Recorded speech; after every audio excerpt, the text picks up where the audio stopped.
esports betting world. The only place to find the widest choice of popular games and matches to win real money. Choose your bet on a single event or express of several matches with dizzy odds. Serving the market for 7 years with over 800,000 users. Join now to get your bonus for the first deposit up to $600. EGB. You know for sure who's gonna win.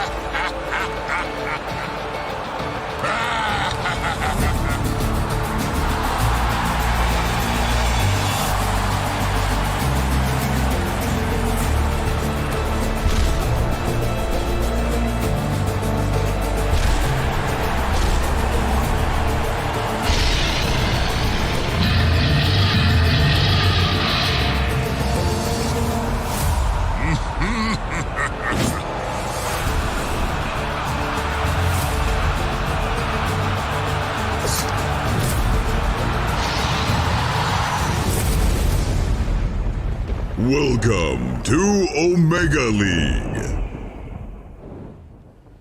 Hello and welcome to another day of the Omega League by Epic Esports Events, WePlay Esports, and the top leading Dota 2 teams. We've got a lot of awesome matches of Dota 2 coming your way today. We have 3 series for you in the Immortal League. And for the first series of the day, I am joined by Fogged and Lizard. Good afternoon, gentlemen. Good afternoon, Looking Chief. very regal today. Why, thank you. You look very lovely yourself today. Oh, thank you. I'm looking forward to the Dota today, but before we get to the point of talking about that, Lizard, let's talk a little bit about yesterday. Yesterday, calm day of Dota 2. Oh, No? No, definitely not. Maybe started a little calm, Yeah. ended exciting. Yeah, we had some NACIS mashup joining the tournament, playing really well apparently versus 5 men. Yeah. Later on as well, we had some ridiculous series going on late into the night, but only EG finished with 2-game series, right? Correct. Everything else was 3-game yesterday. Yesterday, yeah. You were one of the casters, of course, Fogg. Yes, that was a very fun series that me and Owen got to do at the end of the day there. Just, I mean, those are the type of games that you want to see, especially when it's like these high caliber teams and they're just, we saw some games it's like 12 minutes, 7 kills. No, this last one, even a draft Spectre, that looked like passive, right? It's a Spectre. Somehow they just have 2 kills per minute on both sides. It's great fun. I remember him saying, this game, Owen, it's going to be a bit slower. They have these lanes that can't really brawl. Like, minute 12, 20 kills. Like, what's happening? Spectre 6-1. Spectre 6-1, exactly. What the hell? This was crazy. But that series is the highlight of yesterday, I would say as well. I would say the highlight so far of the Immortal League. And we're only in the 3rd day of the Immortal League, so we don't have that many matches to go off on. But I would say if you missed any of those 6 series so far, the series between Enigma and Alliance yesterday is a must-watch. And us saying that is the case is not a spoiler in itself. Even us saying the result would still not kill your joy of watching that series again. But in case you're wondering, wait a second, there's only been 3 days of Immortal League, but I've been watching the Omega League for weeks now. What is happening? How is this, how does this work? I can tell you how it works. So basically, we have got a massive league, the biggest league ever, actually, probably. We have 6 of the world's regions, and for the Immortal Division, that is the Tier 1 division. There's a couple lucky teams that got invited to that, but there's also a lot of teams that had to play in via the Divine qualifiers, closed qualifiers. There's also a Divine League, which is I want to say Tier 2, but that would be mean to the teams, I feel like, because the Dota is still really good there as well, but that's the second league of the Dota 2. And then there's Dota 2 in Asia. There's Dota 2 going to happen in North America. And there's, of course, a lot of Dota 2 happening here. And we are in the 3rd day of the Immortal League. And then after today, we're going to have, I think, 3 days break where we're going to cover the Divine League as well. But the Immortal League, we're gonna have Dota coming at you for like a month. It's going to be really good. And today is no exception, because we can go straight into the schedule of today, with the first series being OG versus Ninjas in Pajamas. It is, it's going to be an interesting one, I feel. Both teams, we've seen them both teams already before. They both played against Viking. We'll talk more about that series in a little bit. After that, we're going to have Team Secret versus Team Liquid, and then Virtus.pro versus NAVI. Fogged, I mean, is Secret Liquid the blockbuster of the day for you? I mean, it has to be. You kind of yeah. It just has to be. Yeah. I mean, Secret, they haven't played in some time. I'm sure everybody's excited to see, oh my God, is Secret going to dominate another patch, another tournament? Probably. And we'll see how Liquid does too, because they've also been looking good. So it should be a pretty fun matchup. In the last league that we were doing right here in the studio, it was WePlay Pushka. Liquid managed to win against Secret after losing 7-8 times in a row. It's when Insania said, "You can beat me 7 times in a row, but 8 times, I'll get you." And they did. They won versus Secret. So there's it can bleed. Like there is someone that managed to take a series off of them. Yeah, for sure. We're going to see if today, what kind of shape Team Secret is in, because we haven't seen them in a little bit, as I believe they did not play in the most recent Dota Pit League, for example. And they had a little bit of a break. We've seen some holiday pictures pass by on the old Instagram for a couple of the players, so we'll see how they do there. I'm also very excited about Virtus.pro versus NAVI, because I think NAVI has been on a tear, and I think VP, even though they show potential, they haven't really lived up to that potential, so I think that's going to be a very interesting series as well. Yeah, it's a hard situation right now in CIS. You don't really have that powerhouse anymore that Virtus.pro used to be. NAVI, however, from some of my sources, are becoming better and better. They show some different strategies in their scrims, and they're coming strong to this tournament. We'll see how they match up against Virtus.pro, because usually Virtus.pro, we're considered the stronger team here. Yeah, I wonder if CIS region is probably pretty sad that EG just like robbed GPK from them, right? They're like, our savior, no. Like funny enough, most comments that I see are very accepting, and they're happy that EG is becoming CIS.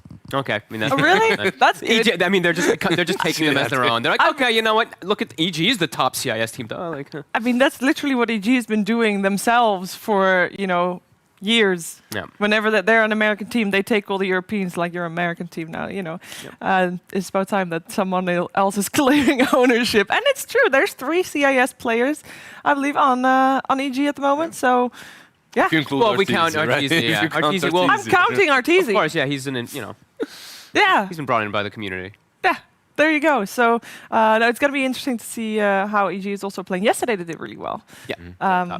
But I do think like the VP NAVI match at the end of the day is, for me, that's like a series that will decide who's the top dog in CIS at the moment. Yeah. At the moment. Is that fair to say? Yeah, it is. I think they both. If you don't count EG. Yeah, I think they have a decent amount to prove too. I think VP in particular. I think they showed a lot of weakness the other day that I saw. So it's funny that even a team that might match up against them really well didn't make it to the Immortal League. They stayed in the Divine Division. It's HR. They played in the finals, and I honestly think that they're just as strong as NAVI, but it just didn't work out for them. No, there were only 2 play-in slots, and 5 men was able to snag one of them very convincingly. And Viking also rightfully a team taking part in this league that can also take games off the best of them, which we have seen in the past as well. Speaking of the best of them, I want to talk about this first series of the day, because one of the teams there is OG, the best of them, 2-time TI winners. I know that's not the full roster, but for some reason, it doesn't matter how many players you change on the team's playstyle is the same. It's like when you're watching them play, it doesn't matter with who. Also, when Samil was still there, it's still OG. They play the same, and they're coming out of the gate swinging. Doesn't matter who's on their team, what heroes they have. I would argue that it feels even more like OG now after Sumail. I'm not taking anything away from him. He's the GOAT for sure, but they're looking a little bit more free. Like the way they're moving, the way they're drafting. They're drafting. What was it, yesterday or the day before? the day before, right? The day before, yeah. It was before, just, it was true OG once again. I mean, it's. I think we all saw True Side. I think we all know what kind of what kind of impact he has in game. It's definitely Seb a lot pulling it forward because even before him, I always think OG and I just think of relentless aggression, right? And now even more so when Seb comes back in, it's like, they had that relentless aggression, but now I feel like Seb just drives it even more so. Like I was watching those games with Owen, I was casting, and it's just like, we're taking this mid tower. They all die 5 heroes. They respawn 5 people TP mid. They're taking this mid tower. They died again. They did not. They TP'd mid again. They took that tower eventually, and that's the way that they play. They like to just play super aggressive, get map control, and just assert dominance. You know what they remind me of the most? Dota AI. When you were playing versus that beastly AI that just dominates you. You don't even understand that you're out of position. You are, and it's constantly coming. It's just constantly this pressure that's mounting on your tower, and you have to succeed at one point. They are the team that faced them most as well, right? They had the AI LAN finals in San Francisco before the previous TI. So, who knows what kind of knowledge they got. I think, as you're saying, their fighting style, when they want to take mid-tower, it's always around the same time. It's not like if you're the enemy team, you know what's coming, this will happen, and you know that they will run at you and they will fight, and somehow it's still so difficult to prepare for that. Yeah. It's like, what is Ninjas in Pajamas going to do? We saw them yesterday, of course, against Vikings, and they had some good showings. They had some good fights. We saw them wanting to search for aggression, and often it was somewhat dodged by Viking as well. So, they want to fight. I think OG is not going to dodge their fighting. I think they're going to try to match them. And I kind of feel like this is going to be really hard for them. Yeah, I think it's like they're going to try to match fighting. I hate to say it like this, but OG, their individual skill level is just way higher than on the side of NIP. Just look at their rosters. I mean, I don't think you're hurting their feelings by saying that, because that is the case for most teams. And even if you just put aside the individual skill, you have one team in which you have the returning captain, and in the other team you lost your captain recently. There are some difficulties for NIP that I'm not sure how they'll be able to go over, but you always bring your best game. You play better than you usually do when you match up against OGs. So who knows? I think we're in for a good series. I'm glad you brought that up actually, though, right? Because they've only got official games, 3 games. Yesterday. With Misha, right? So it's very limited based on it. Of course, they have scrims under their belt, but when you have that versus a seasoned team that's played thousands of games together. And when you match up these 2 captains coming from CIS as well, I'm not taking anything away from Misha, but most CIS players, commentators, analysts would rate Suneko higher. Misha has been around Team Spirit and those kind of teams, but it's usually tier 2.5, tier 3, never really breaking it into the tier 1. But Suneko, however, he's been on some pretty damn good organizations. Do you have any information perhaps on if Misha is going to be a permanent fixture? Because as far as I was aware, he's still on loan from Team Spirit specifically for this tournament. So far it's just a loan. Okay. Nothing's... Who knows? Like the way it's going, he's gonna be on loan 3 months from now, like FNG. I mean, it's working out for FNG. Maybe this will be. This is the ploy of every EU organization. Let's just take away all their captains and keep them captive, like on a loan roll. There you go. It is not bad. Yeah. No CIS tier 2 scene any longer. No one really wants to be a captain. It seems like in Dota. Well, some people do, but it's tough to find a good captain. So I feel like stealing them away is always a good idea. And it's also, I mean, if you're talking about captains, I mean, I'm taking a little bit away from the series we're watching, but the captains in Dota 2, they're the players that change least of all. Like the captains stick around, they'll form new teams around them, but the captains will stay. I mean, obviously Kuro and Puppy are the 2 prime examples there of captains, but Fly is doing the same. Like they are able to lead and push the team to another level, and the question then comes back to Misha. Is Misha able to push his team to another level, coming in as a new captain here too? It will be extremely difficult, like we said before, and there's an aura around these big captains. There's something that forces their players to play a little bit better. And if nothing else, they have so much success behind them that you believe in them. And everything they tell you, you're going to take it to heart. You're going to try and improve yourself. When someone like Misha, perhaps, or me go and tell these 4 random players, yo, you have to do this, they're like, who are you, man? Like, why? I'll do me. TP top. Why? Why? Why? But why? Why should I trust Buy BKB. Why? All right, guys, we can head into the draft of the first series. We got OG Right. taking on Ninjas in Pajamas. And we were talking a lot about the fighting of these two squads, and we're going to go head-to-head. So we've had both of these going up against Viking. Viking also likes to fight a lot, so I feel like, they got a little bit of a warm-up there as well. We know OG really likes their IO, and they'll probably prioritize it again. Yep. It's going through. It's going It's through gonna so go through. far. Yeah. I am very curious. We saw Aramis yesterday on Spirit Breaker, and it was very successful. And he, Spirit Breaker, just fits into the run at you lineup. I was wondering maybe we're going to see more of that today. It's also the way they play. Possible. Viking GG, obviously OG can roll it, but Viking GG, I believe, are the team that have recently played the most Spirit Breaker. And the way Aramis plays it, the way he itemizes as well, the way he plays around team fights, Spirit Breaker is a kind of hero that you see in the early beginnings of the game, right? 10, 15 minutes, you're charging across the map, you're making a lot of moves, but suddenly later on you're one charge in teamfight and one ulti, and that's it. With his Aghanims pickup, he's multiple times he just breaks the fight apart. But can other teams replicate that? I think the thing I like about the actual Spirit Breaker thing, just to talk about, is because I think other hero might come into favor. Is like a hero like Phoenix can be a bit fragile in lane. Yeah. This hero like Spirit Breaker just parks himself right in front, bam, yeah, Phoenix. And it just makes that hero have a good game, and then you can make this a 3 position. I feel like we've seen that from a lot of teams. I actually thought OG was going to be the one to take the Phoenix early on. I think this is kind of like a steal a little here, because I think this hero is absolutely insane right now. I think it might be one of my top 3 or top 2 in the patch at the moment. It's what Mind Control said last night in the interview as well. They are picking it versus Alliance, and they're having a really high success rate with Yeah. it. But Yeah. most teams are snatching that Phoenix one way or another, because the hero, even after all the recent nerfs, is just strong. Like that Yep. ultimate will change the course of every team fight. You can't ignore it. Ult got buffed too, right? The level 1 ult Yep. takes one more hit. It's all these little things really do start to add up for a hero like Level this. 1 is buffed, but level 3 is Bit weaker. A bit weaker. But still, level 1 is so important, because usually as a Phoenix, you get that level 1 ult, and you're like, okay, I have level 1 ult, but I really have to take care how I plan this egg. And you were talking about aggression, hero like Spirit Breaker. Bam, this is another one that can reliably utilize Yep. Ion Shell. So I think Darkseer is one of those heroes that's really up and coming in these last few weeks that we've seen. We really like it. They instantly try and answer it with an Enchantress. Yeah. Now, NIP are no strangers to your micro heroes. Just as any other position 5 in CIS, you need to know Enchantress, Enchant. They pick the Enchantress. Now you have your second spell, Enchant, to deal with an Ion Shell tree, perhaps. You can also dispel the Surge off of the Darkseer, but there you go. You get their Io. Yeah.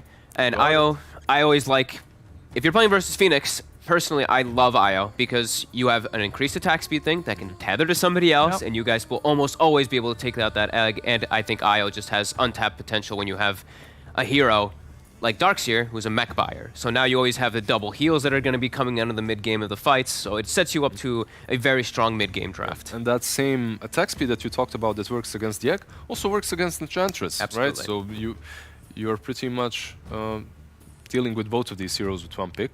But will this be a core IO again? Are we going to see that? So if they can flex it, right? That's the beauty Keep it about open. having it. Just always be able to keep it open. Yeah. And we see the bans coming out. NIP, you see the IL, they ban out the Abaddon. It's like the lane that OG runs in all of their games dating back to TI. Troll, another hero that they're super popular with. That's very good versus Enchantress and Phoenix. Yeah, OG banning out the Void, something that NIP rolled in all 3 of their games. Yeah, versus Charlie Viking. loves Yeah, that hero. He loves it. Like, whenever I think about Charlie and NIP, it's your Void, it's your Morphling, and I know people don't like us talking about pubs, but Naga in pubs, his Naga in pubs lost me so many goddamn games. Like, I'm still salty about that. When he was playing with me, by the way, so. Long time ago. Long time ago. He is a different player now, and his Naga is actually pretty solid. Okay, and because there's, Darkseer's there, IO, good Sven partner, I feel like people are just afraid Darkseer Sven still has this crazy wombo combo that can just ruin games, so. And Sven has been buffed up. Like, that has been. hero, I haven't seen it at all in EU, like when it comes to pubs, when it comes to pro games as well, until the closed qualifiers for Omega League. And then suddenly you can see a couple of teams picking it up. It's Yeah. actually pretty strong. He runs rampant in NA because people are just, it's the farming meta. Yeah, I in heard NA, that so in it's NA just like, it's different. yeah, everyone just backs up. They're like, okay, get me a triple ancient stack, a quad ancient stack, and then Sven just comes out level Wait, 9. you guys stack? Yeah, that's all people do. Everyone just stacks for the Sven and for the Terrorblades to go farm, and then the Terrorblade and the Sven come out with these when like do you level find 8. time? Yeah, I know. when they're not fighting ever. Yeah. That's what they're doing. So Now, Pango banned too. So they're taking Yeah. out lots of big team fighters on the side of OG versus NIP. It's also Saberlight, right? He literally Yes. tweeted after the series versus Viking. He's like, playing anything but Pango is hard. well, let's ban them. They banned out Saberlight's signature hero, Charlie's signature hero, Supreme's signature hero, and the Queen of Pain as well. Which actually, for me, if Ninjas in Pajamas is having a good game, it's for me mostly because Supreme is crushing it on mid. Yeah. And I don't know, like I've seen him crush on Storm and Quap. I don't know if is it still a good Storm game, would you say? I mean, obviously there's Fine. Versus Yeah, right now it's Wisp, fine. versus Still Wisp early. overall, when you're thinking about any high reach heroes that also bring a lot of burst and disable, they're good. Your Storm is good, your Quap is good. However, one hero that they haven't drafted so far, well, in the first series at least, is Meepo. And they also love to roll that. I'm not sure the hero is still pretty good, but keep that in mind. They have some cheese picks up their sleeve. Wonder if they're gonna pair something, pick something to pair with the Darkseer here. I think like the Spirit Breaker is still an option because they have relocate. Earth Spirit. Earth Spirit, that works too. Nice little silence, good magic damage. And again, a flex pick, right? Yeah, or that is could it be only? Thompson. Yeah, it could be Yeah. Thompson. Does Seb play it? I actually don't think I've seen Seb I know. play it. I don't think so either, as well. Alright, so on the mid lane Earth Spirit, I've heard this logic for a really long time now. You get your talents a little bit earlier, and that impact that you have with the extra magic damage early on is really significant. But most of the time I just don't see it. But you're gonna be unkillable. Well, the funny thing is like a lot of the games, what I see is this Earth Spirit has like 7 deaths in the mid lane, but the rest of his team is like running rampant. Yeah. And especially it's like Thompson is the one I'm specifically talking about in games where he plays it, because he just dies. He's just like Yeah. diving the tier 3s, he feeds, and then his team somehow ends up winning the fights. But I mean, it's still flexible, right? We still don't know exactly where it's gonna go. I mean, I remember Thompson on this troll 2 days ago. He's just being the absolute frontliner. Yeah, He that's will what the have an Whispering IO is about, behind right? him. Doesn't matter what he plays. Like he can be that frontliner, and he'll probably be that. Doesn't matter Yeah. which hero he has. Okay, or Shaker, Yep. Protector, right? Egg Protector, Counter Initiator. Well, that's very interesting though, because when you look at these 3 heroes that NIP have drafted, one of them has to be a core. Must be Phoenix then. No? I'm not sure, like Phoenix or Shaker. I would argue that Phoenix as a core really isn't as good as he used to be, just because of all the nerfs to the damage that he received. You do exactly the same as a core or as a support. The only benefit, I suppose, is you get level 20 faster, and because of that you get that sun rate a little bit That faster, talent. which is pretty damn broken. That talent's so ridiculous. I mean, they lost to it twice yesterday, didn't they? The core Phoenix. Oracle coming out, more saves, more sustain, the OG way. Yeah, the only And thing they that's- saw was yeah. just straight magic damage at that time. Alright. Oh, Oracle with the Wisp. So this should be a Wisp core after all then. We don't know for sure right now, but it does look that way. Interesting. This is I mean, this Lycan pick looks pretty damn good right now. They don't have things to control the minions, right? They don't have like any AoE stuns really. No. At the laning phase, he doesn't mind too much playing versus Darkseer because he just has all that increased HP regen. There aren't many heroes that mind playing against Darkseer right now. It's true. That's Right? actually Like true. until you're level 3, you're pretty much useless. Especially if you have something that counters him like an Enchantress. That lane can be very difficult. I was actually looking forward to Immortal League to see how tier 1 teams will pull off these combos like Darkseer Tiny, Darkseer Clock, because in the close qualifiers it didn't look great. Well, I wonder what hyper carry is OG looking at right here, right? Look, they ban out Viper, so, Yeah, so you're they want to thinking play against a Spectre. break. Yeah, you're thinking Spectre. I mean, Spectre with Darkseer has always been a classic hero that utilizes Iron Shell, gets involved, Yeah. can get involved relatively early to play around him just with a haunt. Ninjas in Pajamas have removed the bristle already as well. That would have been, yeah, that would have been a really good option if you know, versus that Lycan. If they had a bristle there, this Lycan's game is just ruined. Yep. And the Alchemist is the one that they removed. Okay. It is an OG kind of a hero that they could draft, right? But let's see, Void Spirit banned out by OG. So they're expecting pretty much what we talked about earlier when it comes to for Supreme. You want that playmaking kind of a hero, your Yeah. long reach. something that will be able to play around these 3 heroes, while, well, Lycan can be pretty active as well, but he will be waiting for Necros. Ember. Ember. It fits that role. Yeah, it's aggressive.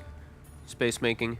It's playing versus Oracle, though. It's not always the funnest thing to do, but you can play around it for sure. And Enchantress as well can take off your Flame Guard, so they have multiple ways of... Oh, sorry. Same team. Yeah, same.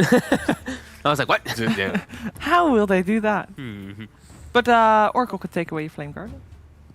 Yeah. So they go for the Tide Hunter. So it's IO carry. It's how Earth Spirit supports. Earth Spirit Oracle supports. Okay, so Tide versus Lycan. I mean, Lycan does not enjoy playing. That's a huge counter pick versus that Lycan. And they can dodge, right? Like, they could perhaps dodge it completely and put Phoenix or whoever the core is versus the Tide. But Lycan and Ember both don't like that lane. So wherever Tide goes, he should have a really good time.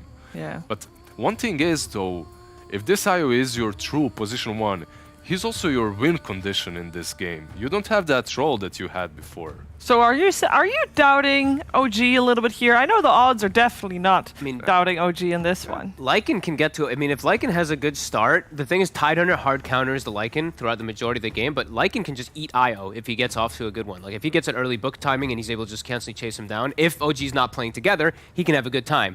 However, OG always plays together. So I think that this Lycan isn't going to have too many of those opportunities. And man, I really side with an IO on this one versus all this fight. I mean, it's OG, so I kind of just side with them, but... If you're looking at team names, you're going for OG, but if you're looking at drafts, it's like NIP. I like what they've got. All right, so that is promising at least, because we talked about, you know, it's an uphill battle for Ninjas in Pajamas, but they got the best of what they could hope for, at least to deal with the draft of OG. So we're going to find out if they can indeed make a dent in OG's armor. Let's head over to our commentary team for the first game of the day. It is Capitalist and Jenkins. You know, Jenkins, I always feel like when I'm watching OG draft, they're like crazed alchemists, you know? And I'm never quite sure what to make of what they put together. In this case, I guess an alchemist, did they actually come up with the recipe for gold, or is this just really concentrated urine? You know what? I think I'm going to agree with Lizard on this one. I'm not entirely sure that the Tide Hunter is going to fulfill the same niche that the Troll did, but it's OG. Who the hell knows? I have no idea looking at that draft. I mean, carry IO. It's certainly going to be a fun one to watch. I'm looking forward to this. Both these teams just fresh off the matchup against Viking GG. Of course, OG did win that series. Ninjas Pajamas, they lost against Viking GG. So Transitive Property just says OG is going to walk away with the victory. But Dota can be a bit of a rock, paper, scissors sort of matchup, right? Yeah, definitely.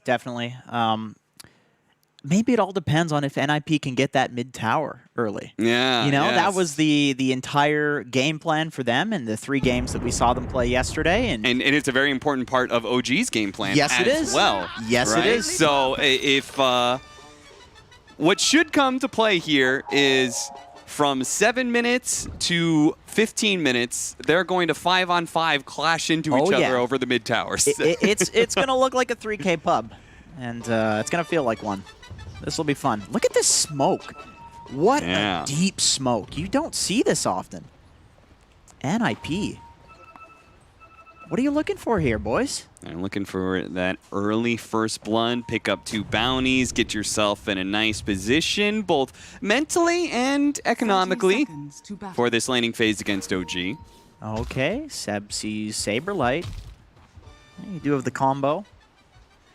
Earth Spirit Darks here. Pretty spooky.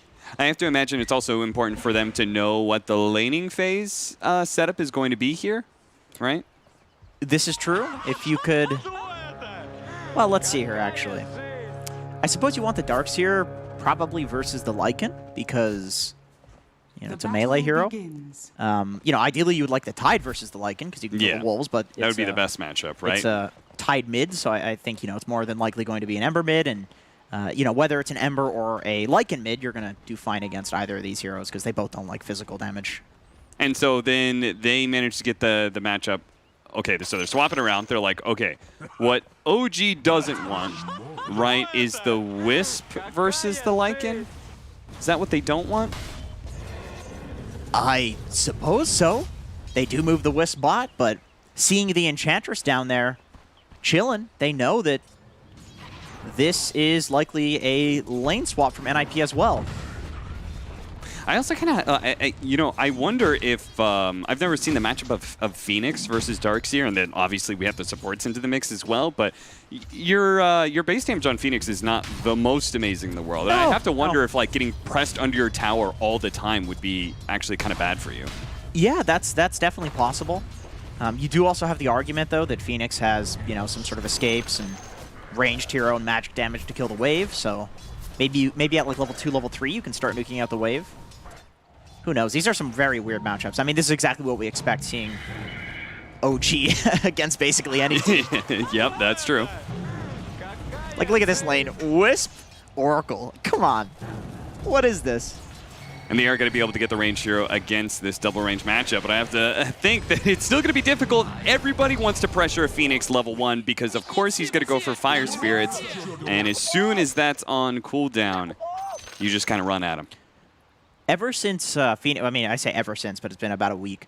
But since Phoenix has started to get played as more of a core position, we are definitely seeing that a lot more. Like, people are hard committing to pressuring at level 1. Before, it was kind of like, oh, well, it's good to do it, but people won't necessarily like throw everything in the kitchen sink at the Phoenix. But now it's like, you can tell everybody's making the call specifically. Like, this guy's useless at level 1. Like, let's go. Yeah, and I think some of that has to come from them not pressuring the Phoenix enough, and then having all of a sudden a Phoenix core in your lane gets level 2 Fire Spirits, and you're like, oh Jesus, my lane is really difficult now. Yeah, exactly. It's kind of like Morphling. Morphling's the same. Like, once he gets level 3, he becomes unkillable. Yeah. And Phoenix, you know, instead of becoming unkillable, just does a ton of damage. Even a master. And so you pressure before that point. Forced to do Icarus dive away. Meanwhile, the Lycan is matched up against the Darkseer in that top lane, where well, this is another interesting matchup. We'll talk about that. The fact that we've got Ember Spirit versus Tidehunter. Tide, he's got Anchor Smash, physical damage, but at the same time, like, he can do damage to the Ember Spirit and reduce the damage coming out, physical damage, but he can't stop the Flame Guard. Yeah, this is true. There's definitely potential for either hero to kill the other. You know, if Thompson does play a little aggressive, like we can see him at such low HP because he's taking a few tower shots, he could possibly throw and die, but it really goes both ways. God, this Oracle. This hero with infinite mana seems really good. I think this is actually a pretty sweet lane, especially when you get level 3 and you have the massive amount of damage from Oracle with infinity that second mana. level of Purifying Flames. Oh yeah. Just any simple like double nuke combo is gonna push somebody back, almost guaranteed. It's like 300 damage. That's nuts. But Saberlight has been given solo experience as the Earthshaker is primarily focusing on pulling and blocking with his Fissures. There's the Lycan versus Darkseer matchup where Lycan should be pretty good. He's got such a high amount of regen, plus his Wolves have that high amount of magic resistance as well, so it's not even like they can get burned out too much. It would take a long time for Ion Shell by itself to kill the Wolves. Darkseer in the safe lane, too, is just a lot worse than Darkseer in the off lane because there's no wave to cut, you know? There's no neutral camps that you can realistically pull waves to, so you don't really have that option of just getting Giga farmed if you don't necessarily want to lane. You basically have to win the lane, which he is. He's doing okay. I mean, 7 denies on Lycan, but level 1 Darkseer, not so good.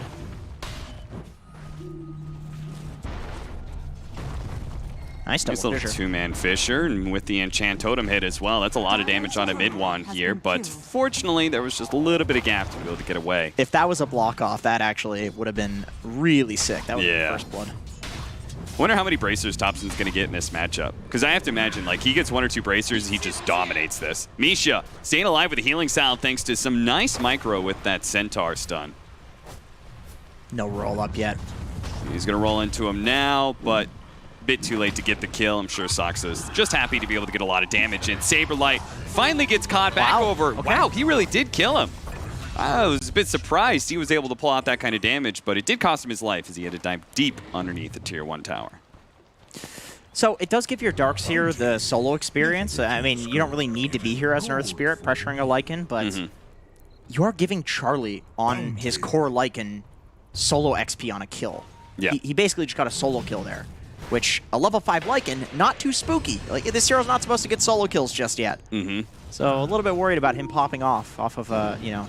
Yeah, an early level All 6, he managed to pick up a kill. Maybe that turns into a tower, and all of a sudden you've got a Lycan with a very early Necro book, and this just snowball builds and builds and builds. Yep, exactly. And, you know, Tidehunter is a counter to the Lycan, but a competent Lycan can move the wolves and all the summons around the Tide and make sure to not get those anchor smash. Like, there are ways to play it.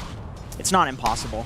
That is one of the funny things, though, about OG is we saw how they were in that previous series willing to hyper ball up.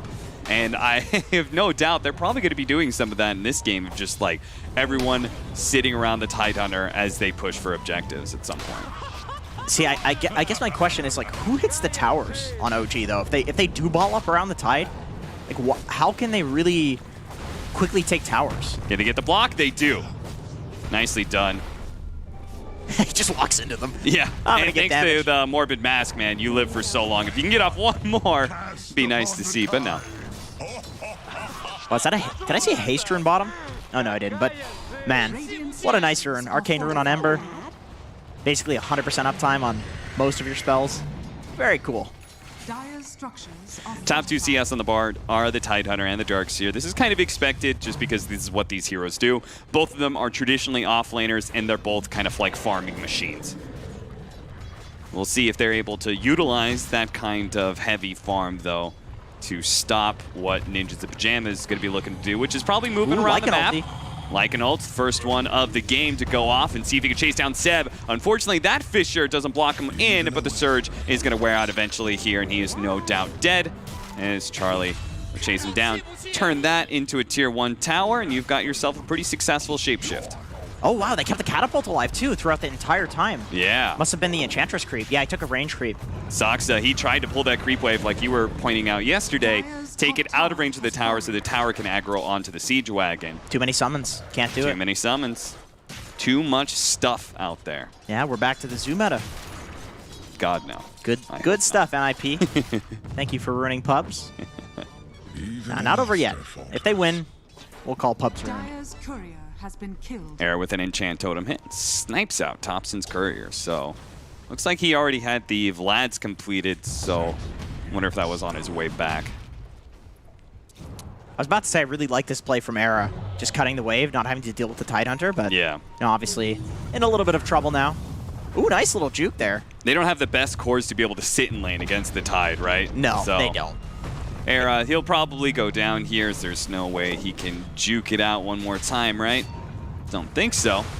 Thompson got a lot of heroes surrounding him right now in that mid lane, but that's the beautiful thing about Tidehunter. He can usually ignore quite a bit of it. Misha does end up going down thanks to the help of No Tail with those heavy nukes. That is something. Enchantress, I always hate playing the matchup against Oracle because you put so much magic damage out there and you're such a frail creature to just raw nukes. It's true. You need a couple of bracers. At the very least, a range drop to deal with it. Looks like Saberlight used his Supernova just recently. Saberlight goes back into Thompson here. It takes a big swing for the Anchor Smash and dies to the Gush follow-up. They do manage to get the kill on the supports here, but it's costing them quite a bit. They really need the secondary kill on Saxa, but Supreme can't block it in. He's going to have to pursue underneath the tier 1, gets the kill. This is the downside of Tidehunter. As these mobile heroes just kind of chase around him, he can't really help out too much, and now he's going to be surrounded by everybody. Does manage to get off an Anchor Smash, and that'll help keep him alive, especially with Relocate of Mid-One coming in. Trying to slow down Era. A Gush slows him down even further. He still has a Fissure, though. He's going to bait him in a bit to the Tier 1 tower. Double chains from Supreme will keep them at bay. Look at the timer, man. I love that the mid-brawl has started. Like, I love this game, man. Oh, man. I have to imagine, though, Ninjas in Pajamas, you're not necessarily going to take the same kind of run at mid-tower tactics, right? Because you can't run the Lycan into the mid lane so well, they much. just think, well, that's true. There is the cooldown. But, you know, I was thinking, I was like, there's no way they're going to do it in another game. And then I hear this howling coming from off screen. Oh, he's coming. He's coming. Oh, Lord. Oh, Lord. Yeah, Charlie, he's always in the mid lane, 9 minutes in. Once again, Era trying to bait a little bit deeper into the Tier 1 tower. Saberlight shows himself from the trees and starts laying some damage out onto Mid-One. The Supernova's going to burn a little bit more, but Mid-One's so fast, he might just be able to duck away into the trees and survive. He's going to TP out.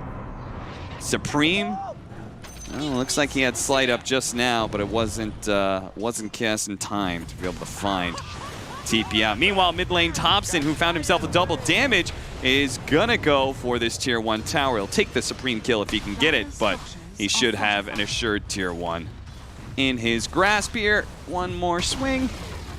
Radiant's middle tower has fallen. And this is going to be sort of the trade-off, right? Is that Lycan's going to be able to split push and take a lot of the side lane towers, but old Tidehunter, Rent, the immovable object, as he just presses forward into this mid lane, and they can do very little about him. Right.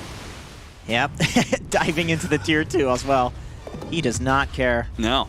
It's like a Timbersaw, you know, where you've got this peak of strength, and you want the enemy to try and fight you. If they can kill this catapult, though, I think they're perfectly fine here without the DD. Nice block in there on No Tail, and it looks like OG have Almost got gotten it off. a little bit too far for themselves. That's in part because they were fighting a bottom lane where Saberlight did die to mid one. They're probably thinking to themselves, well, we've got Relocate to pull people into the mid lane, but they were busy. Busy getting a more important kill, a Core Phoenix. Although, you know, I would argue that the mid lane, at least stopping that pressure, like killing that catapult is really important, because this is a big spike for Tidehunter. I think, okay, Supreme. Thompson? They're going to try a little bit. The chain's instantly dispelled by the maxed out He has Kraken Shell Ravage. here. Now, he is going to be able to get the Fissure block in, but the Ravage is up, as you said. He chooses an Anchor Smash instead. The Surge allows him to get away. That'll help solve some of the mobility problems for a Tidehunter. Saksa, though, his mobility is canceled by Charlie. Now the Ravage going up, but he outruns the Tentacles, and the Necronomicons will eventually kill him. And Thompson, having killed that melee Necronomicon, actually just gets bursted down. The Echo Slam is there to finish the deal, and Ninjas of Pajamas can now take a tier 1 mid of their own, perhaps. Yeah, these are huge kills. I mean, especially the Tidehunter. I think there's zero way that you ever lose the mid tower as long as the Tidehunter is alive, and I'm surprised even without Egg, they're able to make that play. I mean, during this whole time, mid 1 is farming, but we have talked about this issue of Tidehunter is the hero that you're going to be pairing with in the mid game, and you know, that's not a typical combo for Io. We'll have to see how that plays out. Yeah, normally you can just kind of like walk around a Tidehunter, right? But this Surge Tidehunter, This is true. he's going to get, like, he's running the same movement speed as this Lycan. Does sound interesting. And, you know, when you get the 25 talent on Io, you know, technically speaking, I think that applies an auto attack to everything that he Anchor Smashes. Yes, it does. So that sounds pretty good. Yeah, it's going to be like a melee gyrocopter in that regard. Yeah. And then on top of that, I mean, you're talking about level 25 synergies. You get level 25 on Tidehunter. Oh, all of a yeah. sudden he's got himself a Divine Rapier. Lots of damage. I mean, if we get to that timing, it's going to be huge in 50 minutes from now. Yeah. In the meantime, though, the game may not even stretch out that far as these teams just kind of clash. I always have the imagery, you know, of like when you're a 6-year-old kid and you've got your action figures and you are fighting against them, you're just mashing them together. Slam yeah, them together. that's what Dota is sometimes in these sort of matchups, where you just kind of run heroes into each other over and over again and see which one breaks first. This is true. So the mid lane battle has ended. I think we're going to see a little bit less of that. But Sure. let's see. I think Roshan is the next place that we want to slam our action figures together at. Yeah. That is 100% the objective here. Yeah, because both teams have Lycan some and Tide, decent ways, basically. right? Yeah. It's like Lycan Tidehunter. Tidehunter's going to be going for a Desolator as well, so additional minus armor, and Lycan's just incredible at taking it by itself. Right. Almost as his AC. Well, actually not almost, but going for that next. Has his full Necro completed, Necro 3. Don't be mad. Man. This IO build is very annoying to deal with. It's Oh, yeah. the new stats from Dominator. It's a difficult timing to kill IO, especially with the new overcharge. And then you pick up the Heaven's Hellburden. I mean, good lord, that Trying to item kill him is so hard. It's very hard. He's incredibly tanky. Yes. Very fast as well. Yeah. As you could see from him running down Era. A smoke to the bottom lane, though. Looks like they want to try and catch this IO. I feel like every single time I see, like, Era's the one positioning himself forward, and his team rotates to him. He's always kind of the bait for these situations. They don't actually try and take that bounty rune area, though. Very surprising. You see the spirits, and it's like, okay, that's a wisp.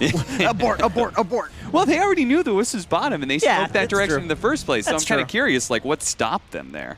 Yeah, maybe you want to get the Oracle, maybe you want to get like the Earth Spirit, like somebody that's like bodying in front for the wisp, or Sure. just maybe a better angle at the wisp. Because I Yeah. feel like a lot of the time you run into this hero smoked, and then the creep just sees you, and wisp just runs off. Yeah. Wow, this is a big gank.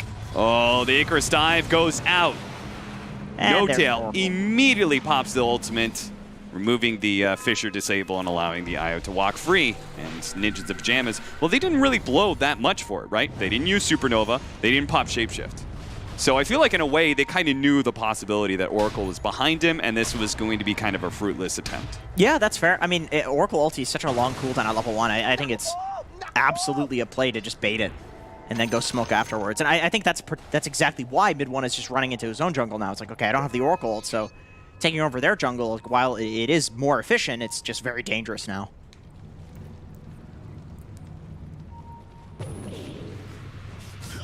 Oh, maybe they're going to go Roche, or kind of chilling around the area. You know, it's funny, like both teams are really good at taking Roche, and both teams are incredibly good at defending Roshan too, right? This is true. You've got Earthshaker, Phoenix, incredible team fight around Roshan Pit. And then OG, well, they've got Tidehunter. And then they've got, you know, the ever classic vacuum wall combo. Darkseer, the Darkseer. Tidehunter. Like, Oh. these are just some of the most iconic Roshan defenders in the game.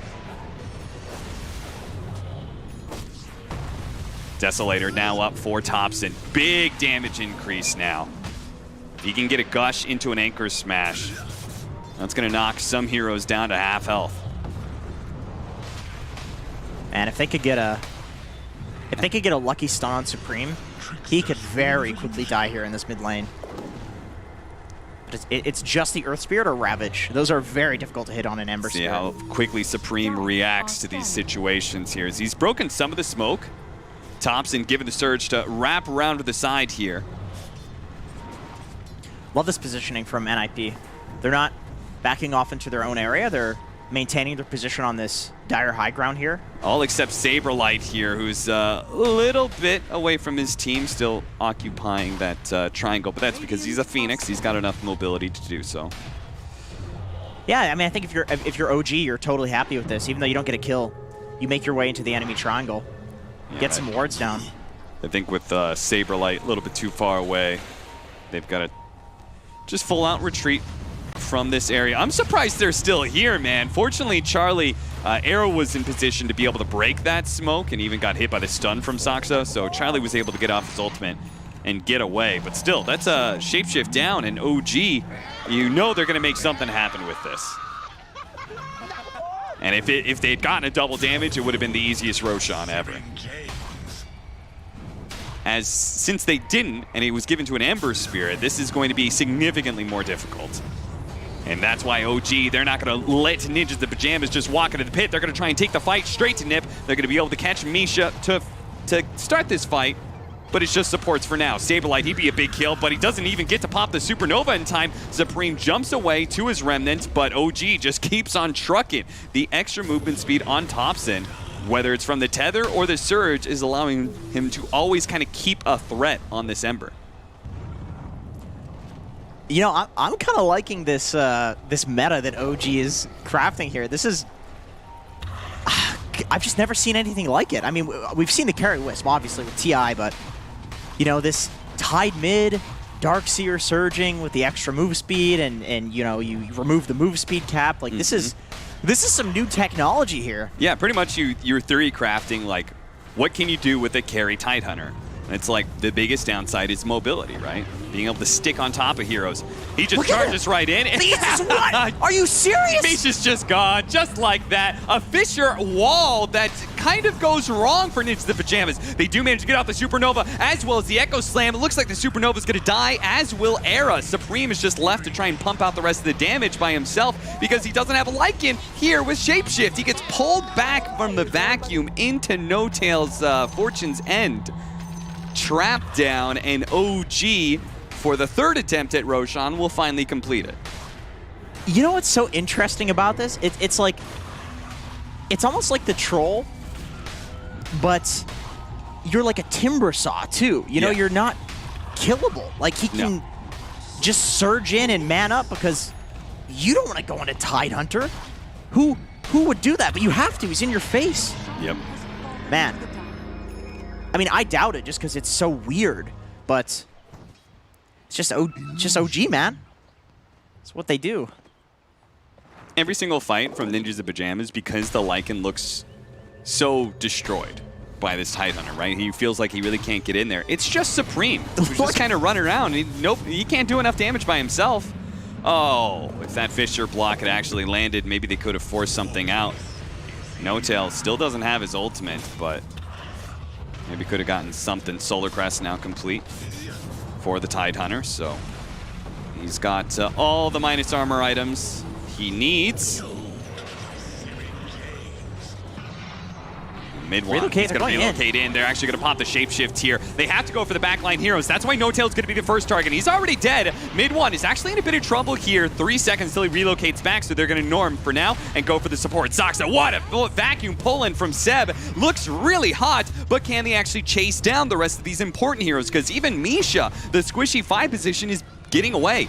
The heal actually brings him back up to near full, and Thompson still on that front line, still ready to fight, but Ninjas in Pajamas, they see that Thompson's perhaps low enough. They actually get the Eul Scepter on the surge, so Thompson, he's not going anywhere. He's going to be stuck inside the Supernova. Sure, he keeps on dispelling off these stuns, but the damage, it's coming a little bit more from Saberlight, and he could have gotten it. Supreme is there to be able to get it with a slight chain combo that finishes off the Tidehunter and allows them to get away from the myriad of illusions that are left on the field from good old Darkseer.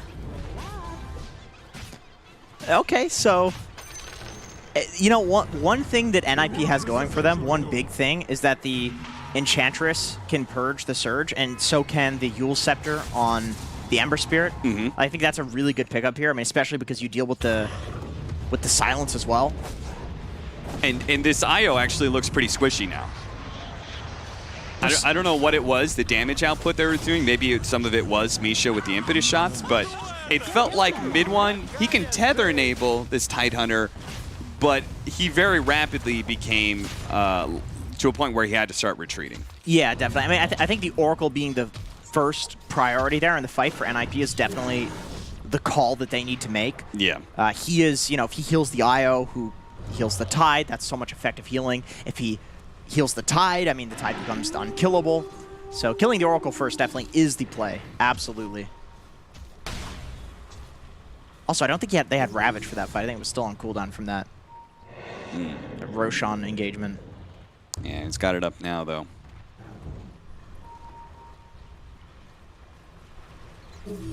So No-Tail, he can play forward like he was doing before because the Ravage is there to assist Era. You can see half his health is gone from one Anchor Smash. If he gets another one, Era's just going to die, and he's get caught up by the rest of OG. So does Misha. Once again, the two supports of Ninjas in Pajamas, they do die, but this is still OG kind of 5-manning and taking over the map. And he heals so much when he Anchor Smashes a creep wave there, actually. Yeah. Or the Wolves. I love that they can die basically doing this one time before, and they continue being so aggressive. Like, I think they have to keep the aggression up here. Oh, yeah, no doubt. Because eventually the Ember Spirit gets a bit too big and starts killing a lot of your backline heroes, right? And this is where the Lycan coming into play, goes into the back, tries to go for No-Tail. They actually tried to hit the Meteor Hammer combo with the Supernova, but it wasn't good enough, and the Ravage actually clipped Supreme. He didn't dodge it with a slight aura jump to his Remnant or anything. So that was just an easy kill for Tidehunter to be able to grab, and they didn't have buyback. So now, OG, with their aggression, this second time around, it works for them. They use the Ravage effectively, and now they can just have free reign of Ninjas in Pajamas base. Right, the Ravage, I think, is the really important factor there because it is what allowed them to, number one, protect No-Tail, and number two, it covered them while they killed the egg. So he's just making really good use out of the Ravage. I was about to question holding the Ravage because the Eul Scepter came out. Maybe they could have gotten the double kill. But Thompson basically decided clearly he wants to use it defensively. The way that they lost that fight before was by losing the Oracle. And by holding the Ravage, they can't lose the Oracle. Yeah. So, you win the fight, take Rax. Almost. Now, can they actually finish off this melee Rax? It looks like OG feels like it's not worth a try while Ravage is on cooldown. Yeah, now it's But if somebody treads a little bit too far forward, like perhaps Supreme and the rest of his team does, Thompson just rolls up once again, makes Enchantress the target again and again. Supreme using the slide to try and get out. What an Echo Slam from Era as he jumps in, but everybody heals up. The mech comes out, the heals from the Oracle, and it looks like everybody is perfectly fine except for maybe No-Tail, who's still kind of being run down by the Necronomicon units. He does eventually die, but doesn't really matter. You won the fight, and you're still ready to go for these melee barracks. Charlie's on a mega kill streak and they're losing. Like, this is so sad. I mean, that's just the Lycan versus Tidehunter matchup, though. He can't do anything other than kill the Oracle in these fights. Yeah. He can try and go in and go for the squishiest hero, but he just runs out of steam. His Necronomicon units die, or maybe it's the fact that they're just not putting any damage because the Anchor Smash. Chains lasting quite a while here on a Seb. He does manage to get off the shapeshift before the silence, so Charlie can kind of chase, but again, all these heroes are very, very tanky. They can't really let them get away either, though. They've lost too much.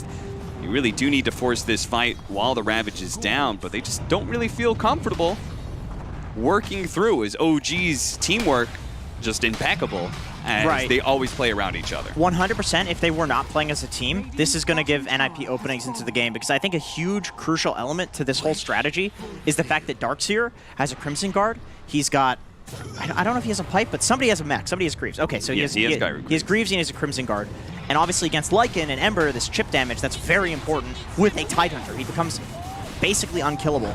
Yeah, you take a large percentage of the damage away, and then you take just straight up raw damage out. Thompson, though, he's really got to be careful of that Sunray. That's the only thing that really threatens him right now, is if he stays into the entirety of that percentage-based damage does do some good work. And what a roll-in from Soxa, reading where the Remnant's going, and that's a vacuum follow-up as well with a Ravage. And is that just going to be the wipeout of this game? They do manage to take out the Supernova, and there's still some buybacks left in the tank for Ninjas to Pajamas. They're going to have to blow all of them, though, and they don't have their Echo Slam. They don't have their Supernova. I'm not sure what they have to be able to stop OG from retreating, and I'm not even sure if they can really stop them from just taking their base like this.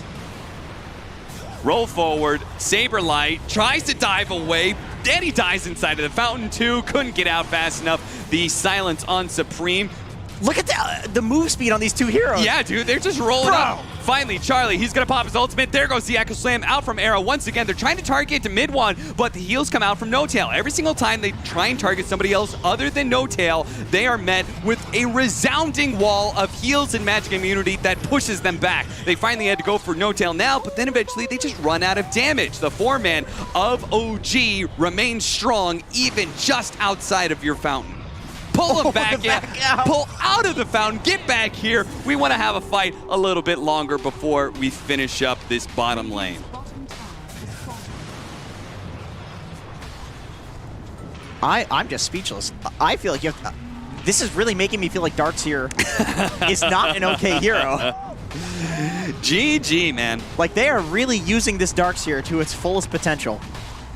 This strategy is not okay. Combination. Like, the Darkseer surging two people, one of which is unkillable. I mean, two of which, both of them were. Yeah.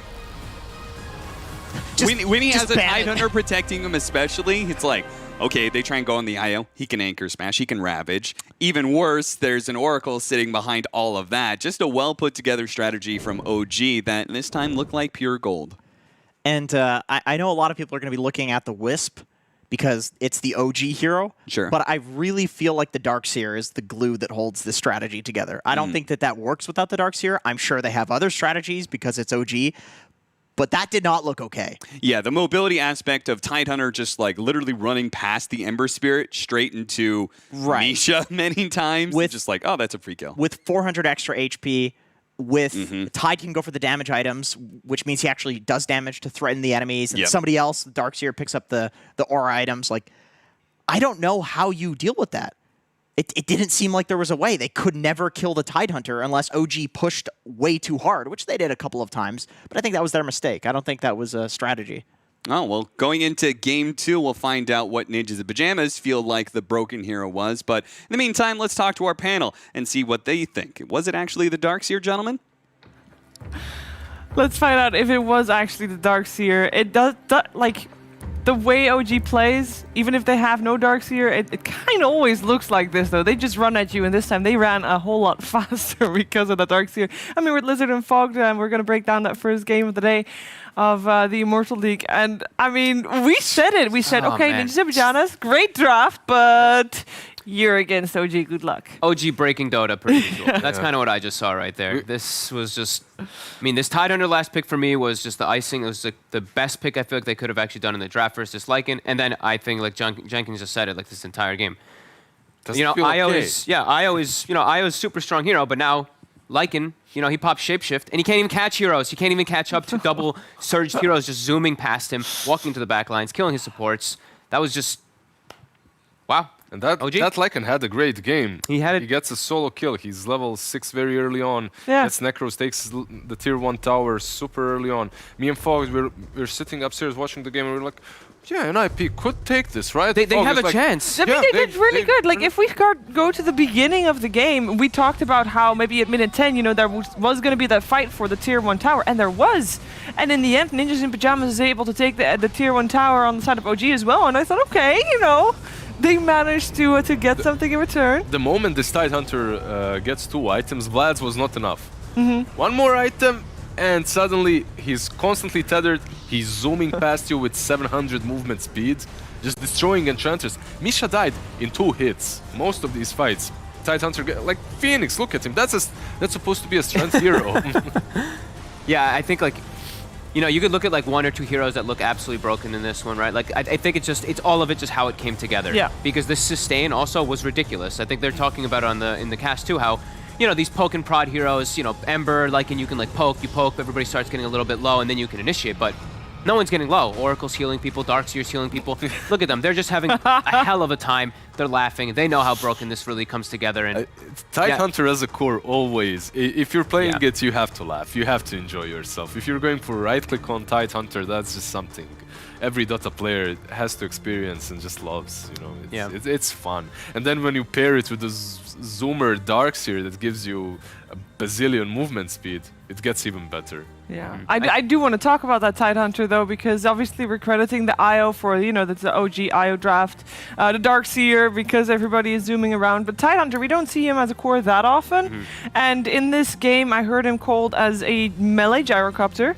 I heard him called a troll. I heard him called what was the other one? The Timbersaw as well. Jenkins basically said this was a Timbersaw, troll, and gyrocopter in one. Why don't we see him more often? I actually feel like I see him a lot, especially in like in NA. I mean, I don't want to talk about so much pubs. We're all I gonna be care harping about your pubs, Fog. Yeah, no, it's true. Tell me about your pubs. Yes. No, it's like this hero How has was your always been game? this hero has always been looked as like this. He's a hard counter to Lycan. Usually you don't see it played in this role though. And usually it's like the Tidehunter's played as this aura carrier. Yeah. Right? He's played in the off lane, so his role isn't going to be as impactful. This one, they're just okay. We have a Darkseer. He builds that. He does that role. Thompson can just play the carry. That's exactly what he did. The problem is they couldn't put any hero versus this Tidehunter that's gonna have a good time. Yeah. Like perhaps Phoenix would be the best one, for a matchup, but none of these heroes deal well with him. Lycan pretty much gets owned. Same goes for Ember. So Thompson was bound to have a good laning stage. And then once he gets Vlad, he just heals. He heals so much that Morbid Mask, not even Vlad, like you just heal so much hitting creeps. It's ridiculous. But then again, this is OG that we're talking about. Don't try this at home. Like, please don't. I mean, we are not talking about our pubs, but we do not want to see tight mids in our pubs. it definitely can work, and it definitely we have seen it multiple times in the past versus Lycans versus Embers. But while we're at it, can I bring up my pubs once only? My pubs are really bad. But one thing that I think is hammered into my pubs is that when you're facing a Necrophos or when you're facing a Morphling or any kind of sustain hero, you build a vessel. Like someone's always saying, who's going to build a vessel? Like, was this game too fast to build vessels? Should they have multiples because everybody's healing? What's the deal there? The problem here is you're playing versus multiple saves and Oracle. Yeah. So you have that Purge as well, you have the False Promise as well. Like, is there any way to itemize against that? Usually, what teams are doing at the moment when they're playing versus multiple heals is Skadi and Shivas. You get Shivas on one hero, Skadi on the other, and then it completely negates that. Vessel kind of did fall out of favor. And Okay. in this game, perhaps Ember at some point could have gotten that. Shivas, maybe someone could have gotten Skadi, but I doubt it. But the game just went out of control really Yeah. fast. You Yeah. couldn't even finish your BKBs. It accelerated just too damn fast. And I think this is something we ended, I think, like the panel was with, if they're able to split OG up, this Lycan could be successful, Yeah. perhaps. But However, OG does not play that way. OG loves to group up, and I feel like this is a draft where as soon as you lose map control on the side of NIP, you can't actually go for this Roche. If OG ever gets a Roche, game is done. Yeah. Like, there's no coming back from that point. And yeah, OG made it look honestly pretty easy in this one. So yeah. I mean, it is so difficult because we talked about how NIP had like a really good draft. We were very happy with what they did. And okay, so right now, NIP banned out the Doom and the Magnus in the first phase. Span out IO Darks here. Did you see that? Yeah, I mean, that's the only thing you can do then, right? Did you see the meme of Putin walking all wide with music behind him? Yeah. Yeah. Did you see the Tidehunter Yeah, doing he the same? this was it, man. This was the Tidehunter walking with some bad music behind. I think maybe Timbersaw could be a hero that they could think about. Saberlight, I believe he can play it. It could be a hero that can deal with a lot of strength heroes, especially when you combo something with Wisp. Like, And he can fight early enough. yeah, that's Yeah. all what he does, pretty much. So it could be an idea, but man, you don't want to draft against OG and their draft. You just want to ban it. Just ban out what they're picking, and that's it. And I think- that's the thing. There's 7 heroes you can ban at the moment. And Yeah. there's like how are you going to ban everything they have under the sun? I think Darkseer. Like I think Jenkins you said. have to. I think like they're just specialists. I think they're too good with playing. I think Darkseer is just on a hero that's really just up on the rise and the rise and the rise. I think teams are really going to start to and have started to notice how busted this hero can I mean, be. he was nerfed into oblivion. Yeah. And then started getting small buffs. And yeah, Buffs we're for- back. for 5 years. And then IO, we already know, like, you think OG, you think IO most of the time, right? Just dating back to last year. So I think those two probably will be just a good idea to But get rid most of. series that we have seen here so far have been revolved around Darkseer. It's not only this one. True. Even last night's Alliance versus Nigma, Yeah. it was pretty much around Darkseer. Nigma snatched it a couple of times. And before that, when... was it Viking? I'm not sure. Alliance was playing another series also. They were Virtus.pro Yeah, the day they were before, yeah. also going for Darkseer twice, and that's4 had like 6-1 in a game that finished in 20 minutes. So the hero is definitely in a sweet spot right now. Does it matter who you pair him up with? I feel like it's best when he does have at least like a shell carrier, at least 1 or 2 in the game, but I feel like there's so many different pairings right now for Darkseer that Ice Frog is probably getting ready to add 2 minutes onto Vacuum and make everyone really sad. Make it his ultimate instead. Yeah, I don't know. There's something about this We hero didn't that really see that started to seem before. insane. I must say, I mean, the Surge, that has to, like, Surge the is just talent is crazy, just yeah. stupid. It is a talent, isn't it? The talent for us, Yeah, that is a Surge talent. there's a Yeah. Surge talent. Yeah, There is. get rid of that. Like I'm not sure if they got to that point. It's way- in it's this game later as on, well, yeah. Yeah. But it's there just- is a talent. It's just the combo of all of it. And if you can abuse it with a hero like Io, where it's just now you have 2 surges on 1 target, it just Yeah. it breaks the concept. It really does break the concept of what the hero is supposed to actually do. So, Yeah, that's OG. whew, that is OG breaking They Dota, break it. finding new things. Yeah. Yeah. And it's up to NIP to find an answer very fast. Because they only got 15 minutes in between the game. It's like you knew.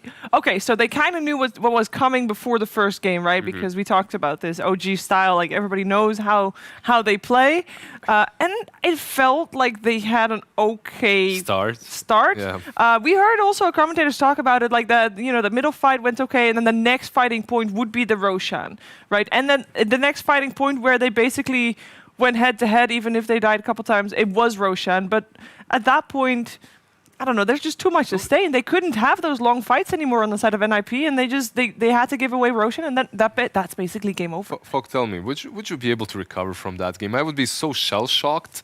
It's like at one point for me, NIP, it felt like they didn't know where it was hitting them from, like from all the sides. It's just. I'd be like, guys, let's do this. You know, let's pick IO Darks here. Like, this looks just really take fun. it. You know, right? I know, but I mean, you definitely have to take away a couple things. I think now it's like over these last few days. Sure, we saw Phoenix, super dominant hero, but Yeah. maybe not as a first pick overall. The hero, when he can see snuck in like a second, third, fourth, he's still going to be there. And now we're starting to see, I think Darkseer is just this, he's the king. He's starting to just be the king again. Yeah. There you go. I mean, That's the white tide. There he is, the Thompson. white Putin's. Yeah, there we go. I mean, tied mid. It worked out great. Does it work without IO? Yeah, Yeah, if you're still. versus Lycan in particular, I think that Okay. hero just, Yeah. I don't know, just breaks Lycan's like the whole idea of the hero, because you're just, even in the mid game, Yep. you can't focus fire hero very easily because Tide's just this bruiser, right? He's just blocking all your paths, and then you're always matching the ultimate cooldowns. Like your Ravage is up when his shape shifts up, and then, oh, Anchor Smash. See you later, book. Like your entire concept of your Lycan hero is just gone. Now, for OG's doing, them losing their tier 1 mid was probably a big deal because they don't normally lose their tier 1 mid, especially not that early. Do you feel like they're just gonna like not care about that and continue on? You know, I'm looking for improvement points on OG's game, and that's the only thing I can think of that might not have gone the way they intended it to. Like, is that something that is even in their minds? It's like they don't care.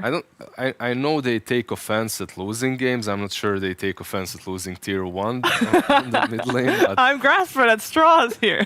You know, they gotta have something to improve on because know what? we know they always look for things to improve on. It's probably, man, Lycan got an 11-minute book 3. You know, that's pretty damn early. Like, I've seen some 13-minute book 3s Yeah. and some like 13 and a half, but 11-minute is extremely fast. So that's one thing you could work on. Don't give away the deaths up in the top lane. I think that's one thing that people always look at OG is No-Tail gives first blood a lot of times or something like that. So maybe one of those things, but they don't need to fix anything. That was No, fine. Right? that was a beautiful game. Yeah, I don't know what NFP is going to do. I'm very curious about how the start of the draft is going to look, and if they do take something away from OG in terms of draft. I don't know, they're not really the typical IO team though. Yeah. Like yesterday when they were playing against Viking as well, obviously we saw Viking pick it once, but the rest of the series it was ignored, like not banned, not picked. I would just ban IO Darkseer. Yep. I would just ban straight. Like, But then you're dealing with a would- Doom and a Magnus. You'll get one yourself. Yeah, Or you can get one yourself, and I think when we come into this Mortal League a little bit further down the road, we'll see other teams let these so-called powerful meta heroes go through and then counter them. We have already seen Magnus countered by Winter Wyvern yesterday, right? EG did that. Yeah. So I think teams will feel a bit more comfortable letting these meta heroes go through and then countering them. The only problem is EG did it to 5-man, and EG were the ones that were upper dogs, obviously considered the favorite. yeah, we don't know if it was that they won because of the Wyvern Yeah. being the counter of Magnus, or maybe they just won because they're the better team. Exactly. I'm also just looking and I'm like, you know, Magnus, he's this hero that's super like renowned, super good hero, but I think Darkseer is just a better Magnus in every way. He gives you it's more constant RPs. He just doesn't enable your carry to go farm, but I don't feel like this is a farm meta from what I've seen. Yeah. Sure, we're seeing these Spectre hard carries, we're seeing these Even Void, Spectre fights. but they're fighting, exactly. So I feel like Yeah. Darkseer just is better. Sure, you don't have an Empower on you, but you've got an Ion Shell on you, and you're Surge, so you're just getting into the fights all And the you can time. always buy Helm of Dominator, and that's your RP. Sure. Get the Centaur, Vacuum, Stomp. Yeah. It And doesn't Vacuum- pierce BKB, but you know Yeah. it's.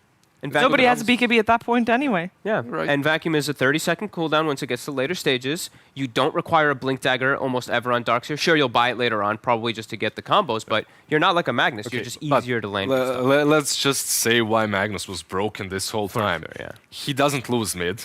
Like you Yeah. go to Yeah. the mid lane if he is mid, he doesn't lose that. Even if it's a bad matchup, he farms incredibly fast in the jungle. He comes out with 2 bracers, power threads, blink, and just dominates you very, very early on. So there are reasons why Magnus is being Yeah. banned out. Let's not forget that. Same goes for Doom. 12 minutes, blink dagger, phase boots, drums.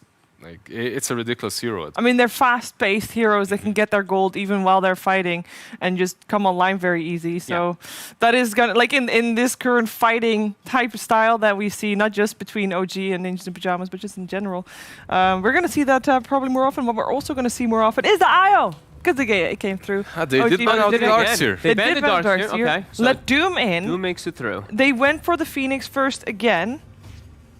And OG did not this time ban out the Queen of Pain, which we have seen Supreme reign on. Don't you just take the... Okay, so the Doom here is obviously an option for NIP, right? Like you're thinking about it. I don't like Doom versus IO that much. There is though. that That's problem. The thing, is Yeah, that there IO's is that actually quite problem. good. Unless you have a Grimstroke. No, they go Yeah. with Pango. It's been banned out in the last game, and they snatched it a little bit earlier. It's their full comfort zone. Yep. Something they play quite a lot. So Big fan of both these heroes together too. The disarm and all that coming in together. Yep. Lucky shot, of course, with Phoenix. what I really like with Phoenix is clockwork as well. Like the cogs plus the fire spirits on you. That's so obnoxious to play against. Have seen it yesterday, obviously. Okay. What will they combo with the Wisp early on? What's still in the pool? When you think about these broken heroes right Yeah. now, you're thinking about your Doom and your Veno, but it's also OG, so Yeah, Maybe Topson really liked playing Tidehunter, and he's like, I want to play that again. I mean, I think they could even pick something early like a troll. Yeah. Looks really good versus both of these heroes already. True. If they did want to go for something, it reveals a little bit of your win condition early, which I don't think OG likes to do so much, but. Mhm.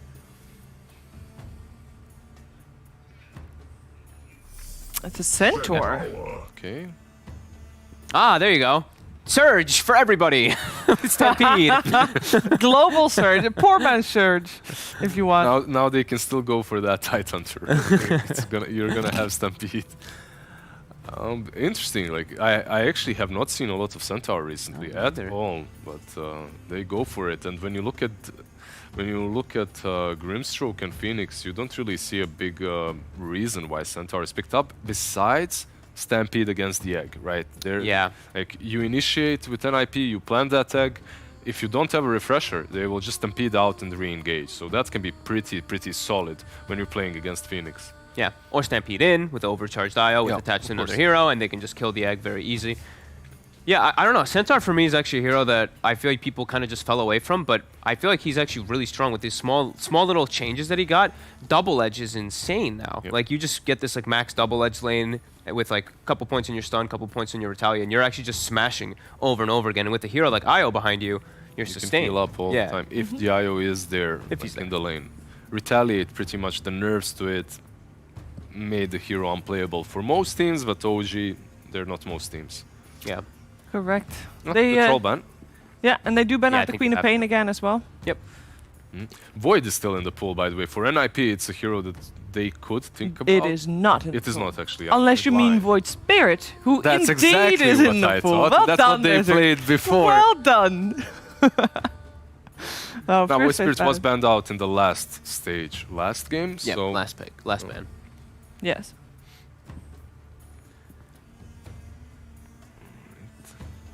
Okay, so you want to be able to ban out heroes that like pair well with this IO and are good versus the Phoenix in particular. So I mean, I'm- Troll is the best one first. Are we not worried about Venomancer and Doom anymore? Is it wait, just... wait. They banned They- Beastmaster, They right? banned Beastmaster. Yes. Yeah. So attack speed aura, right, versus Egg, and just Roar versus Pango, right? The hard lockdown versus But you the have Rolling a Thunder. Centaur. It's OG, man. It could be mid Centaur. It could be carry Centaur. I mean, after Tidehunter mid, why not Right? Centaur mid? Like, it's possible. That is definitely I true, though. That agree. is interesting to see that they actually ban a beast. Like that's Yeah, they basically ban an offlaner, even though you normally assume Centaur is the offlaner. Yeah. I think they know more, obviously. These teams, yeah, we are talking about how teams aren't really playing a lot, aren't screaming a lot, but I believe they know something more because Yeah. they ban out the Beastmaster and the Doom. Okay, both of these can be played mid as well, but usually are considered your off lanes. Yeah. I mean, it makes sense why they ban it, like for the reasons versus those two heroes. Yeah. But the fact that it's a Centaur, it makes it a little strange. See, NIP they ban out the Doom, another hero that could have been pretty devastating. And there's a lot of different, as we've seen, you know, Doom can be played in so many different roles. I would love to see.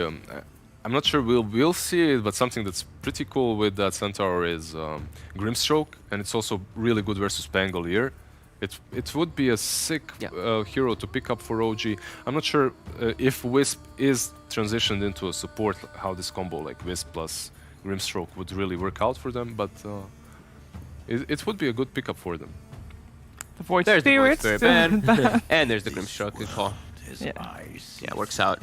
So too well versus both these heroes. I love that silence versus the Phoenix is really devastating, and versus Pango, of course, the leash. And super long stuns. Centaur is always going to make Inkswell very easy to utilize. It's something that Yeah. Virtus.pro used to do quite a lot with Rezo and Centaur because that's what he plays all the time.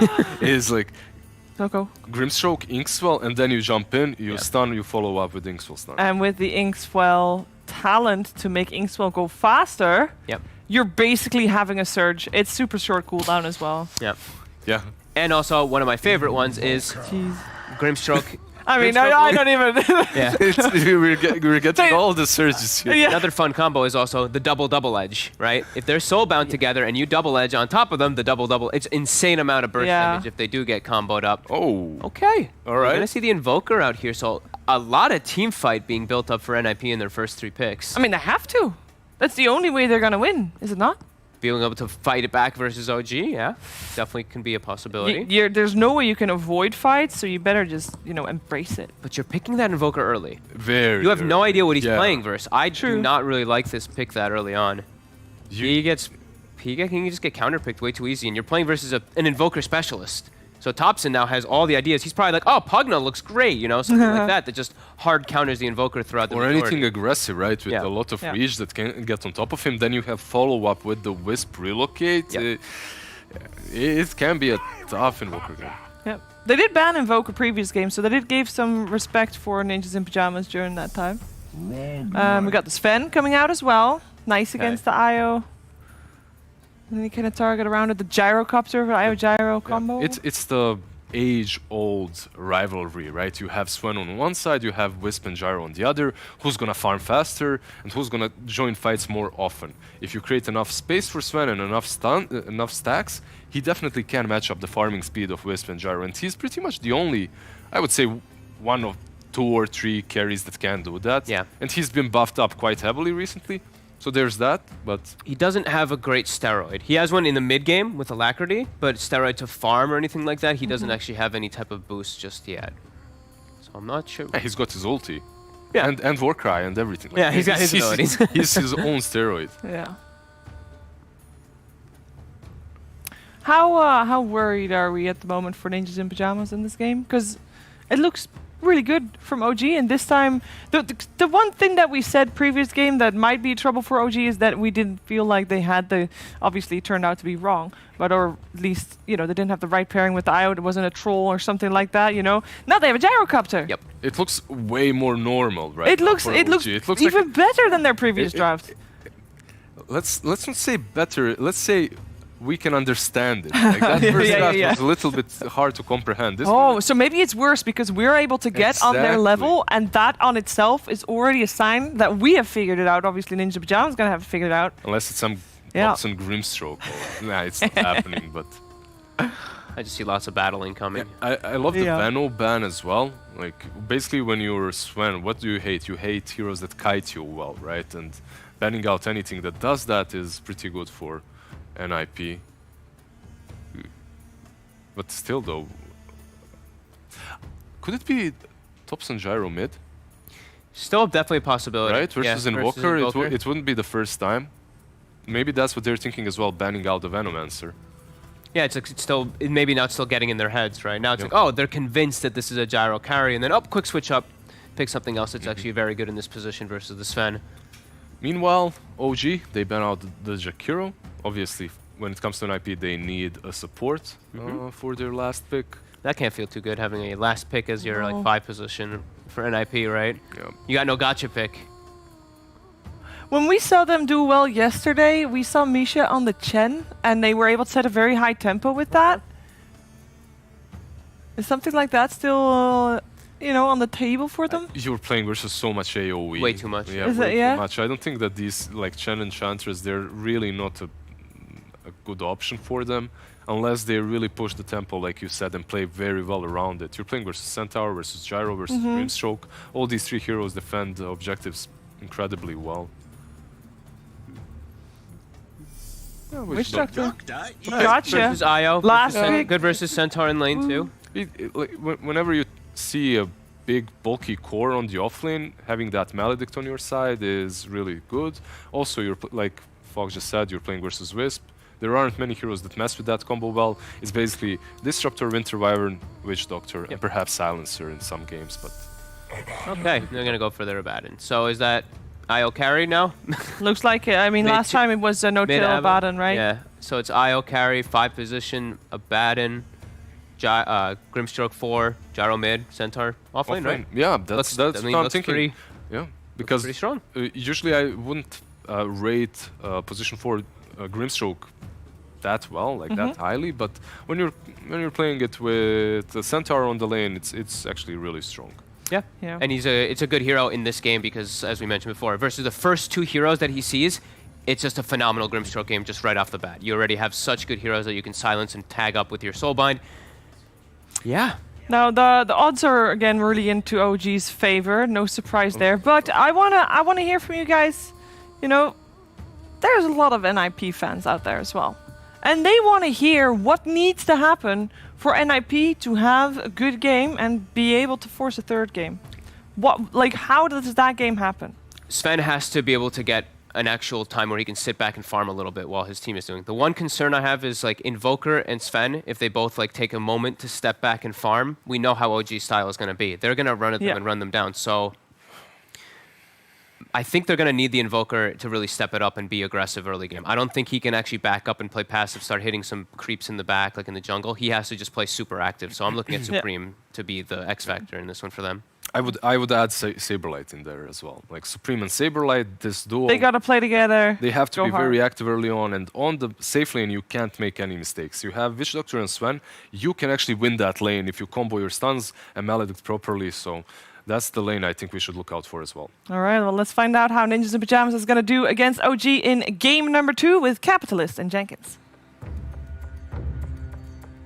No mistakes. That's what Lizard is asking from Ninjas in Pajamas, and it seems like that is the sort of position that OG puts themselves in, or maybe puts the enemy team in, is that they can afford some mistakes. They can afford to feed away some first bloods and stuff, but it doesn't really seem to matter because once their strategy comes together, it just seems unstoppable.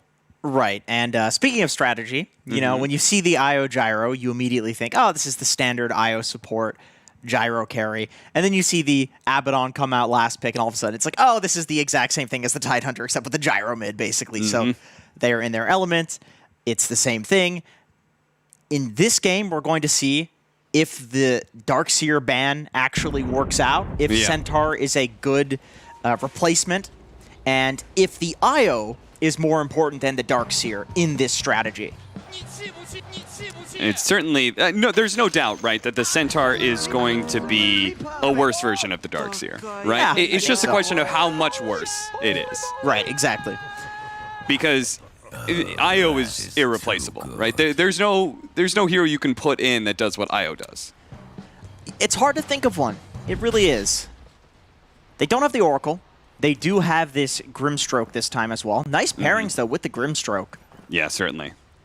They pretty much said this is a more offensive version, right? A lot less save, but their damage output is really high because Centaur is a much more offensive hero with his burst damage that he comes into play. The Grimstroke Inkswell comboed with that. Seb and Charlie having a bit of standoff right now as they're dropping each other's items, and well, the swinging is going to start. Charlie hoping that he's going to work Seb back into what is a setup from Misha and Era as they pop out. It was a bait all along, and the Sunstrike, it's not needed. Misha will take the kill instead. They won't get the bounty runes for it, though,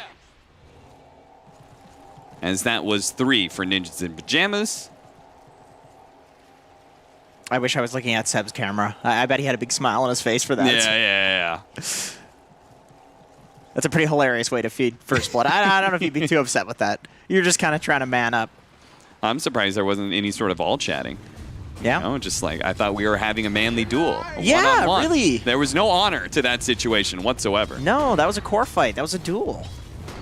So as the panel was talking about pretty early on, Thompson is going to be playing in that mid lane matchup against Supreme Exort Invoker for him. I do think this is such a cool concept to run this IO as a carry and then have a support in the lane that you can pair up with, and then have a mid that you can pair up with in the mid game. Like it just seems like OG believes that this is the thing. Like this is just a broken thing, and if you can do it I think they've had Wisp in all of their last like 7 or 8 games. Yeah, and that's the thing I'm kind of pointing to is that like they have so many, they're so fluent with IO at this point in time that they have a wealth of strategies to run with it. But they are IO strategies. Yeah, and we were talking about that up in the green room. Maybe, you know, banning the Darkseer, I think that definitely was what made that last game look so hilariously good for them. Yeah. But with that being said, it's OG, and so they clearly are going to have more IO strats than they have Darkseer strats, I would say. But is it better? That's the question. Yep. And besides OG's shift in strategy, how do you feel like Ninjas the Pajamas adjusted? Because obviously they had to guard. They left a lot of things left out in the pool, right? They banned the Darkseer, but they still had to guard against this strategy. What do you think they switched up from game 1 to game 2? I like what you mentioned in the draft. Basically that they have this really solid team fight that's very difficult to run into. You can't just 5-man like maniacs into a Pangolier ult, into Invoker Cataclysm, into Phoenix Egg and Witch Doctor Stun. I mean, they have a lot of disruption basically for the 5-man. And so I guess we'll see if it pans out for them, because OG, they also have a lot of disruption, a lot of 5-man. Yeah, I'm always a fan of the Pango into a lot of these IO matchups, and I'm sure Saberlight is too. After all, after yesterday's loss, he tweeted that, you know, it's just not the same playing off-lane heroes that aren't Pango. And so he's got his favorite back into play here, and we'll see if he can actually perform a bit better than the last few games, because I'll be honest, it's been disappointing performances from him so far, for me anyway. He's had some rough times. I think there's a lot of pressure on him too, like Lizard was saying, to be the guy that's like running around and doing things on the map. So that can always make it kind of hit or miss. Yep. You can feed a lot if you're that guy that has to do the things. Life of an offlaner. Sure, for sure, no doubt. But this is, you know what I always respond to that though, is that those sort of excuses, they work for people like you and me, the shitters, right? Yep. Oh, absolutely. Every day. When it comes to people who are aspiring to, you know, win a TI, you got to be able to step up that performance every single time. True. You know, you got to be able to keep those bad games to an absolute minimum. Yeah, very little room for error when you're playing against 2-time TI winners. I mean, it doesn't get much harder than that. Certainly not. They didn't beat OpenAI, though. That's true. Neither did I. Zaxa. It's a little bit of Inkswell stun, but he's got to be careful of this combo of stuns from the Sven Witch Doctor. He grabbed this Witch Doctor with an intention to be able to counter the big, bad, tanky offlane Centaur, but it doesn't seem to be working that well. It's actually Charlie who's more threatened and ends up dying in this top lane. Fogg mentioned it on the panel, just this raw damage that comes out from the new Hoof Stomp, as well as Double Edge. It's a bit different of a way of playing Centaur than playing with the Aura like people used to. But boy, do you do damage. Like, he is a kill hero again, for sure. You want to combo him with something like a Grimstroke. Yeah, he's no longer that guy who, thanks to Retaliate, like dominates a laning phase and then takes your tower really early. He's looking to kill. Yeah. And he's very likely going to be looking to grab a Blink Dagger at some point in time. We'll see how early he actually chooses to go for it. But it feels like that is absolutely necessary on the new Centaur, whereas before you can go a lot of team fight items and just kind of roll up on people. It does, and I also think that this patch is just played a little bit faster too, with regards to running around early and fighting and defending towers. Like, we've seen the rotation to the mid tower in basically every single game before 10 minutes. So yeah, definitely the Blink Dagger is a big item whenever you want to fight early. Thompson has a ton of CS. That's because he's playing very efficient jungle, and so if we were probably to look at the net worth, I guess he'd still be top, but oh, he's actually not. I thought he was going to be probably neck and neck with the Invoker, but no. The jungle creeps are pretty bad, I guess. Yeah, he's been getting a lot of golems in Seder camps. Yep. No-Tail does manage to get these stacks of silence, but Saberlight, he's not backing down from the fight, and if he keeps getting lucky on those Lucky Shot procs, he might be able to just keep going. Seb, gonna be hit by the Sunstrike? Was that the Sunstrike? Either way, the Maledict Looks like it may take him out from that last hit. Oh, Raindrop came in for the second tick, but that last one brought him down to 20 so health. close. If they'd gotten one more swing in from somebody, that certainly would have been his death. Max Flack with an Arcane Rune. He's a happy boy. Yeah. Even though the Invoker is top net worth, everybody else is looking real good on the opposing side. Top lane, nice rotation coming in from Era, and a good opportunity to kill both of the heroes in the off lane here. But Seb, with a nice stomp, this Sunstrike, it is going to land the Fire Spirits, though. He had a stick charge. It's not enough, though. Stormhammer comes in, and Charlie manages to get the double kill. They leave Saberlight alone, and he's chased out of lane, so they'll have to try and fix this. They don't want to lose this tower too early. Got the aggression from OG here. Yeah, it's going to be countered by the aggression from Ninjas the Pajamas. They know that OG, I mean, sitting in position behind a tier 1 offlane tower leads you exposed to a gank, but it didn't really connect from Ninjas the Pajamas. Man, they're so good at playing these heroes together. Like just the save from No Tail there, and then mid one runs into the trees and tethers out. Like that was 4 heroes, right? With the mid Invoker rotating, and they survive that like it's nothing. Behind the tier 1 tower as 2 heroes. Very nice. You see Ninjas the Pajamas, their game plan is definitely, they've gotten 2 cores in the side lanes that can, at some point in time, feel okay at being left alone, though Charlie, he's not feeling so okay right now. He knows he's dead because mid one's relocating in. He was just hoping he'd get the kill on Seb, and Supreme clips him just perfectly enough that the IO didn't tank up the Sunstrike damage with him. Meanwhile, they do manage to kill No-Tal while he was left alone. Mid one was a way to play. Supreme is popping off this game, man. Yeah. If he can get that early Ags, get that Cataclysm out, that's enough damage, you know? I think, I believe in the Supreme Invoker. Regeneration. He's very farmed. Just Drums Rush, no boots, nothing. Doesn't need them. Just stats.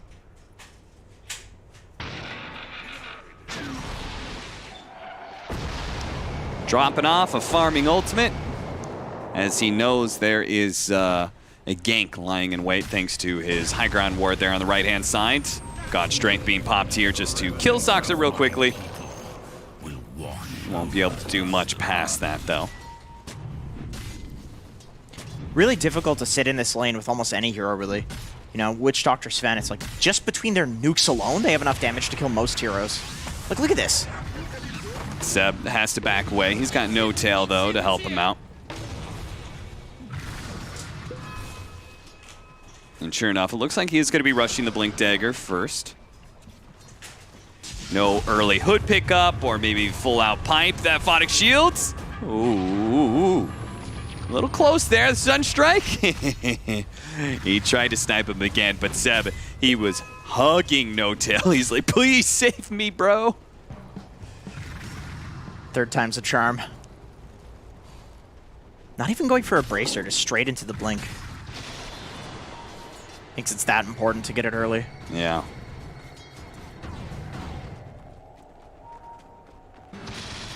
Two to 6 Ninjas the Pajamas. Having, I guess what could be a better laning phase unless this set up. What a nice double stun combination. Charlie's still tanking up to survive, though. And so it wasn't the big kill on the carry that they were really hoping for.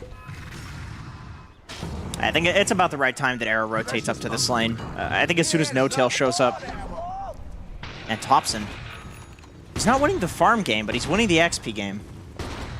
Almost level 11. Oh my God. Look at him.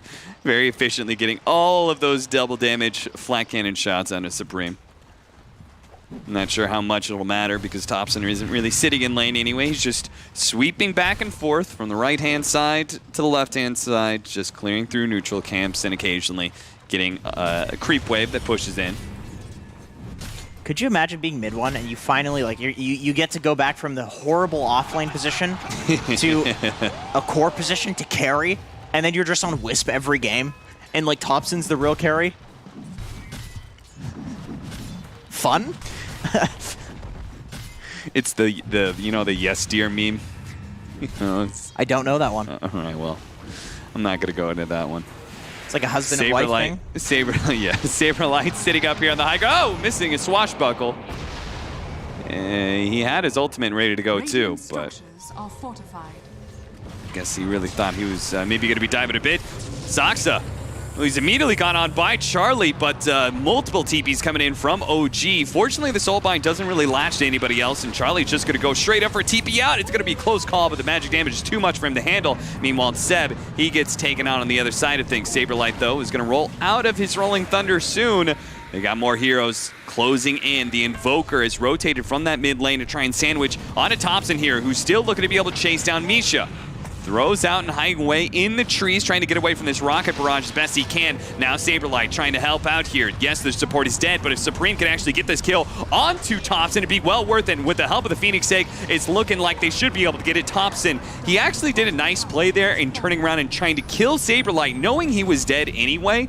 Unfortunately, his damage just came a bit shy. No Tail, removing one of those fire spirits, will stay alive.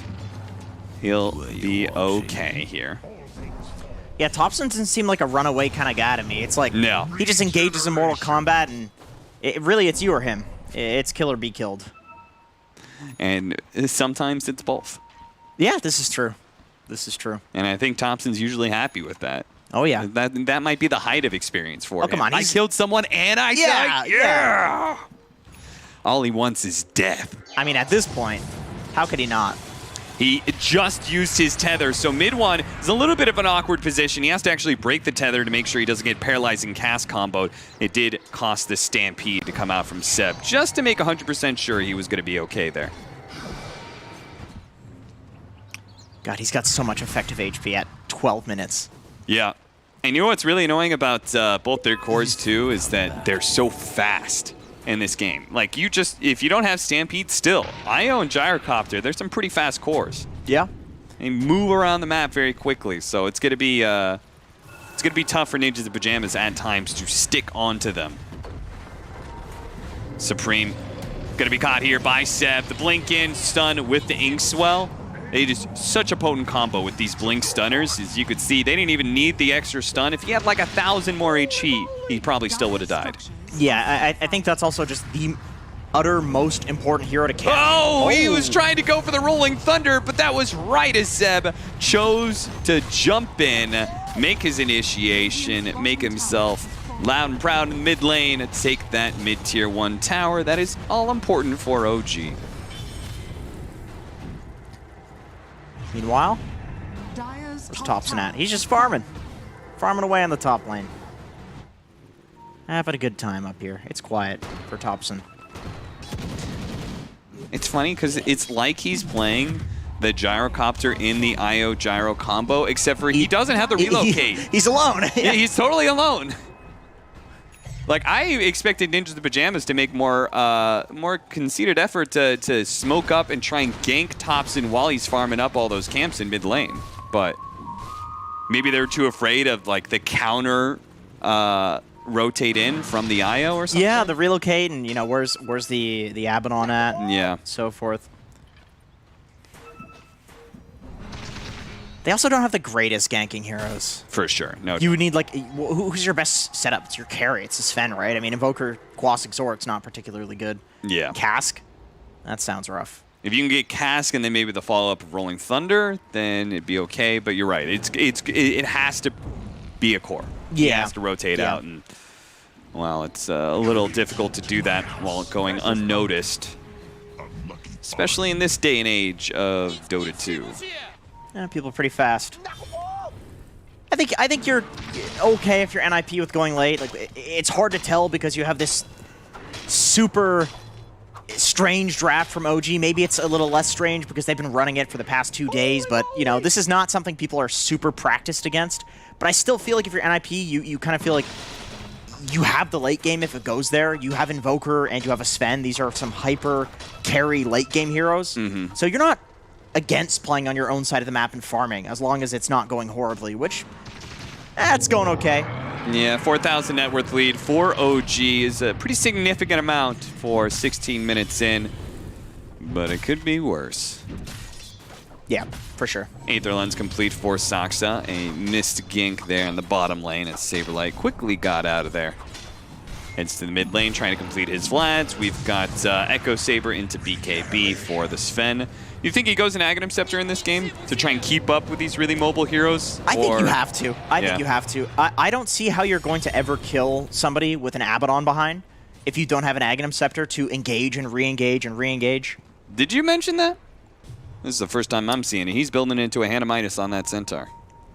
You know, I can get behind that. I can get behind that. I mean, once you have the Blink Dagger, if you feel like you already have enough sustain, what do you really need on center? You don't buy a BKB, you know? You don't buy a Force Staff. Like really, all you need is the Blink. That silence on a Saberlight, it may spell his doom here as Seb comes in. That potent amount of damage, man. It is destroying Saberlight. And once again, I hate to say it, but he is having a rough one right now. Yeah. Last few times he's trying to get off the Rolling Thunder, he's just been a bit too slow. OG, they've been playing nice and fast as they move around the map, go from one kill to another as they're going to be able to catch Misha here. Supreme is somewhere in the location. No, he's not. He TP'd out to the other side of the map. He's like, nope, nope, nope. We are playing a game of hide and seek at this point in time, where they're going to try and hide their cores around the map to get farm, and I guess it's going to be some supports dying around the map. So there are 2 heroes without boots in this game. One of them doesn't have boots because they can't afford it. Yeah. And the other one doesn't have boots because they don't need it. Let's see, did I get that right? The beauty of Io. 2 heroes. Yeah, poor Witch Doctor. Poor Witch Doctor. Like literally poor. Like, he's very poor. Very, very literally poor. As literal as it gets. Does he have a win lace at least? He does. He does. I love that so much. Because it means he's got the shoelaces, but not the shoes. That's kind of... That's sad. That's kind of sick. That's kind of... That's, yeah. Oh. It's a little perverse if you were to laugh at him like that. But I think there's a bit of a sick perversion there, for yeah. sure. To quote CCNC. Well, he wouldn't be talking about this Pango anyway. No. Let's not get into NA Dota lore here. Misha in some trouble here as he's stuck inside this neutral camp, but really he positioned himself quite nicely. Mid-1 will eventually get the kill, but he's in a nasty, sticky, unwinnable situation. He's surrounded by 4 heroes. Ninjas in Pajamas, they finally get some real blood out there, and they're going to push forward for a little bit more. They've got the God Strength still up. Let's see if they can take a tier 1 mid-tower, or if OG with a glyph and a couple of heroes can still defend it. Seb. And he's feeling good, ready to go. He's got 1,800 HP, so yeah, maybe you're right. Maybe he does have enough sustain. The hero's good with levels. You know, you want to get that high level in the ultimate. Yeah. Late game talent's pretty nice. Get that extra double edge damage. That's pretty good. Seb's actually been doing this in his pubs. He's been going Midas on a lot of offlaners. Like on Brew, he'll go double Bracer into Midas every single game. Yeah. Night Stalker as well. So I don't see it as being that different from a Centaur. Like he just seems to think that this item is really good, especially on heroes, of course, that just need the levels. Yeah. Don't really need items. Okay, so they saw a bunch of heroes rotate up to top. They think maybe they could fight here, and then they kind of see Thompson in his full form, realize, wait a minute, that man's got a BKB, retreats, but it's too late. Thompson, he's already closed that gap, and now Seb is here as well with the rest of the team. The Soulbind's going to go out, catching even more heroes, and now Ninjas the Pajamas, they're going to have to fight around the Supernova, but the Supernova, it'll be dealt with so quickly with that hand on Midas Centaur. Tornado comes through, clipping a couple of heroes, man, and that Death Ward with the Maledict that was already up on Thompson, doing quite a large amount of work there, but all it does is force them back. It doesn't actually get any important kills. They kill Saksa, but that's going to be it. Meanwhile, they've lost 4, and maybe a 5th as Supreme still has the dust on him. Does he have anything he can invoke here to be able to get out? Stuck in a hole, but no way to survive. That's a team wipe there. 1 for 5 exchange to the favor of OG.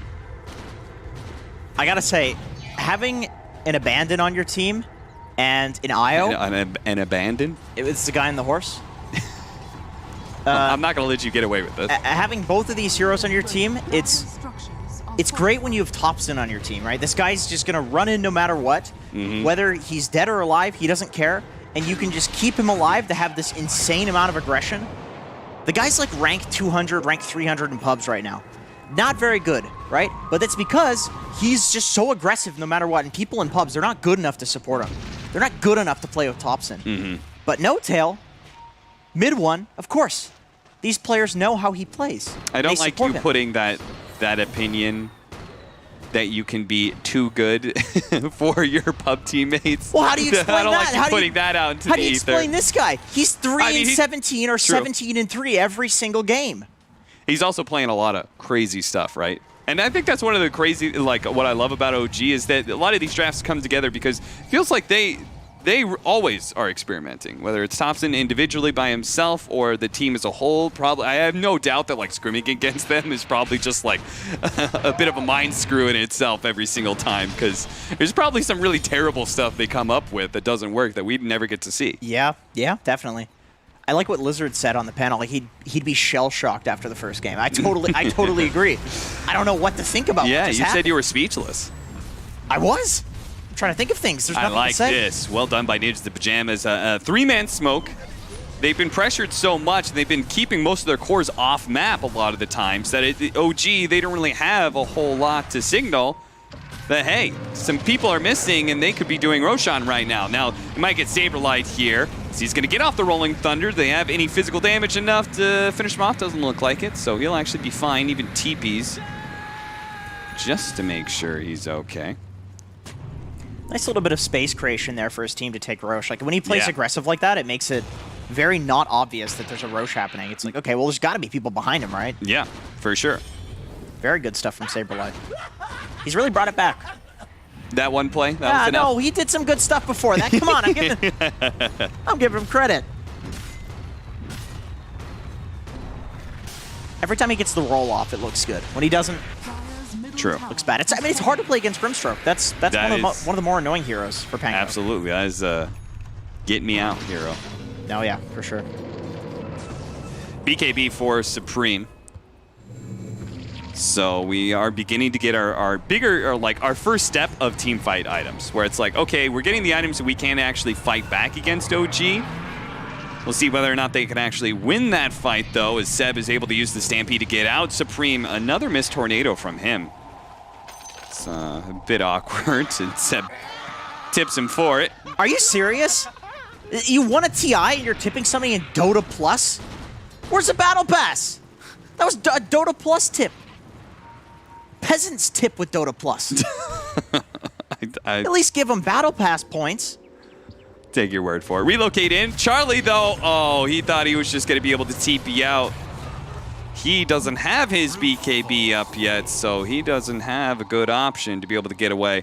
See Era there doing some cutting of the creep wave a little bit, trying to pull him back, but OG are going to try and resume their stranglehold on Ninjas in Pajamas, despite the fact that it was Nip who just recently took Roshan. Yeah, that was one of those, like, Hail Mary play from behind Roshans where it doesn't really make it so that you can fight. It's just that OG can't take it. It gives you that little bit of a gold boost, and you know, it is on Supreme. It gives you a get out of jail free card for him. If he dies once or twice, I mean, he's the saving grace in this game. So that wouldn't be good. Thompson. He's just zooming around, not caring, not giving a damn, all by himself pretty much, because he knows thanks to the BKB, there's not really a whole lot they can do against him. He'll time his TP with the ending of the BKB nicely. And now he's got 30 movement speed, so he's going to be doing that same exact thing, but even faster. You're totally right about how he's playing like he has an IO behind him, but he doesn't. Yeah. Like, he's just split pushing on his own. Yeah. And instead of relocating out, he's BKB TPs. He just uses his movement speed. Initially, it was his movement speed, because he's like, okay, I can outrun Rolling Thunder, like I have enough mobility to dodge it, right? Yep. And then now he's got a BKB, so he's like, well, Once they put any real disables on me, I could deal with that as well. The BKB still on cooldown for now. He's going to get the Tornado EMP follow-up. The rest of his team, it's a little bit too far away. They're going to bounce back in, but they snatch the Soulbind onto the Invoker with the Panko, so they completely neutralize him, get the homing missile stun afterwards, and this is going to be a comeback here for the Invoker, but what can he do with his second life? He's going to pop his BKB, but that poor Sven, man, he just gets eaten alive by Thompson. A really nice ice wall, but Thompson zooms out of it pretty quickly, and now he's got his BKB up. Seb, he tried to put a halt to Supreme's retreat there. Look at him go, man. He's catching up to Era. Era thought, oh, please, the Icarus dive. Surely it's going to get me enough distance, but it won't. Thompson's a shark, and he'll hunt down these kills wherever he smells the blood to do so. If it comes all the way to the end of your fountain, he'll take it, and maybe even in the fountain. Of course he will. Thompson, calm down. What are you doing, you mad lad? Get out of there with the BKB TP. Once again, he'll be fine. They don't have any stops to these things. This is a total alpha Chad move. He didn't need to try and do that. A kill on Misha does nothing for OG. That's just another BKB charge, but god damn it, Thompson will assert his dominance over anyone who challenges his reign. I don't even know what to say. Is this Dota? What? It's just psychological warfare. Yeah. Like, this is cyberbullying. 1000%. You can't do this. It's 2020. You can't cyberbully people. My God. He survived. Yeah, of course he did, 'cause he's Thompson, man. There were 3 heroes. I mean, I just can't believe he actually took fountain shots. And survived, right? This is a buffed fountain. This is a 7.27C fountain. Yeah, it's an Ursa fountain, you know? It's got the Fury swipes. Misha kind of pops his head out. Okay, the relocate's coming, and Saberlight says it's time to go. He does have the Soulbind on him. He'll steer it away from the Invoker to make sure he's not halted in place. Can the rest of the team actually get out there? Still TPing. Oh no, Supreme! That TP, I think that was a long one. He's gonna pop his BKB. Deafening Blast will actually help him survive here. So it's just a BKB charge, but still, that was a little too close for comfort. Yeah, if there's any follow-up there, he just dies and the game is basically over.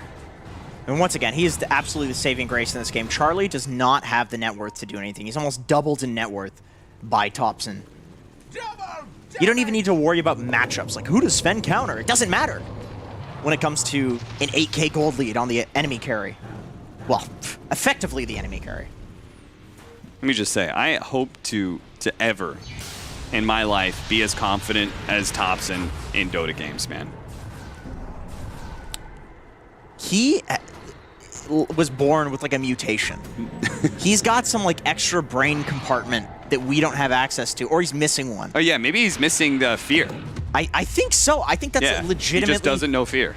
I mean, he doesn't look afraid. I've never looked at him and seen fear in his eyes. Yeah, first TI shows up. He didn't look nervous. He doesn't... He's either smiling or no expression whatsoever. Yeah. Just while owning people in their fountain. I don't know if I should be worried or impressed. I think we're describing him too much like a psychopath. No. We Listen, do see him laugh. I'm not trying to go down the psychopath route here, okay? And I realize the phrasing matters. Are scanning. I threw in the little... He smiles. Yeah. I don't think psychopaths do that. Doesn't look fake when he smiles. He enjoys Dota. Yeah. As do all of OG, because they're always having a good time when they're playing Dota, man. I bet everybody was getting the cake out of Thompson diving into the fountain like that. I can't wait for that replay of their faces. Oh, yeah. I want to see that. For sure. So difficult for NIP right now. And the thing is, Sven's not a hero you can get a rapier on. Like, if you had a Terrorblade or a Medusa or, you know, one of these typical Agi carries, Dire's top it's tower like, well, you get a rapier. Yeah. He might be able to carry the game, but he's not particularly great with a rapier. Yeah. Just gets kited. You're going to get kited and lose it, but... You've got your own, like, damage steroid. The biggest problem is actually getting the damage onto people. True. And OG, well, they're just controlling the map. We got a 14,000 net worth lead, and it's growing all the time because in Ninjas the Pajamas, they very rarely hold a whole lot of real estate. No Tail dropping some sprays on the ground while dodging tornadoes. Misha, he's going to be able to get the paralyzing cask. It's not going to land for very long, and a missed initiation there from Seb. He's trying to blindly catch Charlie. Charlie pops his God Strength. They're chasing after the Pango right now. Deafening Blast is going to push him away, but they still manage to finish off that team fighter. Look at the damage coming out from Thompson, man. Charlie, it just looks like he's being ignored. It's now the Supernova is going to be dealt with by the Gyrocopter. Charlie, it finally falls as he couldn't even kill mid one. Supreme looking to finish him off with the Tornado, the Ice Wall, but no, the heals come in from No Tail. That is an ultra kill for the Chadson, and they didn't kill anything. Look, they're all ending on mid one. This is just sad at this point in time. This is cyberbullying. This is Give him the rampage. Oh, those are some good teammates. Those are some great teammates. Well, shout out for Ninjas the Pajamas for giving him the rampage as well. Woo! That was I mean, that was a fun series, no doubt, but that was a bit of a stomp, man. That was a stomp. Yeah, OG just, they came in, they had clear ideas, variation of what they did in game one. They didn't need the Darkseer here. They still have plenty of IO strategies left in the bank. Right. And they just hand Ninjas the Pajamas 2 quick losses. I think the new draft order definitely works in their favor. Yeah, right? Only 2 bans, so what do you ban?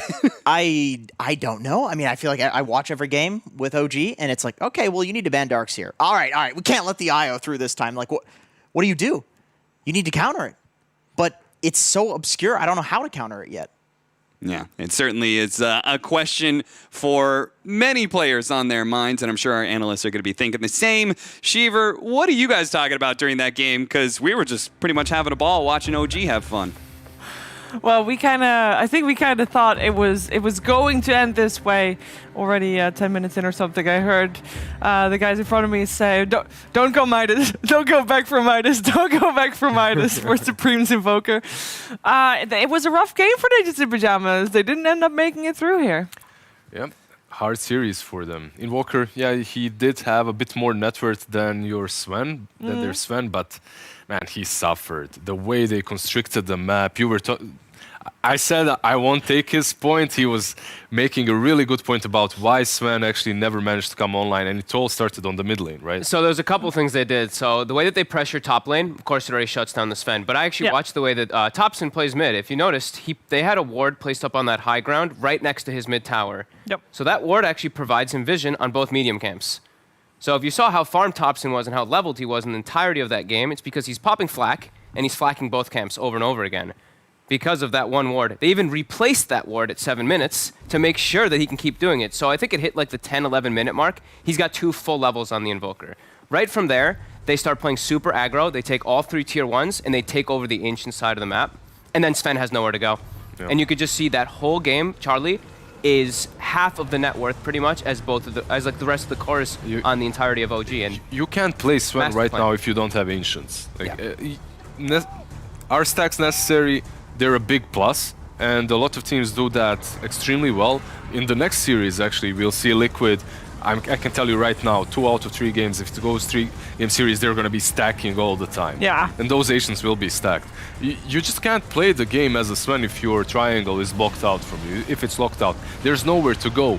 And the top lane, like I said, needed to be pretty much flawless for them. It was anything but that. The Centaur and Grimstroke are such a strong combo, it dominated them. Then after that you see this Wisp just tethering the gyro, rolling across the map.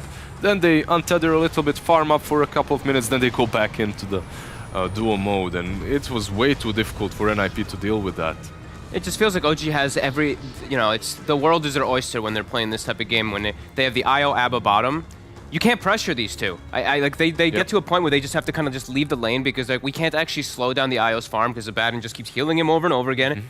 And then they just start losing their other lanes because the Abaddon starts being able to move around and help, and the map just constricts so quickly. The thing is, when you're not pressuring him, you're also not pressuring the tier 1 tower on the bottom lane. Your offlaner is found in this situation in which he's like, okay, what do I do here? Do I leave? Do I continue trying to pressure this tower? Do I continue trying to pressure the Wisp that's constantly healed? Then if you leave, they are pressuring your tier 1, and it puts you in a really weird spot in which a hero that's supposed to be on the offensive is kind of in a reactionary way positioned on the map, right? While on the other hand, you have the Centaur that's completely dominating the map. Yep. Centaur with an early Blink Dagger. They have clear, solid forms of initiation, and I look at NIPs, they can't initiate. Saberlight already is countered. He's kind of their initiator with the Phoenix, and they just can't make any initiating plays because their map is taken over. Wards everywhere. Ancient's taken over. It's such a hard game to play once you lose these first 12 minutes. You feel like, if you compare the two games, obviously they lost in both for Ninjas in Pajamas, but you feel like they played better in the first game? Or they had more opportunity in the first game compared to the second? Like, is this an upward trajectory for them? Sorry, I'm just looking at the 1 KDA to 23 KDA, by the way, right there. I would say these two games are pretty much identical, but the laning stage in the first game went really well for NIP. Okay. If the laning stage went poorly for NIP, the game would look pretty much the same like the second one. Mm-hmm. So the second game was basically worse Yeah. for them. I agree with what I think Jenkins said as well. I wrote it down as well. It's like I feel like if you want to beat OG, you have to beat them while they're playing like this. Because you can't ban out every hero. You have to actually beat them at their best. I think like you have two bans. Those two bans for me really are Wisp and Darkseer. And then you try to play against something different, something that's meta. Because these two heroes, okay, Darkseer aside is broken now, whatever. It changes the game a little bit. But Wisp is always going to remain Wisp. He's always going to have that impact in the game, no matter what patch it is, no matter who's playing it. Obviously, when OG is playing it, it's on a different level. But no matter how nerfed the hero is or what he's buying, that relocate is always there. The tether plus heals, that's always staying. That allows Thompson to dive the fountain. Like 20 minutes in, he's diving the goddamn fountain to kill off a Witch Doctor. Like. And it's crazy how they can just be flexible too. Like we're looking at the draft and we're like, okay, yep, support IO, bam, a Batten gets last picked, completely switches it around. So I think you just have to always be prepared that OG, they have all these things in their pocket somewhere. So just don't get caught by something that you think is unexpected. That is like the top of Dota. Like curveballs are very common. And actually, we are going to talk to Thompson right now. And the curveball he threw was basically diving fountain, as Lizard said, at minute 20. Thompson, are you going to make that a habit? Hello? Yeah, I mean, why not? It's fun. So just gotta have some fun when the games are so easy, you know. Yeah, cool. I mean, fair enough. Where our commentator said that you were playing without fear. It felt like there was nothing holding you back. You just went. Do you have, when you dive like that? Is there any part of you that has like, okay, gotta be careful not to, I don't know, feed by accident or something like that, or do you just go? I never think so. It's just like I see a guy, go. Then I just say if it works, it works. If it doesn't, then it's like, oh well, next time it's gonna work. So I never like think too much about it. It's just just go with the flow and just do what you feel is right. Yeah. That's a pretty good mentality to have. Congratulations on the series. Can you tell me about the Tidehunter and how it felt just smashing people with one right click? I played a couple times. I think we played it on TI9 also. It's sometimes you just like when you have Aya carry, you can pick these weird heroes that normally don't make much sense. So I mean, Tide, I enjoy playing it a lot, and I mean it's great. I can just frontline, just press my third spell, I heal the full. It's a very fun hero. Yeah. I have just like a kind of specific, I guess, question, if you can answer it. Is that your idea with that ward in the mid lane so that you can farm like the double camps, or is that like a team decision or something there? Because I don't see many people do that. Like you just like have that ward, you guys replace it as well, and you just back up and you're just farming like a beast. Is that like yours or like the team's kind of thing? I think it's pretty common ward spot for mid laners that like to farm. At least for me, I always place it no matter what. If I'm looking to play defensive, it's good to see the rotations from the supports. You get much easier access to the camps, and especially for Gyro, it's very important because of the flag. Otherwise, you don't see the other camp. So it's a very good ward for range heroes especially, and Gyro, probably the best hero for the ward. I have one final question for you, Thompson. It is not Dota related. I know you guys are boot camping at the moment, so you had this crazy series official. What are you gonna do with the rest of the day, like with the squad? Are you doing something to like different to wind down after a series like that? We're actually not boot camping anymore. Oh, sorry. I'm back at home in Finland. Yeah. So I'm just gonna So chill what are you gonna do with in friends, maybe play. All right. Just hang out with friends, probably. Not much. Maybe play a couple pubs, watch the games. That's all. That sounds nice, a relaxing afternoon, and I hope you have a lot of fun doing so. Looking forward to seeing you play again in the future days, and thank you for taking the time to talk to us. Thank you very much. Thank you, Thompson, indeed, and congratulations again to OG. I mean, that was a series that was just OG Dota in a nutshell, and NIP was the poor team on the receiving end of that. We're going to jump into the next series real soon. It's going to be Team Liquid versus Team Secret, so stay tuned. We'll be right back with more Dota 2 of the Omega League.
EGB, your esports betting world. The only place to find the widest choice of popular games and matches to win real money. Choose your bet on a single event or express of several matches with dizzy odds. Serving the market for 7 years with over 800,000 users. Join now to get your bonus for the first deposit up to $600.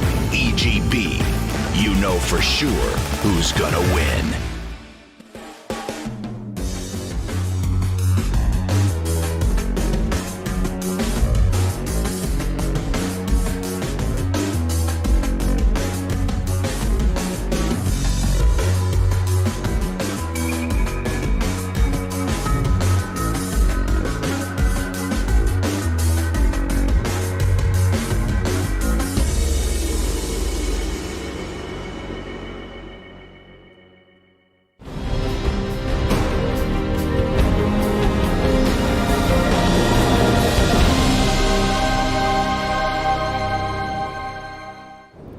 Welcome back to the Omega League, where we are about to start our second series of the day, and it is a blockbuster. And we're going to watch Team Secret take on Team Liquid, and it should be a good one. I say should because you never know in Dota 2. Maybe, one team is a little bit more awake than the other, and in this case, these two teams, this is going to be their first match in the Immortal League in their Group B. It's also going to be their first match in about a month and a half. Their last match was the 28th of June. I'm here with Lacoste and Jenkins.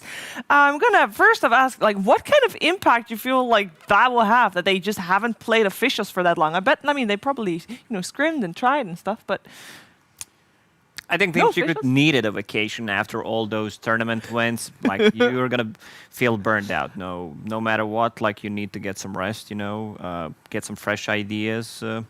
It's very important to find a balance between real life and Dota. This is true. I've actually noticed that a lot of their players haven't been pubbing in the last month and a bit. So I think you're actually right. I think they legitimately took some break and probably playing some other game. I think they've said in an interview in the past too that they're not all about, scrimming, grinding. They're very focused on the psychology element of things, making sure that they're happy and calm and relaxed going into these games. I mean, it seems to work. Yeah, of course. Yeah, definitely. Yeah, whatever they're doing, just keep doing it. Keep doing it, yeah.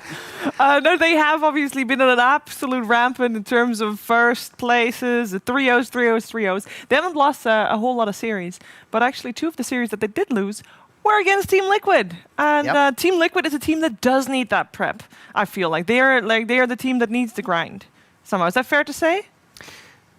Yeah, I was just thinking about the questions, what we're going to ask the teams if Team A or Team B wins. Okay, thinking ahead, I like it. Yeah, so, if Team Liquid wins, I just want to, ask them how much do they extra prepare when they play against a team like Team Secret. Yes. What would you ask if Team Secret wins? Yeah, just some, memes. It depends who's on the call. That really does depend.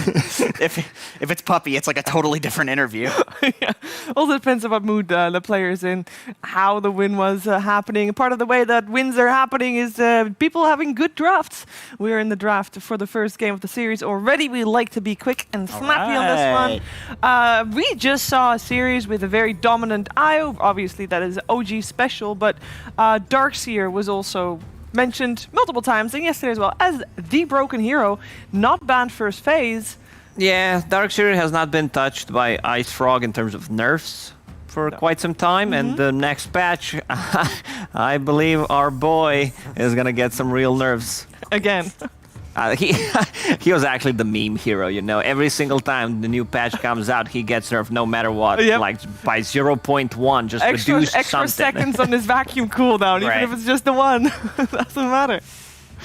Yes. Not picked first, though. We're going for the Rubik on the side of Team Liquid. That is actually, I believe, one of the few... We haven't seen that many Rubiks in the last 2 days, I believe, even though it was a very popular heroes over the last month. He's one of those heroes that ever since they gave him Arcane Supremacy, he's just good. You can't make a hero that takes the enemy spells and does them against them, but better a bad hero. So I feel like if you have a Rubik player, almost every game is a Rubik game, because who's going to pick heroes that have bad spells?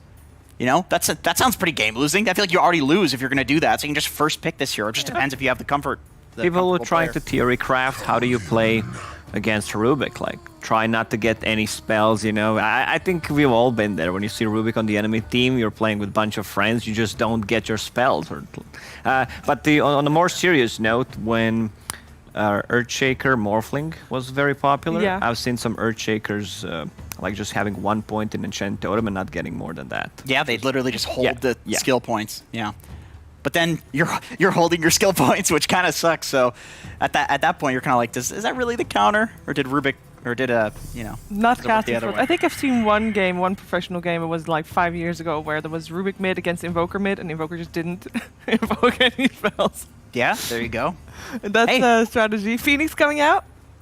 This Earth Spirit's actually one of the heroes that when people do theory craft, what is really crap for Rubik to steal? It's like, well, okay, every single one of his spells uses Remnant, and Yeah, you don't have Remnants as things Rubik. that combine stuff. Yeah. Yeah. Yeah, we're going back to Darkseer Earth Spirit lane. Okay. Oh. Wow, Team Secret, they're not fooling around, huh? Whenever I see someone just first facing like Spectre, Anti-Mage, you know, it screams like try-harding, if you know what I mean. Like, of course they're here to win, but it just says, yeah, we came here, we want to win this. Maybe not in 20, 25 minutes, but Anti-Mage needs a bit more time. But it's hard. I think Team Secret is definitely the strongest teams in terms of like drafting. You don't know what they're gonna pick. That's Yeah. the thing. Like, you can see OG, the way they're drafting, the way they're playing. You can expect certain heroes, but if you look at Team Secret, you really have no idea. Like, you could just name 20 heroes, they might not get any of those 20. Yeah, you don't see first phase AM too much, and usually when you do see it, it's something you question. Obviously, when we're watching Team Secret, arguably the best team on the planet, and Puppy, there's a reason for it. We're not going to question it, but you want to. I'm not going to lie to you. It's like that's the instinct. So you see AM, it's like, all right, what's going on here? This really makes you think. How important are these last 3 picks? Like, why are you doing this? Like, there's a reason for What are they protecting? Which Yeah, exactly. Like, what do they want to see, too? I mean, what? Okay, so are there any scenarios where Matuma Man is not playing the anti-mage? Well, you talked about it, right? Some AM position 4 in public. Was it you or someone else? I would never suggest such a thing. I believe there's still like a certain amount of heroes that can be played at different roles than what we're used to. It's just other teams also need like confirmation from tier 1 teams that that's doable. Like, Yeah. someone's gonna do that in pub. Other people are gonna see it. This worked. Let's try it in one of our scrims, and then they bring it into competitive scene. I think AM mid is just about the only viable other role for the hero. But I don't know. I mean, people are running Doom mid. You know, people run these greedy mids all the time. Run something in the safe lane that's a little bit less greedy. Like we just saw OG run the IO safe lane and run the true carry mid. Yeah. Can work out. We know Nisha can play it. It's not like, you know, it's a hero that is in his arsenal. Yeah. We have the Magnus still banned out, as well as the Darkseer, so no real surprises there. But I am a little bit surprised to see the Slardar banned out.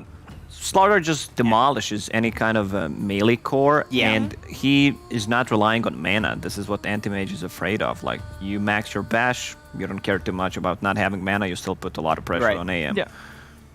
Right.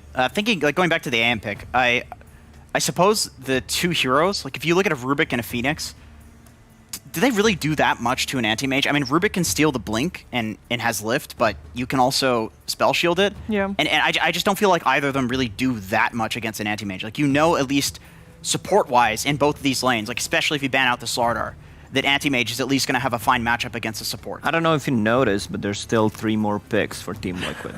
This is true. This is true, but you know, supports are in both the side lanes, right? Anti-mage is going to Yeah. play in the safe. Well, you're saying support on the Phoenix. We've seen it at core, That's true. position 3 a lot of times. That's true. So that's still an option as well. But basically what you're saying is you want to see more disables. Now that they know they're up against an anti-mage, like, you want to see disables for them. I think so. That's why they banned the Slardar. Yeah, but if they just pair up these 2 together and play it against the AM in the lane, it feels very strong. Like Fiery Spirit overtime damage, Fade Bolt minus damage. True. You do still have the support counter pick as well, though. So Well, Team Secret, they know better than us. They just banned out Axe, which is most of the time played as position 3, unless Yapzor's playing it, getting Meteor Hammer into Blink Dagger.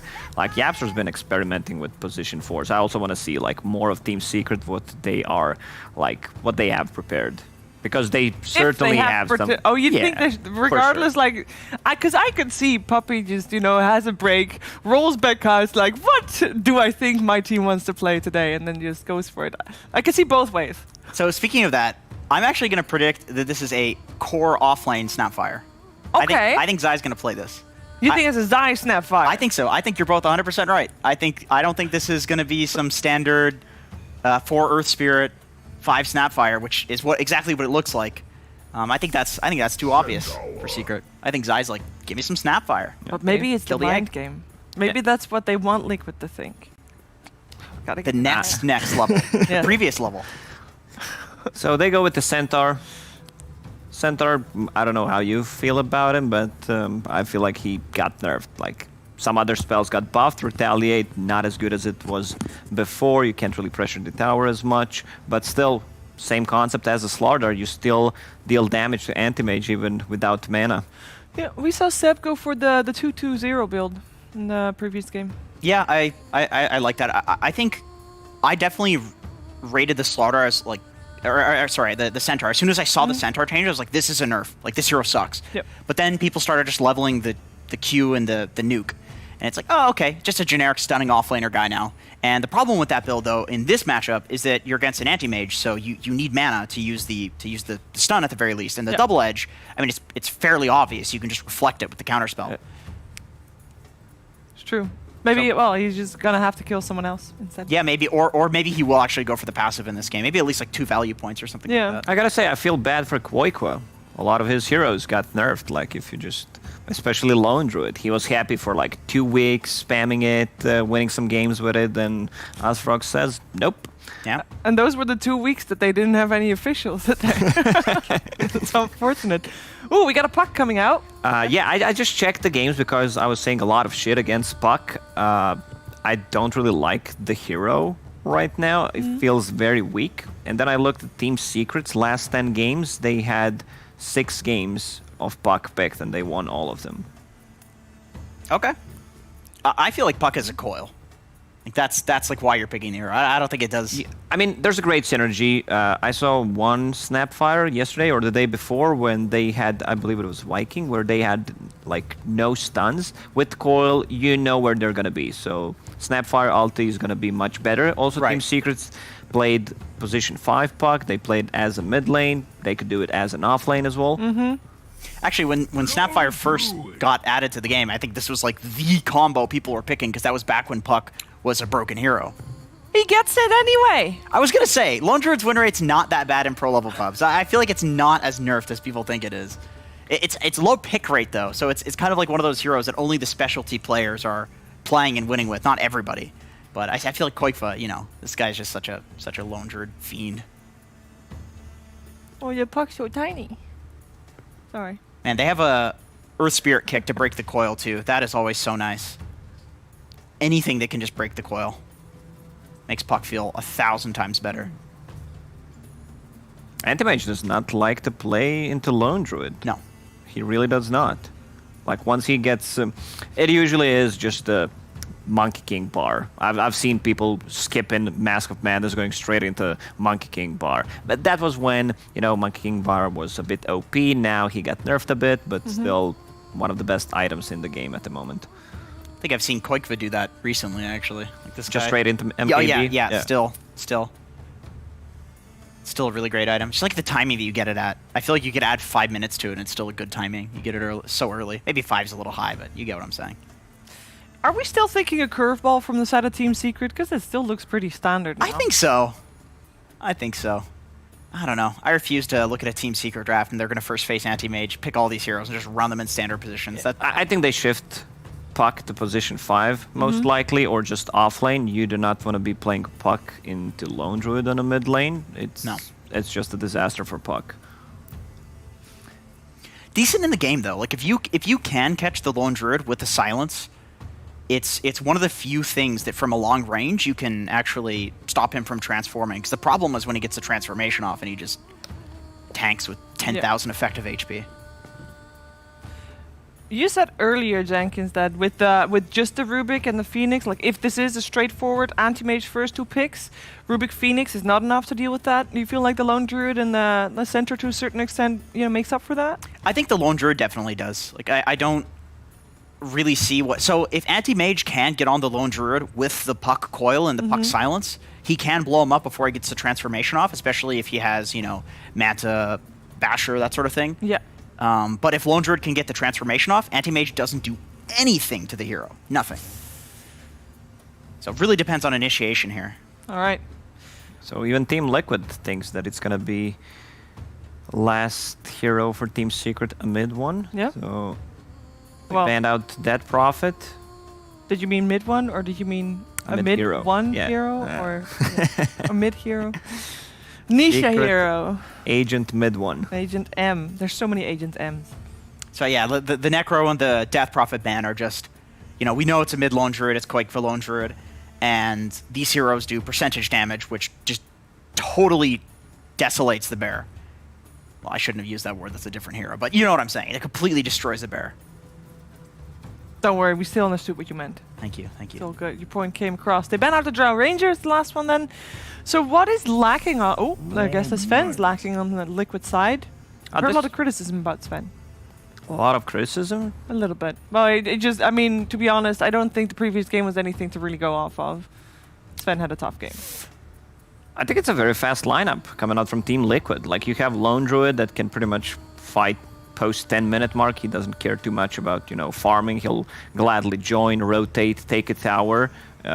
Sven, yeah, I mean, depends on the item build that he goes for. Usually we see, like, Hand of Midas into Echo Saber, Blank Dagger. This anti-mage should be afraid. There's not a single hero in this game that doesn't counter him in any way. Like, This is a Timber game. Sorry, I had to say it. I had to say it before the... Before? Okay. I feel like this is a Timber... Oh, No. just kidding. Okay. I don't think you can take that back, Jenkins. I'm No, sorry. I can't. If you're gonna interrupt someone before your... Thank God you interrupted me I'm so there. sorry. I'm so sorry. Look off. No, I was not gonna say anything smart anyway, so we're good. It's good for kiting the Sven. I was thinking, there's a lot of stuff that is uncountered on Liquid that needs to be countered. So Viper also makes sense here. You're kind of going more in the kiting route. You kite the Sven, you kite the bear, you deal with the bear in lane. Timber Saw, I was thinking there would maybe flex and put the Timber Saw as an off lane and then throw the puck mid, but then you puck versus Lone Druid, which is what you said. So I imagine that's odds what are very heavily into Secret's favor. Do you agree with that? With the draft? Just by looking at the draft, I would not say so. Definitely, I think everyone expects Team Secret to be a better team considering the way they've been playing. But just by looking at the draft, I think Liquid has a higher chance to win. I would give them 60-40. That's For pretty Liquid? high. Yeah. Really? Yes. I think the odds were off. I think Liquid has a much higher chance than those odds were showing. sure. But I still think that Secret is. It's Team Secret. I can't bet against that team. I mean, I just think they're undisputed best team on the planet right now. It's easy to say. I mean, but it's also, they've got the track record. Yeah. What is it? Yeah. 7-8 tournaments with all 3 O's. It's no, you got an argument that nobody can disagree with. So yeah, at this point, what are we gonna look for? Is it which lane are you gonna look for to see if Liquid can do good here in this first game? I want to see how much farm Kwoikwa can get on this Lone Druid, and he could easily just pop off. He is the best Lone Druid player in the world, and just for the sake of the show and Blitz, I'm gonna go with Team Liquid. Okay. I'm gonna go with Secret. I mean, it's the obvious one. I would love to see who picks what because I think that's really important. There's a bunch of flexes, and we don't see who picked what, so I think that's going to matter a lot, and I'm interested to see who plays what. Me too, and I know 2 other people who are also very interested to see who's going to play well, and those 2 people are a commentary team of OD Pixel and Fogged. Thank you very much, Shiva. Yeah, Secret versus Liquid. Ready to see these 2 teams coming back in after the old little break that they've both had. And the draft, as the panel said, Secret, standard stuff. This early AM pick has been responded to by Liquid's lineup and in a way that looks pretty good from Liquid, right, draft-wise. Yeah, I mean, their last 3 picks are literally heroes that AM does not really enjoy playing in so much. He doesn't have any big mana pool hero that he can be going for based off of those 3 cores that we did see picked up. Yeah, it's definitely a bit of an interesting one coming out from Secret, but it looks very Secret-esque, right? They pick Puppey, a hero that I feel like this is his favorite 5 position now, and has been for quite a long time. This Puck, Zai going to be playing 30 seconds his Grandma that I feel like I've seen him play a couple times too. Yeah, we've seen some core Snapfire. He likes Zai playing before for sure. And it's versus Phoenix. So one of the big things I look at is Liquid's team fight is really relying on a Phoenix in this one. Sure, Centaur's there too, but Centaur I feel like is versus a Puck, right? Puck handles the Centaur a lot of the times in the game with that coil versus the rest of the team, and then Snapfire will kill the egg in most of those fights. So team fight I'm looking at, I mean, Secrets is pretty strong, just not looking at the AM if they just fight as 4. See, ooh. A little bit of pause, I think. Dun, dun, dun, dun. It's like that, what is that music that goes on with the pause? What happens next? To be continued goes across the screen, right? Yeah, what is it? I mean, Mickey, he just got the stun out, right? So I think he's going to be able to walk around and get this. No, he doesn't want to. Doesn't want to go, and he's a little too scared of the damage being taken. Look at this. Puppey, yeah, jumping in aggressively here as they'll continue to punch back onto the 2 of them. So, yeah, this will be the setup. Mickey and Insania top. In a 5-position Rubik. Something you really don't see very often because that's what they have to make their lanes like this, right? Sure. They have to put the Phoenix as the 4.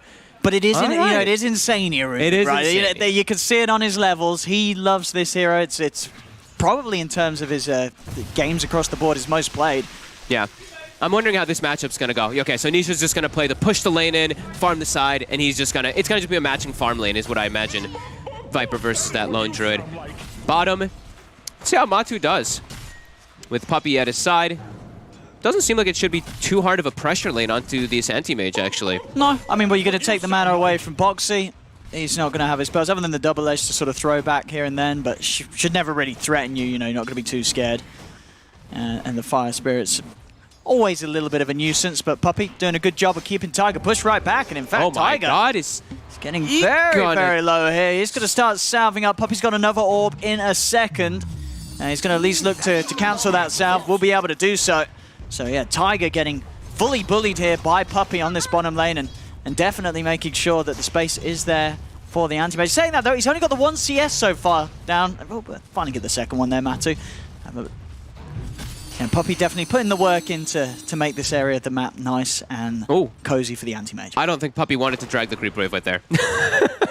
That was a little bit of an oopsie there. Matumba's like, hey, wait a minute. Okay, so he'll be able to get it back. Yeah, Centaur, I think in the early, his base damage advantage over anti-mage is definitely going to be there. But I don't know if they're going to be... They can't like pose any type of kill threat or anything you're not onto gonna Matu. Yeah, he'll be able to get away with his lane eventually as Yapster. Will he get this courier? He's got boots. Eventually, he will be able to get 2 hits on it. It's going to take him a little bit of time. There we go. Has been killed.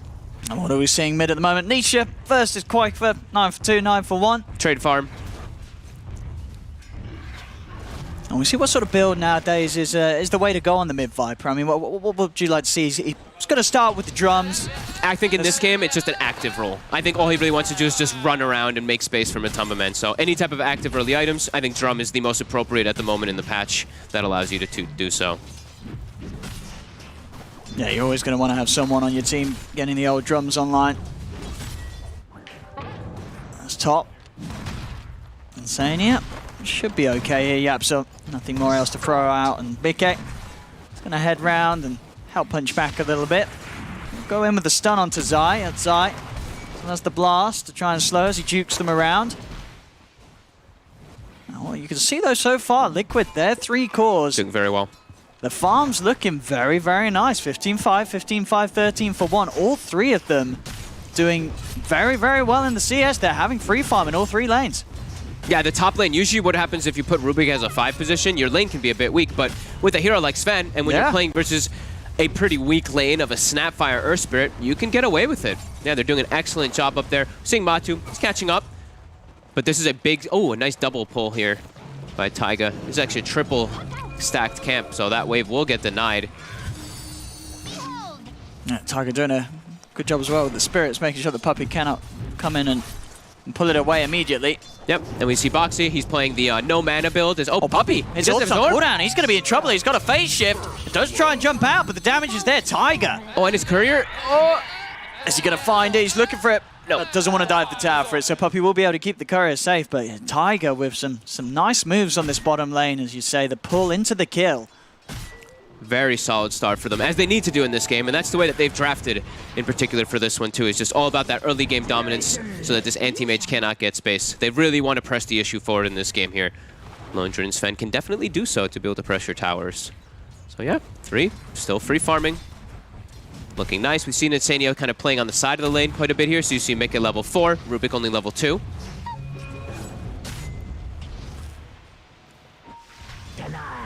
And the other, one thing I haven't gotten a chance to see is stacking, right? We always talk about Sven and stacking. We always talk about Team Liquid and stacking as well. So we have to imagine that Insania at some point will back away out of this lane and get those stacks up for Mika. Yeah, I guess it depends on when they feel that Mika is going to be safe on his own up there. Yeah. For the moment being, still YapzOr sticking up here with Zai consistently. Just trying to ensure that Insania hasn't got the rune to step away from the lane. Yeah, they're all going for it right now here. See who's going to be able to get it. YapzOr's a bit low here. Jump forward from Zai with the cookie. Make sure that Mika can't get the stun off in time. They'll be able to grab the bounty runes. YapzOr taking a lot of hits. He'll pop his stick. Mika with the chase now, but YapzOr's got another roll out as he's away. Zai was making sure to bottle up YapzOr a little bit between those auto attacks too, just to keep him a little bit more healthy. See mid puppy. He's looking for that courier. Does have an orb if he wants to go for it, and he will. Gonna send it in. In fact, there's a second one coming out. Oh, it's 3 hits though. It's not enough. Oh, no, it is. Whoa, that was a high roll I of guess damage. got a low roll on the first and a high roll on the second. Oh, look at that. Okay, very nice. A little bit of gold going for his team. And I do believe, I think I saw Phoenix on the side there stacking Ancient/Hard Camp on the right side of the map. So getting in preparation for that Sven to be able to farm. I think YapzOr is doing the right thing right now. I think this is exactly what he should be doing, is leaving the top lane, ensure that Snapfire gets an early 6, because then they can threaten kills onto Sven very easily. Mortimer Kisses is no joke in the early game.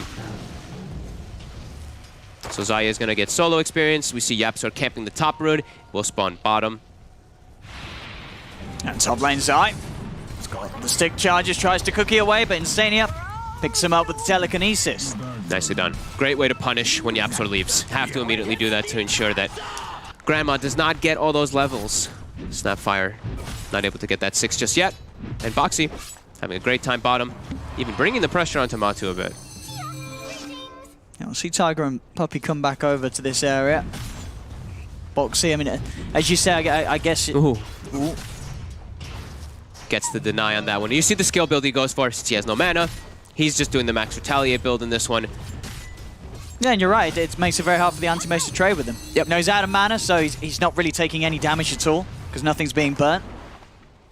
And he's got that favorable right click as Boxy continues to have this lead in the CS down here. Hits level 6, nice and early on, but no mana to be able to use it for his side lanes. All right, Snapfire, level 6. YapzOr probably going to look to try to make some type of active move here. If they see a good position for Mika, if he gets a little bit low, they could definitely look to set up onto him. See Senton down bottom. Puppy and Tiger just continue to go at it as Tiger's going to start heading over towards the mid. You're absolutely right, top YapzOr pulling the creeps around, seeing if they get the opportunity to go on one of Liquid whilst they're in a good open space for Zai to sit back and lay down the kisses. See Koik for mid. He's taking advantage whenever Nisha does back up to go to jungle, because the way, Nisha's skill build, he knows Nisha's just going and just trying to maximize the farm, so trying to capitalize with some tower damage.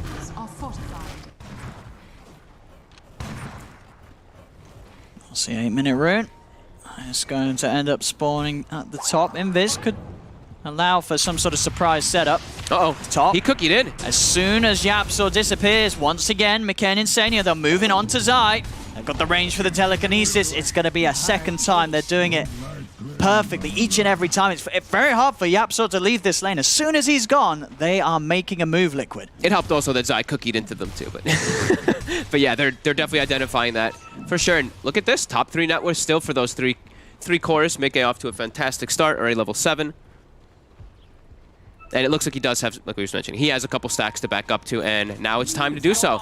Give somebody the top lane, either your Phoenix or your Rubik, go back up to jungle as your Sven so you're not threatened by the Snapfire ultimate. Let's see what they can do mid. They're going to try and get on top of Koik. See if they can find him. The kiss is already starting, and there's damage, as you say. A few shots from Granny, and Koik was out of the lane. Holy moly. Especially in combination with the poison attack magic amp. He just evaporated. And now Nisha's going to be able to get some damage onto the mid tower from that rotation from Zai. They send Puppey toward top because now Matumba is not getting pressured toward bottom. So both sides look like they're distributing their levels as best as possible. But still wanting to pressure Mickey. Yep, they're going to throw out their nukes onto him. Not enough to kill him. Still pushing him back. Mickey just about 400 away from having that Midas stun that he's trying to rush as quickly as he can. You know, keep him on pace with Matu when Matu inevitably gets that Battle Fury down bottom, breaks out. Nisha, nice move, sets up for Matu to finally get Boxy out of this bottom lane. Those are pretty big kills they just gotten. Both of those cores that we said were having such a good time in the laning phase now die back to back, and it's right around this 10-minute mark for the bounties. Taiga. He's going to be able to get to the side, but Yapsel reads the angle perfectly, chases him down after the dive. Secret, they just needed a little bit of an opening to get themselves going, and here at 10 minutes we're seeing that little bit of a lead that Liquid started to build up, getting shut down. Yep, and look at this, Puppey. We see those stacks. I mean, it's Liquid. Liquid is literally the team in the game that stacks the most camps out of anybody in Dota. Puppey's going around, he's scouting them out, watching Mickey, sapping that experience from him as well from those camps being cleared. They're really starting to get a good amount out of the map on the side of Secret with this draft that you'd imagine doesn't do this early on, right? With an anti-mage, with the way that they set up. And Boxy already has a blink. Let's see if they can take this man down. They get the root onto Nisha straight up, and well, with the whole team pretty much coming in there, bar Mickey, just the 4 of them. I don't think he I didn't know he finished up the blink there already. That is extremely quick there for Boxy. All right. I mean, maybe they didn't expect it because they had just killed him, right? But we've been seeing how much free farm he was getting in that matchup down bottom. I like this. He's getting super active right away, looking for Yapsor. Kisses are going to come out from Zai to try and put them off and focusing down Yapsor, giving some sort of space to get out there. In fact, Yapsor tries to go for Boxy, but the blink's back up. Boxy's off to the side. His TP, he does not have mana for it yet. Yeah, Yapsor's got to continue to hunt this down. He's going to be able to find him around the trees. Still Boxy rather tanky, though, and does have mangoes to drop the hoof stomp if Yapsor steps too close. Back towards mid. Cookie forward from Zai, trying to get Nisha in range of Quakefer, but Quakefer goes straight for the TP out, and he's away. Good aggressive move by Liquid to try to pressure that tower as early as possible, but Secret responds with full force. So many deep wards on the map from both sides. You can see how much they want to play aggressive on both of these teams here. Puppey, more particular just to watch the stacks, while it looks like Liquid's more trying to defend theirs.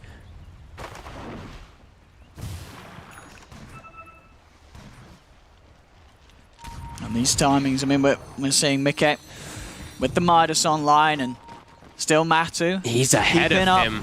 It's you know that this Battle Fury is going to come at a very good time too at the moment for Matumba Man. Yeah. So we'll see what Liquid can do. They get these stacks, get Mickey's Echo Saber as quickly as possible, and then at that point, right, you're ready to start running in, and if you can find the catch onto the anti-mage, this Sven with the God Strength, the Echo Saber, he's going to be able to kill him pretty easily. Yeah, you can definitely show up to fight. You still have to be careful because there's a ton of magic damage and control coming out from the side of Team Secret, so got to play around that one nice. But it's very surprising, though. Sven, an anti-mage being matched up with the Sven's farm at this time. Point, yeah. These stacks are going to be the crucial thing, though, right? He's going to go farm these right now, and that's where he's really going to catapult forward ahead of Matumba, while Liquid's also looking to make an aggressive move at the same time. I like this. Let's see if they can catch him. This is the one they want. It's a tough kill. It is very, very hard. Even if Boxy gets the jump, they're going to turn for the easier one. Go over towards Puppey. See him step up. They'll have to settle with that one. That's still Matu. He's able to walk away freely and was, I think, about just 600 gold away from that Battle Fury. So it is going to be around this 14-minute timing from him. Very, very fast from Matu. Yeah, still pretty good, especially for the lane that he was in. I'd say that's very good. Like I think people say it's like the the 11 to 12-minute Battle Furies are god tier, but he's versus a Centaur and he got pressured a bit. So this is still quite nice for him. And they're actually going to look to pressure a tower here. They're going to get a little bit of mirror movement, as they did expect the Sven to leave and go farm elsewhere. So tower trades. Will Secret look to fight this one, though? They don't have anybody set up down here yet, so looks to be unlikely.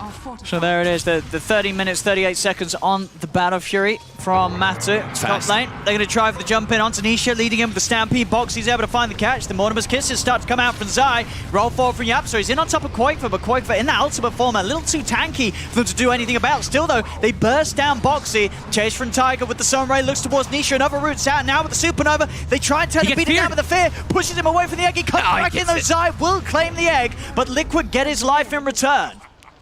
Puppey's here now, though. The Magnetize stopped spreading. Yapster actually didn't get the stone down in time, so I don't think they have enough damage to continue here. A little bit of a misplay there by Yapsor, just having that tick off there. Maybe could have gotten a Rubik kill for themselves, but I think they're pretty happy. Nisha was in a very deep position, and they still were able to get trade kills. That was, I mean, pretty damn good for them, while Matumba Man's just farming during the entirety of it. I think you have to be happy if you're Secret off of that trade. Yeah, and well, we see, at the moment the Sven, Mickey has like this, a level or so advantage on the anti-mage because of those stacks, and but the actual gold difference, he was about a 1k lead ahead when he did clear up the ancient stacks. That's going to close up pretty soon. It's going to close very fast. 700. If they don't find kills, Liquid, this anti-mage will start to take over. Absolutely. Yeah, they have to try to find him somehow and hunt him. They have some decent tools, especially if Rubik gets a good steal. He has a decent one, especially from the Puck. I think that's the best thing that he can probably get. Puck and Snapfire, in order to catch the anti-mage in particular. The Silence as well as the Cookie could be some really good tools for him. If he's ever able to find those, that is. So Smoke, not successful there from Liquid to try to find any type of anti-mage.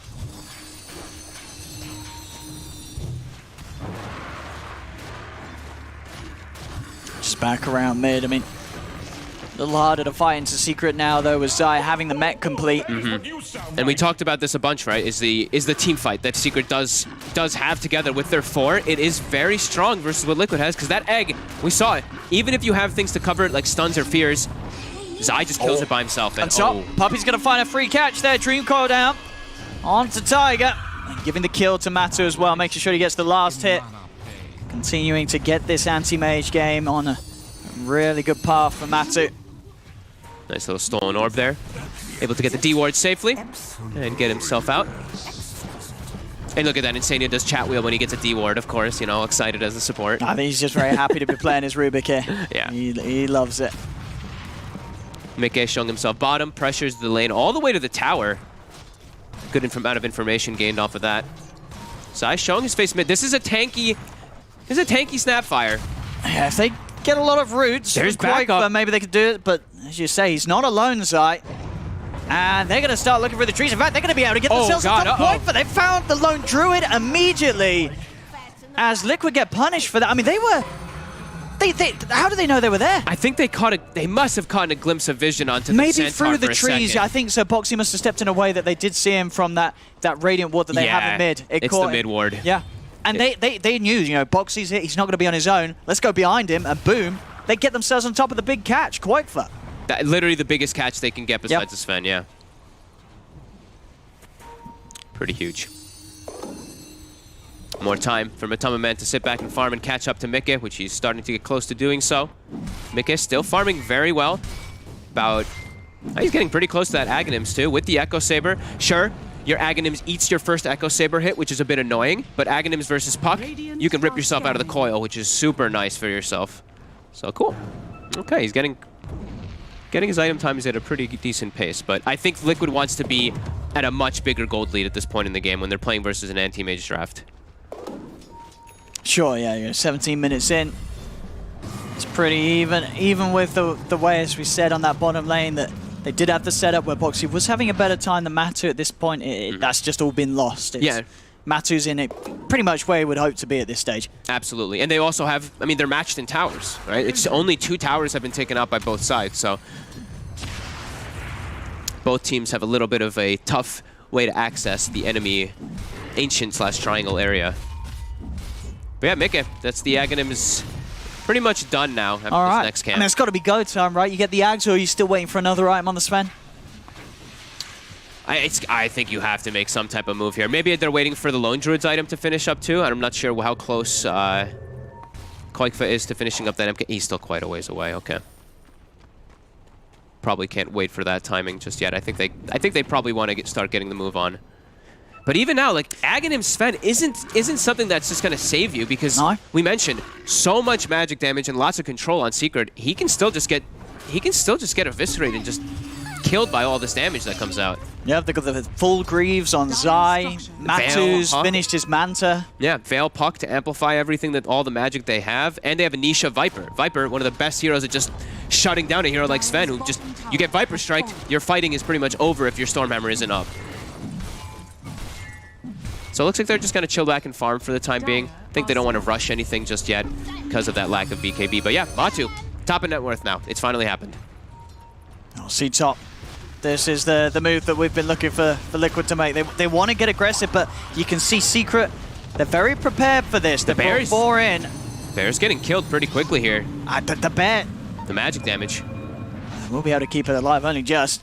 Matumba, during all this though, like Liquid, they're trying to get a tower. They're not getting it. Matu's getting way more farm. He takes the enemy Ancients during this too.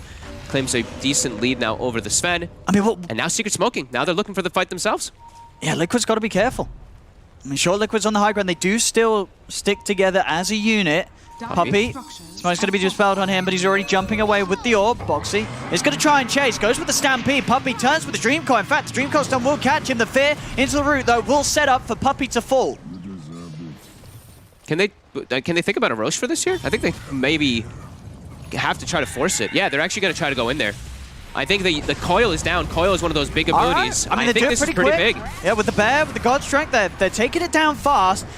Secret are starting to head over, but they don't have the puck. Zai's looking for a position where he can get good Mortimer kisses where it won't get cancelled. He's going to start doing it. He's going to start throwing into the pit, but Liquid, they're already out. They're looking for the fight outside of it all. They turn over towards Yapsor. Yapsor goes down. The Supernova starts to push Secret back, but Boxy, he's standing on top of Nisha. There'll be a buyback from Yapsor, wanting to get straight back in on the action. A buyback as well from Insania, but Secret, they cannot protect Nisha. Nisha's been isolated. Liquid making the smart move then to not only go for Roche, but not fully commit. Step out of it, take this fight whilst they know they have the numbers advantage, and they know that Zai, for instance, is going to be trying to set up to throw down the ultimate into the pit. And Zai from a distance too, so he can't actually focus fire and kill the egg. So Taiga knows he can be safe for a moment there. Coil up in 2 seconds. Oh, they're going to go for the cookie stun play. It's a little early though. Roshan still at the Dream Coil down. Split Can pushing they the get base. Yapsol's going to roll in. Radiant, they do get the kill on Roche, but Mickey still grabs the Aegis, jumps out with the stun over towards Puppey and Zai. They take down Puppey. Now Zai, he's in trouble. He's got one more cookie. Up he goes again, but Mickey, Insania, and Boxy, they'll continue to run him down. Stun should be back up in a second from Mickey as he comes flying forward, takes down the Snapfire. And as you say, Matu, he's in a whole other game, and it's working. He's just taking range racks. Okay, I mean, they may have gotten an Aegis, but like you said, Secret got the last hit, so look at that gold they got from it, and the experience too. All right. Matu just minding his own business, and playing it perfectly. I mean, you've always got to be very scared of the Matu AM. Oof. I mean, now they have to make a lot happen with this Aegis. That's pretty scary. You just lost a decent amount of map control bottom where now it's not a melee that died, but it's still going to get pushed in constantly now on the bottom side of the map. So Matu is going to have an avenue to play around always, and I feel like they're going to have to put a deep ward down bottom on Liquid just to be able to watch when this anti-mage is setting up to look for that split push. Matu's just been... He just always finds the space. Yeah. You know, anti-mage as a hero conceptually, if he gets this good start, gets a good timing on the Battle Fury and the Manta, he's going to be a nuisance to deal with. You have to pull a lot of resources into responding to the way that he's pushing the lanes out. And when it's Matu on it as well, that difficulty is just pushed up to an entirely different level. He's going to have the butterfly pretty much finished now at this point. Koikva's just... His bears are just dying, and look at Koikva's net worth in this game. He's not really a factor at all as this lone druid. Matu's ready to get a little involved himself now as he's got a DD rune, jumps over, looks towards the bear. It just resummoned, and now he's caught too. Oh, and Quaifa's going to be dead as well by the looks of it. They're going for the egg as well. They're going to be able to find it. Oh, maybe not Boxy! He's in with the stun! Oh, Boxy! Oh, he protects the egg perfectly! Woo! Oh, excellent from Boxy. He will be able to turn that around. That gets the big one. That's Matumba Man dead and gone. As they'll clean up Zai as well. Boxy, I mean, it was one hit away. One hit away, and Boxy comes in big time. That was... Koikva survives too because of that, because Matu was like, he's about to go for him. So, yeah, chat for the bear. Yep, bear's done, but Matu, he saw it. Him and Yapsor both blinked past forward to go for that egg. Koikva lives because of it. Boxy's super clutch. That's what they needed. Oh, And now Puppy. He may just feed as well. He's going to try and hide in the trees. Boxy. He's got blinking time. Ooh! It's all right. He had a great play earlier. But it was a good attempt. Very close. Nearly finds him. But Puppy, just outside of the range of the Who Stomp, he's out with the TP. Oh my god, that's it. I felt like if that egg dies, that's game, right? No, they needed that. If that egg dies, that's Boxy then the bear holding dies. on there. Yeah. He says, come on, guys, we can hold on to this one. Keep it going. And he does. That was the massive. expert. Yeah. Would have been a total disaster for them because it would have been a full item finish for And it was Matu. Matu turning up. He turns up and he gets a great fight on top of the free game that he's had already. That would be, that's a rough one to play into, but they keep it even, Liquid. They get the clutch. They're still in a weird position where Koikfa's game is just abysmal because he just keeps getting killed. He keeps getting focused on, and this, I mean, Viper just makes his bear seem pretty useless overall. But they at least have Mickey farming well, and they have ways to at least protect the egg with Boxy.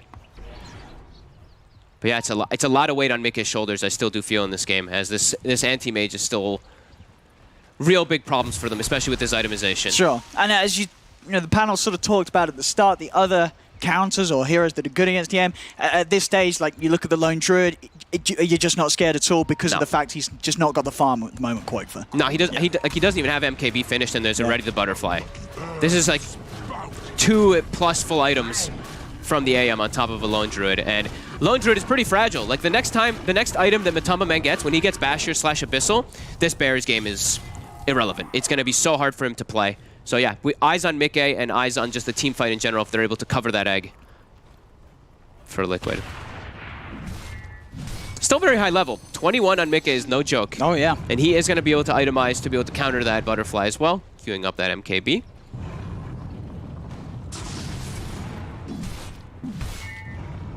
Game calms down a little bit. 30 seconds until Aegis does get reclaimed.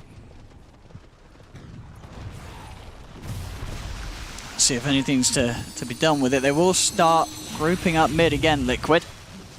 The lanes are in a good spot right now. They even nuke out the mid lane. They do have a smoke at the ready if they would like to, but there is a little bit of vision of them for a second. Gotta check the runes, 26-minute rune. Just gonna be a regen, nothing too fortunate. And Aegis 5 seconds, it will be gone. Trying to catch something very quickly before it disappears, but unable to. Yeah, Secret just avoiding those last few seconds. Yep, and it just continues split push. Matumba Man, they see one hero mid with that mid ward, 2 heroes mid with that mid ward. He just immediately goes to bottom. Oh, freebie in the mid lane. Puppy will be found. As you say, they've definitely got to check the Matu situation now because he is outside the base. He's now onto the melee racks. So they've got to send some heroes back, and they will do so. Boxy and Insania come back to scare him off. But they have to get out of mid. Yeah, here's the aggression from Secret. As soon as they force the split and the response from Liquid to get back, they make a move onto Koikfa. The Mana Void just for styling on him. Doesn't do anything. He still dies though. Koikfa's out. Tiger TP out just in time before Yapso's able to grab him. Mickey's still on the run, but Yapso won't find him. But that's this sort of moves that is gonna tear apart Liquid. I mean, what do you do there if you're backing out? You've just got to do it more coordinated with more of you, or like how do you stop Secret from pulling you apart and going in when you're split up like that? If someone's going to TP and show themselves, the other heroes have to already be way further away. That's the key thing. Or you all just have to TP to that situation. You cannot show 1 or 2 heroes, especially they had a ward too, so they saw Koikfa the entire time when he's backing away. And another death for Koikfa. He's really struggling on this Lone Druid this game. They have to be super wary of that split push, because this is going to be the name of the game now for Secret for the majority of the times. When Liquid has a good pushing momentum, Matu's going to go for the split push, force a reaction, and then they're going to try to catch the stragglers. And they have great ways to catch stragglers with a hero like Puck with a blink. So they have to just be very careful of that. Yeah, the Puck does definitely sort of ruin that whole idea of getting out with the Stampede when they are split up and trying to retreat like that. Well, timing-wise, Mickey I believe just about 1,000 away from having his MKB complete the rest of the components on that courier as it hovers around the shop, waiting for the Demon Edge to be picked up. I really like that he's keeping the Clumsy Net too. I think this is one of the best items on carries a lot of the time. It's just that further lockdown, especially when you're playing versus a mobile core. It could just get him solo kills, right? If he catches Puck with the stun, he can just net him afterwards and be able to get some type of kills. So I personally just think that item is one of the better ones in the game at the moment. even just not even counting the mana regen, just the fact that you can just And that's net the after stats stun. are great on it as well. You can sort of take away the stats, and the item would probably still be pretty powerful. Yep. Very, very good stats and regen, for sure, on top of the active. Matsu's going to go for a little bit of a safer item choice here. He's going for his BKB so that he doesn't have to worry about a situation like last time. Because now if he does have BKB, he can just BKB and always focus the egg and have no concern about getting chain stunned or feared away or anything like that. So going for the safer route rather than going for a basher. Same thing for Nisha. He's also going for his own BKB just so they don't have to worry about the control. Very close game though, 9-16, only 1k, less than 1k gold lead. Roche does get scouted. Zai has his courier, I believe, right inside of the pit there. Would you still say pressure on Liquid though to make something happen? Otherwise, those sort of split and pull movements from Matu are only going to get worse to deal with as the game goes on. It definitely does feel like it, just because of how far behind Koikfa is. Like his hero is just. It really does feel like it might just be a non-factor in a lot of these situations. They get the silence on him. He's going to try and step up. He's got the pipe. It's pretty tanky as well as the halberd. Charge across from Mickey though, comes flying in onto Yapzor. Nice. Keeps Mickey safe. They take out the Earth Spirit. Can they go for anything else here? Mickey did pop the ultimate for this one. It looks like the rest of Secret, they're hiding in the trees. Mickey is going to be in range though. Comes flying over the sun onto Zai. They are going to be able to find a second. Zai, I say that, he's actually living with that cookie. The plus 200 health as well gets him out. And another one. Doesn't matter. Mickey still chases him down. Matu blinks in for this one. Pots the man to get out of there. Zai's actually going to buy back. Mickey's getting out slowed. of mana. He's getting kited. The kisses are coming in, but they've got the Stampede pop. They're on the retreat. Yapsor's trying to get in with a rolling bolt, and Mickey's still incredibly so low. The BKB's popped. Mickey, he turns. He kills off Yapsor. That's a dieback on the Earth Spirit. Mickey trying to lip and Matu blinks in with a BKB. Takes out the Sven. Mickey is gone for 90. And Matu's ready to chase down for more here. Blinking in. Looking towards the backlines. The rest of the team dealing with Boxy. Boxy gets the TP off in time, though. Nothing to cancel. And now Matu, the bear, is fighting back. The break as well. Matu losing some of the protection, but he still gets the opportunity to blink back to safety. Charge forward the cookie on the illusion of the anti-mage. Sets up for the bear killed. Matu's back in with the mana void. Takes out Insania. A Secret, they punch back. They do need to use the 2 buybacks for it, but if they get the Roche, it's absolutely worth it. Oh, it's so worth Mickey. No buyback. He committed his gold while chasing forward. They dove too deep. They just dove way too deep. Without a BKB up on that Sven, they have so many different ways to catch him. Like we mentioned, that magic damage too. I feel like we've seen a few teams just underestimate the power of the buybacks. Yesterday in the Alliance versus Nigma series, we also sort of saw these moves from Alliance where they're going in, and then the buybacks. These teams at the top are very good at utilizing them to make sure that any sort of, oh, hey, we can dive this. You've got to be careful, otherwise you will fall flat on your face. Especially when it's around a Roshan timing. You have to be so careful how you play with those dives when it is around Roche, because now you're in a real rough spot. You have a less than 1k gold lead. You probably think that you're losing the game, right? In your position after that last fight, versus an Aegis Cheese now of an AM who already had a fantastic game on the AM.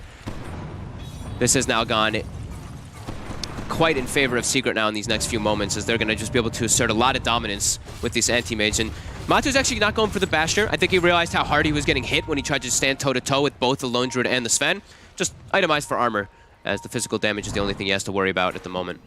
Look at the charging straight back out.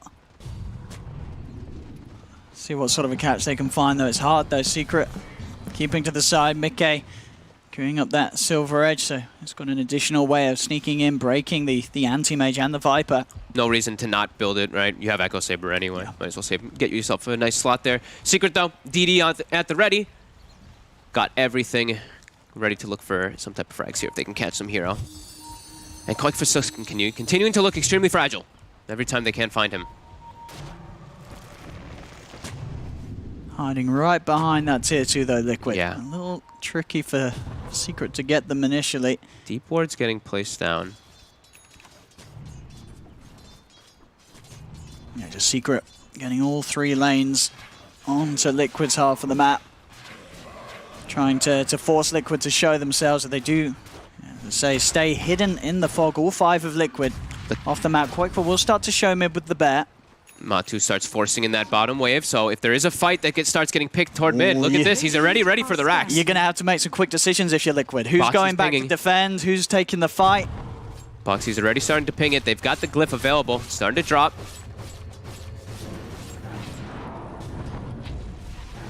Just the one reaction instantly. Now they're going to shift their way toward mid. Their lanes are in a good position on Secret, so they can move from lane to lane. And it looks like Puppey's going to be the one that pushes in that top one as well to try to split Liquid up. I mean, if you're Liquid, how do you make an aggressive play against this sort of control and pressure that Secret are applying? You have to try to catch the heroes that are not anti-mage. Isolate the anti-mage, catch these heroes that are in the back lines, but it's been tough. This could be an opportunity, though. Mickey, he's looking for Puppey when he's doing the split push. And they will be able to find him. Taking in with the grab. So that's a bit of a start to an open that, and that is a dead puck for 90 seconds. Time. So a good window now for Liquid to make these aggressive moves, knowing that they have the numbers here. 5 versus 4. They have to do something that once this puck's gone. This really is an opportunity for Liquid to find more, and we have it here. Straight away with the smoke. They've got to go right now. Look at bottom, though. Boxy is showing, and all of Secret's down here. They want to try to go for him. Let's see if Boxy can live long enough for the backup to come in. TP's on its way. Pots the Who stomp onto Yapzor, lift up as well with the telekinesis. Can they burst him down with the charge forward from Mickey? They can. They take down another. See if they can chase for more. Secret, they've now got to back out. There's 3 of them left.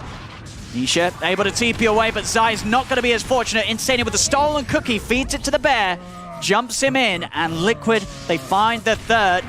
Cleaning up the illusions there as well, Mickey, but this is what you got to see from Liquid. They realize they have to make something happen, and they do. They get themselves 3 kills. Have to make the fast moves whenever you do find even any type of pickoff like that. So great moves from Liquid, good responses. Secret, a little crazy, them trying to go for Boxy there. As soon as they miss the initial stun, I feel like you just have to instantly get away. Stick around just a little bit too long, and Liquid responds nicely. Now it's still some time that they can actually look to claim a tier 2. And this bear is starting to get kind of strong here. He has the Basher and the MKB up now, so he does have a decent amount of control if he's able to get it on the AM. Yeah, I mean, we'll see Liquid. See how much they can charge in for this. I mean, Mickey's got the ult ready to pop. He is very ready to fight. Level 25 too. Let's see what they're going to start doing here. They get the jump in, Boxy, Who stomp onto the 2 of them. They get the lift up onto the Viper, and Viper just gets shredded by Mickey. Nisha's out. See what more they can do. Mickey did pop the God Strength for this. Again, definitely it feels more respect from Liquid this time round. Sure, Nisha is dead, but they expect him to have the buyback. So with him gone for a minute, they're not going to start running in, diving for more. They know that Secret, they will respond like they did at that fight attempt about 10 minutes ago on the top lane. Yeah, good discipline. Very hard for Nisha to survive. I think now it's like he needs like an Aeon disc or something like that to try to protect himself, because he just gets blown up. Even with Ghost Scepter, there's no real decent play. Like you can't pop the Ghost Scepter before the stun because it gets dispelled, so... Here comes the chase it. Stampede popped, Insania. Oh, continue to be chased down by Yapzor, but now Yapzor's gone in deep. The telekinesis into the stolen cookie. Jump forward from Mickey. Batu, he's going to try and fight back. Looks towards Boxy, but he cannot beat down the 2 of them. He gets disarmed, has to blink back. Very, very cute little turnaround there from Insania with the lift into Cookie. I mean, Liquid there, they really are keeping it cool. The pressure, as you can see, is absolutely on this. You have to be so focused when you're playing against this split of the anti-mage, and they're holding on to the game, Liquid. They're keeping themselves at an advantage now, 4K, and they're really starting to make it so the Secret, they've got to really think about how they make their plays. Yeah, Zai, now bottom. Look at Mickey. He's already wrapping around onto Zai here. Zai might be able to get the kill here onto Insania. He does get him. Does get the kill. He's got the disarm, but the Stampede's there from Boxy, keeping Mickey on top of Zai. Zai, he'll go down. The Dream Core's there onto the 2 of them as now Nisha starts to punch back onto the Centaur. Matu blinking in as well, looking for Boxy. Boxy may just be left behind her or not. No, Quaifa comes in with the bear, fears back Secret, giving some space for Boxy to continue to run. Steps into the trees, gets another Who stomp out. Boxy, he's living, and now the egg's out. Matu's going to blink in with the BKB. He's going to look for Boxy first. Now turns towards the end, but he's been moved. Matu, he's stunned, he's dead. He's gone for 100. Matu is out of the game. He's spent up. He does not have buyback on this anti-mage. And Nisha, he's been found as well. Mickey stunts after the creeps, catches Nisha in the range of the stun. There's 4 dead on Secret. Can they end it? I think they can just end. That's a dead anti-mage, no buyback. If they know, they can just go for tier 4s. Hit this and start prompting, start letting them know that you might be aware of them not having buyback. They could look to actually pressure it here, but they're being a little hesitant here because they don't know. There is still a Viper buyback, so probably still pretty hard for them to just straightforward end it, but huge fight for them getting those stuns. Very nicely baited by Boxy. Yeah. Sure, he dies, but the way that he's drawing Secret's attention, the call from Tiger to pop the Supernova, I mean, Matu, he goes in with the BKB, doesn't actually start hitting the egg straight away, goes for the boxy kill. Even if he went straight for the egg, probably wouldn't have had enough hits to take it down on his own. And he just gets caught underneath it all. The roots come out from the bear, and he just cannot fight. Root, and I think one bash too, just bashed under the egg, and it was level 20 that Taiga had just hit, so Supernova plus a nice, beautiful Sunray just beaming out of it the entire time too, focusing on Matu. And that's a 12k lead for Liquid. 12k now, wow. Some huge fights for them these last few moments, just being able to get these pickoffs. It all started with them catching the puck top and then making those quick moves bottom and just constantly being fast with their movements. Yeah, the sort of the tactics from Liquid really starting to show.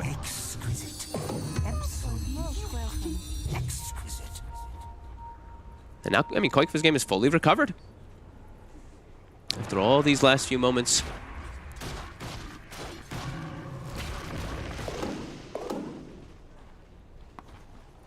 I mean, now a Secret, the move that you've been trying to make those last few times with Matu out alone, does sort of the game plan change now because you are playing from sort of considerably behind as an overall team now?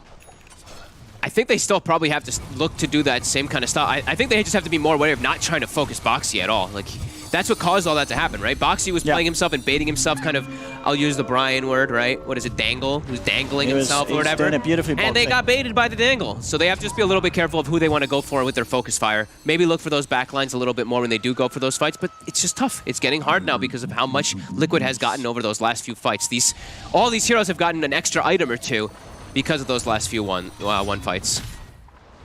Arcane Rune plus Spell Prism on Mickey. Mickey's on the hunt, Puppy. Whoop. He's out. Instant reactions there from the puck. Radiant are scanning.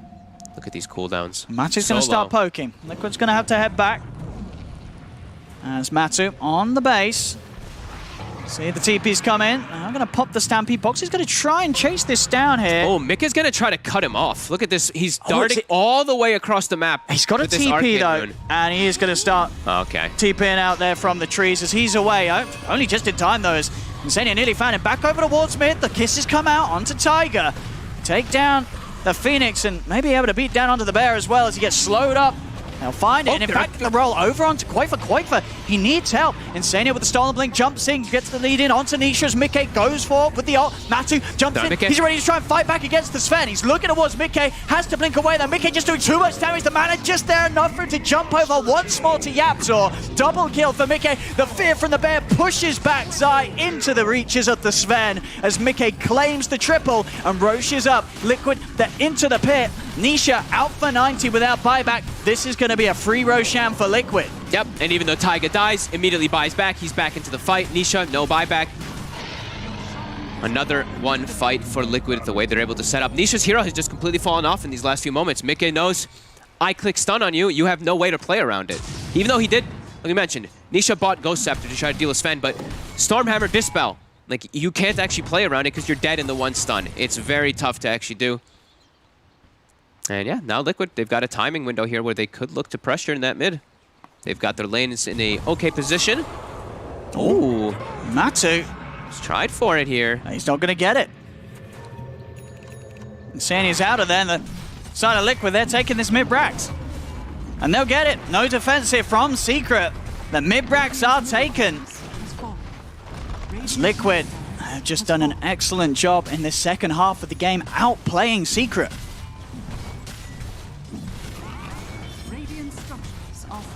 Puppy trying his best to do the split push. He gets grabbed by Insania.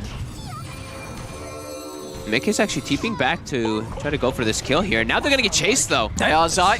See if we Cookie can lead get in, looking towards Boxy. Matu, who's he want to go for? He's going to try and blink down bottom, but already Liquid, they've split up in a way that Matu not quite able to find the target. Liquid's going to get everyone out of there. Good disengage.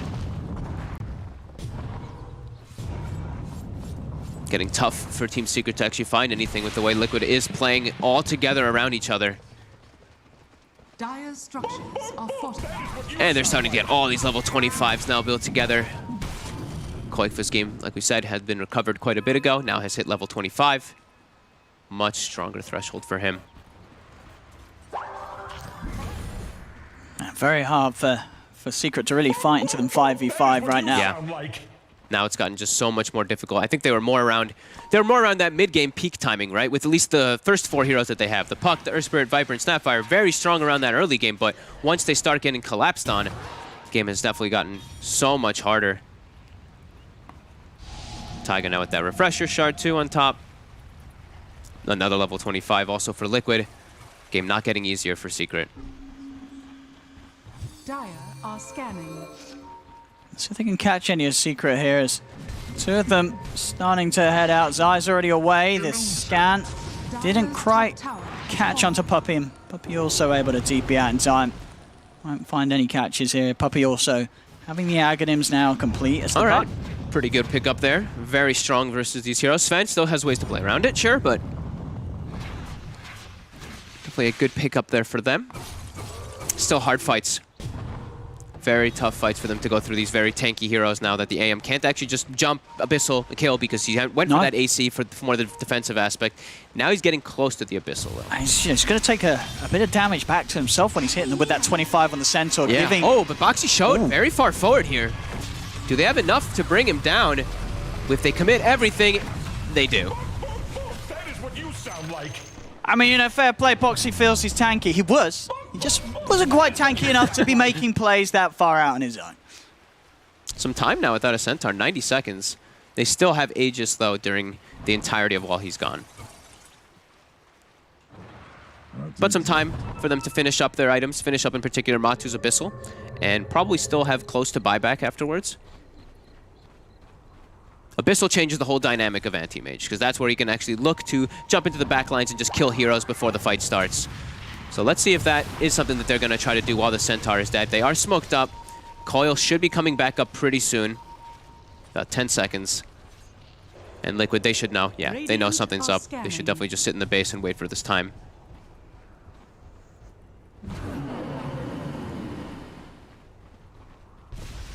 Yeah, playing very defensive. Ooh, baited by the Illusion Escape.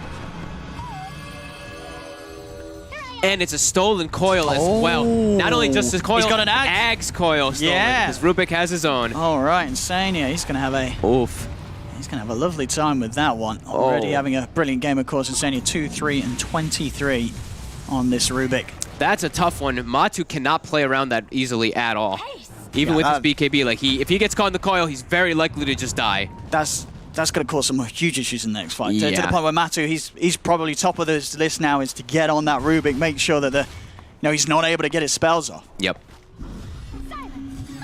A big steal and a big play there, right? Even just these small things, Illusion Escape bait, right? The little things in Dota that can really change things a lot.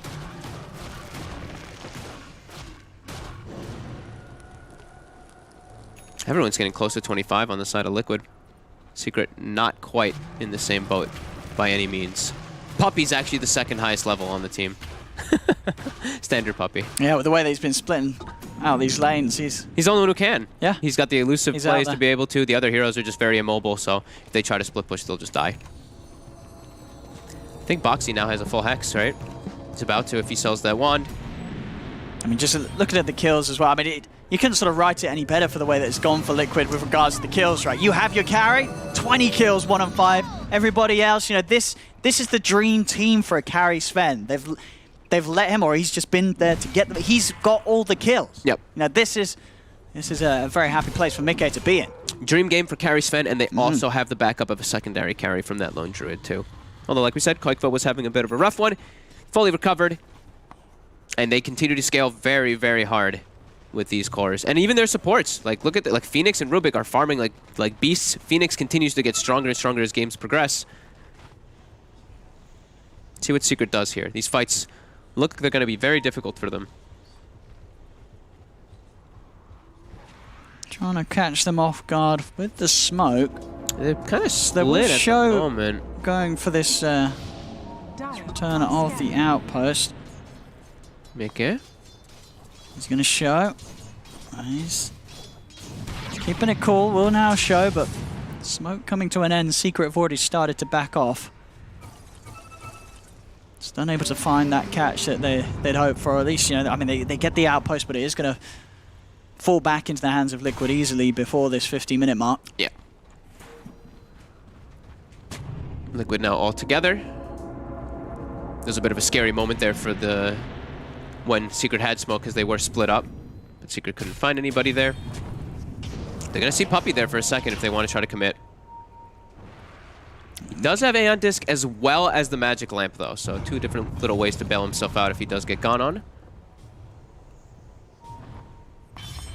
And how much longer do we have on the Rubik's Steel? I think that's kind of something that Secret's really wary of, yeah. There's still a decent amount. Still a decent chunk of time on it. Yeah, Secret going to be very aware of fighting whilst that's still there for Insania. I mean, I don't even know how long it lasts. That's the one thing. Because with Arcane Supremacy, Coil already lasts, what? It's like 7 seconds with Ags or so. So it's going to be like 10 seconds of a Coil where you're just leashed as an anti-mage. 10 seconds of a Coil is insane. So definitely got to be very careful. Now Liquid's starting to push up. Getting a bit more aggressive as it comes to the end of this timing where Insania has the Coil. Yep. Really trying to force the issue. Let's see what Secret's going to do about him. And quite fat. The BKB Bear with the Sunray. It's taking these racks pretty quick. They're allowed to use the fortification. Slows down Liquid a little bit. Liquid now knowing that Secret will have everybody here ready to fight. And Matu going the only way that he really can right now. Nisha. Mid lane. Jump bottom lane, they get them jumping onto Nisha. Nisha's been hexed, they're able to force him to the side. The Dream goes out to 2 and then they pop the egg. Very defensive positioning. Matu did go in incredibly aggressive for the backlines, and he's gone for it. He's dead. He's out of the game. He does have buyback. But a big aggressive move from Matu, punished heavily. Now they'll look for the jump in onto Mickey. Have they got the control? Mickey getting stunned up. He's popped the Satanic though. He's turning. He's going to be able to start life stealing as another egg comes to the end. The egg's there. Matu. They're turning Matu. He brought back for this and he's dead again. Matu dead and gone. He's out of this one for 2 minutes as Liquid. They should be able to resume this cleanup or at least finish off this bottom racks. The melee racks are gone. Mickey charging him once more with the stun onto Yapso. Yapso's going to die, or is he? He's going to live. Nisha goes down. Nisha buys back. Liquid poking a little close to the fountain now. See if Secret can punish this. Liquid focusing back towards the objectives. Nisha starting to stack up the poison on Boxy. Mickey, he's back in. Charges forward yet again. The Cookie trying to save Nisha, keeping him apart from Mickey. Mickey, they're pushing very dangerously close towards the fountain here, Liquid. They may need to calm it down a little bit. Jesus Pop will heal Mickey back up at the Mickey's burning. It is slowing him down. The Hex is on a Puppey. Mickey charges over on towards Yapso, and Yapso cooking back towards the fountain. Mickey pots the BKB, but he's spit to some. Gets the stun off onto Nisha, though, and he's done it. He's killed off Nisha. And mid lane, Quaifa, he's just finishing it off. Takes the tier 4s, takes the Ancient. GG is called. And Liquid here with this 51-minute victory against Team Secret. And they look pretty darn good doing it. It was a close start to the match. Matu started to look a little scary on the AM, but then the moves and the coordination from Liquid for that last 30 minutes, it was flawless. I think it was so important that they kept their composure. It started to look a little bit disastrous for a moment there. Matu started getting this lead. They started finding these like constant pick-off, split push kind of things that they were getting all over the place, but then seems like something just turned up for Liquid. They were just like, you know what? Wait a minute. Let's catch these heroes that are split pushing. They catch the puck.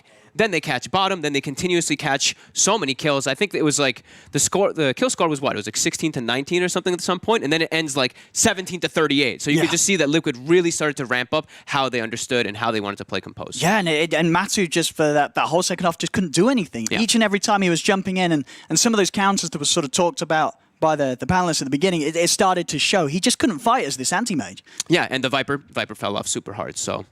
Wow. Well, there we go, ladies and gentlemen. A great game one to start this series off. Liquid, they'll take the lead here, knocking Secret down. 1-0 at the moment for Team Liquid. Yeah, let's see what they can do in the second game in a little bit. But first, we're going to break down that first game of the series. Secret fell here to Liquid. It was a great game to watch, first of all. Love that. We're going to take it back to the beginning, though, because there's so many things to pick apart in this game, I think. I mean, we kind of have to start in the beginning, Lacoste. The beginning was actually fairly even. Anti-Mage was doing good. Yeah, both of the carries were farming extremely well. I think where the game breaks is when like Viper starts falling off. You have like a single core lineup, while on the other side you have Lone Druid, who's going to scale extremely well. And the big part of the great early stage of Team Liquid was the centaur having a 10-minute blink dagger plus a couple of rings in his inventory. And he also died, and then he made a great rotation. Like, you don't expect him to have a blink dagger at that time. Right, so like the lanes went really well for Liquid, but then they also transitioned it into some early game aggression. They didn't just go for some, Hood or Crimson Guard, something like that, like you'd see on the old Centaur, on this new Centaur, even going for this this max Retaliate build still has the really early Blink Dagger to go fight with, which was very nice. Yep. And just breaking the map open and having, even carries, even with Koikva having kind of a rough game there at the start, you have this core matchup, like, Anti-Mage can't do anything to a Sven. You have to have like a 2-item advantage on the hero in order to do something. Yeah, you can't just man-fight him. No, They no picked way. the Viper, try to kite him with it. It was not very successful. When you see your like mid laner, someone like Viper going for Ghost Scepter, like me and Jenkins discussed about it, it's not a good sign. No. Like, unless you want to upgrade it to full Ethereal Blade at one point, it just doesn't feel that great. Also, Team Liquid is one of the teams, probably the team that does best at stacking the jungle. They're also one of the few teams that, play Rubik as position 5, who is extremely farmed.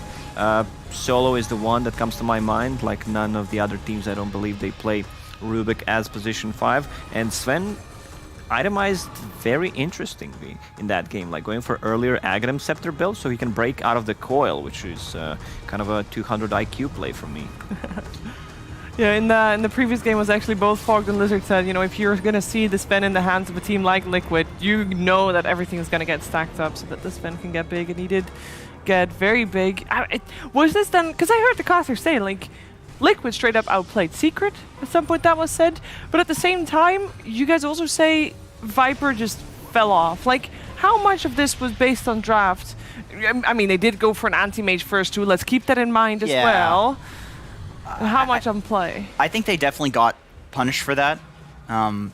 It's Puppy, so he's never been a particularly safe drafter, let's say. He always does I these think that's a very diplomatic way of putting it. He always does these kind of crazy picks, and it seems like he doesn't care about counters and whatever. But in this game, obviously, it did not work out. And I think a part of that is the fact that this Sven Superman build, it's a fairly new thing. This is not, he hasn't had this Ags forever. And so Viper traditionally is a kiting counter to Sven. Yeah. But it did not seem effective in this game because the Aghanim Scepter, because Viper falls off and Sven doesn't. Sven can continue farming. Viper can't farm like an anti-mage. So it just seems like not that great of a Sven counter in a game where the Sven actually has farm. Yeah, there's so many like crucial plays where Rubik steals Nether Toxin from Viper, he breaks Anti-Mage, he breaks Viper, one of the reasons why Viper didn't have that great of a game. And sometimes I feel like Mango Tree is extremely broken as a tier 1 item, as we could see in this game. Everyone was just having mangoes against Anti-Mage. It's super efficient, whether you use it on yourself or use it on your teammates in a mid-fight. Like, that Sven's not going to have that much mana. Same goes for Centaur. Right, exactly. Their mana pool is very limited, so you want to have and keep it on the support so you can try to use them like either mid-fights or after the fight finishes, so you can have that mana sustain going on. And cute little play that they did. Like, Illusion Escape, I don't rate that item highly unless there's like a certain hero, like a Radiance carrier. Spectre is one of the best carriers of that item, but we've seen it in the previous game where like Koikwa, he did not have that great of a game because they were just heavily focusing him. So he makes a bait. They steal Coil with the Aghanim Scepter from Rubik, and that's pretty big deal. Yeah. I also remember one of the games where like Liquid did the same thing. They were baiting with Shadow Demon. Taiga was playing position 4 Shadow Demon, and he uses Disruption to make illusion of himself because they understand they need to kill Shadow Demon, so they jump into their base and completely lose the fight.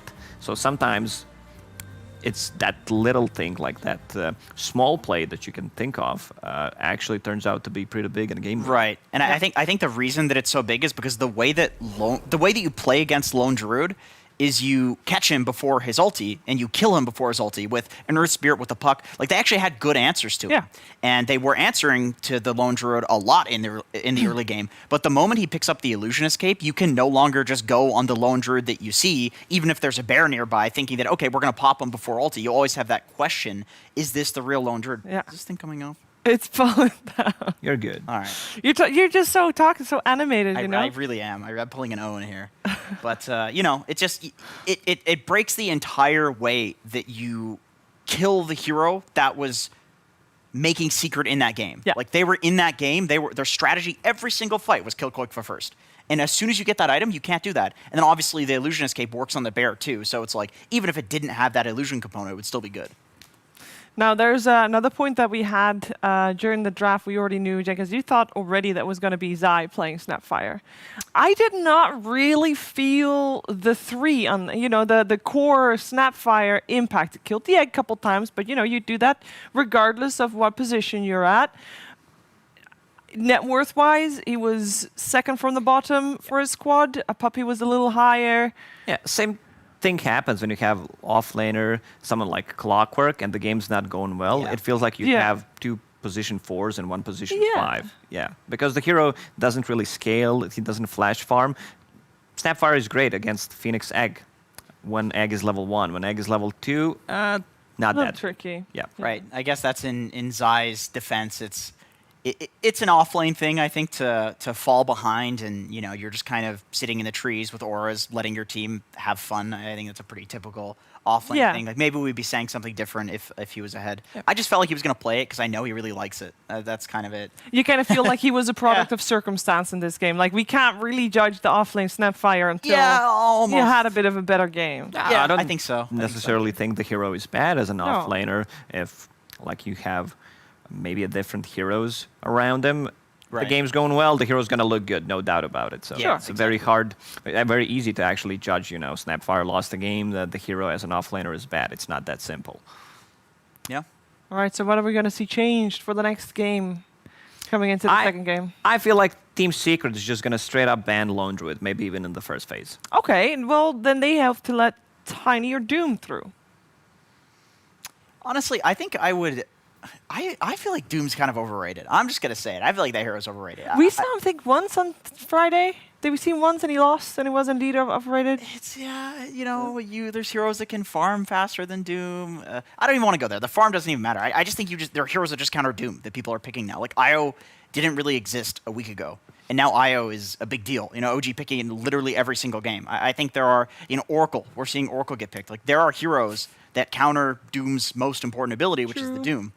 But at the same time, IO, like in this series so far, like the first game, completely ignored. I think IO is only a big deal for OG, surely. True, but in response to a broken hero like Doom, I think it becomes more of a big deal, for sure. And I'm sure Secret can play it. You know. I mean, I'm sure, yeah, probably, for sure.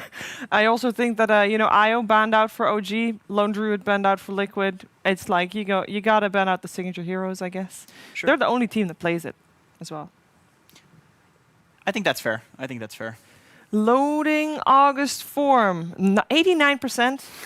I think it's a little. If that was their 89%, I would be a little disappointed. I would estimate their 89% a little bit higher. Okay. Because this, I don't know. What do you guys think? Well, August form, they mean TI I mean, yeah, form. they're never that great at They actually, I can't say that. They did come fourth or something, so, you know. It's they still a didn't do great bad. result, you know, but Team Secret, they want to win TI. Yeah, I mean, true, I think they've gone in as like the favorites. Yeah. A couple times. Yeah, a few times. So. And it never works for them, but Yeah. they still get the great results. Also, I enjoyed in a previous game just watching Puppy play position 5 puck. He was split pushing so much, getting a lot of farm on the side lanes, you know, drawing attention to him. And that call when Matumba Man was going for Raxus, I don't think Liquid, I'm not sure if they saw it or they definitely didn't expect that to happen. Yeah, Like, that was very early as well. It was. Yeah. That was also kind of the point after which, you know, that's the closest they got. He wasn't allowed to do that anymore afterwards. No.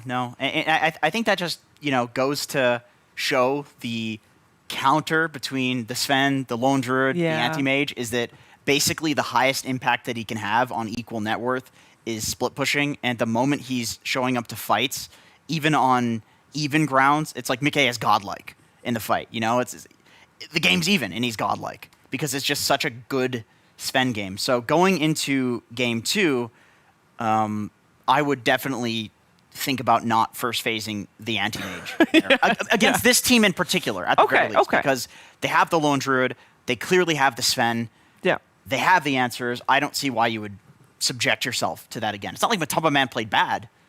No. He did good stuff. It's a tough anti-mage game to start with. Like, you first phase it, there's going to be a lot of counters. There was not a single hero with big mana pool in that game. Like, usually he wants to just jump on someone and destroy him. And in the last game, it was Lone Druid, and anti-mage does not want to jump on the hero. Yeah.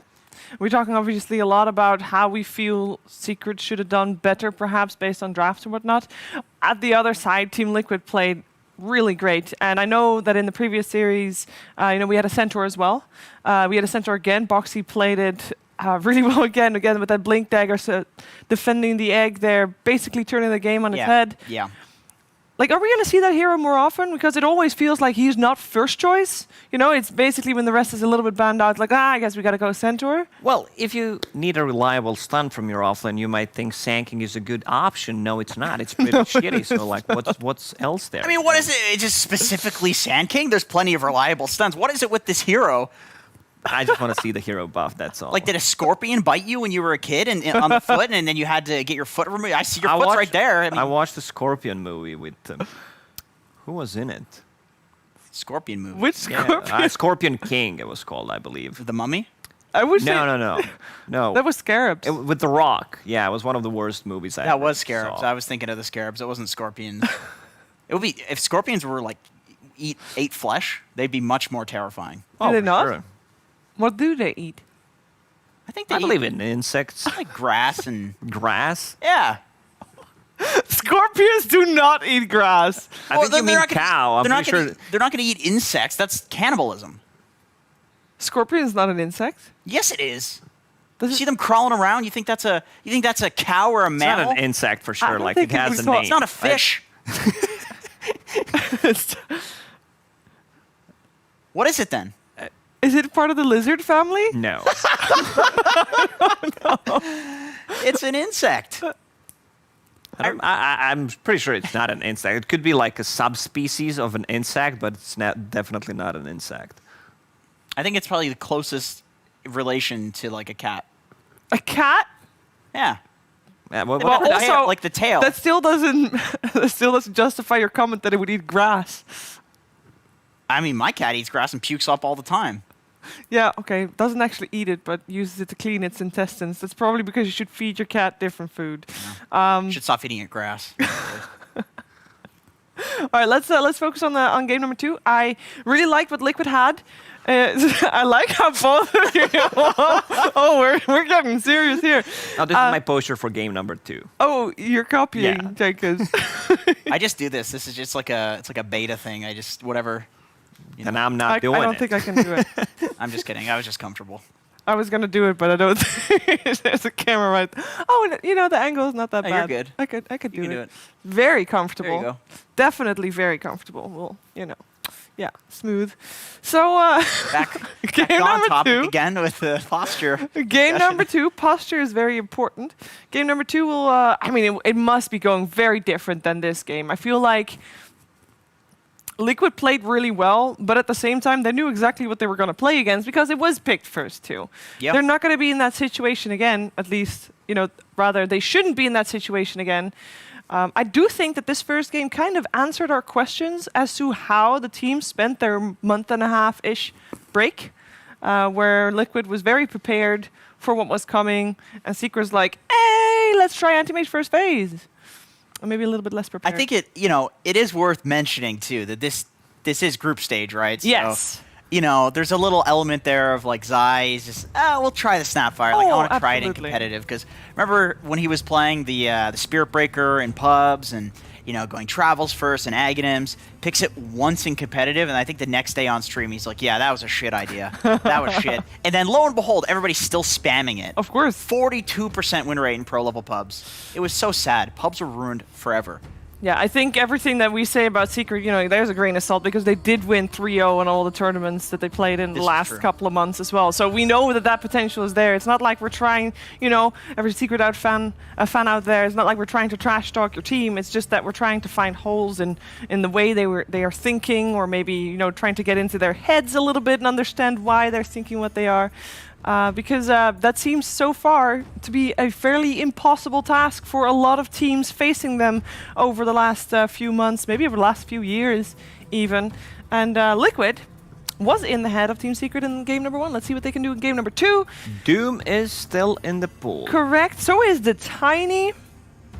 I like the Phoenix ban. I think Taiga's Phoenix was absolutely beautiful, and I think they played around it really well too as a team. Knowing Team Liquid, they just love to have Oracle as a hero. It could be a possibly good hero against the Doom, like any kind of save, something that can reset the fight. Wyvern is the second hero that comes to my mind. You just use Winter's Curse.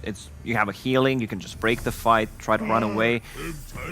Okay, they will go with the green stuff. Rubik steals the Doom too, so it's something. It's not a defensive counter, but if you can get a Doom for yourself, that's always pretty nice. I mean, as far as meta picks go, though, I like Secrets a bit better than Team Liquid's right now. What about the Undying second pick? Makes it second pick. Where do I start? Undying. I don't have any good words for my boy Undying. His win rate's not that high. We watched, even though it was a Divine League, I believe he was 1 out of 10 games. He won 1 of the 10 games, and it's pretty awful. It's also one of the heroes that is very unfun to play. It's one of the least fun, yeah, I would say. So they banned the Lone Druid in the second banning stage. I kind of expected it to be in the first one, but I guess there's way too many good heroes left in the pool. Yeah. I guess to some degree, the Undying is like a bit of a Doomancer. You've got heals. If you do end up running this in the offlane, it will deal with it very well because it's a melee strength offlaner. And then I just think the nature of dropping a Tombstone, popping your ult on Undying, Doom doesn't exactly like fighting into that. You Doom somebody, you want to just keep running after them. You don't want to chase into a Tombstone. So it's not the best thing. You're not going to just relocate somebody out with IO, for example. But it's something. It's something. And then you have the Rubik to steal too. So it's a bit of playing their own game while still addressing the Doom as a hero. Yeah, it's also Undying against 2 strength melee cores, possibly a core. One could easily be shifted, second one as well. But it seems like a good Undying game. I never thought I was gonna say that, but excuse me, here we are. But we're 2 picks in. It still feels very good. Doom doesn't like to play into Undying. That's for sure. Okay. Honestly, it's hard to tiny toss too with the zombie spawning. That is one of the more annoying things. You can toss a zombie by accident. Can you? Yeah. Yeah, absolutely. Very annoying. Checking. Maybe there was a point that you couldn't, I think. It's been on and off. They've changed that. Thank you. Times. You're welcome. I got you. What were you going to say? Once again, they go with the Slardar ban, so that could possibly mean that they want to get another melee core as their safe laner. Slardar is just a great hero right now. I think when you're playing against Liquid too, it's kind of mandatory to at least consider that hero. Whenever that hero is viable. Boxy is... I'd say it's fair to call him the best Slardar on the planet. Who's better? I haven't seen anybody play Slardar recently. Not that often anyway. I feel like he's the best. I trust you for it. There's a Enchantress PL ban and a Spectre ban as well, going from the side of Team Liquid. And do we feel like those bans say anything? I guess the anti-mage, you still want to ban them. If you can't get your hands on a Lone Druid, you don't want to have to deal with it. What about the Enchantress and the PL though? Is there anything that we can gauge from those 2 bans? Enchantress as a hero is just extremely strong in the laning stage, depending...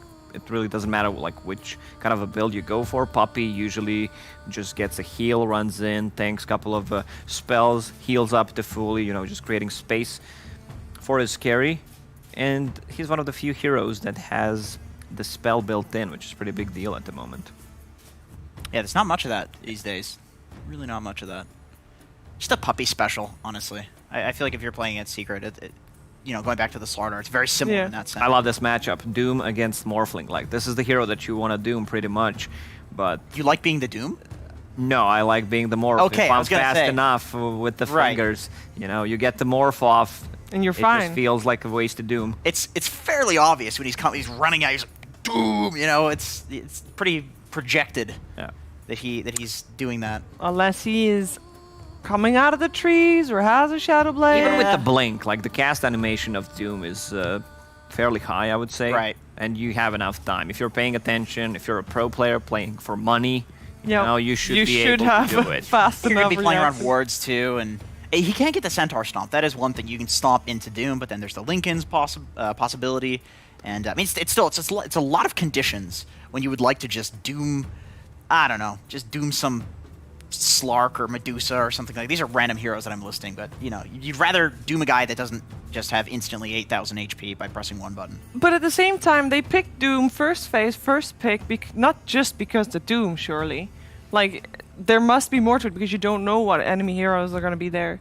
So it must be, you know, good for other reasons other than just Doom. Yeah, but most of the time you don't see Doom being left in the pool, so you're like, yeah, we're gonna get it. It's not just, you know, the hero is that extremely strong right now, pretty much counters every single core. Like, you need to get like a Lincoln Sphere, or you need to have something that breaks the fight, you know, just stops them. And when you have a Doom in your team, you need to have a good catch. Yeah. Otherwise, they're just gonna run away. Okay, this is a pretty good hero against the Doom. Like, they can't enter the arena. It's it could be used as a defensive purpose in this game. It's the same thing as like the Undying Tombstone. There's just so much disruption for if Doom wants to commit to a fight. Okay, all of a sudden you're committing into a Mars ulti and to a Tombstone. Like, good luck committing into that. Even if you Doom somebody, you're just getting away. But at the same time, I kind of feel like Tiny can toss Mars out of the arena. Vengeful Spirit can swap people out of the arena. I kind of feel like there's a lot there already. Oh, okay. Ooh, you know what? Yesterday, my panelists were mentioning Visage a lot. They were really wanting to see it. We didn't see it yesterday, but it was on the radar. I think this hero is kind of bad. Oh. I think the 2 Soul Assumption talent is good, but I don't think it's a worthwhile talent to play for. And the items that Visage would go for, you know, Dom, Medallion, possibly Necro, like these early game items are not that good. These aura items, I really don't think they're that great. And then there's also a response pick to the Visage. You have a Doom who's kind of aura carrier, so if you can get Alpha Wolf with the bird, someone builds Vlads in the team, it's possibly a good Visage game. Mm-hmm. I feel this is a sleeper hero. We're gonna see more of the hero for sure. Possibly a good Visage game. Possibly, yeah. I'm curious. I mean, I'm totally open to being proven wrong. Like, this is just my gut feeling. You don't see much of this hero, so it's really hard to get a read on it. Okay. So this will be a very good test of, is Visage dog shit or dog food? That doesn't sound good. Who's going to play it? Is it Nisha? Most likely. Yeah. What could they go against Visage? They could maybe get like a Gyro mid. Timbersaw. Come on. Easy Timber game. For Liquid? Yeah, for Liquid. Mm. Do they play Liquid?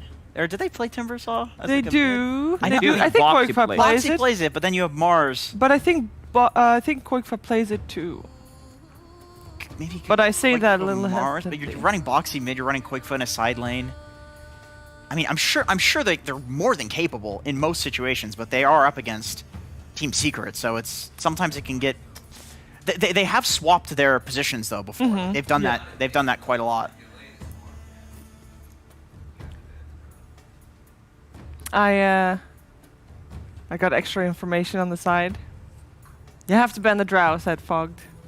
But I don't know why. Why do you have to ban a Drow? Is it because Drow Visage is still a thing? But it doesn't work with the birds anymore. So Still. Like, why is it? What is it then? I don't know. Now he'll just He's like just it. Look at him smiling. He'll smiling. explain. He'll I feel like explain when they're live. If the birds had agility, that would be pretty sick. You need a hero that plays like fast, that wants to end the game, but also that scales well in the late game. Okay. And Sure. you have Venge, so Drow just feels good, and you know, Morphling doesn't like to play into silence. None of the heroes like to play. Oh, I like to play against heroes who have silence. No one says that, but And Venge Drow is still really good too. it is. But they banned out the Void first, so we got that core out of the way. Oh yeah, that's he's been like relatively untouched, surprisingly. Yeah. Let's see. Templar Assassin banned on the side of Team Secret. Pretty solid against the Visage in lane. Yeah. It's I mean, they're not still. so I mean, much the game. we are still expecting a mid hero, Kunkka ban. So no, the Drow is still in the pool. Let's see. It's a Shadow Fiend. Whoa. Expecting that. So safe lane Visage, Shadow Fiend mid. Hey. Oh, boy. That's No, a you know what? spider. You know what? That's not. They have a tiny. Just flex tiny to core. Yeah, that's easy. That's easy. Yeah, you just put tiny core. Just Doom support. They weren't going to do that in the first place, but they're going to do it now. Yeah, Shadowfiend cannot play into Broodmother. Okay. Like, he gets ran over, but what Jenkins said, 3-throw, extremely good against the Broodmother and the Spiderlings. You just one-hit the spiders. It's very sad. So what you're saying is this gotcha spider pick from Team Liquid is already countered by just swapping some lanes around. Yeah, it's definitely not really a gotcha in this game. But Yeah. with that being said, it's just the tiny. Like, you have a Visage that's going to get destroyed by the Spiderlings. You have an SF that's going to feed to the Spiderlings. All these other heroes don't deal with it. You just have the tiny. So it's not like Brood won't farm. Brood will farm just fine. Like, Yeah, Tiny- I think you must flex Tiny here. Otherwise, it's a very bad matchup for the two cores if you plan to play either Visage or Shadowfiend into Broodmother. So if...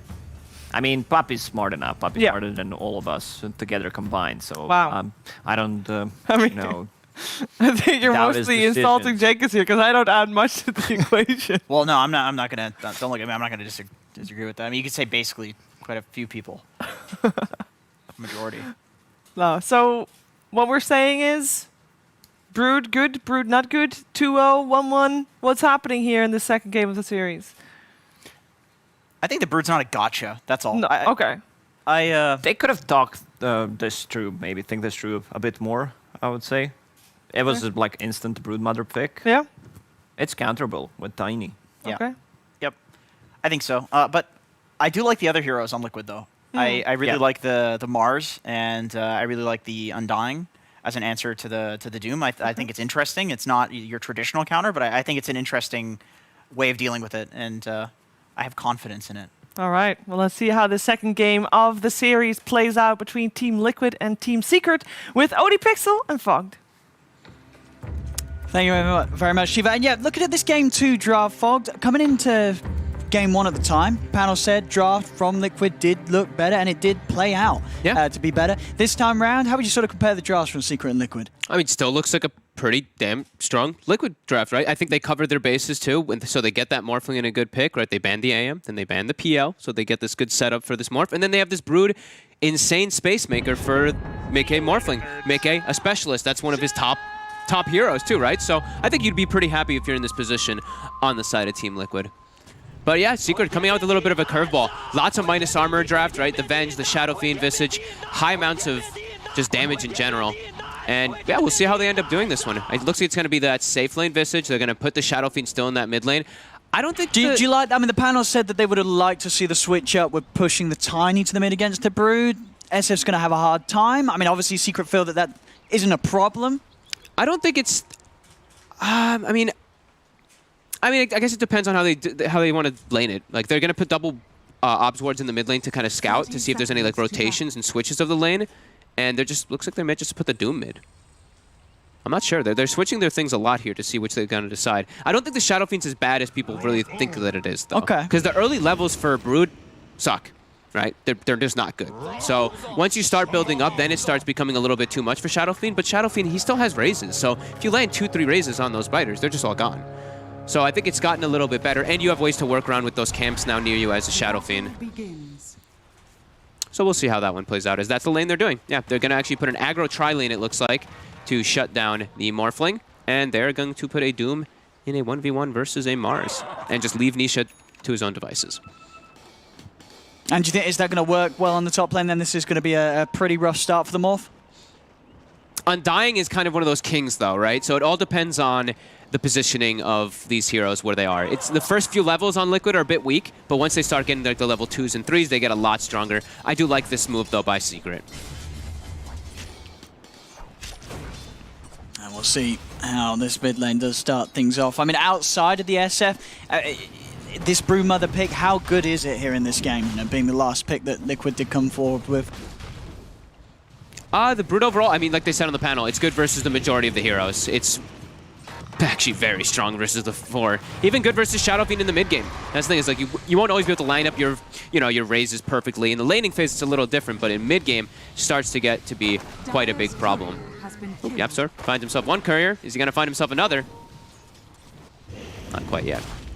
Puppey, careful. That's 28 decay on Insania. Ooh, can he get that last hit in? He can't quite.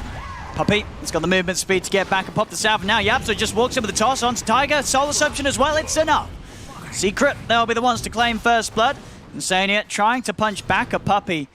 Has to be careful here. So the tri-lane, a Secret being the one to claim that first kill up here in this all-action setup. But Matu's not getting last hits. He's only got the 2 under his belt. Micke, he's taking the pressure that his teammates are providing. You know, his teammates are soaking up that pressure, and Micke is just able to last hit freely because of that. These levels now start building up, though. It becomes a lot more threatening for both sides, even.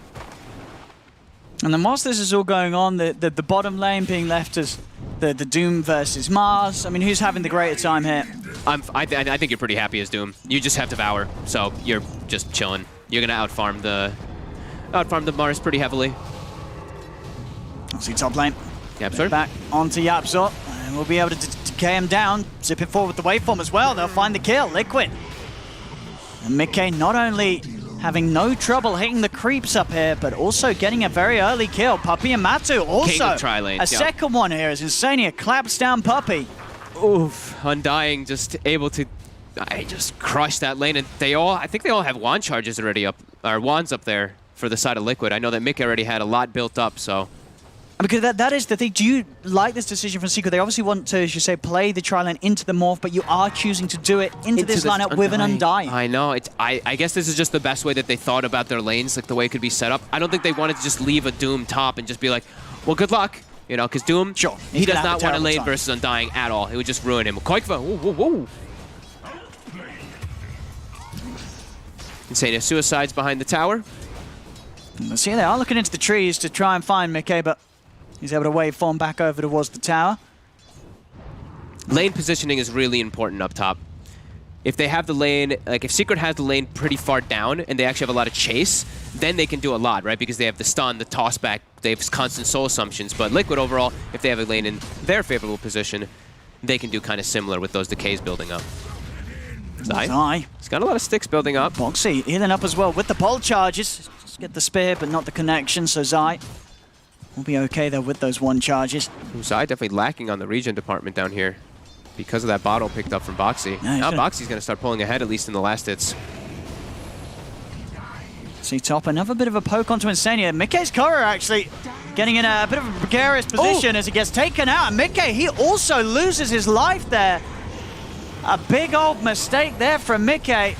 May also cost them Insania as the soul assumption. It'll do it. Matu takes down the Undying as well. Losing his cool a bit there, Micke. Feeds the courier and then feeds his own life. Have to be so careful around Tiny. Just that's insane burst potential. And he stopped the shift for just a split second. You stop shifting, boom, he's going to go for that. Koikva, he's stepping up a bit far here. And do they have a third raise? They do. Nisha's got the mango. Maybe passed off by Puppey or something, or he had it himself, but either way, beautiful setup there. And look how well Nisha's doing in that mid lane. That's what I was talking about. He's able to farm those spiders pretty freely a lot of the time. Yeah, 44 CS at so the pre-55-minute mark, that's not something you see even on an SF. Yeah. That really is him, as you say, just destroying the armies that Koikva is summoning. Look at Zai. He's waiting for Boxy to try to go for a rune. Up top, YapzOr, Puppey. Will able to finish off Taiga? No, the heals. That's going to keep him alive or not. Oh, the soul assumption again. That nuke too much from Matumba Man. YapzOr is trying to keep the distance, and he'll be able to. We see Zai down bottom. He was actually camping between the tower and the 2 runes because he knows Boxy has the bottle. So ensuring that Boxy can't actually walk over to get that rune. And he's zoned him out of lane now for the moment as that Doom. See those raindrops now being picked up in this top lane. Soul Assumption and Tiny Venge. Very expected to have those at least. Yeah, still with the kills that Secret are getting top. Very much that a big difference between the Visage and the Morphling mid lane. Nisha has been ganked upon by Tiger. Quaifa going to dive in. As the Avalanche won't be able to provide him the safety to survive there. Nisha, as Nisha falls, top lane. Sania poking towards Puppey. They've got to be careful. I mean, these movements, they're always going to be very hard for Nisha to avoid in the mid lane as this SF. On his own, very easy for Liquid to get on top of him, and with 1 rotation set up for Quaifa to get the kill. Yeah, he needs, like, when that happens, it has to be almost an instant TP from either Yapso or Puppey in order to try to bail him out. Mickey getting stunned from the tree line there. No shift just yet. Now he does get the shift off, but it's a lot of burst. But raindrops plus those wand charges, he'll be okay. And back again. Mid lane, it's a replay. This is live. Don't adjust your television sets. This is not a replay. That happens a second time there, straight up the same move. And now he's won the lane for Quaifa because of those 2 quick moves there. Really heads up there by Taiga. As they know, they're soaking the pressure top with just these 2 heroes pretty nicely. So I do like that he's actually just sitting around the mid lane instead of just going back up there. But you know, Secret, they're going to look to continue getting aggressive, especially when there is no Rubik up here. Straight away, Mickey. He's going to turn over towards Matuma Man, Puppey. The magic missile stops Mickey from being able to go for more. They'll also be able to farm up the tombstone. Oh. Good gold here for Secret. Okay, they went for the Veil on Matu. I actually like that a lot because it's so early. They have so much magic damage up top. See if they can blow up. Mickey's got a fair bit of HP built up, and even with the high burst, not enough still to tear through that morph. As Mickey will survive. All right. Yeah, crazy amount of burst potential up in that top lane. Those raindrops are definitely going to save Mickey in a couple different situations here. But he's getting pressured in the lane. Like, look at Mickey's farm because of just how much sheer damage is coming out. He's having to spend so much on regen. After, you know, so the first 5 minutes as well, where he really was keeping a lead over Matu. Just these kills now, the Secret's getting them back on top. The drag back onto Puppey as Boxy comes in with a rotation. Will set up for the Venge kill. Okay. So starting to make moves around the map now. Boxy seeing where he can help out. Oh, Nisha. So he's looking for that 8-minute rune, but already Quaifa starting to push him away. Nisha's going to go for the TP out, and he's fine. Not enough damage from Quaifa there as the nuke wasn't quite up yet again. But still Nisha starting to get bullied, and you're going to see Quaifa's Spider just get further and further ahead now unless Nisha gets some help or the rest of Secret are starting to hunt the Spider down themselves. Yeah, I think he has to actually have Yepsor playing with him for the most part now. It's just way too threatening. And I think this might actually just be them going for this tower push here. Is Secret going to respond? Nisha is playing on the side there to try to build up his soul. Okay, he's got some soul still filled up, so he's okay. And 8.5 minutes in. It's a great tower timing. Boxy, he's going to be caught by the raise combo. Yapso with the toss-up. Not quite prepared for them being there on the high ground as he walks straight up into them. Nisha will say thank you for that. That's exactly what he needs to be able to come back up after that lane, after getting ganked a couple times. And now they'll break the tri-lane. I think they did a really good job up there, though. They put the pressure on. There's a lot of different kills that made the game pretty hectic and chaotic, but I think they're definitely pretty happy as their Visage is almost level 6. They slowed down Mickey pretty decently, and their levels are decent. Mid, though, losing that tower early on is pretty painful. Quaifa is also going to have his Orchid finished up at like the 11-minute, maybe even before that. So he's going to have a lot of different options he can do to move around the map. And like we said, it's a very good Brood game versus the majority of heroes that Team Secret does have. Boxy, he's going to try and lead in here. The Doom's going to get dropped down onto Boxy. Back up for Tiger. TP's coming in from Secret as Nisha's hurting over to help out with this one. The raise comes out, bursts down the Mars. Mickey also falling here as Nisha finds the second raise. They're going to lose 4 here, Liquid, as Secret respond. Nisha joins the fray, and they take the fight 4-1 there, Secret. In very quick moments, too. That Veil, Matu gets the Veil down onto everybody before he does go down. They take out the Tombstone and that Doom. Clutch Doom onto the Mars so they can't get the Spear, so that Matu can throw out some spells. And Nisha, he needs those. He needs those rotations to go well. Look, he's catapulted all the way up to top 2 net worth. treads as well as drums now finished, he's a lot tankier. And they have to be careful playing close to the towers like that. Yeah. Especially when you have these heroes like the Mars with these a very sort of clearly orchestrated ults that says, I want to fight here. Secret are going to be very clear of what Liquid's intentions are, and will have the opportunity to respond. Zai, you found here by the three of them. It's pretty tanky, bringing Tiger down low himself. Scorched Earth and the Phase and the Windlass. He's also very speedy. He is away. He tried to put down the GG branch and pin him to it, but not quite able to there. Nice try there by Boxy. Meanwhile, top Puppey doing Puppey things. He's farming.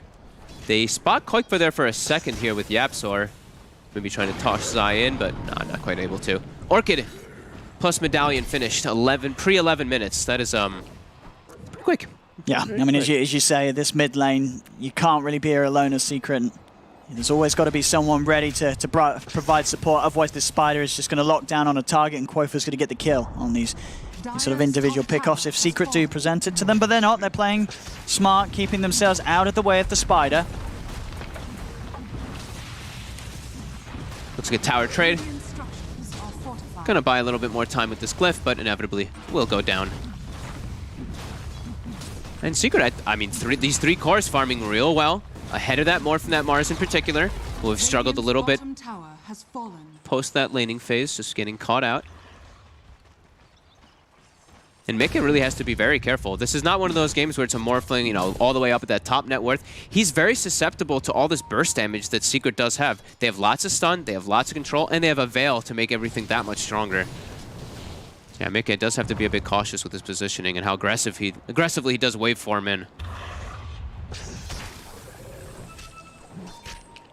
With this smoke, Haste Rune and the Arena ready to drop. Boxy wants to look for some action onto Secret. Secret a little split up and in the river right now, the two of them, Puppey and Jabsaw. Maybe they can find a way to go. Gets the courier of Nisha as well there with that crash of the shield. And the Puppey kill as well. So Liquid's movement finds one. The rest of Secret don't know what's up now. I mean, Liquid, they want to go for more. They still have that Arena. Boxy charging him with a Haste Rune. He's able to catch the two of them in the Arena. The Spear as well, cancelling the Requiem. They do get the Visage drop with the burst to stun them in response. Nisha also gets the chance to pop the ult there. Oh my god. Matu with those stuns from the Familiars, allowing a chance to hit back. They'll still lose the SF though as Boxy comes in, finishes off the life of Nisha, but now he's surrounded by Zai, Yapsor, and Matu's birds. This will be another one for Secret by the looks of it as Boxy is going to try his best to run away, but he's taking it from the tower. Puppey swaps himself in for the magic missile. Again, Liquid, they're just trying to go for these fights close to towers. They're getting the kills, but Secret are having the chance to at least trade back on them. I cannot believe he got the Requiem off. Like 1% or 2% HP, he gets it just because of those stuns that come out. Nicely done there, my Matumba man. He dies, so he is very under level now in this Visage. Level 7, just hitting level 8, same as his supports. But another decent positioning for Secret to at least get themselves some gold and clean up that big Spider who gives them a lot of experience. But Mickey, at least, you know, he's on the other side of the map being able to get some farm for his team.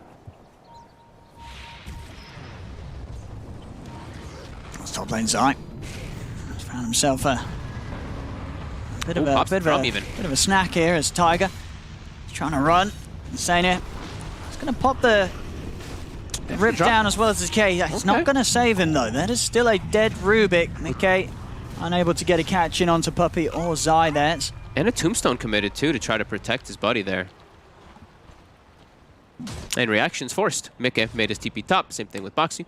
So another good aggressive move by Secret to buy themselves some time for Nisha to get some much needed farm.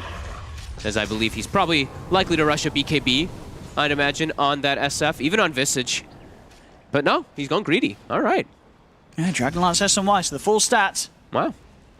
Guess like a couple times where he did survive there, he's maybe feeling a little confident if he has a couple more stats. Yeah. They have a Venge swap to try to protect him anyway, so he's maybe going to play around that. And now we're seeing on the timing of the Brood, we see at the moment Koifa halfway towards the Aghanim. So yeah, that death up top, shaking his game up a little bit, but overall still holding onto that top spot as the Brood. Yeah, I guess like going for like these stat items on the SF, if he goes for BKB too early, I guess maybe he feels like it'll wear out too fast, so just wanting to delay it as long as possible. Okay. Yapsor got his Blink, so Blink buddies on the side of Secret. Same timing also for Liquid. Boxy has his finish, so 3 Blinks in the game. Doom, Tiny, as well as Mars. So should probably see a lot more active plays now coming out. Not to say it hasn't been active, 26 kills in 15 minutes, but they're definitely gonna look to ramp up that pressure there. Probably look to get some more aggressive wards down too.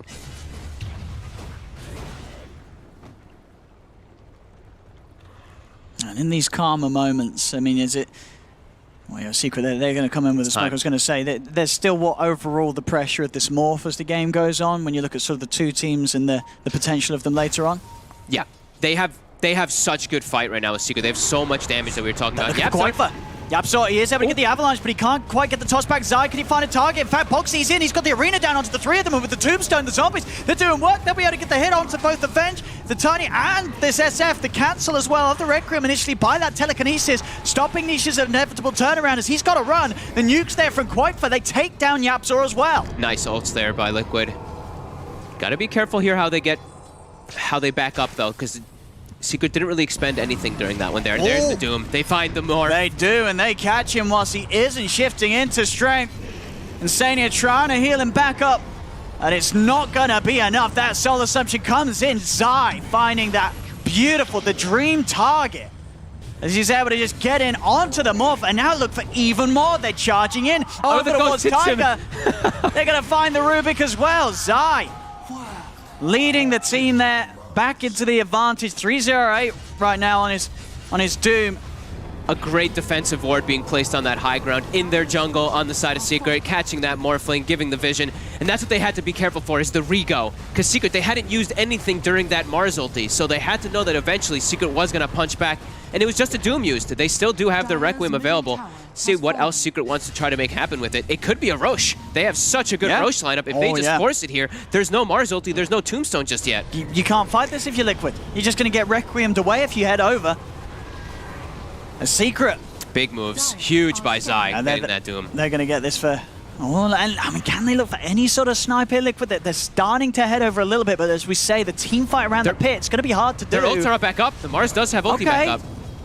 Let's see if we can do it. Boxy's in. He is able to catch them, but they turn straight away. Oh my god, what goodness, the Requiem, it kills them straight away. Secret, they don't even care that this Mars tried to start things off, as they'll still finish off the Roshan, get the Aegis onto Nisha. They just got blown up immediately by the magical burst of Secret. That's called like anticipation, right? They knew that Boxy was going to blink into that spot. They stun him almost instantly before he gets any other spell off. And YapzOr also finds another freebie. He's like, oh, Insania, join your buddy into the pit, and tosses him on top of a Requiem. Big moves there from Secret these last few moments now. 4K lead. And a good timing window where they can buy time with this Aegis and make this Broodmother a little bit weaker throughout the entirety of it, because this is where Brood really wants to start taking over with this Aghanims and Orchid, but now he's playing into Aegis, so it's a lot more difficult for him. Boxy's game also heavily slowing down now. He's going to just be like kind of a blink initiator for quite a bit of time after those last few deaths. 2, 4, and 6 now. And just so much magical damage. Like, he's very fragile because of this Veil and because of how much magic burst they do have on Secret. Look at those cores. 6-2-10, 6-3-6, 4-0-9. Only really the support suffering on the side of Secret, in particular Puppey. However, on the side of Liquid, just really Quaifa in that solid position right now. Yep. And, you know, and he has to maintain that as a Spider. The kills, the deaths on him very much hurting his game massively as he tried to keep himself ahead. But Nisha, he's keeping up as this SF, and as we're seeing in the fights right now, the Shadow Fiend just offering so much more potential. Yeah, and now he's going to be having the BK. He has this protective window where he can farm that BKB, get it finished up on top of all those stat items, where Liquid's draft does not really have great ways to deal with a BKB. Not for a very long time. I'm going to drop the Tombstone down here. Okay, but it's fully defensive one. I feel like Secret could just back away if they'd like to, rather than just walk up into it. Yeah, nothing more to be found here. Secret more than happy, as you say, to just wait out this final 100 or so gold for the BKB to be complete for Nisha. Oh, look at that. Oh, you see that play there? He left the range creep alive so that Matu could actually grave chill it so that his birds can attack the tower faster. I was wondering why he wasn't killing the range creep in front of him. Some big brains right there. An extra little bit of efficiency. Yep. Just trying to maximize their damage so they can get onto that tower there. They're trying to maximize their Aegis usage. Well, there's the big item done for Mickey. Does have the E-Blade. Of course, a little awkward that it comes to the time when Nisha's got his BKB. You know, definitely nowhere near the sort of timing that he would have hoped for as this morph. Secret, they had that pressure lane top. It started off a little scrappy, but at the end of it all, absolutely working out in Secret's favor, that setup. Yeah, and look at this Nisha, because he's got Avenge on his team, he's got Dragonlance, he can hit that tower from out of range. BKB delivered. Mickey trying to get all the farm as possible down bottom during this push. See what Liquid can do to hold here. This is an early high ground push here from Secret, 20 minutes in. There's the jump forward. Boxy, he's going to try and peel Nisha back to the rest of the teams, but Nisha just pops the BKB. The Requiem's out. Boxy, he's almost certainly going to fall for this one. The Fear pushing him away. He's dead for 70. Koifa, he tries to come in from the backlines. He's getting stunned. He's got to be careful as this spider. Into the trees he goes. They have managed to pick off Matumba Man, but the Doom is down onto the morph. Mickey's going to start stepping back. They swap him back in. He's building up a lot of strength, but with the raises, they've got so much damage that Mickey is in so much trouble. Mickey goes down. He'll buy back. But Secret, they've taken the tier 3. See if they want to go for anything more here, Secret. The grab's there. On to Nisha's be silenced as well, but Koifa has got to be careful. The E-Blade there from Mickey, providing some protection, allows him to get back. They're taking the Aegis out of the hands of Nisha. That was such a nice E-Blade, actually. He just saved Koifa because he silenced Nisha at the same time as it, so Nisha couldn't turn and raise during that. That was a really nice play by the Morph. But look, Secret's still looking to jump back in. They want to re-engage? Or do they? Or do they? Okay, they're going to back away. They'll play it cool. They're still without Matsu. Yeah, they've got another BKB coming out on the courier, I believe, too, for the Doom. So they're getting these real big items to kind of just make the Mars useless. Like, these double BKBs, even if you're caught inside of Mars' ult, you're not going to care at all. You just hold your ground. Yeah, and they already got so much from that, forcing out the 2 buybacks. Yeah. You know, the big one being Mickey having to buy back as this morph that we already pointed out was having a rough game in terms of farm. They're taking all the boxes they need to right now. Have this nice lead versus this Morphling. Continuing to build the pressure. Aegis is going to be... well, Aegis was already gone, so... 3 minutes until we'll find out for that next Roshan. They've gotten... I mean, they got more than they came for with that Aegis. Everyone itemizing now. Getting all these different pickups there from getting that one Racks and Towers. Matu's getting close to an Aghanims for himself. And they're just going to keep going. With these double BKBs, I don't think they should slow down at all versus the side of Liquid. They just have way stronger team fight for quite a long time now here. I don't really know how Liquid just takes a head-on fight. They have to try to get Nisha before the BKB comes out, and Puppey can't be there in order to save him. They have to just burst one of these targets down before the immunity comes out without a save.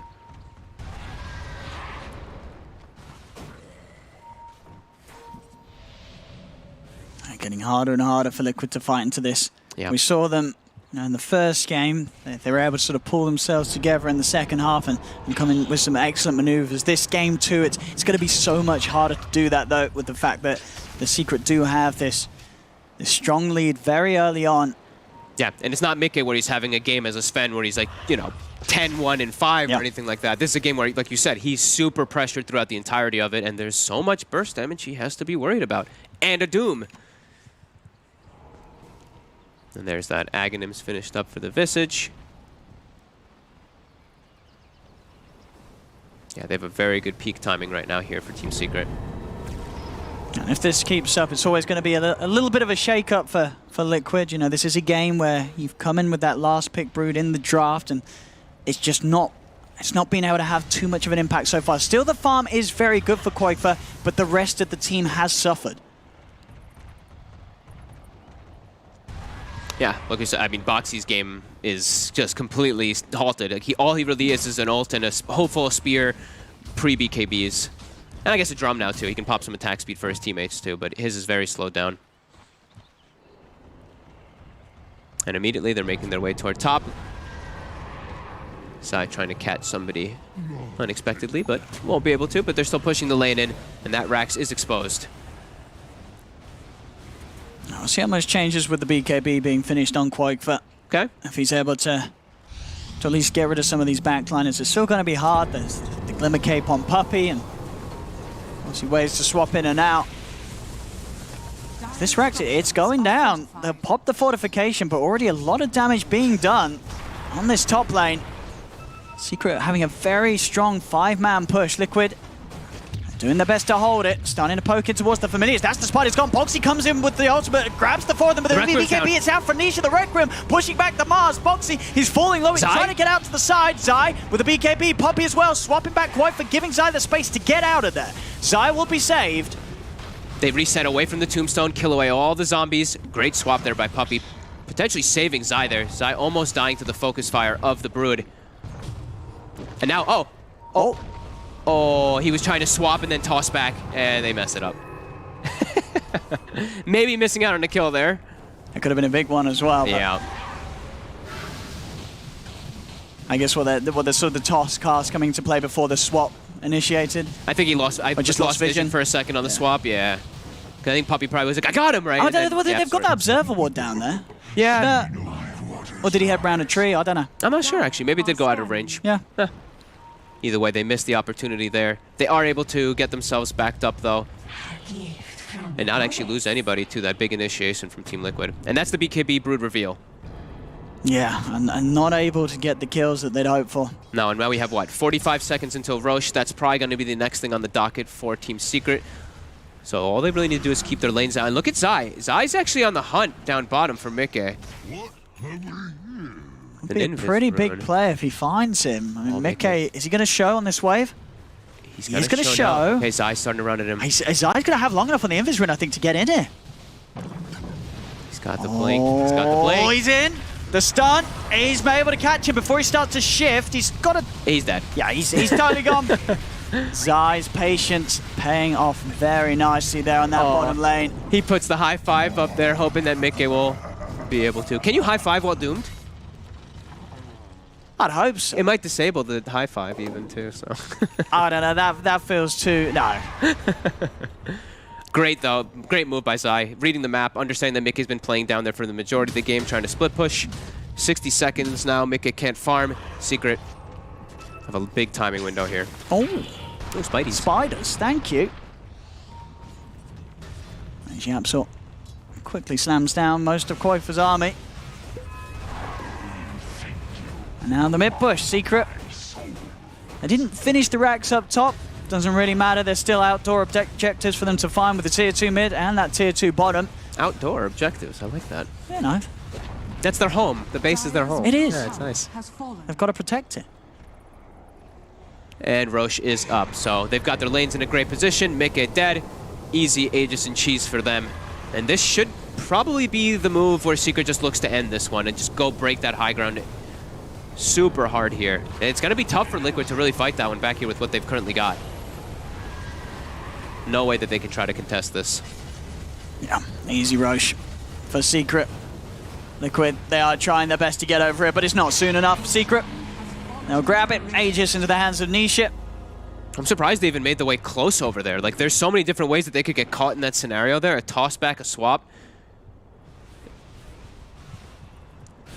Will be able to back themselves away, though. 13,000 gold lead, Secret. Yeah, it's just starting to look incredibly difficult for Liquid to play back into this. They are very far behind with a lineup that doesn't really do much from this position. Not a position. I mean, Morphling's almost got half the net worth of a Shadow Fiend. That's never a place you want to be in a game. Puppey, looking for an opportunity perhaps here. Well, they're trying to come out here, Liquid. This is risky. They get the spear onto Nisha. He's kind of scary now. Nothing else coming. They do lose Puppey. Koifa's able to take out the Venge. Oh, Matsu's getting slowed by some zombies here too. Can Liquid try for more? Maybe this will work out to their favor. They get the jump in. Onto the Visage, pushing him to the side. There'll be a buyback from Puppey, but Matsu's falling low. The silence is there. Matsu, he's got the cheese. He's gonna get himself back up to a decent amount of HP, but he's trapped in by the arena. Quite for committing with the BKB. They'll get the kill. Oh, wow. They take down Matsu on the side, though. Zai again has found the Doom target. He gets it dropped down onto the Morph. They'll be able to force Mickey back to safety. Boxy also able to escape. Can they keep this Morph alive? Insania trying to punch back in onto Zai. Tiger with the lift up, separating the Doom from the Morphling, and Mickey will live out the Doom. Silence now onto the Tiny. Mickey turns with the E-Blade combo and the burst from the Spiderlings. They'll kill off Yapso. Mickey going in aggressively, but Nisha's there with the Requiem, pushing him back. The razors are out, the stun from the birds. Mickey will fall. Tiger. Stolen Requiem. To go for the TP away, and Quoifer, he's actually able to take out the Aegis. They've been able to bring down Nisha once. Puppey brought back for this one. Puppey turning back over towards Boxy. Zai trying to chase. The Wave of Terror catches the 3. If they got any control on it, Quoifer, they have. Be careful. The Familiar into the Magic Missile. Quoifer stuck around too long. Still having a crazy amount of chain stun when Zai does have that Centaur Stomp. And they're trying their best, Liquid, to fight back into Secret. They do force out a buyback from Puppey. They get some kills around it. They take away the Aegis, but it just isn't enough to stop Secret's flow right now. Secret still 12k up and can resume business, taking the tier 2, pushing up to the base, and they're without Mickey and Quoifer for a fair few seconds now. That's what without Aegis Cheese, Liquid would have just crushed that fight. That would have been huge for them, but because that Aegis and Cheese is there, they're able to actually reset the fight on Secret and come out victorious on that one. And now Nisha has a full Satanic finished up too on top. That's massive. Yeah. Absolutely huge. And that fight lasted such a long time that the Requiem and Doom are going to be coming back up pretty soon again here too. It's a pretty long chase forward, and Secret really pressing forward to make sure they get this Rax here as the Brute is still dead for 15 more seconds. And nothing Liquid can do to stop that Rax going. They'll have to let that one fall. Secret will take it. Now over towards mid. I mean, as you say, Liquid, they do it. You know, they give them a good fight into the Aegis and the Cheese. Obviously, they are gone now, so if Liquid can somehow pull that off again, they may have a shot at holding here. It is a very, very small one, of course. Yeah. But there is still a tiny chance for Liquid if that same sort of event does go down. There's a couple more items now picked up from Secret. They need to probably get it in a better position where they haven't everyone kind of collapsed at the same moment. They're going to try, though. Quoifer trying to scout things out from the side. Scouts a DD that Nisha has. Secret all in position there on the high ground. Insania? They're going to try and lead him with a grab. They got the chain stun, that's the question. They go with the spear, but Nisha reacts straight away with the BKB. Boxy trying to back off, turns with the shield. Has the shield up, Yapso in. Boxy dropping the arena. They'll burst him down with the toss combo. Now Quoifer moves over towards Nisha. So from the side, the Stolen Requiem does push back the 3 of them. Nisha trying to punch back, but the E-Blade, it's going to disarm it for the moment being as Nisha gets a little low, but Zai, again, he's finding this morph. Mickey every single time, stopping what Mickey can do in these fights, as Mickey will be run down by the full lineup of Secret. Nobody dying, as Liquid could not get anything out of it this time. They tried their best to find Nisha, but as you say, he's just too many items ahead. They cannot kill this SF to start things off. Yeah, like imagine like they didn't just pick up all those different items. Perhaps they could look to have a better fight there, but Zai, the Balrog, he has the number of Mickey every single time, finding the perfect opportunity to get the Doom onto this poor Morphling, and now looks like it's time to end the game here. Secret have successfully thwarted Team Liquid this time. They really have in this game too. No messing around for Secret. Back to regular form from them, and there it is. GG is called. Secret will take this game too, bringing it to a 1-1 right now. And Liquid, the last pick Brood, it just didn't work out. No. And it didn't seem like Secret was scared of it whatsoever. The panelists mentioned, well, maybe Secret, they'll switch things around. Nah, Secret didn't care. Nisha's still going mid as the SF, and he still has an incredible game on it. That SF performance couldn't really be much better. Yeah, I mean, I think that the matchup used to be a lot worse, but now he's able to actually fix it around. He did get ganked a few times, which kind of hurt Nisha, but overall, I think the play from Secret plays super aggressive, and that aggressive mood in the tri-lane top was definitely worth it, right? They shut down Mickey so much. Zai also having a fantastic game down bottom, rather than the opposite, where if Zai was top, you don't think he would be this farmed at all, but Zai having a spectacular game and kind of always finding the right target to do. Yeah, and it's just things like that aggressive tri-lane call. It's not a lot of teams that would say, let's run an aggro tri-lane into an undying. Yeah, you know, exactly. Not a lot of teams would sort of have the read to do so, but the strengths, obviously, of their own heroes, like the Visage with the Soul Assumption nukes, as we saw, it just worked perfectly. As we have it there, ladies and gentlemen. Team Secret taking this game 2. We're going to be going to a game 3. Indeed we are, and I hope Game 3 is going to be a nail-biter. This one wasn't really much of a nail-biter because it was pretty obvious at some point that this Shadow Fiend that was supposed to get maybe crushed in the laning stage by Broodmother. It wasn't. And the aggressive trial lane worked out very well indeed for Team Secret as well. And they were just able to assemble a lead and they never really let go. There were some moments of hope for Team Liquid. But here to dissect that second game, I'm here with Jenkins and Lacoste. And guys, we ended the panel when we talked about the draft, about how we expected them to shift around the Tiny to be having the Tiny to go up against the Broodmother because that would be the better matchup. It wasn't needed. This Shadow Fiend did really well against the like Brood. if you check the CS at the start of the game, like Shadow Fiend almost had the double CS of Broodmother, but if you swap the net worth, like Broodmother was 500 gold ahead of Shadow Fiend because spiders don't give out much gold. And with the recent changes, Spiderlings, you go from 40% magic resistance to 25, so it's much easier to burst them, even though like the effective HP they should still like be the same, but if you like double and triple raise them, this is where the like magic resistance nerf comes into a play. And Nisha definitely had a great game on his Shadow Fiend. The way he itemized, like they could barely kill him. Yeah. Like going for Dragonlance, increasing his attack range on top of Venge Aura, getting drums into BKB, then SNY and Satanic, you know, just pure tankiness. And I love the itemization on Team Secret on some other heroes as well in this game, like going for Veil and Vlad's on Visage, you know, just empowering this like one core. You don't expect Shadow Fiend to be like a single core. And the bottom lane, 1 versus 1 scenario, Doom against any kind of melee strength hero, Doom should be able to win, and he has extra gold coming out from that lane, so this is where the difference comes from. My take on why they put the SF mid versus the Brood, you know, when you see a Tiny in a game, it's fairly obvious to all of these players that the Tiny is a potential swap towards the mid lane. Yeah. But I think that was probably a conscious choice because they wanted Nisha to have XP. And he made it work. I mean, he showed up to that bottom fight and they killed 4 heroes and the Brood was just farming like, guys, like, whoa, what are you doing? Like, I'm getting farmed. Why are you giving an ultra kill away, basically? And Nisha could only do that because he had the mid lane XP. So even though he was less farmed, he was able to make moves on the map because he had the XP. And I think he might have been the only hero that would be able to do that, or at least that might have been their take on it. Well, do you feel like the Brood should have been able to do more? Because he was top of the net worth for a very long time in this game. Sure, the number 2 to 4 were all on the side of Secret, but do we feel like the Brood should have been able to do more this game? I don't know. I mean, it's tough to I don't really answer. I kind of feel like Koikfa did typical Brood things. He was the most farmed.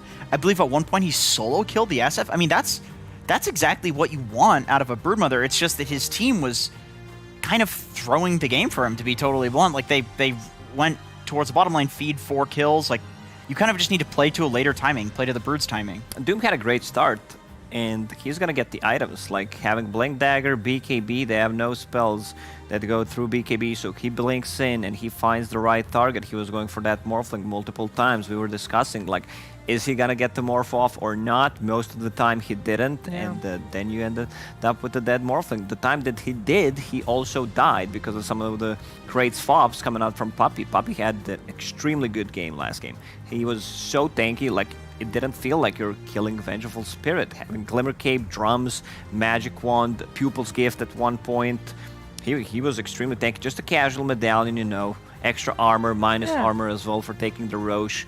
Yeah, check his items. Hey. So tanky, though. He felt so tanky. If we could see the damage taken, I mean, I'm sure it was quite a lot. At the very least, in some of the fights, like, he was tanking up a lot with the swaps. I definitely didn't expect them to run aggressive tri-lane against the Undying. I remember when like tri-lane was invented back in Dota 1 days. It was eHome at 1 ESWC, if I remember correctly, where they just ran Visage, Sven, and Lina, or Lesh. It's a lot of stun, you know, and Visage in this kind of situation will be using multiple soul assumptions on, and this is exactly what Team Secret did. Like, he even went for like 1 null talisman in the laning stage just to have mana sustain. Right. That's the thing. Is like, you know, you have the Undying on one side, it's like the king of tri lanes, and then Visage on the other, who's, I don't know, the queen of tri lanes. Like, it balances out to some degree. We did have a first phase Undying. It was specifically that we discussed to counter the Doom. Obviously, it didn't end up working out, but do you feel like there was some potential there still? I'm not ever going with the Undying. Every single time someone picks Undying, I'm going against the opposite team. So like the opposite of Spectre, yeah, basically. yeah, exactly. Okay, that's fair. I feel like it looked okay against the Doom. It's just, you know, you still have the traditional issues of Undying. You fall behind, you basically do nothing. There's no way back into the game. You're good at laning. You're a Tombstone. That's kind of it. You know, there's not much more to it. So maybe pick a 5 that there's a little more to the hero. Yeah, because I can only imagine like the reason why you would pick up the Undying that early is like, okay, you know what, we're gonna. There's not that much you can prepare in terms of drafting, right? As a captain, there's the opening scenarios are the biggest things you can prepare, and one of that is okay. If you give away the Doom, we're gonna pick Undying. And I'm not sure if this game is proof that that didn't work, or if we're needing more proof that it doesn't work. Or does that not make sense? Because this one didn't work. I think there's you can't look into the Undying. Like I think you're right that this isn't proof that it doesn't. Okay, yeah. So we might see it more often in different other scenarios. 15 games where he lost. I think that's enough proof for me. Okay, well, yeah. I mean, I think they. Okay, so let me clarify. Like, I think the hero's terrible as well. Like, Okay. I definitely overrated that hero when it first got buffed. I also thought, I also thought Bloodseeker was going to be good. Total garbage. You know, I feel like it's still falls victim to the exact same issues. Same thing with Brewmaster. You know, you have this hero, you buff up the ultimate, but you still have this extremely long cooldown ultimate, and it looks terrible in a lot of games because you just play around the ulti. Yeah. That's it. You just run away from the ulti. It's the same issues, and I think until you fix those issues with heroes, they're not that good. I was trying to load up the match here, but Dota buff unfortunately is not loading. But I think the draft got a little bit weird at the end there with like the Broodmother pick. Yeah. Just naturally, like that's how drafts work out. So that's just kind of why I think you can't really read too much into the Undying pick as a counter to the. That's fair. to the- I mean, it was an overall 10th pick Broodmother. Yeah. That also didn't work out. Right. So it was, as much as we can, say maybe the play from Secret was also better than their first game, the draft made a big difference in this second game. Yeah, I don't think they were prepared for Broodmother, but they ended up doing the right thing in the end. They didn't flex the Tiny. I think I also had a bad read on the matchup against the Shadowfiend. We'll know for the future how it is. Definitely not the matchup that I've seen, not the one that you usually see. No, exactly. With the magic resistance change to the spiders, that definitely makes SF more viable against the hero. But before you would have to triple raise in order to kill the big spiders, and now I would take a stab and just say that you probably can double raise. Yeah.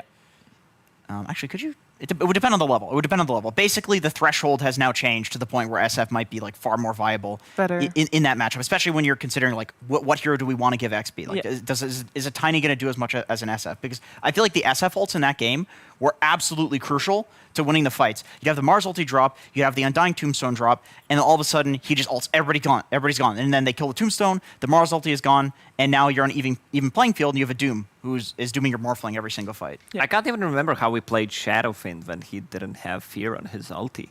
Like, how bad was he as a Pretty hero? bad. It did do damage reduction, which is like kind of the same. It's like a defensive thing, but Things it was change. nowhere near as good. Things change. Yeah. I think that this second game, I think it should be fairly easy for Liquid to shrug off this loss. Because you can just say, okay, you know what, it wasn't the right game for the Brood. We weren't prepared for this. And, normally after a loss, we talked about, for example, Ninjas in Pajamas first OG earlier today. Lizard said, how do you come back after the first game when Ninjas in Pajamas got absolutely demolished with a draft that was better on the side of Ninjas in Pajamas, according to my panelists at that point. But I think this one is easier to come back from and just say, okay, you know what, this didn't work, let's go back and do better in the game 3 of the series. And I'm here to ask you guys, what do you think will specifically change? We have often seen Doom banned out first phase. Was this performance good enough to do that again, or were there other elements at play that you say you change based upon the previous 2 games? A couple of times, if Mickey managed to get the morph off, I think the fights would be a bit different. So sometimes when two teams that are extremely skilled, like you have Team Secret, the best team in the world right now, you have Team Liquid that is really high up there. When they play against each other, sometimes it comes down to like these small plays that make a huge difference. Like, I do think if the Broodmother got a BKB a bit earlier, by the time that Rax push happened towards that top Rax, that is a 100% viable fight, even with the gold deficit. I think he got it like a minute after. It was very unfortunate. Right, and it's like by that time you've already lost to tier 3, maybe you've lost a couple heroes defending Rax, at least you've brought everybody back to your base. And that's just the issue with current Brood. I say issue, it's like a 58% win rate, pro level pop hero. Brood is definitely good, but that is always a key issue with Brood is you can't really take a 5v5 engagement without a BKB unless you're super far ahead. They just, you have so much net worth and they just focus you. They just stun you and you die. There's nothing you do. Yeah, I believe we all been there, you know, having Broodmother in the team where, you know, she's just doing Broodmother things. You stun her, she feeds away a lot of gold. You feel like you have so much net worth on your team that is kind of useless until she gets that BKB. Yeah, yeah, exactly. So my Brutes are always on the enemy team. They're Smurfs. That's my bracket. Sorry. Yeah. I cannot relate. Yeah, I'm usually the Broodmother that's feeding without the BKB, just going into fight, and it's almost always a mistake. I'm the guy who's reporting a Broodmother players. That's who I am. That's why in Party Q there was all those reports. I was wondering who that was actually. Okay. We've seen both teams win once. The start of the series, you know, both teams coming off from a month break, a holiday. You feel like do you guys get any reads on how you feel like the players are doing? We saw a tweet from Team Secret saying that they are 89% into their August form. Like, would you say that's accurate? Like, do you feel like they're back into their form that they were before, or what's going on here? Oh, once again, I go back to that. I believe it was an interview with Zai, and he said something along the lines of, sometimes they don't even practice coming up to a tournament. They just all kind of pub and, you know, enjoy the game, and in the tournament, they learn a lot. In the tournament, they kind of ascend. It makes sense because you can see the way they're drafting, the way they're playing, but this is the team that, you know, can just snap out of something and pick completely like different heroes every single game and just win with it because they're that good as individuals and as a team. I mean, that's the luxury, I guess, from the captains with the super high tier teams. They can just have whatever plan they want, put the players on it, and they'll know that they'll play it correctly. It's just a question if the strategy is going to be working out. I think some of the tier 2 teams like struggle with having players who are playing variety of heroes. That's not the problem with Team Secret at all. You know, like, this hero is good here, you're going to play it. He's probably not asking, did you practice it? Sometimes I feel like, okay, this is his second game on the hero, but he's being godlike at the moment. That's how good they are. I remember a story, I think it was like PPD was telling a story about Zai, and he was saying something along the lines of like, Zai hadn't played Enigma for something like 5 months. And he's just like, can you play Enigma? And Zai's like, yep. And then he just proceeds to decimate the game with Enigma. I mean, that sounds like Zai. And I think Peter said something along the lines of like, he's the only player that I've ever been able to do that for. Like, out of all the players, he's like the most player that you can pick anything for, and he'll just do extremely easygoing and does it well. I bet there's a lot of people that said yep and then don't play it well. Exactly, that's the thing. It's like a lot of Dota players will say yes, and they're totally wrong. Yeah. So at least for Zai, Puppy has the luxury of it doesn't really matter. And sometimes you just want to pick Snapfire and it doesn't work. Happens too. Doesn't matter. So, you know, it's that works as well. I think we're soon ready to head into the draft of the third game in the series. And I think, I mean, it's so true that during tournaments, because I remember, for example, from my point of view, my prep, for example, for TI, I prep for the players and stuff, because as soon as you start prepping for the Dota, you know that after the first day of group stage, it's all going to be different again, right? Exactly. Like, you might tell some stories, you have some stuff written down, but after the first, second day, you see... It's like different. Everything is different, how teams are doing, what they're picking. It's just, you know, the prep for TI for them as well. If they did a good prep, like, they're going to do good, I believe. This is exactly why I legitimately think pubs are important. I'm just going to straight up say it. Like, there's 2 months like these teams haven't played. Yes. Right? but they're picking, like, I knew Zai was going to play Snapfire because he's played it in pubs. I've watched him play it. I've watched the smile on his face as he's playing it, right? That's information pulled from pubs. So, I mean, it is true. That's where all the good heroes have their first light of day, basically, they right? have to practice somewhere, and they practice in pubs sometimes. Sometimes they practice in scrims, which we don't see. But I also remember watching Zai streams off lane Dragon Knight, going for Meteor Hammer. Then in one game, I tell like he's gonna go for Meteor Hammer on Dragon Knight, and he does. It was not very successful, but still. It's something that he felt good on when playing a pub. At some point, he's like, maybe. I believe he lost that pub and lost that official game, but never mind. We actually had a discussion about this in the Green Room about how, 8K, 9K players, these like tier 1 players, they play a lot off of instinct because the game is too fast at the highest possible level to calculate things. Yeah, it's what Thompson said in his interview as well. It's like at that point he's not thinking. Like I asked him like, do you ever feel like worried that you feed? It's like, well, I'm not thinking at that point. I'm just going. I'm just right. Exactly. So they play these things in the pubs. They get a feel for it. They try it in competitive. They get a feel for it. Scrims. They get a feel for it. It's all feeling. It is all feeling. It is all instinct. Yeah. And, just click F9, do the math. He's doing this damage minus magic resistance. He also has neutral item. Definitely feel like he's probably not feeling that good about Snapfire, though, after that one. Well, we're going back to the first phase anti-mage on the side of Team Secret. Jenkins, stay it. Sorry, Jenkins has to stay it whenever we have this matchup. So I'd like to point out, guys, that anti-mage is actually quite a good counter to the Darkseer hero. Back to you, Shiver. Yeah, why? Oh, that's all I had to say. Yeah, that's it. I'm like, here it comes.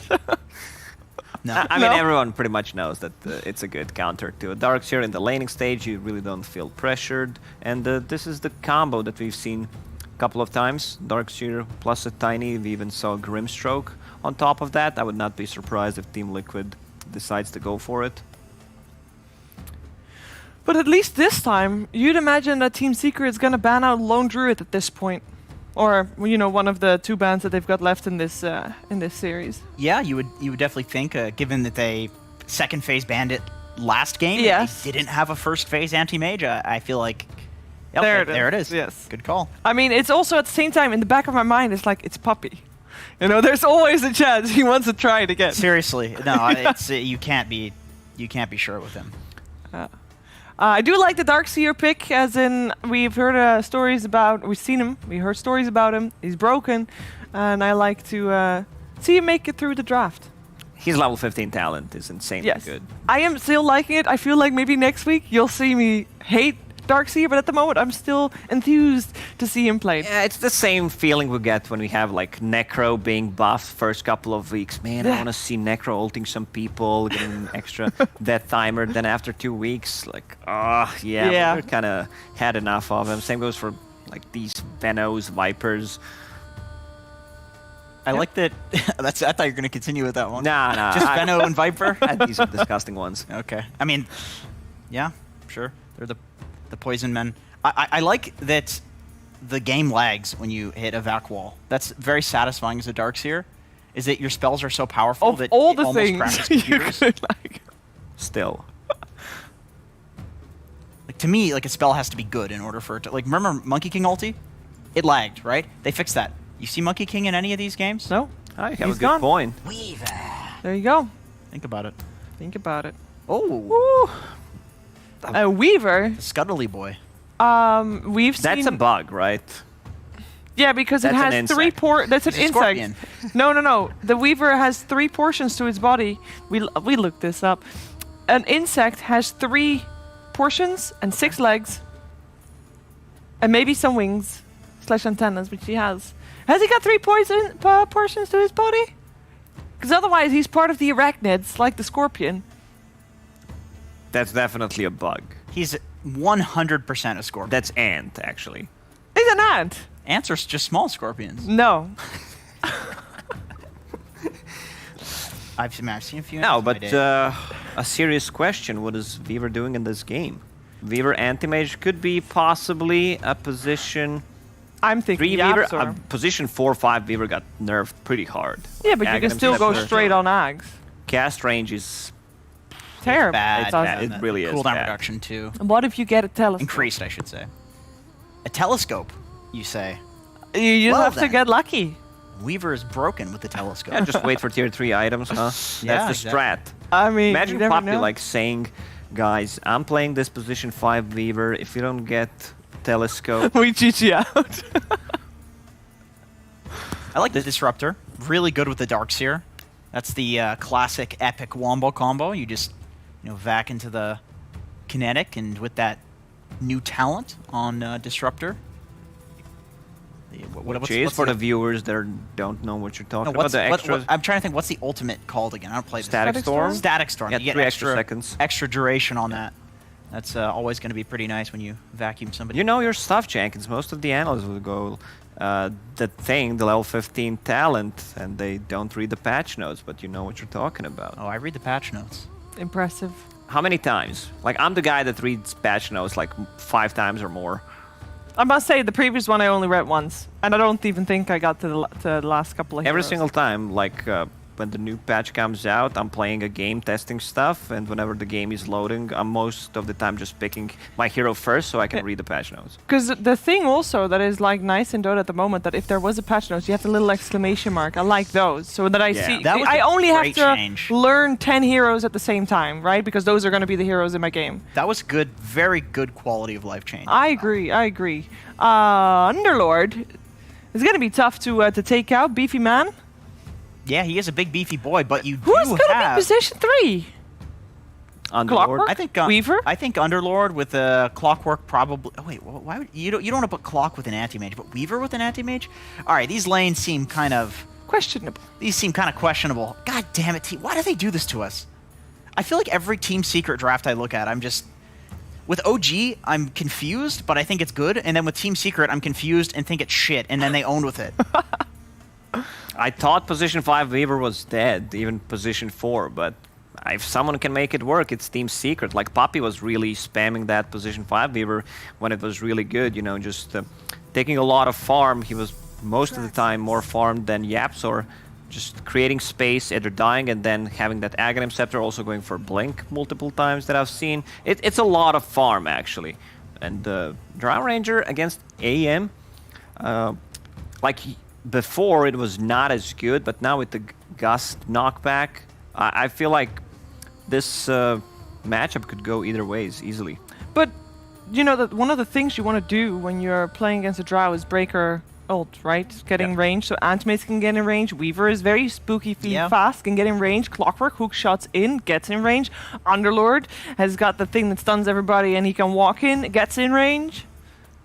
Yeah, it's definitely a pretty rough draw game, but I mean it's one of those situations where I think it really depends who has the item advantage. If Drow has like a 1 to 2 item advantage because Liquid are winning with the other heroes, it's going to look really good for Drow, and it's going to be like, Drow owns anti-mage. But then the other side of that can also be true. And I think it's probably easier for an anti-mage to get that item advantage. Drow doesn't farm anywhere near as fast as an anti-mage does with Battle Fury, so it's all about shutting this anti-mage hero down, and with the Darkseer, it's pretty hard. I feel like Team Liquid did a very good job just countering Clockwork. You have Toss to get him out of the cogs, you have Vacuum, you have Glimpse, Gust, she builds into Pike, Force Staff, so all these heroes, I don't feel like they're going to be threatened against the Clockwork. Could be a reason for Team Secret to just shift it as position 5. Yeah, I totally agree. I think the only issue there is then you're running an anti-mage Clockwork lane. I mean, you could still run position 4 Weaver and have it in the safe lane, but I also think Clockwork Underlord seems kind of terrible against a Drow lane. I mean, 2 ranged heroes against 2 melee heroes, I feel like... But wait, you trap him inside the cogs, Firestorm, then Pit of Malice, then another cog. It's a ton of damage. The problem is, how do you get close? That's definitely the issue. Boots first. On which hero? Clock to start with. Okay. Yeah, I think he'll one step at a time. More than likely go Boots. The thing is, though, if he does go Boots, then they're playing against 2 ranged heroes, and he's not going to have like the regen build, which people have been... And I love Disruptor as a hero against the Underlord. You know he's going to be using that ulti to get them out with the nicely timed disruption. Glimpse. You can just send one back. Yeah, I was gonna say you can only choose one though. Choose wisely. Choose wisely. All right, we Let's go got for the Underlord just to make him suffer for trying to. You're not going to do that again. If you get glimpse back once. he's also probably the most tanky one there, so I don't know if that's what you want to do. A passive-aggressive glimpse. Yeah, true. We got the Ember ban as the last ban coming out from Team Liquid. Any thoughts on that? Anything that gives away? It tells us it's another hero that can get on top of Drow. It's another speedy one, but it's also, I thought, always a hero that Disruptor is also good against. I think it's just really important that Secret gets some sort of tempo hero. Like Anti-Mage is just going to hit creeps for the whole game. Clockwork and Weaver, they want to be playing with somebody. And Underlord just runs down a lane and presses Firestorm. That's basically what he does. So I think their only remaining pick is like Void Spirit, Queen of Pain, like one of these sorts of heroes. Puck is banned. Oh, okay. Well, of course, in the TA? I love it. It pressures Anti-Mage. It comes online much faster than AM does, and with the Drow Ranger in team, like you threaten the Roche kills, it allows you to play extremely quickly. It's the tower damage that they needed. One of the reasons why Team Secret just straight up banned Dragon Knight, because it checks a lot of the boxes. There's no Veno, there's no Bat, there's no Ember, there's no Viper. Like these are all the big TA counters. I think Queen of Pain is not that great against the other heroes on Liquid. Pugna? Pugna. Okay. You like it? You don't like it? It's a tempo hero. It's a hero that can run at towers, so that'll be good. End the game early before they can get to the late game with the TA Drow. Well, according to the odds, Secret's got this in the bag. I'd like to hear your guys' thoughts as well now that the draft has completed. Looking at the draft, I'm gonna go with Team Liquid once again. I believe they won a draft, but I believe I say that a lot whenever I see Team Secret, because that's just the best team in the world right now, and they have a different read on the game, but they have some also like weaknesses, I would say. Like this is also a lineup that doesn't really scale that much compared to like TA, Drow Ranger, Darkseer. Darkseer is going to be great against the AM. Like in the laning stage, it's complete the opposite, but if you can get the good wall off mid-game fights, like pre-BKBs, I feel like this lineup from Team Liquid could like end the game in 25-30 minutes. Wombo combos. Yeah. I'm going to go with Secret just because I think it's a horrendous Darkseer game. I think his laning is very difficult, and then I think playing that hero into Pugna is also incredibly difficult come mid to late game. Yeah, just going with the safe bet. It's not the safe bet. I'm just going the opposite of you. Well, Come on. also, it has been said that Darkseer at the moment is broken, so you disagree. This is true. This is true, but I feel like just... Say it again. Anti-Mage counters Darkseer, okay? I think a lot of the Liquid draft is relying on the Darkseer having a good game. I think with TA and Drow, they're very do-nothing. Okay. And Darkseer needs to be the hero that is letting heroes do more. All right, well, let's find out if Darkseer is going to have a good game or if Secret can walk away with this third game of the series. Let's hear more from ODPixel and Fogged. Thank you very much, Shiva. Yes, coming into this deciding game now as Secret versus Liquid. We've heard sort of the panelists a little split. I mean, how do you sort of favour, in particular, that matchup that Jenkins was talking about, this whole sort of Darkseer and Anti-Mage situation? Yeah, I mean, Anti-Mage has always been looked at one of those counters to Darkseer in the laning phase. Sure, as he mentioned, of course, the wall later on in the game does start to be a problem, but it always gives you a target to mana void throughout all stages of the game. That's something that's always going to be a big problem because you can just detonate a huge area of heroes. So, I mean, it definitely has its potential for the AM. I love this Pugna pick. This is one of my favorite heroes, actually, in the game. He has a lot of things he does have to worry about, though. There's, like, the tiny stuns. There's 2 different forms of silences. There's a couple different ways to break the life drain, but I like the lane. I think he just beats TA pretty damn handedly, as far as I've seen in the past, at least. Because I know Thompson was the one who used to pick it versus the TAs almost every time.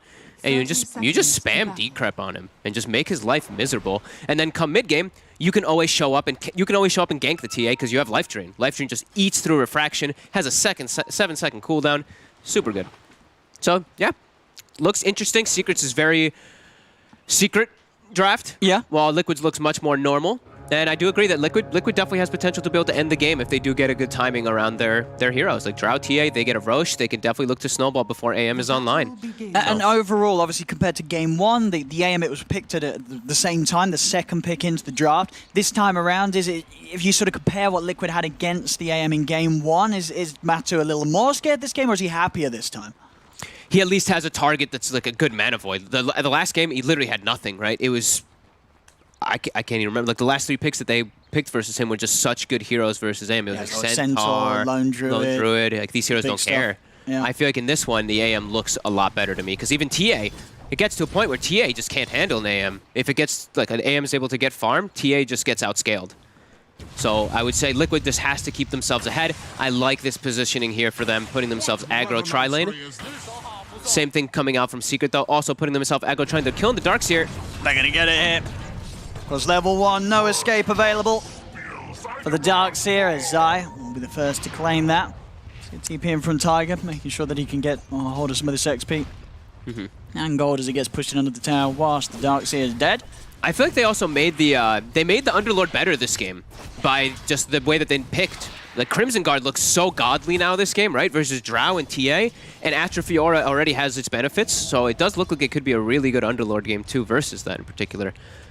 Looking at mid, TA is starting to pull ahead. 5 denies already on Pugna, though. So we'll see that lane be pretty volatile, depending on how they're able to play around the decrep.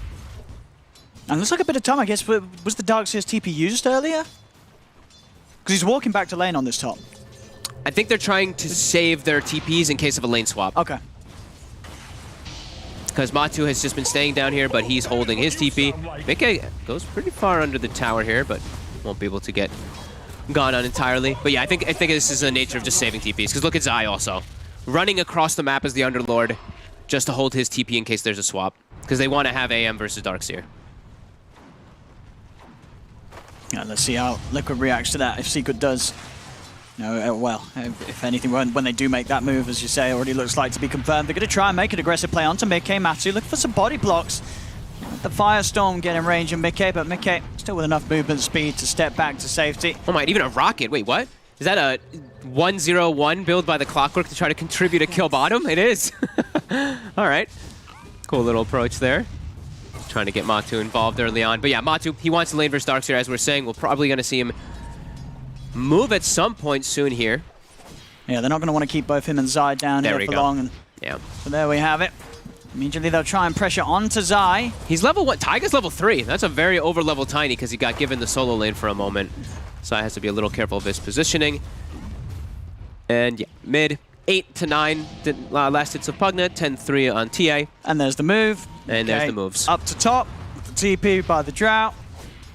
And down to the bottom, the Darkseer goes. So as you say, yeah, exactly, Liquid, they were prepared for that. They saved the TPs, they're able to make the response. They're going to try and charge in onto Zai, and Tiger may just get this here underneath the tower. He'll be able to do it. Very nicely done by Liquid. I love that. Like saving the TP is so clutch, and then Taiga getting the solo XP top is what allows that kill to happen bottom. Super nice moves by them. And Insania will survive up top too. So we see the lanes that they want to have, right? It's the double range versus the melee that anti-mage should try to pressure him. But now Matu, he's starting to be able to catch up because Mickey, he's only level 2. It's almost 4 minutes. A Drow getting slowed down a bit here because of having to move around. And Insania can't actually help him at all because look at how low he is. So Mick is in a very awkward position here. They got to bring something to help out their boys here with Taiga. Tiger on his way up. Oh, it's an Ion Mango. Shell. They are going to try and go in for Yapso as Tiger charges straight forward with the combo. We'll set it up there, Tiger. And some very smooth moves as the Tiny early on to help out his team all over the place. Very nicely done. We see a mid lane Nisha absolutely mastering the denies here. 13 denies in this mid lane at just 4 minutes in by the Pugna. Really messing with Quake for CS as best as the Pugna can. Nice little glyph. Messing with Nisha a bit. Nisha, as soon as that level 6 comes out, though, you got to be careful for Koikfun. He's going to have it earlier because of those denies. He's holding the skill point, too. You see that one. He might put the 3rd point in decrep just for the life drain for this situation for the lane. And he does. So, trying to get that level 6 very early on and just keep messing with those last hits of the TA. So many denies by this Pugna. Yeah, he'll have the 6 almost after. He might have it after this wave here. It's be very close. And then he can definitely pose kill threat and just push the TA out of the lane. Yeah, just a few creeps away from having it, as long as the denies aren't there by Quakefa. It's like top, the three of them coming in from Secret, trying to make sure that the anti-mage can continue to get farm, as Matu has himself been moving around the place quite a bit. Taiga scouts out that there's a ward there with that movement. Looks like he's going to get maybe aggressive. YapzOr was at the ready. Nisha will be able to fill up his bottle, hit that level 6 after the creep. It looks like TA also will hit 6 at almost the same time because of that move from the Tiny. And there we go, one more creep and Nisha will have the 6. So. Yep. Having to watch out in the mid. Down bottom, Boxy getting aggressive under the tower onto Zai. They're making the move mid. They're going to try and punish Nisha. Tiger can get the grab. Will find the avalanche. The toss won't quite be there though, so Nisha's fine. And so we'll turn and fire back onto Tiger. And he can just keep doing that now every single time the decrep is up. Even if Quakefa walks up, he can decrep drain him at pretty much every single point here. Gonna slow him down. Will he be able to get the rune? He will, and now he's gonna be able to turn and drain him. The initial refraction keeping him safe. Tiger trying to step in onto Nisha, but you've got to be careful of this arcane rune. Pugner, they do get a good toss underneath the tower though. Having said that, as Tiger, ooh, I mean, his Tiny's looking pretty hot so far in this first 6 minutes. He's doing it on the side lanes, and then Nisha, you know, he felt he was strong with that arcane. He was ready to try and play aggressive. Tiger finding the opportunity to get him underneath that tower. Very nicely done. Tiger being very clutch so far in this early game for Team Liquid's early movements. Bailing Quakefa out of some tough scenarios. And now Quakefa is, he's ahead in the lane. Don't know if he has any stacks. I don't think they were able to do any stacks during these last few moments because of how active the game has been. But yeah, all 3 cars farming quite well now. It's exactly what Liquid wants to be happening in this game too. They don't want to be falling behind in net worth almost at all with this type of draft. Or they want to be the ones setting that tempo. And we see Secret trying to get in on that mid lane and get on top of Quakefa, but it's hard now with traps up. Ward still persisting as well in the mid. Very hard for Secret to invade that area. And look towards Tiger, but Tiger level 5, very beefy Tiny. YapzOr trying to get in range, but the avalanche is out and Tiger's just easily able to walk away as Secret just unable to find action at the moment with YapzOr and Puppey as best as they try to sweep across the map and find a catch. Yes. This little move to mid from Boxy actually allows him to avoid that whole sweep from Secret supports down bottom. Yeah, now he's going to actually be able to surge Tiger to maybe get aggressive onto Nisha. Under the tower they go. They're going to get in with the combo. Tiger, he's got him. Tiger? Something about Tiny players. Looking very good. He will almost certainly die for this one. A Secret will punish him, finally get him out of the place. But in his first 8 minutes, Tiger, he's certainly done more than he needed. So much pressure being put on by this Tiny early on. The one fear for the Pugna, right, early on especially, is that high magic damage burst, and he's been utilizing the Ion Shell really well with his movements too. Matu is still feeling pretty happy, top of that net worth, but yeah, definitely Nisha getting pressured quite a bit here. This is, I mean, a lot of tower damage down bottom. Taiga will slow down Matu a little bit here. Second round as well. Field down and the Thunderstrike. Matu is going to be able to continue to run, blink back up in a few seconds. They won't have anything else before it's there, so Matu will be fine. It's going to have to sit a little low whilst they wait for that Ring of Health to really kick in. That's insane. Just trying to keep him on his toes. He doesn't want, he's like, all right, I'm done with this. He doesn't know where the Tiny is. He doesn't want to get rotated on and comboed. Mid lane, Nisha continue to try and keep the pressure in onto Quakefa's TA, but Quakefa still having the better time in this mid thanks to those movements from his supports, allowing the TA to still stay ahead and not be punished by this Pugna early on in lane. Taiga level 6, 9 minutes in, continuing to have a good time. They find a Fated Brooch, so a very good pickup for that Tiny to be able to move around the map. And with the Ion Shell, should be enough to be able to take out YapzOr. I mean, these two as a combo can just cause so many issues. This Darkseer Tiny, Boxy Taiga, incredibly strong here at this 10-minute mark. And now his mana's pushed back up to full. He has Mangoes to use anyway, but with those Arcane Boots, he is filled up. And Puppey is getting close to being a one-shot for Taiga. Right now he is. Even at full HP, I think he's almost a one-shot pretty much from that Tiny. Actually, yeah, he definitely is a one-shot. Yeah, level 6 Tiny. 10-minute runes up. Will be the bounty runes to a piece by the looks of it. And towards the river, they'll try and run in onto Insania. They'll be able to do so. You can only glimpse back the one of them. Top, Koifa does pick up the DD. Nisha's getting aggressive though. TP reactions coming in. Lycra, is it enough? Yapso, tries to hookshot in, but just ends up going straight into the backside of Nisha. So the TA will still be fine for now. Koifa's able to keep his distance. Nisha's trying to chase this down, but he cannot dive underneath the tier 2. Koifa will be saved. Yapso just not able to sort of weave the hook shot through past Nisha and onto that TA. They are trying to pressure towers though early, get the attention away from Matumba Man. Lots of reactions coming out from Liquid Taiga. Looking for an opportunity, getting dropped pretty low a lot though. Of damage here as he steps into the Firestorm. Puppey, not quite enough right click to finish Tiger off now though as Yapso. Lock the cogs out. Koifa turning over towards Puppey. Puppey dives in for this, but they have a sentry prepared. Oh, the greed from Puppey. They're getting the better of him. Trying to go for Tiger as low as he was, but Liquid were prepared with sentries out all over the place around this mid lane. Yeah, they even brought Mika mid too, so they really wanted to emphasize defending that mid tower, as most of these pros do. Trying to stall that one out as long as possible when you're playing versus an anti-mage. They have good aggressive wards down too to be able to watch when Secret does collapse on that. Now in the river. Did they get tossed back? Toss back in towards Mickey. It's another catch again, Tiger with these tosses. I believe he's 2-1-5, all 7 kills he's been a part of. And now also, like we see bottom, Boxy feels some space too. He can start to pressure Matumba Man as well as he's gotten a point on that wall. Great moves by Liquid in response to throughout this early game here so far. And we see Mika, he's just rushing 4 staff. He's versus quite a bit of heroes that can just get on top of him, so wants to be as defensive as possible. Invisibility. And oh, look at this, a very lovely rune. Yeah, he's going to be excited about this one, Tiger. What's he going to find? Ooh. Puppey knew. Yeah, he knew.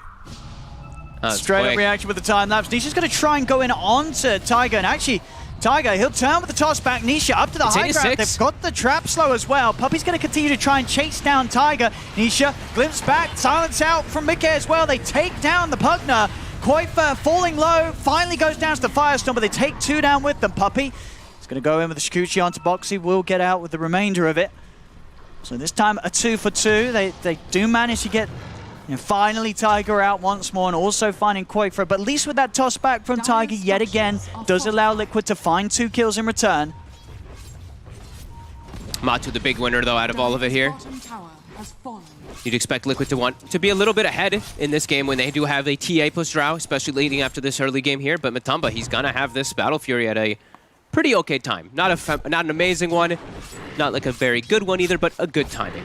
It's gonna be around like that 15 minutes probably, which is very acceptable. A lot of things he has to watch out for to being caught though. Liquid's still looking to get aggressive now that they have the Disruptor ult. Bang on with the scan though, and underneath that ops as well, so they'll know it's a clear smoke movement coming in from around this area. Forces are being picked up. Liquid very early on, they have 2 force staffs done. One on Boxy, one on Mickey. Whoa, look at this Yapsor. Good hook shot, grabbing the 2 of them. Insania's going to drop the Static Storm down, does catch the Underlord. They'll be able to break their way out of the cogs. Liquid starting to back away. Puppey's bugs won't quite clip onto Insania as he sticks to the side. Boxy will be caught in position. One more hit will do it. They'll find it. As he tries to cast the Surge, the animation taking a little too much time as Zai takes him out. Liquid's trying to get aggressive, but they're getting responded on too quickly here by Secret. Secret now finally getting a gold lead. They're looking to try to bring down this tower now here too. And see Mika and both Matu, they're both trying to farm as fast as possible, but Matu's farm is going to start accelerating much faster than that Drow very soon. That Battle Fury is about to finish up. Yeah, it's quick. Dire's middle tower has It's a quick one. Full Veil on Nisha as well, so we are seeing Liquid when they do try and go for these aggressive moves, if they get caught in the cogs or in the pit, still a hell of a lot burst that Secret can throw back at them. Puppey just with the one tap, of course. He's playing so aggressively on this Weaver here. Still getting away with the farm though, Mickey. As he's safe in the jungle. Quakeforus, we saw. Desolator has been completed. Ooh, Insania, this might be the target they're going for here. And ooh, with the Veil, look at that damage. Decrep plus Veil is, yeah, not fun to play against the supports at all. No, very, very quick kills to be found. Yeah. Just the way the Veil works with Decrep is still so insane how it actually amps up the damage. Yeah, Yeah. amps the amp in a way that makes it just crazy in these early skirmishes. See Puppey, now they're starting to be greedy on Secret. Puppey's farming, Clockwork's farming jungle, Underlord's farming jungle, Anti-Mage is farming jungle. Pugna's the only one actually showing his face in the lane at the moment.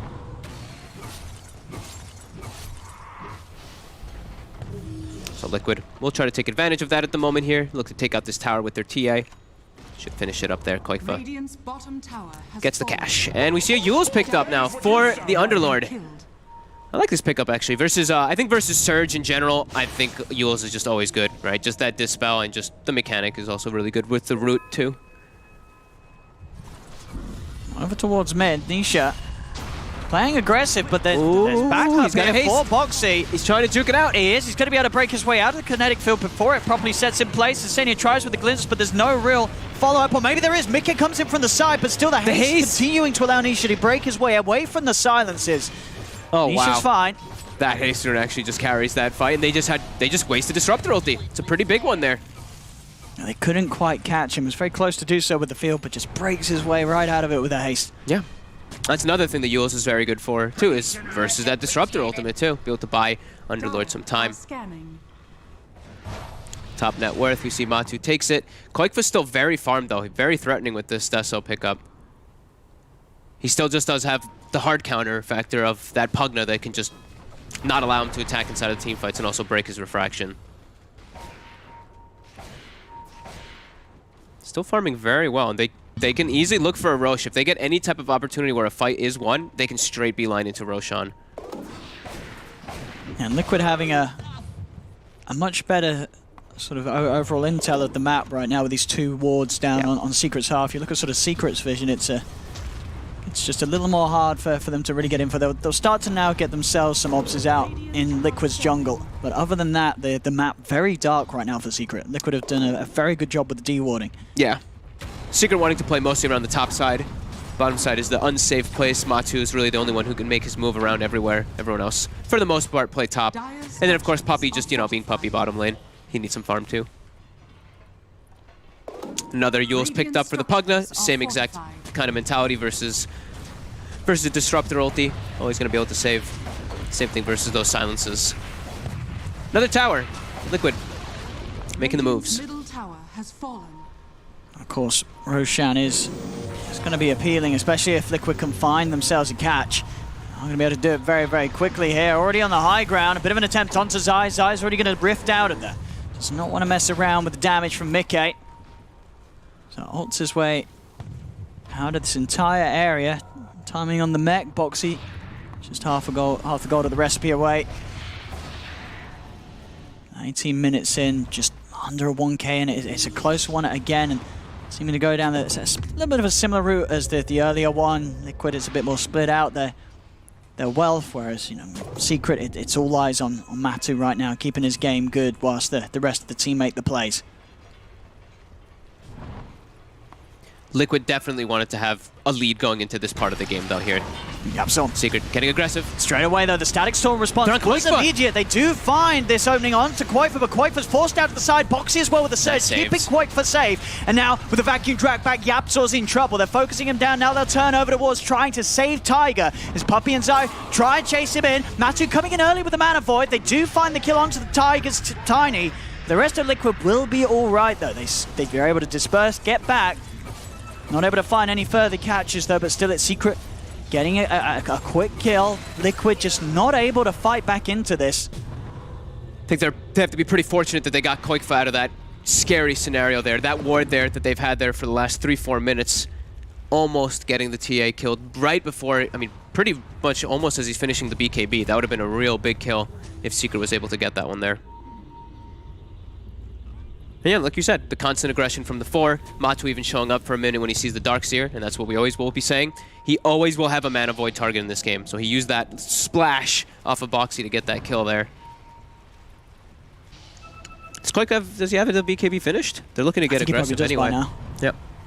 I'd imagine so with this smoke that they want to do something with it. There's the 20 jump minutes. forward. Who are they going to be able to find the grab on? Tiger. It's There's the Nisha. combos. The big stars. They take down the Pugner now with the drag back. Clock stuck in his own cogs here as Yapzor cannot run. It's right next to the Roche too. And they've got the heroes for it, like we were mentioning. They do it very quickly. Look to go right in there. And they've got the ults if Secret do try and fight into this. Static Storm's there as well as the wall. Can Secret really go for any sort of snipe? This Roshan is going to be quick. The bugs do scout out the status of it. It's half HP, but Secret, they've got to let this one go. His BKB's coming out on the courier right now. So he's going to get a huge critical spike for this TA, plus an Aegis on top too. Big momentum here for Liquid. 'Tis mine. It's time to start really pressing the issue forward here now, though. With this Aegis, they do have to start getting a little bit more map control. They don't want Matumba Man to be able to do what he's doing at the moment, which is just get more ahead in comparison and just farm better than their actual carries. Tiger. Poppy's got the time lapse. Not too worried about the burst from Tiger. Yep. And as you said, we see Matu. He's got the S and Y done now, so very much he's got a lot of beef to him, even if he does get caught sort of in the static and stuff. Yeah, this is a dream game for the quote-unquote God King build that people like to call it, that Manta Halberd. He's versus 2 ranged carries, so Halberd destroys him. Absolutely amazing. He's already got it finished up. And the Manta too this game versus those Silence, super effective. So yeah, if he's able to get those picked up, it's going to be really strong for him versus those 2 cores. Yeah, any sort of space that he's been given. We saw that even with Liquid getting in and getting the Roshan, just because of the fact that it does take that time whilst Matu gets sort of unchecked. Matu is creeping further and further ahead at the top now as this anti-mage, and will continue to do so unless Liquid do find objectives, find these kills they need. They're just not finding him though. 0-0-1. Did he just miss the stack? He just missed the stack. And we witnessed it. He didn't want it, you know. That's a support's job. Yeah. Looks like Secret keeping all the lanes pushed in with rockets. Puppy trying his best to pushing out as much as possible too.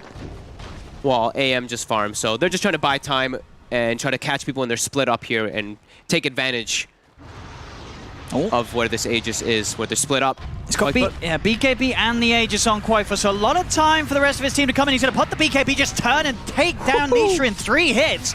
Matsu tries to get involved, but Tiger's in with the control. They are going to start to disengage inside. Pots the Rift, ready to take them out.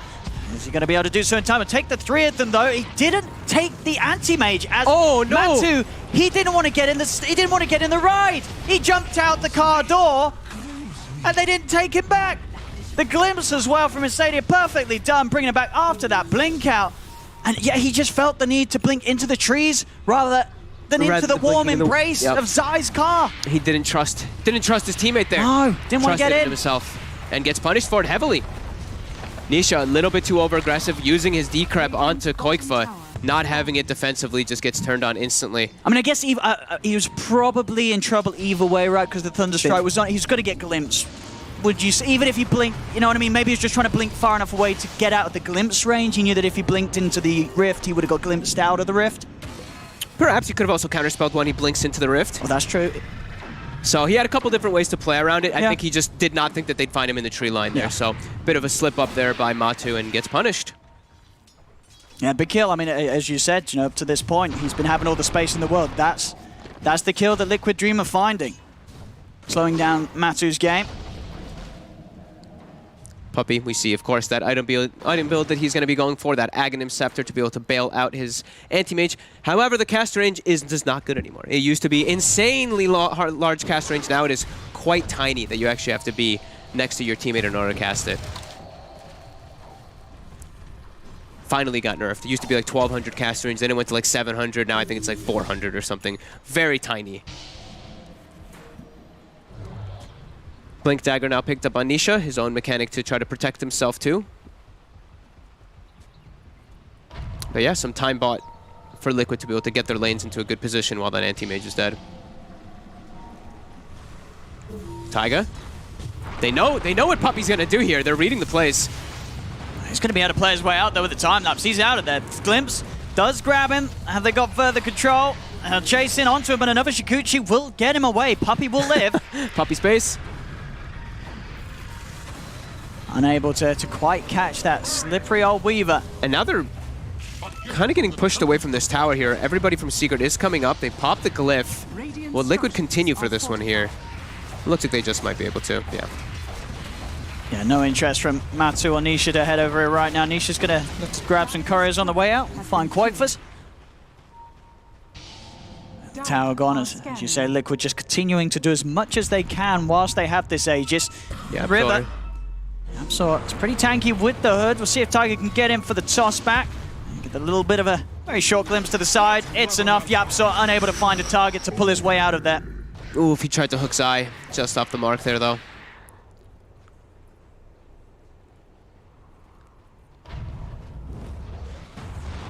$14-8, still very, very close on the net worth. And Liquid, they have these two cores, Quakefoot and Mickey. They're, you're really starting to feel their power when it does come to these objective taking. And mid lane, they're going to keep the pressure right on. Up to the tier 2s they go, Liquid. A little scared by the looks of it of where Secret may be. Secret, I've got everybody up. Do feel like they still have to kind of press the issue here forward though. Like Anti-Mage, once he starts getting the Bastion and the Abyssal, the whole game dynamic changes. Because then this TA, this Drought, they're so much more fragile. Even the Darkseer too. These heroes can just get popped super easily. Nisha. Let's see what they can get done here. As the bugs are out, jump forward from Matsu. He's going to look towards Tiger on the back of it all, but a little hesitant on how he commits. Yapsor in with the hook shot with the 4-staff, gets Tiger out to the side. Quaifa, he actually jumps in on this. He's ready to fight and aggressively has been disarmed by the halberd. Tiger comes in with a 4-man avalanche, starts to walk back. The silence, the static storm, they've caught the anti-mage, but a Decrepify stops any further physical damage coming out, and Liquid, they're retreating. They don't want to try and fight into that high ground of Secret.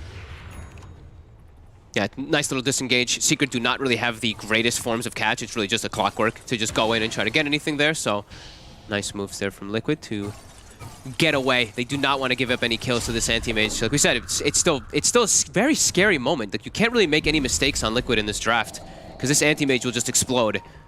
As soon as he gets that next item, it's just the game becomes so much easier for Matu to actually do stuff rather than play super passive. And you see Secret, the playstyle that they're doing is just split push, delay the game, let this anti-mage get that next big item in particular. And Puppey really loves his split push. He loves being able to farm. Yeah, these sort of fives, whether it be the Weaver or the Puck, Puppey's in his element. Absolutely. That is what you sound like. As you say, that any sort of time that the game calms down, you're definitely going to feel that pressure of the anti-mage build up.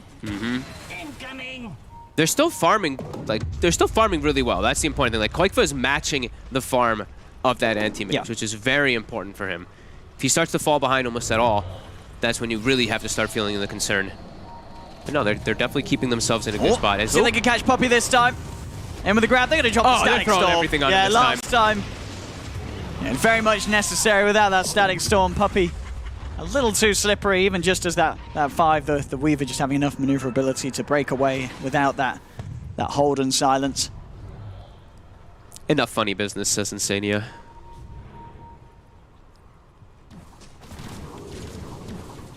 Eight to 15, Liquid. Backing up and farming. Matu getting close to that big item that we're talking about, that Basher. Allows them to actually make plays. Because in the late game, it really is going to be down to who gets the jump. Because TA, nowadays, level 25, it's insane, right? You have just as much, late game instant pop potential as an anti-mage with a bash. You're getting in with those meld hits. It's incredibly scary. And I like this pickup a lot by Quakefa. I think this is the anti-Pugna. Pugna just can't really play the game very well at all. Can't save anyone. These Yule Scepters, these Decrepifies, all of these different abilities are just going to be very heavily countered by this Nullifier. He even has a Ghost Scepter that's now going to be getting dispelled off instantly too, so they're going to have to find some different ways to bail him out. Like Force Staffs, Force Staff doesn't really work, but anything like Lotus Orbs, anything to try to protect him from this Nullifier that just hard counters Pugna. He's having a very good game this game 3 Quakefer, and partly down to the way that Liquid were able to make sure that he didn't feel sort of the pressure from the Pugna at that early spike around the 6 in the mid, and ever since that, Quakefer staying right at the top, on par with this Matu anti-mage mid lane. Again, oh, he gets out of it though. And he's able to get the time-lapse off before he's clinched, but still, the Gust is there. The Nullifier down on him, they get the kill. I mean, they're sort of just farming Puppey at the moment. Yeah. He's the only one getting caught, though, doing all this split push. Everybody else is actually just surviving throughout it all. Radiant structures are fortified. Oh, Puppey. I can't believe he almost actually got out of that one there. But they do keep having to expend Static Storm for him. So there could be some opportunities where if Puppey does die like that, let's say he buys back and they look for a fight, there might be an opportunity for them just fighting into no Static Storm of Team Liquid, so... Oh! They wanted to try there. Matu has the Basher finished up, so he is at fighting, ready to actually finally start joining and getting involved with his team. And I believe that Roche is going to be spawning any second now, too. Yep, so it's right up. It's back there, Liquid. Look for the instant jumping. Yules. Very, very quick reaction from Zai. Will lay down the pit and the Firestorm. Nisha having a look at getting back in. It's still hard, though. With all these 4 staffs, Liquid very easily able to slide away. And looking at this Roche, they won't want to go straight for it whilst they know that the full 5 of Secret is around. I've got to try and find a pick off first. And here's the attempt. Smoke up from Liquid. They want Puppey. I mean, they may be... I think he might be the one that they find. There he is. Whoop, whoop. And in they go. Whoop. They've got the silence. They'll take him. How many times is that? The Puppey's actually the only one that's died in the last 10 minutes, I feel, on the side of Team Secret. I mean, it may be enough. It's one down. It is just the support Weaver, but we'll see if Liquid feel that's enough for them to step into the pit, and it looks like it is. They're going for Roche now. Okay, and they kill it so fast here with their items, with their heroes. And Secret actually respond to it, though. I mean, are we going to see any sort of jumping? Matu's not in the neighborhood, so he cannot help out right now. No, it's dead already. Too late. Yeah, very, very hard to contest this Liquid Roshan lineup. Dire's structures Tiger are fortified. on the prowl. Oh, he's going straight in.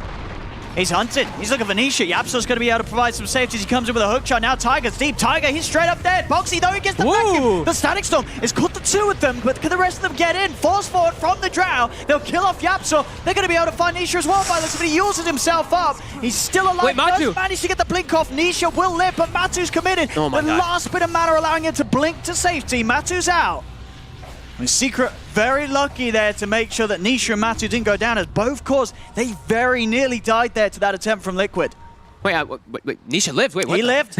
He was able to get the blink off at the last moment after the Grepify wore off. All right. That's pretty huge. Able to keep themselves alive. They get themselves a kill, only lose their support. It's still the Aegis Cheese that they're playing against there, but Matu surviving. Same thing with Nisha is very beneficial for them there. It's a nice talent there picked up from Insania. That Static Storm talent, 1.5 second added onto it. Very relevant in this game, as we've seen. That's pretty much the only way that they've been able to set up any kills is with that Static Storm. So it's definitely going to be something that we watch out for. Now Matu, He's got the Abyssal. He's at the Abyssal. So now he can go, get into the fight, boom, try and pop a target. Should be much easier for him to do so. He's still playing into Aegis, though, for 3 minutes. So still a bit tough for them to actually look for taking a head-on fight. So probably continuing to look for a split push for the next few moments until that Aegis is gone. And it really is just Matu farming, though, right? Nisha has been slowed down significantly. Zai's Underlord isn't able to really find the same type of farm either. And when your anti-mage is getting really farmed, that means the Darkseer wall is also getting really strong on top of your TA and your Drow. So a lot of different things that they're going to have for themselves to be able to deal with this anti-mage as it progresses. Mid lane. Ooh, Nisha. Away with the blink before Liquid could get that touch on him. Yeah, they're all just split push until this Aegis is reclaimed. Matu go top. Keep the Underlord around the mid lane and the top tower. Keep themselves in an okay position if they do try to force the issue here. Liquid, they looks like they might actually try to force it now with this Aegis. Try to force some type of reaction from Secret. Is anyone going to step up? They have that trap down on the high ground. DD on Koikfa too. They're going to get the jump in. Oh, Nisha! He was on the front. He stepped right up to the top of the staircase and they blow him up. Yapsol's going to come in with a hook shot. We'll be able to push back Quote for keeping him trapped on the high ground. The rest of Liquid trying to break through the cogs. Decrepify onto the TA, but the BKB's popped. He has been disarmed. Yapsol nullified. Liquid, they're He's backing pushing. away.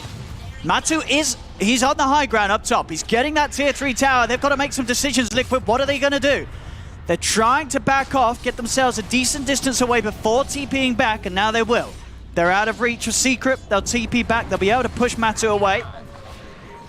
This looks very similar to that first game at the moment here. Oh, Matu, he's actually TPing down. He's ready to fight. He knows he gets the dark pick tier. off, and there's the big man of void. Oh, look at the gold! Oh my god, 721. It was solo. Nobody else was near it. Straight up to level 25 as well. I think he pretty much got a whole level from that. Maybe even 2 levels. Oh man, and now straight quick back rift. top. Yep. Get the pressure on, get onto this top lane. You know, there's no darks here for 35. Oh wow, that is huge. Very big pick up there for himself. Yeah, good move from Matu to TP in aggressively to that outpost, knowing that his own pressure top will have caused the breakup of Liquid across the map. Mika finishes up at Lincoln's, really wanting to protect himself, I guess, versus that Abyssal in particular. On the Drow Ranger. Looking around mid, Liquid's coming out. Yapsol is going to throw out the rocket flare mid. They've got the jump on a Matu. Matu can get out in time. He's trying to get himself away. Abyssal's to the side. He's on top of the TA. Koifa absolutely out of mana. Now trying to run. Yapsol's in with a battery assault. The Decrepify into the life drain. Koifa's down the once. Boxy's back in the game, surges forward, gets the vacuum in onto Yapsol. Yapsol still in the kinetic field, another cogs out, but Quake's got the reach, but the Decrepify save. Yapsol still alive for now, the Nullifier takes it off. The time lapse from Puppey, keeping Yapsol alive. The Pit holding the back, but Quaker charges forward with the meld hit, takes out the clock. Yapsol buys back. Matu, he's in the front of it. Tiger in with the toss combo. Matu pops the Manson Tyler into the battle body, gets Boxy, finds the big target off the Darkseer. And Mickey, he's trying to run, but Zai's in. Matu blinks forward. They've taken down Mickey as well. Matu's turned up finally. 2 cores down on Liquid, and neither of them with the buyback, ready to come into this one again. Matu still hunting. Intania? He's hiding and he's hoping in these trees that they won't find him, and he'll be all right. He'll be able to walk back out of this. Oh man, Boxy though, as soon as he comes back into the fight, dies, and now bottom. Yapsol and Nisha getting aggressive. They'll find Taiga. Another catch. Oh? Ooh, we'll go down. 3 dead. Secret pouncing perfectly with this power of Matu. Oh, and this power of the Axe Weaver, it's really coming into play. 2 to 3 time lapses during that fight. Unable to really control almost anybody. And now Matu, yeah, he's really hitting that critical mass. Another item being delivered Full on the AC. courier. Full AC. Uh-oh. Constantly medallioned up, too, to deal with all that minus armor. Mickey, 30 seconds. This is a Rax. I mean, this was always the concern, right, for Liquid. If they didn't get enough done, one bad fight where the anti-mage comes out on top, you're just going to start losing your base. Yep, anti-mage once he gets that Abyssal, and also just these clutch time lapses from Puppey over and over again. Let's see if they can catch Matu. See what they can do. They're trying to have a poke, but Matu, he's just in straight away with the Abyssal Blade. The Static Storm is down. They force Quaifa back to safety. But Matu just forcing back the TA, making space for them to claim the second melee racks on the bottom. Look at this, no fear though. Matu, he's not afraid at all anymore now because of how tanky he's gotten in these last moments. And Secret can just play it safe, reset back to base. They've got that final lane up top ready to push out when they want to. And now they're in a, this is a big lead for them. It only says like 3k gold lead, but you can really start to feel that shift in power across the board. Some nice items indeed as well. You got the Timeless Relic ready to, I imagine, head over towards the hands of Nisha's Pugna.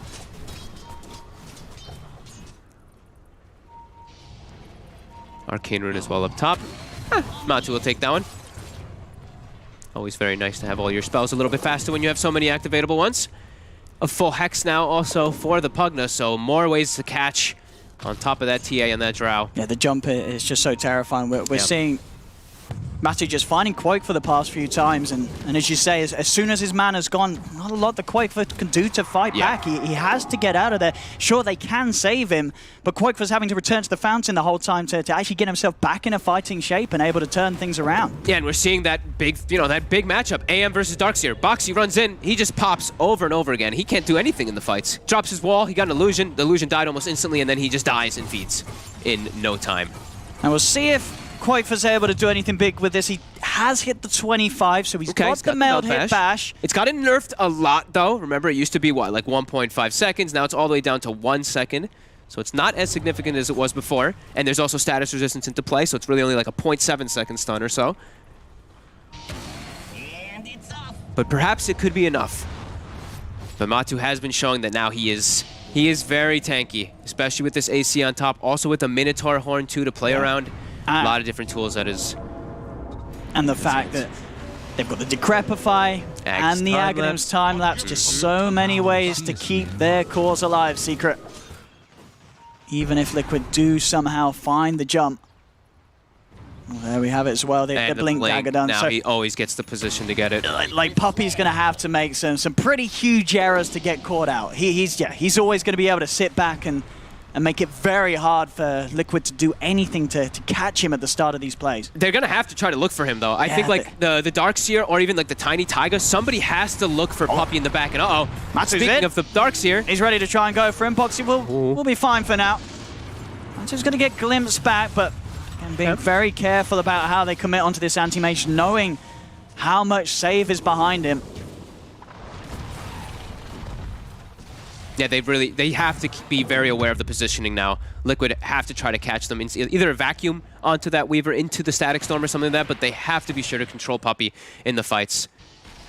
Just a lot of different things they really do have to worry about now after that. Those last two fights that didn't go in their favor. Dire's top tower 20 seconds. Roche going to be respawning, and Team Secret has such good map control now around the area. Matu even looking to pick up another full item very soon here for himself. And it's off. Yeah, Liquid's momentum is just entirely stopped. Still trying to step out around this mid. Okay, showing as he clears out the creep. There's the jump, Matu. Looking for the target, the double force getting him out. Koifa's going to try and jump in onto Puppey, but there's a lot of control onto him. The Static Storm is down, but Koifa again, he pops the BKB, but he is out of mana. Does get buffed up a little bit by the Greaves. Trying to make that jump on the backlines, but as we're seeing just so many ways for Secret to react. Oh, look at him too. He's doing a little dance on Koifa too because he got caught. Still with the stun animation. That's beautiful. Actually, that's pretty nice. That's a nice cosmic. He's just gliding. All right, well. Aegis Cheese refresher up on that Roche. They're going to start it.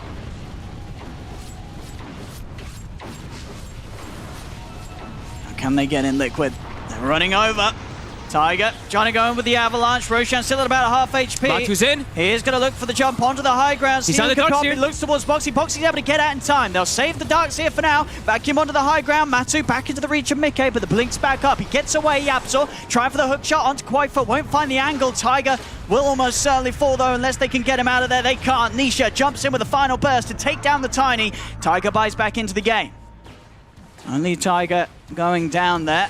But still it's Secret. Giving Liquid a good old punch, pushing them away from the Roche far enough that Secret do have the space to continue to finish it off. And they're still really healthy, and look at that play there by Nisha. Filling up Matamba Man's mana with the life drain there to make sure that he can still fight. Liquid's low on mana here for this fight. They do get the silence onto Yapzor. Tiger as well, getting the jump. Looking to burst down this anti-mage. Matu gets low, but the Axe time-lapse straight back up to full HP. Pops the Minotaur Horn as well. Matu is more than fine.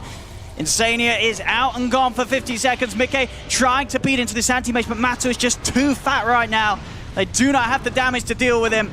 As Liquid, they're just having to step away once more. As much as they try to push into this pit, they cannot deal with this anti-mage. Matu's in again. Boxy had to split back. They try and head out of there, but Yapzor's in with the hook shot, disrupting the movements of Koifa and Mickey. Tiger caught in the river. Matu heads over to finish off this Tiny. Tiger's got to be careful. He bought back for this one. Mana Void comes in a little early, but it doesn't matter. Matu still gets the kill. It's a dieback from Tiger. Out for 90. Again, Koifa just having to use this BKB to get out of there. As Secret, they chase him down right up to the bench. The Surge is in, but Matu gets the first bash. The Surge will still save him, but now Boxy is stuck without an escape. The Darkseer goes down. And Secret, they say, well, you may have stopped us getting the Roche, but we'll happily start coming and knocking at your base. And these force out another buyback, this time from Boxy. Nisha fills up Matamba Man's mana yet again there. All of them are, not all of them, but most of them are ready to fight again there too. Liquid, they're smoking up.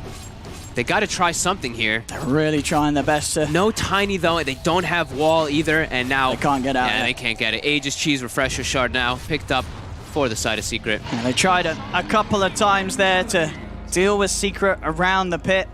A little bit desperation. I mean, at the same time, realizing that a fight on the high ground, trying to defend against this Aegis Cheese Refresher shot is pretty much going to be borderline impossible. That was the play that they had to go for, but 2 shots at it, and they couldn't make it work. Secret just too strong right now at this stage of the game. Yeah. They actually have 2 ACs on Secret, too. Zai bought one as well, on top of Matu. See Mickey. And the heal comes out from Nisha. Trying to punch into Matu. Boxy goes for the vacuum. The static storm out as well, but Boxy just falls immediately on the front of it all. Yapso's in with a hook shot onto Insania. Mickey forces back to the side. Matu just focusing the objectives, finishes off the melee racks. Over towards the range racks he goes. Does get caught by the silence. Tiger in with the avalanche. They'll take down the anti-mage the once. Can they do it a second time? The mega creeps are out and up against Liquid. Zai is going to look to play it safe, take Matu back home. They got what they came for. Mega creeps out in favor of Secret. Well, you got one chance now for Team Liquid. You have to pretty much just go push it down the mid lane. Koikfa is actually going toward top. This is probably just a death for him if he shows. Yeah, he's just going to die. He's gone. Zai even coming back in for this to help them kill him off. Koikfa does have buyback. Almost certainly going to have it forced out of him. Secret only without Yapsor. They're going to just buy him He's back. just coming back in as well. He can run back in with that mega creep wave that is spawning right now. Oh, they already have even one of those waves coming in. And it's time to really just end this game now, finally.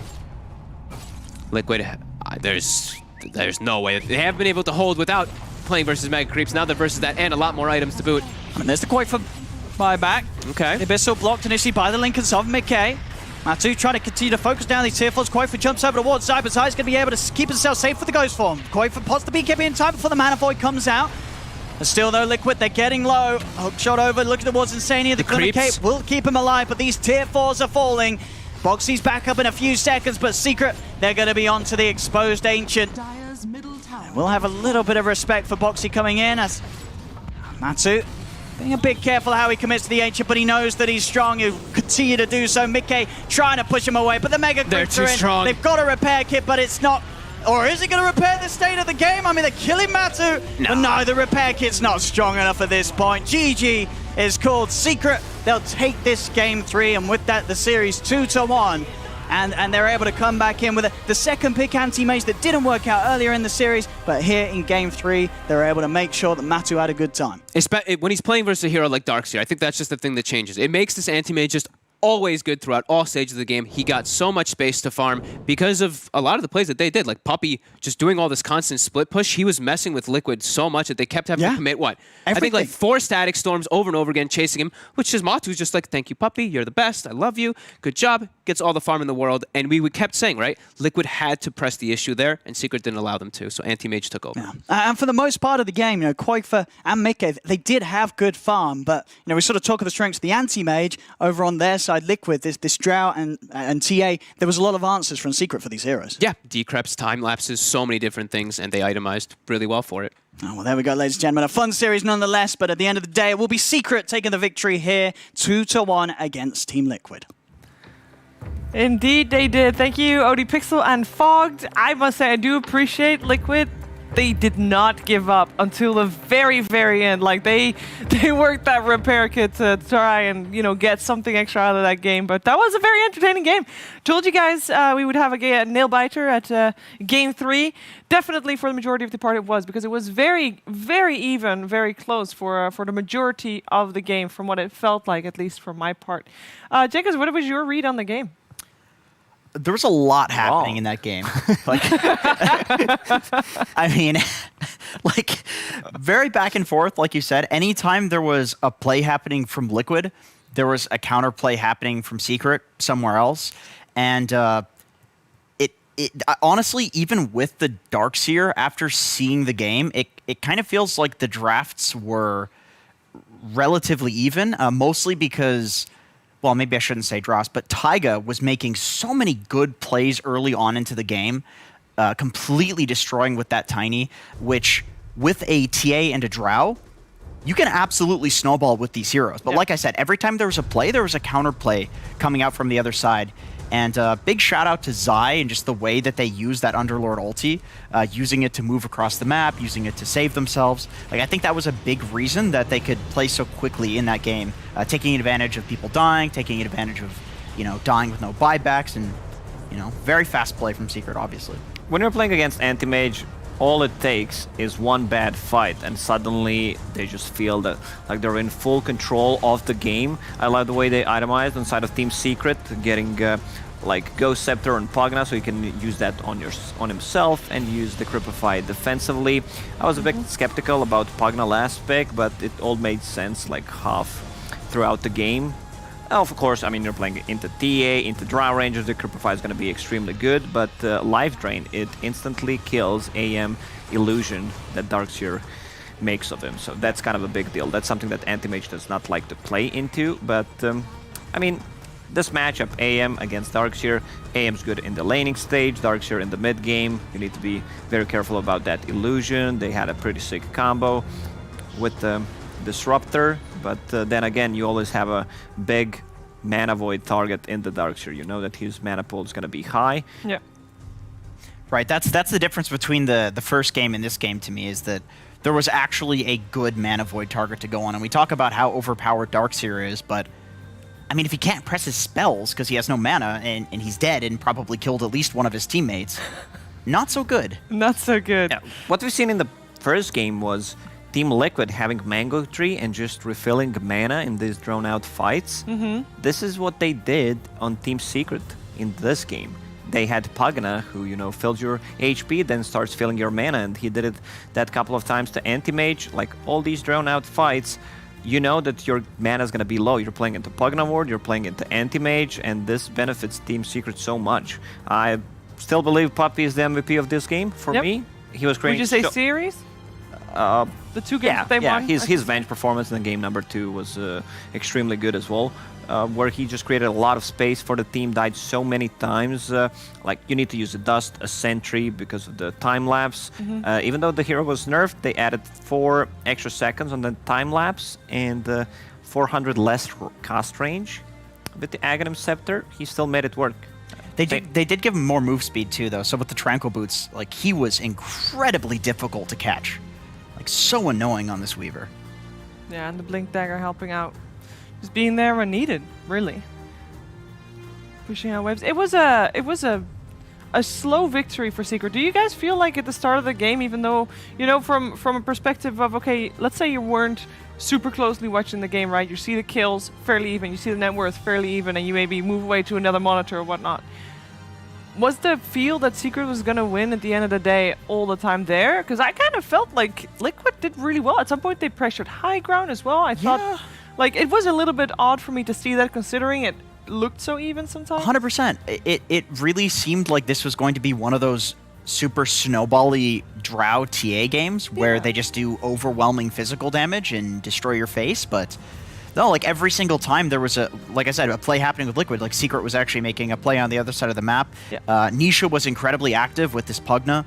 They were playing around the Pugna incredibly well. They were using the Life Drain to kill and pressure the TA. They were taking towers while Matumpa Man was farming. So, yeah, just playing really fast, making up for the fact that they were kind of getting snowballed on a little bit because of Taiga's tiny performance. The best part about this patch is you make S and Y, you keep it for like 10-15 seconds, then you disassemble it, make Heaven's Halberd because it's just a better item, and then you farm Mantis Style on an Anti-Mage. Like, it's just something really funny that we've never seen happen before. Yeah. Status resist, really nice against that silence. We didn't have that in the previous patches, Yeah. Like, wow, that's an S and Y. I mean, the Terrorblade does the same thing most of the time. Yeah, it was good. I mean, we'll need to see these games to see how things develop and how things, move forward in the meta, as they say. For example, Darkseer, not as broken as we saw earlier today, for a fact. He kind of got dismantled. I did like the way that Liquid dealt with that, because they didn't want to put the Darkseer against the Anti-Mage. We had a little bit of musical lanes at the start of the game. And we started with the Anti-Mage versus Drow, and then at some point Zai went bottom lane, and then we saw Matumba Man's Anti-Mage go to the top lane, and then Liquid followed through and get the Drow Ranger back to the top lane as well. It was kind of funny to follow that. One thing that Secret does that they basically invented this, and I think this is like super high skill. Going back, I think Zai mentioned in an interview, a different one than I was referencing earlier, that Secret, they basically don't consider roles too much when they're playing. And basically, he'll go to a lane for one of these lane swaps, and he'll just support. Yeah. Or even in this game, we saw Matumba Man was supporting for a bit. He was zoning heroes for his Underlord to farm, and it's for like 10 to 20 seconds, but it gives you that little bit of advantage so that when you move back, you have an advantage in the lanes. So very nice play. Yeah. You seem to listen to a lot of Zai interviews. I do. You know, he's the offlane king. Him and maybe Triple Ice, but he's retired now, so, you know. He is still playing. No, he's semi-retired. He's done until DPC comes back. Okay. Did he say that in the interview? The one you watched? Yeah. Okay. If It's a you different could, guy. You know that's a different person, right? Yes. if you could talk to Zai right now, what would you ask him? You know, how's life? What's your favorite type of ice cream? The hard-hitting questions. I hope Zai's not listening. I mean, I think he will. I mean, you know, we're waiting to see if he can join us in a second. So I'm trying to see. You know, what's your favorite Okay. color? Oh, Zai is actually ready. Okay, Zai. First of all, congratulations on the series. And second, I'm here with Jenkins and Lacoste, and Jenkins has some really deep questions to ask you. What's your favorite ice cream? I think pistachio as of now. Yeah. Okay. Pistachio ice cream. Yeah. Yeah, that's fair. Okay, so if you were to do the last match, except you are engaging in Mortal Kombat with swords on a battlefield with Team Liquid, do you think you guys would still have won? Would we have our like normal bodies, or would we have characters and stuff? Good question. That's a good question. I'd say normal bodies. Yeah, because then I think we're okay. I mean, they had Koikfa, who's a big guy, but I think we got a few more big guys. Yeah. So I think it's an easier win, to be honest, if it was like that on a battlefield. Yeah, that's pretty fair. Yeah, I have one question for you. I'm just wondering how many times Matumba Man said thank you every single time Puppy got Static Storm in the last game. I don't think he said thank you once, you know. That's how That's very little... you know, he's not very gracious. He's just calling for him to use it. He never says please in the midst of battle, which is pretty bad-mannered, but... Carry players, Carry man. players, you know. Yeah. Carry players.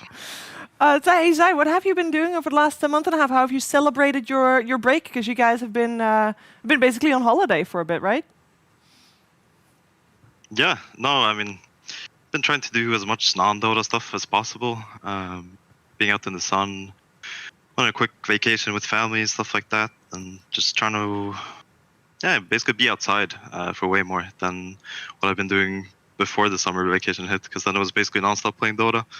So it was nice to have a change of pace. A good change, yeah. That sounds like a very nice change of pace. I'm also curious because sometimes when you guys come back from a break, we talked about this earlier, where you kind of are traditionally showing up at a LAN and you learn at a LAN. You don't necessarily, you know, prepare super hard before the tournament starts. How does that happen, like here in this case? Have you practiced a lot before this week, or did you just show up today and it's like, okay, let's see what we're gonna play? No, we started playing over this past week as a team, and then I think people started playing individually a bit before that. So we had about a week of scrims and stuff like that. But it is challenging because I think it just takes way longer to get on the same page when it comes to stuff like that. Whereas if you're at a LAN together, you're talking all the time and stuff like that. So it's quite a bit faster. So when it comes to online games, I think the process is just going to be a bit slower for us. But I think we're off to a good track after coming back. I would say so with that victory. I've got a final generic question over this series for you, because how do you feel like, obviously you won, which is great, but how do you guys feel like you did compared to how you thought you were coming in, if that question makes sense? I'm pretty content with the way we ended up winning. I mean, I don't think any of us expected to win, to be honest. I don't think we had that mentality going in. Because, I mean, we respect Liquid and they're playing I think way more Dota than we've been playing over the past few weeks. So I think we came in with respect for them, and the games were extremely close, and we're lucky to win the third game. But like, yeah, basically satisfied with the outcome and kind of what we expected. All right. Any final questions from you, gentlemen? Yeah, I have a question. What's your outdoor activity of choice? Like, what do you do to get outside as a Dota player, as a gamer?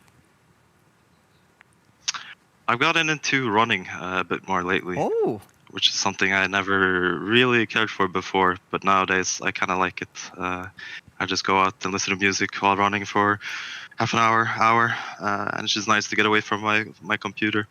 Do you get to be outside? Do you get the runner's high? People talk about the high that some people get. I don't get that. Occasionally, yeah, but it's okay. It's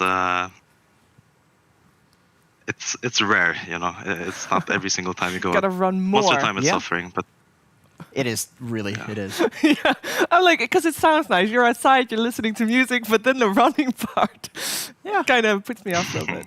Yeah, I like running. You're like in the moment. You could walk as well. Technically. This is true. This is true. Yeah. It's good advice anyway to be outside. Anybody, even if you do play Dota the whole day, you probably should go outside at least once a day, a little bit, maybe, if you have the choice. Especially these days. Yeah, especially these days. Thank you, Zai, for taking the time to talk to us. I also want to point out that Jenkins did call you the offlane king as well, so it's not just, random questions about other things. He also gives you a lot of credit as well. So there's that. Congratulations once again. Looking forward to seeing you guys play a lot more in the weeks to come. And enjoy the rest of your Sunday. Yeah, thank you. Thank you. Bye-bye. Yeah. Always nice hearing from Zai. It so is. polite. Unlike some of his teammates, like Matumba Man, never says hello, never says please, thank you. Not in game, apparently. Not in the game, yeah. I honestly feel like that's every carry player. Like Zai said it himself. Like it's a carry player thing, right? So carry players out there, You get guys, shit together. I would love to continue talking Dota and players with you guys, but we can't. We have to go to a quick break because we're continuing on with the Immortal League for the Omega League. We have got Virtus.pro versus NAVI coming your way very soon.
It's in the bag.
dodges it again. He dodges both the arrow and the fissure. So, well, at least he gets out of there. If he had been scouting arrow, hits him again!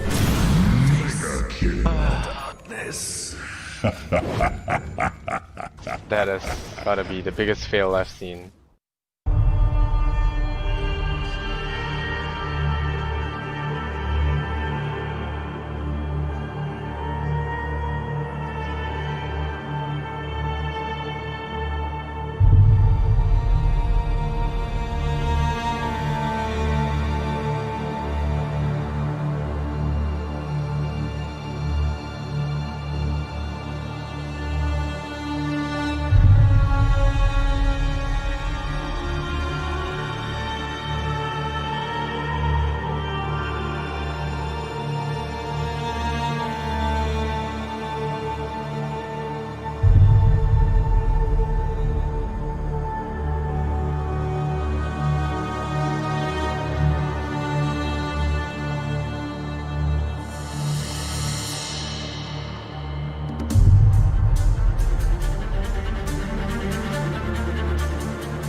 One more series to round out the day, and this one's going to be a pretty great one besides the fact that Kyle's on the analyst panel. It's going to be VP versus NAVI, which means we're going to have a battle of a region going on here. My name's Rich. I'm going to be your host, and I am joined by BSJ and Kyle. Let's actually talk about everything that's going on in this matchup. We got to do it relatively quickly because we're already in the draft. BSJ, let's talk about these teams and kind of what the stakes are, but let's start off by talking about VP.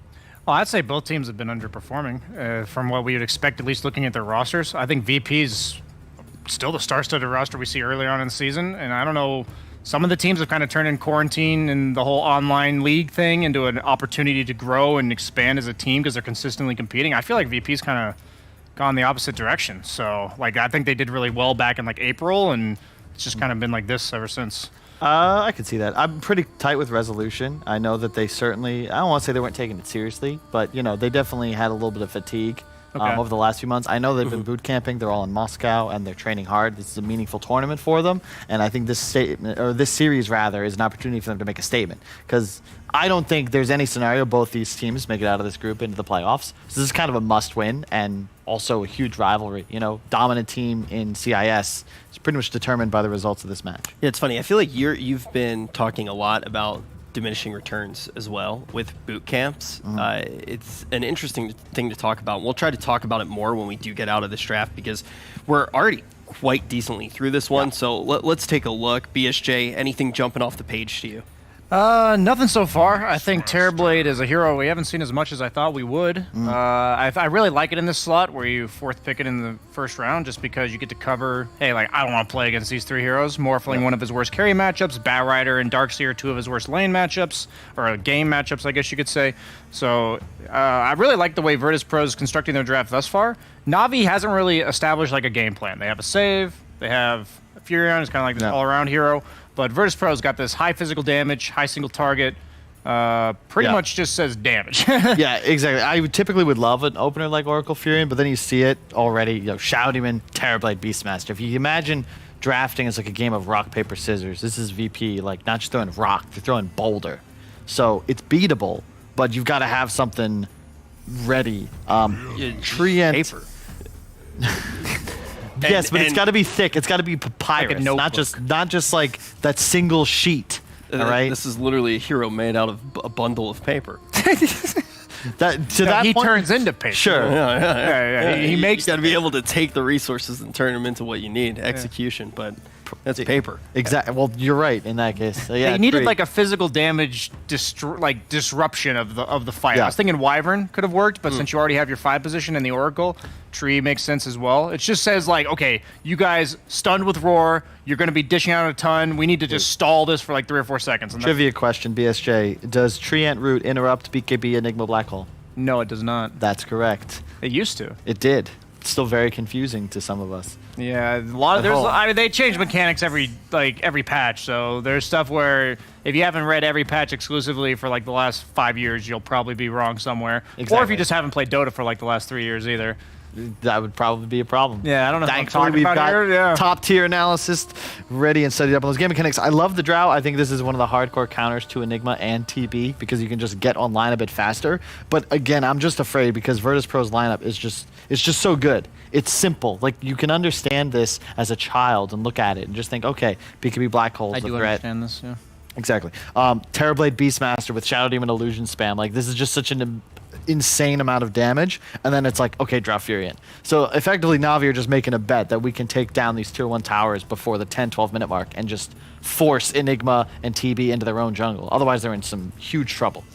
Yeah, it's a huge pace of the game problem that Navi's facing. I think if they're able to slow down the momentum of Virtus.pro at all, it's really good for them, but the map, the way I look at it when you have a Terrorblade Beastmaster, is if that team gets control, you're just never getting it back.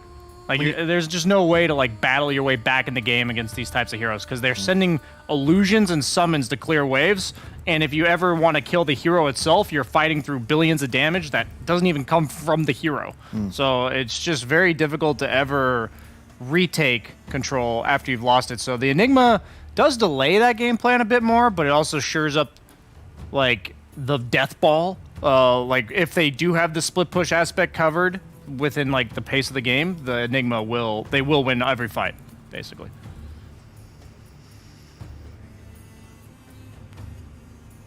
Their only cancel so far is Silence from Drow, and not Treant ult. I'm just trying to cover this awkward stare silence that we've got going here, because I know what Kyle's thinking, I don't know what Rich is thinking, so I'm glad I'm... No, Kyle and I know what Kyle's thinking. Kyle, as we do look at everything on the side of Na'Vi, seems like the name of the game is going to be trying to slow down the pace of the game. Do you think that there's anything that can help them do that in this last slot? Hear me out. Core Winter Wyvern. You really think the core Wyverns the Wyverns that important? That you I think it is a 1-to-1 hard counter to... It is the thing that you need against VP, because you have to deal with the Roar, the Black Hole, and then also the damage threat of Terrorblade. Right now, you don't actually have an offensive threat to a BKB Terrorblade. Like, there's nothing you're going to be able to do as a draft. However, you get a Wyvern, specifically one that can be core with the Drought Aura. You might actually have like some real damage threat, but then you're also a BKB cancel, and you just delete Terrorblade or Beastmaster if they're caught next to each other. Like, it's just the pick. If they don't go in that route, this same concept, big strong AoE team fight. Lacoste, you have a job. Doesn't matter. Pangolier, really good illusion clear. You also have some mid-game team fight, and importantly, you can go in, so they can take these early fights. The problem I have with Pangolier here is that usually the scariest games against Pangolier is when he goes into Rolling Thunder and you kind of just have to dodge him for like the next 7 seconds. I feel like he just gets roared and dies to Terrorblade in like 3 seconds during Roar. So while I understand what they're going for with the pick, I don't feel 100% confident that they'll get what they want out of the Pangolier. And now, to round off their split pushing, they have the mobile ganker to capitalize on all the lanes being pushed in. So I think, I like the boulder that Virtus.pro's throwing at them here. Well, and the odds heavily in favor on EGB.com in favor of VP here. Very, very interesting to see how heavily in favor it is. Would you agree, Kyle, when you do take a look here, now that you've seen everything on the side of the draft, it's 2.93 to 1.3. How do you actually feel? I think it's about right. I think VP is pretty heavily favored in this. I think that they just have an easier draft to execute. Na'Vi by all means can win, but it comes down to which team can afford to make more mistakes. VP, you get one advantageous fight around a tier 2, you just win the game. Whereas Na'Vi, you have to take the towers, you have to ensure they don't get Roche, your Drow needs to come online, you need to just have this perfect game almost, and ultimately you just don't have the team fight that I think is going to be able to fight into Virtus.pro once they get BKBs online. You have the tools to deal with their team fight, but you don't have the tools to deal with their split push map plan throughout the course of the game. So once you lose it, like, you're just not getting it back. And like you said, I think one mistake from Na'Vi games is going to spiral out of control for VP. I think it was something that you said very early, as soon as you saw the TB and the Beastmaster as well. It's just like, this is kind of a lineup that once it gets control, you don't get control back. So obviously, both of you guys saying it does look like VP's pretty favored in this one. When you say Na'Vi has to slow things down, what are the types of things that you're actually going to be looking for during the matchup to see if they're actually moving towards that goal, moving towards that win condition? Furion's going to have to do some pretty nuts stuff. I think they have to play away from him. He's got to connect towers, about like 5-minute catapults. I'd like to see them take a tower somewhere. And then Furion, in theory, if you can take mid and enemy safe lane tower and just sort of control that upper quadrant, you're going to be okay.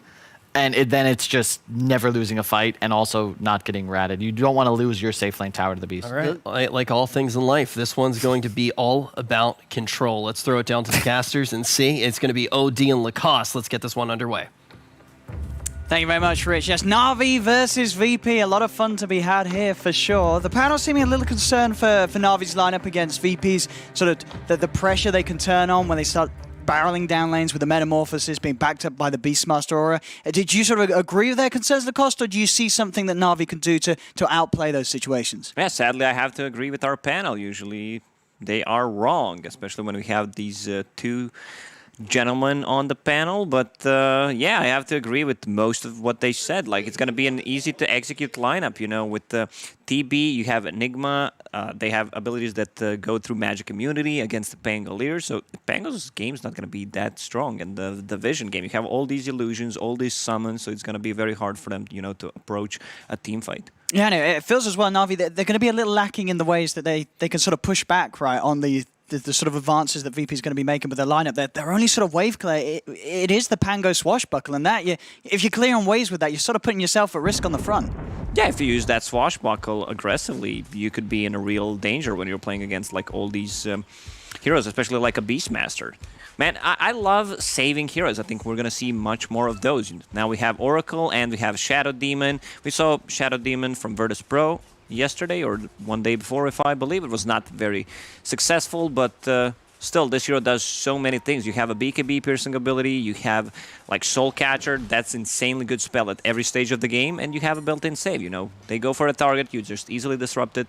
You can stack the camps. That's something we've seen from Solo when he was playing that Shadow Demon, but this is something that the hero is very good at. I'm going to see down bottom. Early bit of aggression here from Navi as they jump out from the trees onto Resolution, and with the Frost Arrow slow, that'll do it. First blood for Navi. As they strike from the shadows, Rezo not ready for that surprise. It's a lot of damage, a lot of slow. Orb of Venom, you have Root Mechanic, and the slow coming up from Treant. Beastmaster not the fastest hero we've seen in the game. Looking up here top, Solo will be able to make sure that they grab that bounty rune there, bringing it to the 2 for 2 to start things off. So yeah, we saw already the potential that Navi do have on that bottom lane. Looking at some of these other lanes, I mean, the mid lane, Young G playing this mid Prophet. Is he going to be all right against a Quap? This is a hero you don't mind running mid against the Queen of Pain against? Yeah, you can easily trade against Queen of Pain with the Treants. You also have this extra damage, so you can deny. And you can see Queen of Pain already adjusting her skill build, not going for that Shadow Strike for harassment, instead just getting Stream of Pain so she can outpush the waves and deal more damage to the Treants. Resolution, after feeding the first blood, just taunting, nothing else he can do. Yeah, notice that if he does try and come close to the wave whilst it's out there, the tree is going to turn and punch him back. And then top lane, Pasha playing this off lane Pango. I mean, on his own, is he going to really be able to put that much pressure onto the Terrorblade whilst sort of Solo's being drawn to the side by Ilias? Actually, Solo seeing if he can stop Ilias from getting that courier. He'll be able to do so, so just the supports holding each other away. But yeah, on the safe lane, Terrorblade going to feel the heat too much early on, do you think? Right now he's 3-2, 4-2. Whenever you use meta, you pretty much just zone out. The heroes keep hitting him, but whenever meta is down, like Terrorblade could easily struggle against the Pangolier, depending like how many procs can you get on that disarm. A lot of excitement here from the squads as we have a short pause. Both teams ready to play within this region against each other. A lot to be shown, and some newer faces, of course, to some of the viewers out there, like Young G. We'll see what he's able to pull out in a game, playing against one of the most proficient mids in the world, that VP No One on his mid Queen of Pain. Certainly going to be a challenge there. And as the panel did touch upon as well, a lot of pressure on Young G as the Nature's Prophet, as he is going to be that hero that can play out, split, try and break away the opportunities for VP to actually run down lanes as a 5-man and make sure that VP struggle to get that full momentum going. Young G is a up-and-coming player, I would say. Has like no experience, but is very mechanically skilled. And if you want to, like, if you want him to feel as comfortable as possible, you give him something that he's good at and something that can achieve so much. And I believe Furion is that hero. And we can already see Disarm. That Terrorblade really struggles. A couple of procs from it, and that combination of the heavy nuke from the Oracle in lane will cause some issues for him up there. Mid lane farm so far looking pretty equal there as Young G is able to have that good effort of CSing pretty easily against the Quap with the Treants and the hard punches of the Prophet. 2 missed CS. Oh. At least he gets a deny. Like, these were 2 free CS, you know. If you miss one, you're already kind of tilted. If you miss the second one, you're hoping the camera was not on you. Yeah, we did catch that nice little raised deny though by the tower. Young G redeeming himself. No One playing his best there with the screen to to ensure the easy CS for himself. And then down bottom, 9 for 1 on Crystallized. Resolution also farming more than fine down here, 12 for 3. There's the Beastmasters. You can see already just across the board, the 3 cores of VP are having that just a bit finer time in their lanes. Beastmaster's having a good time considering he was playing lane alone. I think Enigma's just making the stacks. What's up? Farming the jungle. Oh, that's a snipe. Very nice. I'll tell you what that was. Well, I think it was an Orb of Venom kill. You know, Pasha ends up getting the last tick on that. You don't see those many, nowadays that much more, but there it is. The Orb of Venom tick pushing him over the edge. The lineup that the Virtus.pro has is like not a lineup that's just gonna come and, gank. It's more of a lineup that, is very good at 15 to like 25-minute mark. It's also a lineup that scales, don't get me wrong, but, Queen of Pain is the one who's gonna be making all the rotations. Down bottom, Zayats gonna find himself Immersion here. Immersion's actually gonna really find him, and Crystallize is trying to get in reach with the slow. Has got the multi-shot to reach out and slow Zayats down, and that should set up with one more punch from Immersion for NAVI to get themselves the kill. Very nicely done there. Smart move from Crystallize to pull himself away from the wave and allow Immersion to find that catch.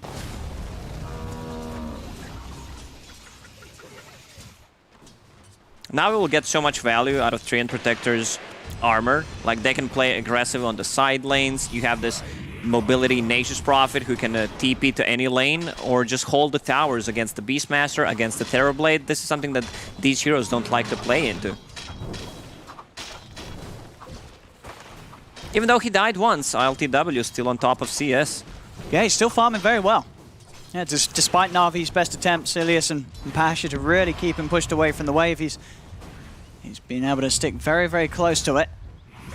We'll see what sort of movements do come out, of course, from both of these mid laners, whether it be Young G with teleport, and of course just no one fundamentally is the Queen of Pain having a lot of impact at his ready when he does hit the 6. And he's ready to start ganking these lanes. 5-minute runes come in, Immersion. Going to try and grab that one under the nose of Zayats. Will be able to do so.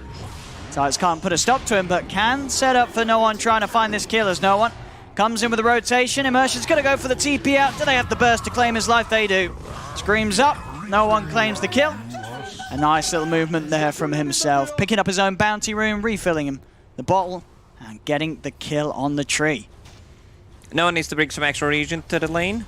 Like, have that mana sustain, have his full combo ready when they decide to dive. Like, whenever you're playing against Queen of Pain, you need to be very careful about, stepping further away from your tower. If you overextend, you could just easily feed 2 kills, maybe even 3 with the Nature's Prophet TPing in.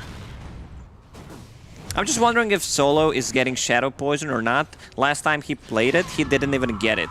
One of the reasons that he's not going for it could be that he's playing against the Oracle, so that could easily be purged. Yeah, no points in it. Okay, yeah. And also when you have any kind of illusion-based hero, you want to have that disruption maxed out. Oh, see down bottom, another time where Zayats, he's getting killed off by the 2 of them. There's been a few times now this Enigma has played just a little too deep into this tree and Drow. They have no trouble turning and slowing him down. Top lane, big bounce to the Nature's Wrath, finishes off the kill on Solo. As Pasha and Ilias get aggressive once more by the tower. I mean, Navi, they're starting to build up these kills. We have 5 to 1 right now. Still, as we point out, VP's farm on the 3 cores hasn't really been slowed down. But Navi, you would imagine, getting a little bit of a boost to the XP with these kills that they're finding very early on. Queen of Pain with the first rotation. She's missing from the mid lane. You know something is up, so nice read from Navi. Now she's farming underneath the tower. Like, you know that she's ganking a lane. If you check who she want to kill, either Pangolier or Drow Ranger, Navi's going to save. We need to be careful about our Drow. They're already backing right up. They've got to keep a safe distance. Rezo's hit the 6. They know there's the raw threat. Navi, just a smart heads-up read. that ward down as well, given the vision. No one's going to realize that he's not going to catch anyone by surprise. Heads back over to mid. This is such a big play from Enigma, cutting down those trees with the Midnight Pulse so they can see if Treant is standing there. This is where he likes to be, protecting the tier 1 tower, or Winter Wyvern, just, you know, being unkillable in that area. And they also have, like, Midnight Pulse. They have axes from Beastmaster to cut down the trees against the Nature's Prophet Sprout and the Treant Protector, so that's going to be highly valuable at the mid game. Yeah, a lot of ways to make Immersion's game that little more difficult. Top, Solo.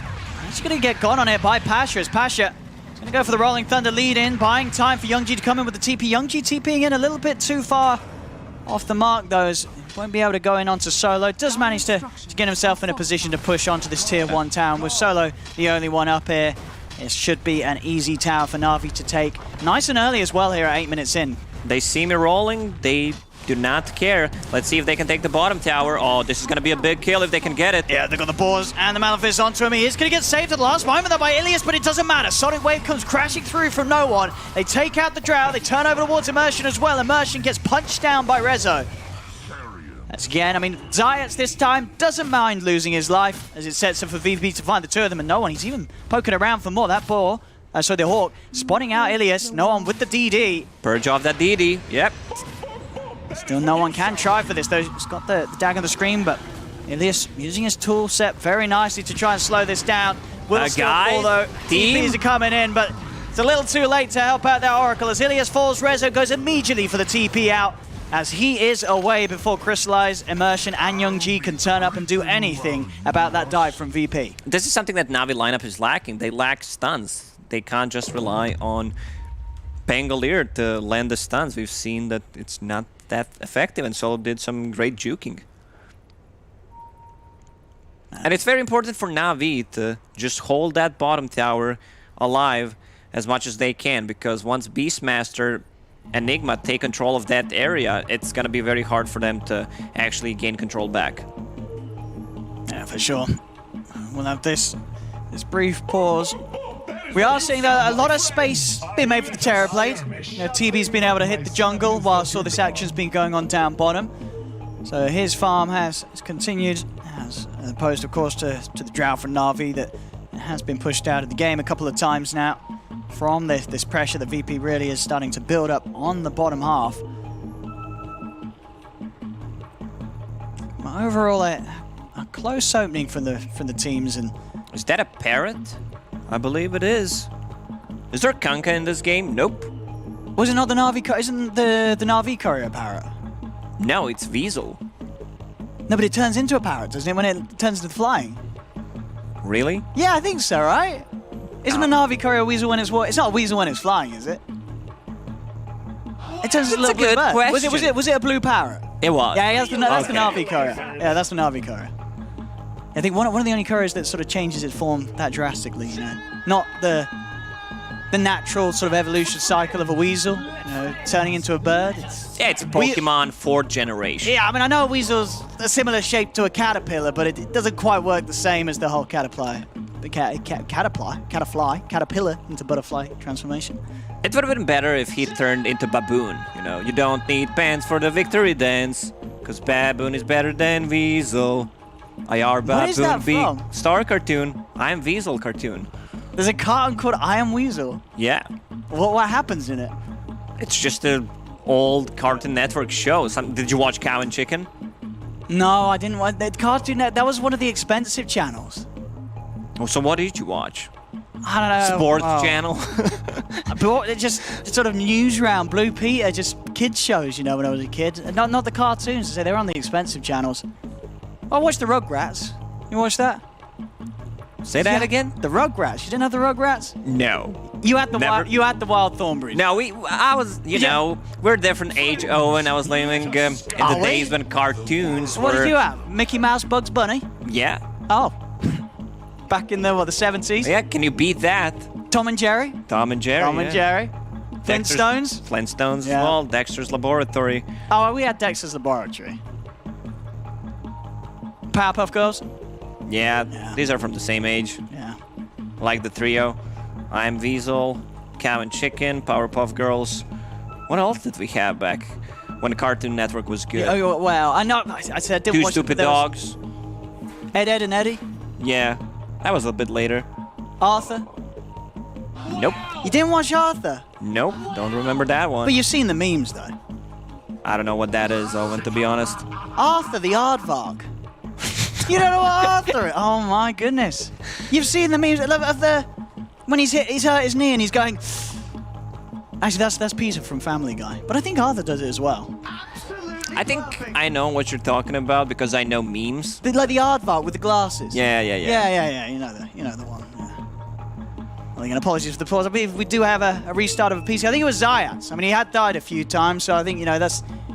Have you ever done that? When you were playing professionally, you were like, sorry, guys, I've just been sort of dying because my mouse is broken, or... I did it once. Any I paused excuses? the game because I did not know how to fix my camera. Like, it just didn't work. What was wrong with it? I don't know. I fixed it like a couple of minutes later, but I kept playing like that, then paused again and didn't fix it. We lost someone. Did you see that? No, what One happened? of the webcams, there's nobody there. Oh, it's no one. I believe it's no one. Oh, or is it he's on his Pasha? way back. Yeah, just having a bit of a break there. It's Pasha. It's Pasha. Back with that glorious beard. I don't think it was Kale, as they said. Seems like they forgot the cameras were on. Yeah. Yeah, and Pasha just needed a bit of a toilet break. We're on to you, Pasha. Looks very relieved. Yeah, he's back in his zone now, Pasha. There's the old knuckle crack there. Just checking the hotkeys. Please don't pick your nose. No, The camera's on. Be careful. We're watching. A little bit of tactics discussion here. But we've got to remember, of course, it wasn't Navi with the pause anyway. It was VP with the pause. Right? So he was using time? Okay. Yeah, he's just using the time that VP's given to him. You know, they did call for the pause. They needed to reset themselves on the PCs. They're having a good laugh. I'm wondering what they're watching. Yeah. Pasha's ready to go. He is. I mean, he's... You know, this is the point, you know, if they press unpause now, you know, Pasha, he's going to get a rampage. Oh, that's the sound. Watch out for Pasha. He's in the zone. Here he is. Oh, he's got no mana. Never mind. Not a lot that this man can do right now. Yeah, where were we? 6-4. Close start. 9 minutes in. Young G taking the lead. At the Terrorblades farm, it's going uncontested, and still definitely that worry from the power that VP is going to be able to build up when you sort of had that first item or so on the Terrorblade, and they want to start going down the lanes as 5. Once they get Necrobook 1, like one item on TB with the Beastmaster Aura, Shadow Demon Illusions, it's going to be very tough. They have no real AoE to actually deal with all these summons and the illusions. Like Nature's Prophet ulti, that's it. Pangalir's role, like, do you want to waste it? And I believe Resolution's job is just going to be roar Pangalir during his ulti, or if they can somehow manage to find a kill on Oracle. Like, these are the targets that Resolution wants to take on. Book 1 already done, 10 minutes in. Yeah, good old timing. And it's all in the trees here. They've found the tree himself, Immersion. He's going to pop the ult to try and get away from this one, but Solo, he is 6, has the Demonic Purge to slow him down, and Immersion, there's no escape from this. So a kill, they can try and turn into a tower push, maybe down bottom. At the same time, Navi, they're knocking on the mid-tier one. Crystallize has moved over, joining forces with Young G and Pasha. VP, can they do anything to stop this? Doesn't look like it. They're going to have to let this one go. So Navi, you know, we said sort of about the pressure that VP is going to be applying in the mid game. Navi themselves, they're doing it nice and early. Already here, taking 2 tier 1 towers off the map from VP. Navi's choosing correct fights, I would say. Right now, they're taking the tier 1 towers. They're not losing their towers. They also have a 3-in protector, so if they can just, you know, keep them busy, the tower's going to be healed up. Yeah, protecting their half of the map as well as they can. The final push there from VP does eliminate that tier 1. They do not manage to hold on to it any longer, Navi. They're starting to open up that bottom half of the map for themselves, VP. Crystallize his farm just a little bit behind that at the Terrorblade. There's no one. Starting to sweep down towards the bottom. Zayats and Solo. Zayats with the good levels, level 8, and Black Hole ready to utilize. They want to gank the courier. They could not get anything out of that smoke, so we'll take anything that you offer us. It was not a Weasel, however. Oh, that one wasn't. That's true. It's mid. No one, still sort of struggling to make any happen. You know, he wants to do something with this Arcane Rune. That would be the dream with this Arcane and Sonic Wave usage. Overall, those KDA looking as in a great position this early on for the quad 3-0-1. That's the fast Orchid Rush, though, from Young G. So now they have to really be careful for these reactions from the Nature's Prophet. It's a fast timing, and that silence could trip up some of the more squishy heroes like this Queen of Pain. Only took him 2 minutes to finish off Book level 2. Resolution, this is his part of the map right now, has 2 observer wards, actually 2 sentries and the Hawks to just control that area. Now they're going to bring Pasha down to this half. Maybe see if they can hunt down Rezo. Get him out of here, Immersion. That's the Overgrowth ready to go again if you can find catch, what a good read from Rezo. Straight away. One's out of there. Did have those 2 wards down. They were smoked up at the beginning of it. I think may have just come to an end whilst they passed on that ward a little further to the right. That's, yeah, Rezo. It could have been Pango's Parrot. Oh, it might have been. It might have been. Oh, we're so dumb, Bowen. I'm going to keep my eyes on the couriers now, see if there is a Parrot. Okay. But no, I think you might have solved the mystery. All that talk about the old cartoons for nothing. Yeah. Thanks a lot, Navi. Yeah, I mean, does he have the Parrot Yes, down? he does. He does, okay. Yeah, that was the one you saw for sure. How do you come up with such lies? Like Weasel, yeah, like you were 100% confident. They were like, this yes. is it. No, dude, there's definitely I swear the Navi courier turns from a Weasel into a Parrot. Someone can fact check that. It turns from a Weasel into something. I'm convinced about it. But then again, maybe none of the Navi members are using the Navi courier. VP still trying to make a use of this Black Hole and Raw. They've got great kill potential with it. And there's the catch. Pasha. They'll find him. Raw as well. Secures the kill. And now, ILTW in position, popping the meta straight away to try and knock onto this tier 2 bottom. I mean, at the same time, VP, they're also sweeping across to mid. These are 2 big ultis expanded just to kill Pango, and he's gonna be out in 15 seconds. TB with meta, just farming the jungle at the moment. Whenever you're playing against Treant, you want to group up and take the tower. You do not want to like chip any kind of damage, so they need to take it. Navi even pops the glyph. They want to keep this one alive. Yeah, and you're right, with this quick respawn early on at the Pango, they may have a chance to fight this. As Navi, they're bringing Pasha back in, TP's across, trying to push them away. A lot of damage done, but as you say, it's not the whole tower gone. So with this time, Immersion's going to be able to start healing that tower back up. It's Pasha. He's in onto Solo. He gets knocked down to the low ground, though, and Solo's actually able to turn and get the disruption off. Should still die, though. As the 4 of Navi surround him in the river. The kill is still a success. As Navi, they hold their tower, they get themselves a kill on top of it. Both of these teams are very good at taking Roshan, so whoever like loses the next fight that is, let's say, near the tier 1 tower could just easily go into the Rosh and take it. Yeah, it's going to be a lot of fun as well around that position, as not only both having great ways of killing the Rosh, excellent ways of fighting around that pit with the Thunder on Navi's side and the Black Hole on VP's. That was the first usage of Black Hole, not the best kill they got. They also had to expend 2 ultis to actually get a kill on Pango, but I love the itemization on Enigma, like mana boots for mana sustain, straight into Blink Dagger, and now going for BKB. They have no abilities that pierces magic immunity. They're going to try and go for these kills. They look towards Solo straight up. They'll get him in time. The final proc there of Crystallize takes him out. The silence from Young G as he comes in. They're focusing down the Terror Blade, and they're going to be able to do it there. Clutch silence from the Prophet, and now into the backup of the Rolling Thunder. Have they got enough Chain Stone onto this man? The silence into the hammer. They've got it.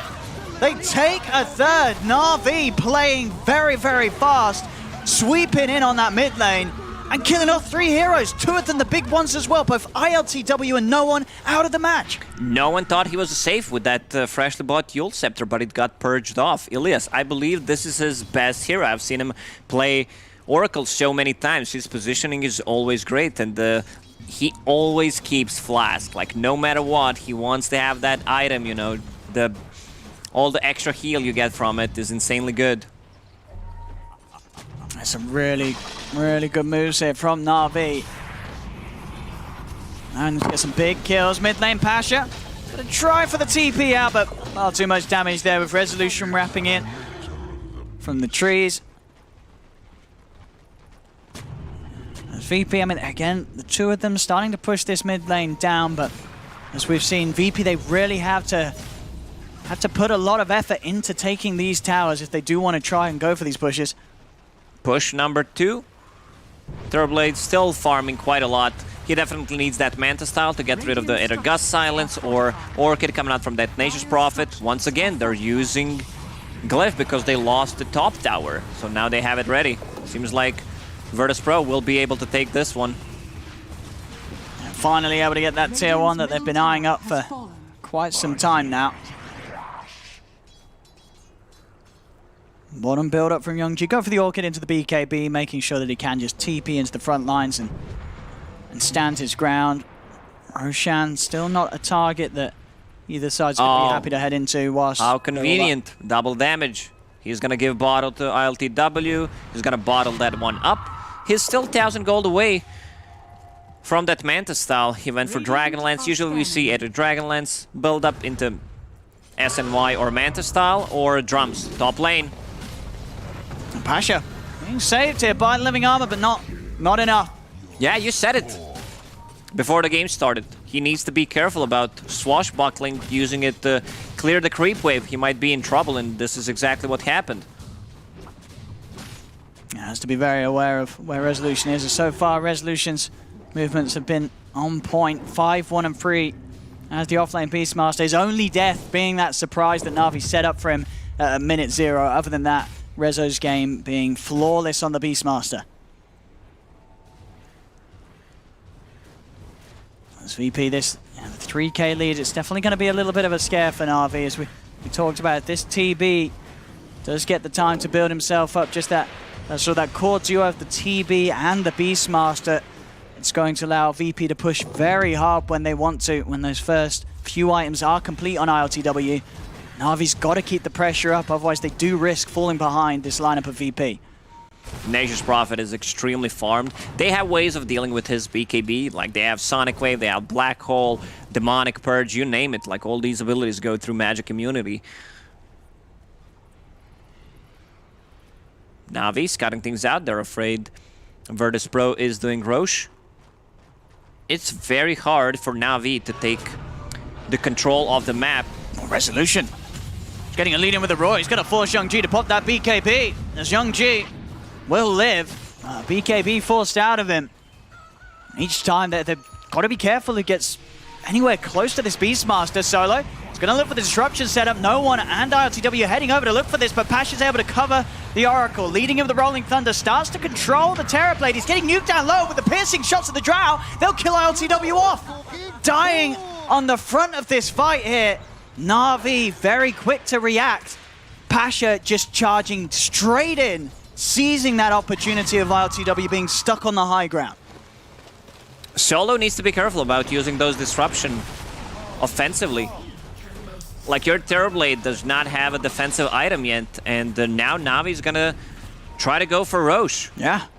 I mean, Virtus.pro's definitely aware of that. They have Necrobook running, they have Hawk scouting things out, so TB's out in 15 seconds. He should be able to respawn, but also Twin Protector. He's farmed. Yeah, he's got Blink Meteor Hammer. He's good to go. He does not need a single item to play for the next, like, 20 minutes.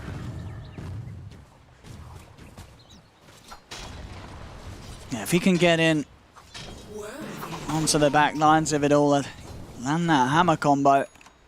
I mean, they've got a lot of team fight control, Na'Vi. I've said it, this lineup from Virtus.pro is not very good at ganking, but like look at the numbers. 8 out of 8 kills from Resolution. Yeah. He's the one who's dictating the tempo of the game for his team. Yeah, for these first 20 minutes, he's certainly been the biggest threat for Na'Vi. As we've seen, those last few waves, nobody on Na'Vi really feeling confident going up to that top portion of the map. knowing that Rezo will be very, very likely to get the kill if they step too close.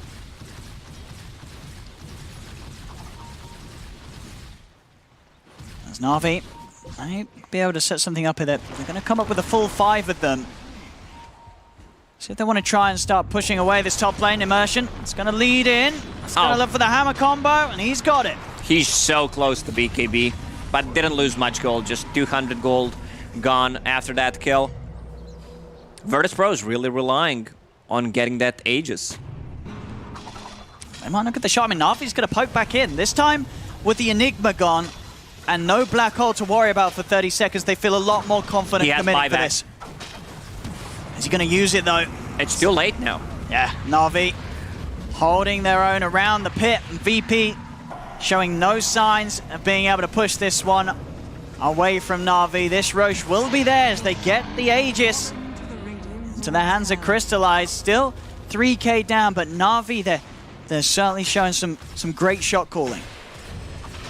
Oh, Pasha got a really nice tier 2 item and snare on the hero, so you can set up kills easily. Let's see the roar once again. Oh, that's gonna be a big kill. I mean, Rezo, yeah, he's carrying right now. He's doing amazing work here for VP.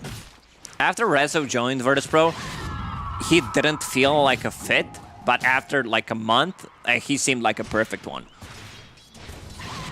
Yeah, you can really feel he's been putting the work in, and it was hard, you know, for him to adjust and just playing a completely different role. Oh, he's looking like this. No issues with that right now. 6-1-3 as the offlane Beastmaster. Very close to hitting his level 18 as well as at this early point. Bottom lane. Starting to go for this tier 2. ILTW a little scared about how he steps up for this. Waiting out the fortification at least. Na'Vi, if they do want to fight, have got that Aegis. Looks like they're going to let this tier 2 tower go. So VP starting to really get over Na'Vi's half of the map, and not a lot that Na'Vi are able to do, or seemingly want to do, to slow this down. They're just letting these tier 2s go. They're not defending the tower, but they're also using this armor from Treant Protector to keep it alive, so they're getting most of the top part of the map.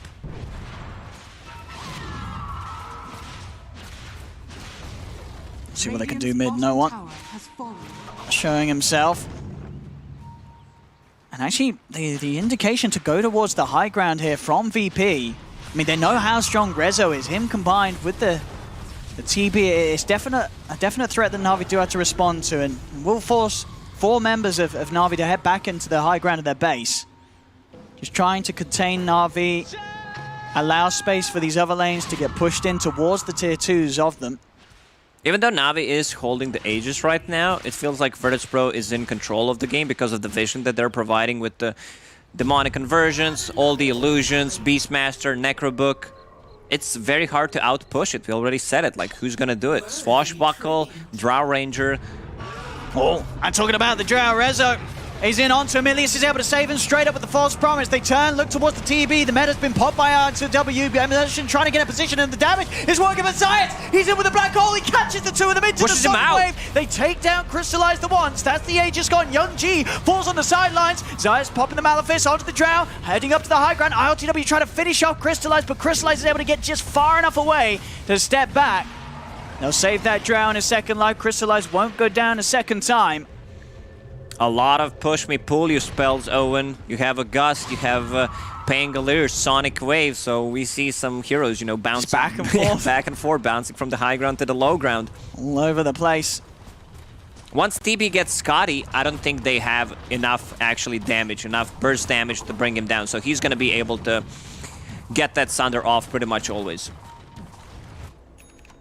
No, definitely looking like that's going to be the case in these fights. And every passing minute, just VP growing that lead.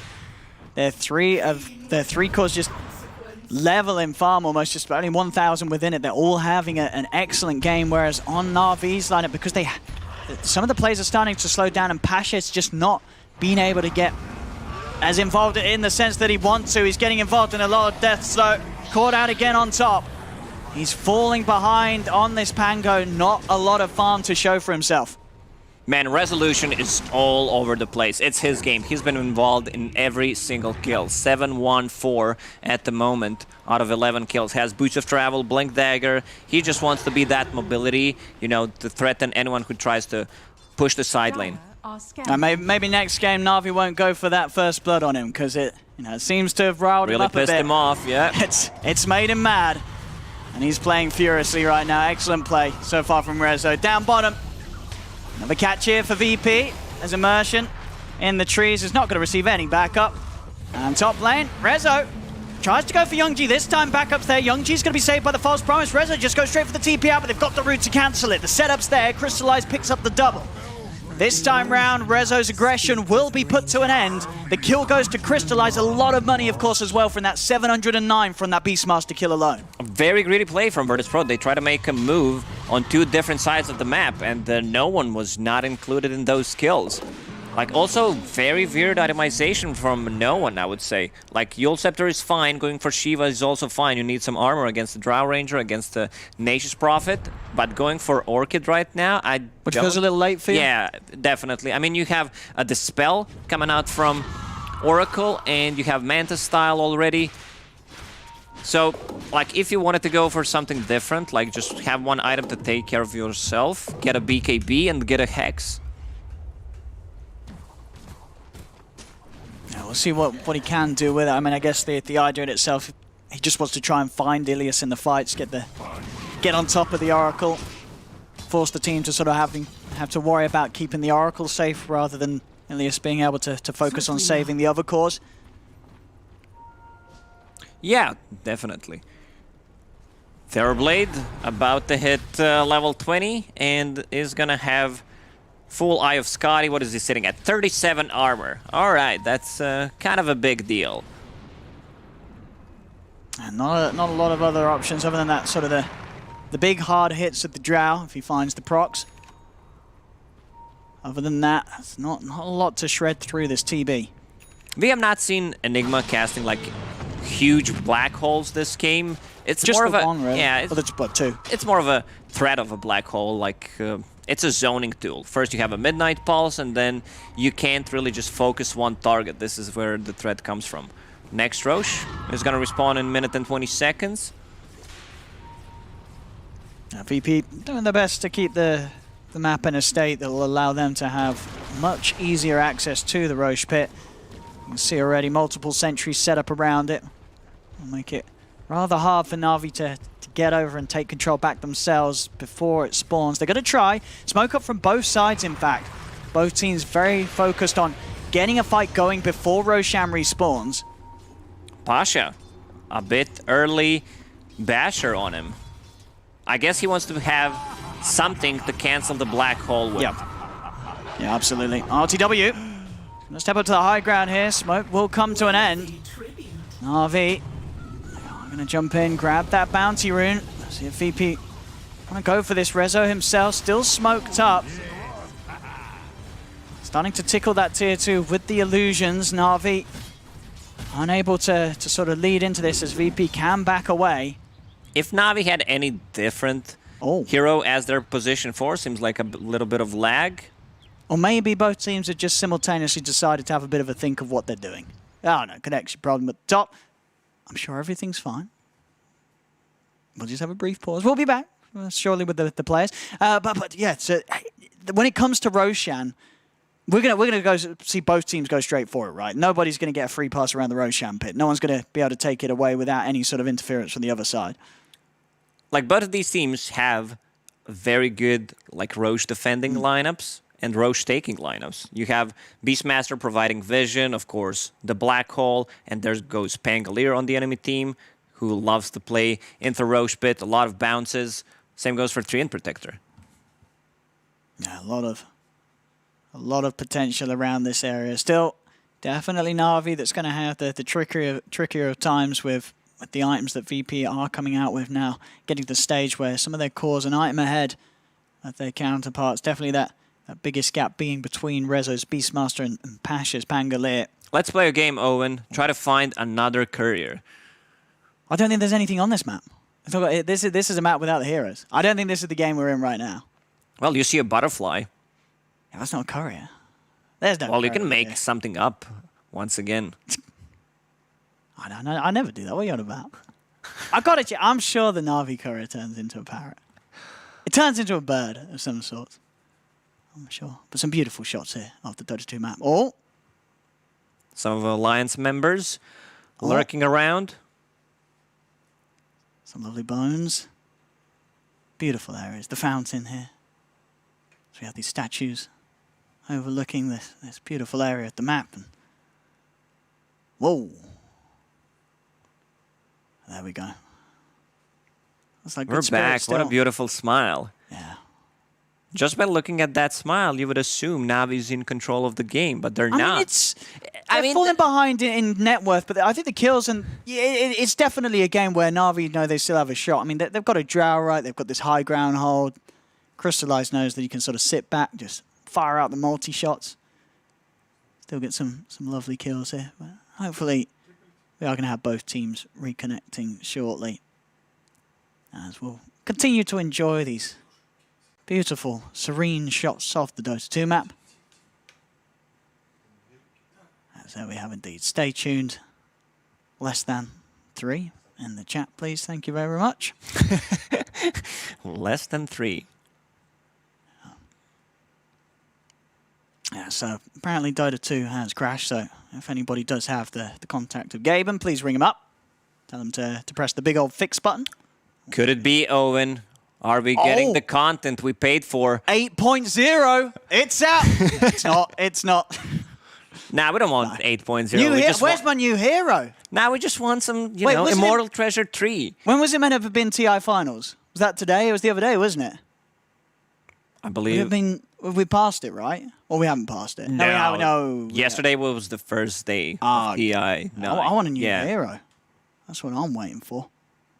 What would you like to see? What kind of a hero? Like off lane? I mean, the obvious one's got to be the Aghanims, right? Surely that's going to be a new hero. What do you reckon? Possibly, yeah. But I'd like to see them sort of throw a bit of a surprise, you know. Suddenly we get something just totally out of the blue. It's always fun.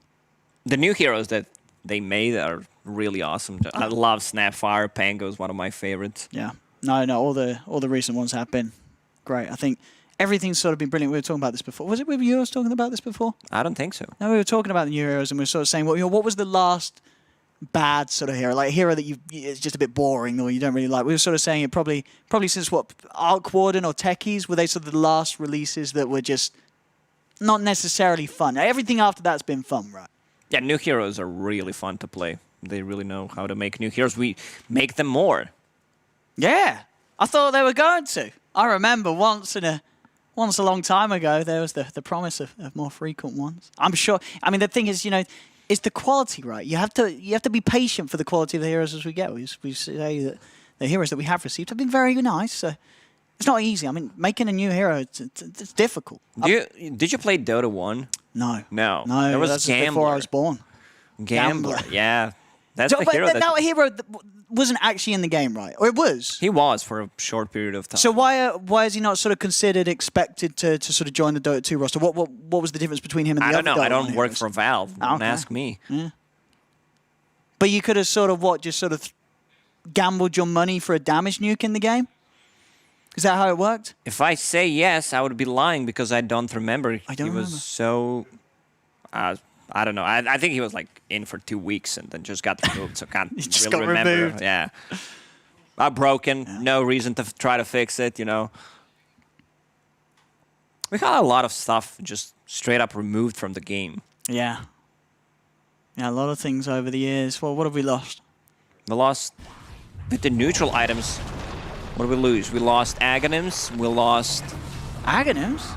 Yeah. I mean, the free Aghanims that you got. Oh, yeah, the free Aghanims. I remember that. Was that item from Underlords, Helm of the Undying? That was quite a good Helm one. Of the good Undying. job, whoever thought of that one. Yeah. All the old in-game ones that you could buy came back, didn't they? Like Poor Man's Ring of a Key. There was nothing like that got removed that never returned, was there? I don't think so. Not that I remember. That all came back nicely. So, some of the highlights. Yeah. Immersion, cosplaying Zeus, using the thunder. Does that sound remind you of a thunder whenever he like fake pumps it? Yeah. Oh yeah, it's a nice little rumble. Lovely little rumble. Oh! Well, that's all you get. We're still waiting for apparently Dota 2 to fix itself. I don't know if... Okay, this is a beautiful post from Reddit entitled "Whenever I Play Support." Let's see what happens.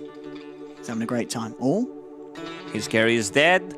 He's throwing some elbows. I'm not sure if that's dancing or okay. So he's using clarities, I guess. Oh, he's on and boarding. Oh no! Oh, I see what's going on here. Some great music as well there. Beautiful little dance. As again, apologies for this wait, but it will be worth it. We're having a good game so far. NAVI versus VP. I hope you're all having a lovely evening, lovely morning, wherever you are. What would you be doing right now at home? The cost if you were watching the stream? Probably watching the stream, be in the chat, you know, using Komodo Hype, or just playing the game. Are you normally very much in the chat when you're watching the Dota 2 games? Yeah, I always have like. What's all your go-to spam? Are you spam the positive stuff, the pogs, or you're more so the Keck W's and the lols when something goes horribly wrong? Most of the time it's just, you know, Keck W, stupid stuff. People ask like who's gonna win. I usually don't reply to those messages. You don't know. Anything too serious, you're like, what the hell are you doing in this chat? Like, that's not why I'm here. Why are you asking serious, rational questions? What's wrong with you? Some copy pastas. Yeah, this is the stuff I like. Yeah, I do like a good copy pasta. I feel like we don't get as many of those nowadays. It's more just emotes. You know, people have sort of dumbed the chat down. Yeah. It used to be high effort sort of copy pastas. Nowadays, it's just sort of these better Twitch TV emotes being spammed. It's just a little less effort. So if you have got some good copy pastas, please do get them going around. The best part about actually maybe you get banned. I don't know. I don't know how strict our moderation is. But probably just a load of people start to spam paragraphs and instantly get banned from the chat. Apologies if that's happened to you. The best part of copy pastas is you use one and then someone joins the chat, like didn't see it happen before, and then you see, oh, this guy is verified on Twitch, you know. Why is he telling that stuff? It's very negative. Yeah. And just remember, it's a video game, guys. Don't take it that seriously. No, don't take it seriously. Get yourself a bit of breath of fresh air. Maybe you can have a breath of fresh air right now, outdoors, ladies and gentlemen. It does exist. Yeah, we're gonna call you. I think. They tell me it does anyway. I've not quite worked out what it is yet. But of course, don't close the stream. Keep the stream on. Keep the stream going on your PC, on your mobile phone. Go outside. Take your PC outside. Get a bit of exercise. Lift up your machine and take it out with you. There's cable extenders. The solar panel right now. You know, to sort of get one of those. I'm sure they do. Do they sell sort of hats with solar panels on? They should, shouldn't they? What about the people in Europe right now? It's very night. sunny in Europe. Oh, yeah. It's night time. How are you gonna fix that? I mean, did you get any solar panel? Yeah, get moon panel. Yeah. What about the moon power? I mean, the light's reflecting off the moon, right? That's how it works. Yeah, there's still a little bit physics. So yeah, exactly. When they tell you solar power only comes from the sun, they're lying. I'm sure there's a little bit that the moon's providing. If there's clouds and stuff in the sky, I guess you're going to have a bit more of a problem with it. Let's go. I see. Are you reaching for the chat? Yeah, I'm going to open up the chat. Going to open the chat. See what's happening at home. See how people are buying the time here as we wait for NAVI versus VP to get back underway. And again, just thank you for sticking with us during these times and some excellent. This is Ancient Apparition. This one's high budget cosplay. Yeah. This set itself actually costing in the tens of thousands. Was done. 2 apples or 2 tomatoes, a couple of plastic bags. That's it. That's actually balls of congealed blood.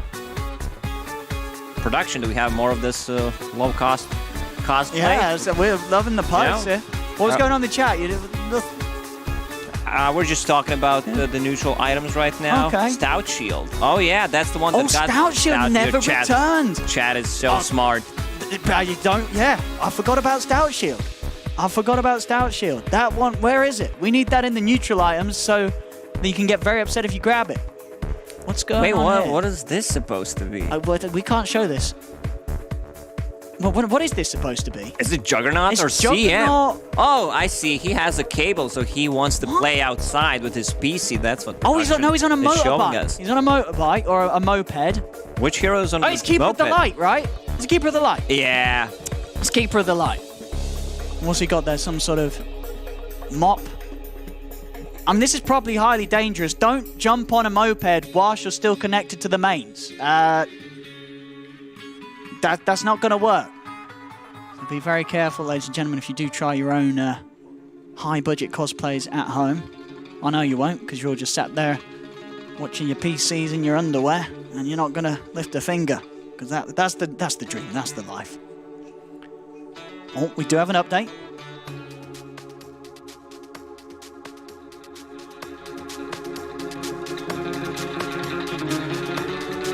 Oh.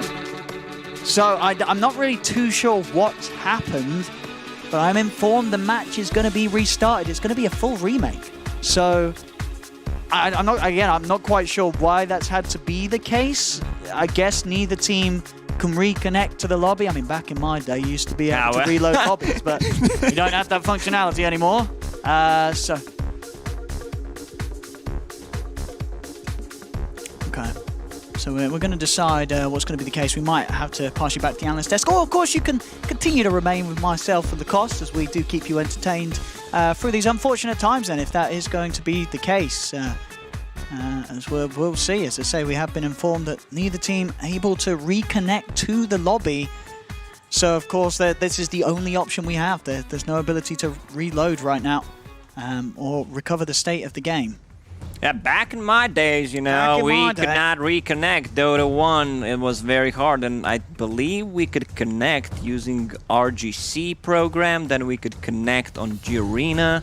Oh, you could, yeah. Yeah, but sometimes you could not. The lobby just didn't work. I guess the same thing happened. 2020 is just shit, The stuff's happening that we don't want to, and it's also happening to Dota. I guess so. I guess, yeah.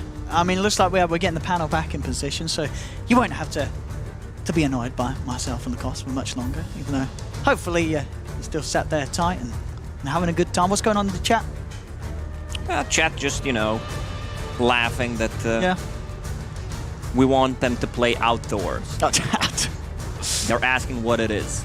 Actually, wait, no, we don't at the moment. It's very dangerous. Stay indoors, ladies and gentlemen. So you're doing it right at the moment, yeah. Doing the right thing for the world, staying inside. So keep yourself in. Keep watching the stream. Much more Dota to come. Of course, this is only game one, and apparently we may just have to sort of start this game one yet again. Medusa. It's Medusa. I mean, that's an easy one. Look at the snakes coming off her head. No problem at all. Yeah.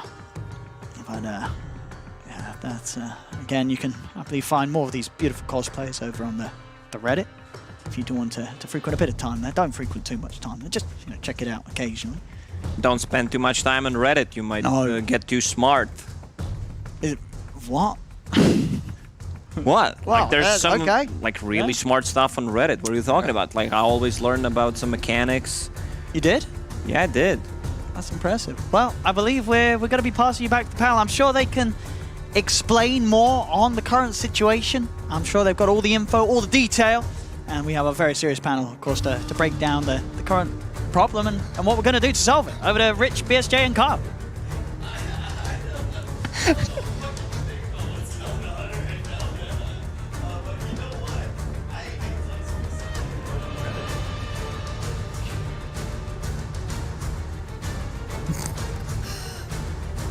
Hello, everybody. Welcome back. I ultimately, though, I was hearing Lacoste talk about what we knew on Reddit. I feel like I've learned quite a few things on Reddit. Definitely not about this series, but Kyle, I'm curious, what have you learned on Reddit? There's a few really good subreddits, actually. I've been talking to a lot of people about how you should make sure to follow the content you want to view, because the internet is actually pretty dope if you find the stuff you're looking for.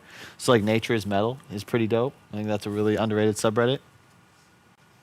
I really like all the animals being derps and animals being jerks. I really like that's the sort of stuff I would imagine you spent your time looking at. I like those subreddits. Wow, very, very wholesome answers. I enjoy the stuff that you can't script, man. And it's just like, these are things I will never see in my lifetime if I didn't see them on the internet.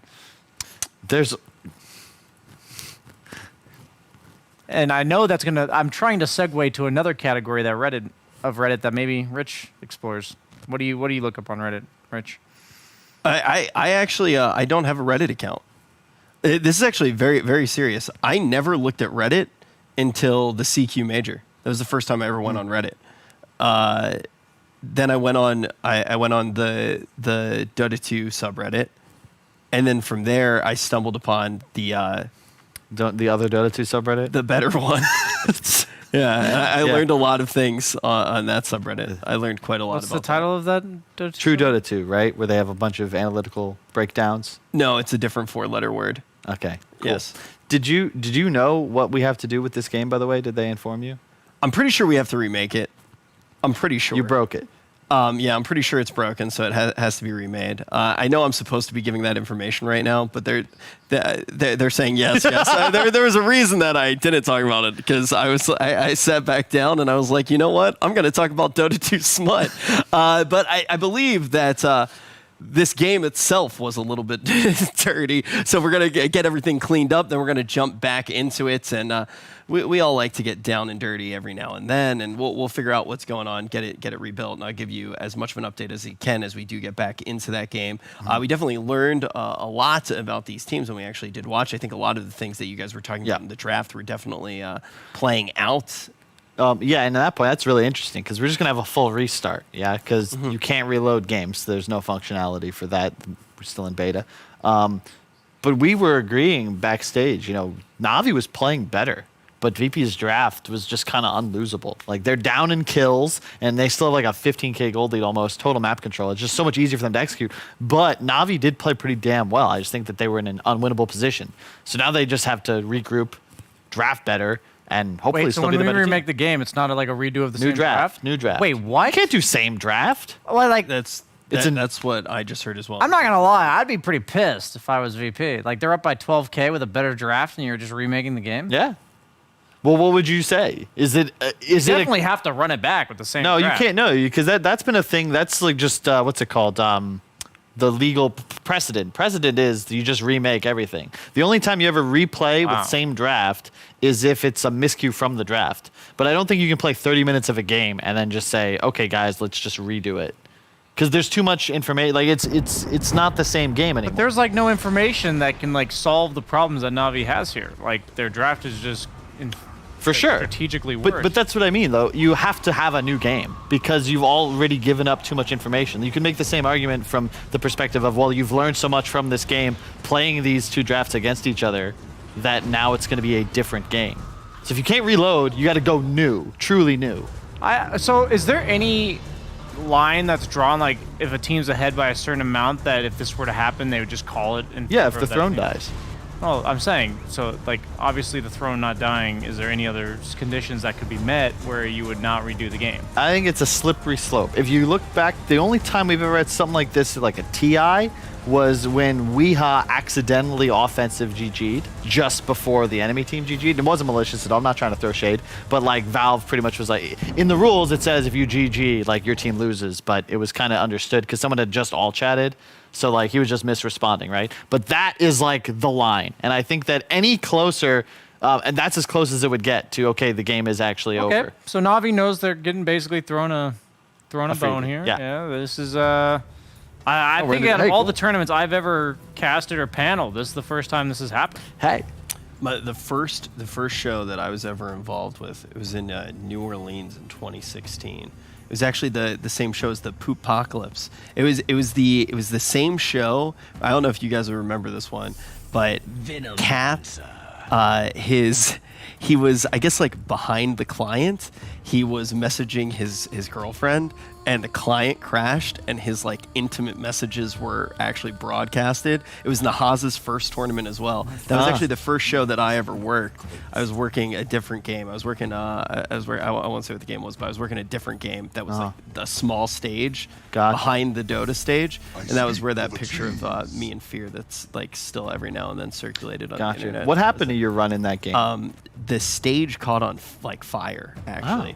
And it was the Dota stage was like siphoning power from the stage. The wires like started smoking and it caused the game to just stop. And it was another MOBA, and it was like a tower race. It was like straight up. It was a base race going on, and I just picked who won. They just let me pick. I was like, this team.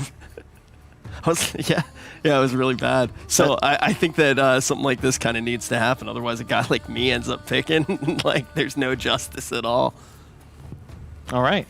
I can see why they had, like, you have to be pretty stern on the rules. Otherwise, there's a lot of wiggle room. Give them an inch, take a mile. That's why you just go new. Like, that's literally how it could have is. given me $10 too, and I would have picked. I would have picked the team that you wanted. Not even that, and that's cheap too. Yeah. $10, 322. You know what I always say? What do you always say? $10 is $10. I'd hold out for at least 20, but you've got to manage. It's $20. Veno's a Veno. That's true. Speaking about spitting, there was a tournament that I thankfully declined, WESG, and there were some horror stories. We saw there were photos. I don't know if you saw that. I love that. Was one of my favorite shows that I ever worked. It's that was a different year then. That's when Fogged and I met each other. I had to open for Adele. It was the most confusing moment in my entire career. What? It wasn't Adele. It was an Adele cover artist who wasn't even singing in English, but in production, just in my ear was just like, throw it to Adele, and I said, ladies and gentlemen, Adele. And then the camera shot zoomed out, so you just could see me and see somebody covering Adele, like a small silhouette person covering Adele, and behind me. My mic was still hot, and I had to react to the Adele performance the entire time. Like, I'm not even kidding right now. You definitely can't make this shit And up, that was dude. the first time that I met Fogged. And Fogged and I were supposed to be roommates, even though we were working different games. I was working Hearthstone, and Fogged and I were supposed to be roommates at the airport for one night before we got on our flight. And I accidentally, Fogged was out playing pubs. Where are we going with this? Absolutely nowhere. I want to hear the end of this. Thank you, Kyle. Please continue. Of all people, Kyle, a man who only has useless facts, literally spews poetry that he memorized in the 6th grade to try to attract a mate. Yes. And just whips it out on the panel every single time. Throw in the towel actually comes. No, but I'm telling a legitimate, beautiful story about how Fogged and I met. There's a crazy conclusion. I tried to pivot into what was happening in the draft, and you changed the subject. But by all means, Kyle, tell me to shut up. Brian, what do you think of the draft so far? To be quite honest with you, I haven't even really been looking at the draft. I've been captivated by your beautiful narrative that you were constructing there. Okay, fine. He earned it. What's the ending of the story? No, I'll tell the story. I'll tell the story another day. I think we all deserve to have to wait for it. Tune in after the stream to Rich W. Campbell for the conclusion of the story. That is true. Remind him about Twitch Prime, brother. No, but in all seriousness, we'll talk about the draft right now. At the end of the night, we'll talk about the first time that I kicked Fogged out of a hotel room and he was homeless for a night in the middle of it's a beautiful story. But let's take a look at something else that's beautiful. That is this game. Let's look at this new draft. What are we seeing here? Because when we actually do look at what happened in the first draft, obviously that game's being completely remade, but we can try to look at it, glean as much information as we can. The main thing that Brian started to talk about, the Beast J started to talk about, was the idea that Navi had this draft that they need to somehow slow down the tempo of the game. Are we seeing something like that happen yet again, or are they going for a different route here? I am definitely seeing it. They're taking a different approach, though. Rather than having like the Furion to distract and create pressure, they have like the makings of no matter how many items you're ahead of us by, we'll have the ability to fight you. Yeah. With the Spectre pick. It also is a really just sick answer to both of these heroes, because Veno and Furion are at their strongest when they can kind of just there's stuff around them. They're Tywin Lannisters. They want to just chill. The army goes out in front of them. They can kind of survey from a safe. He's reminding us that he read books again. Subtle though. Yeah. I'm sorry, I wanted to get a little more complicated than rock, paper, scissors, trying to work you up slowly. You haven't been back in Dota for a while.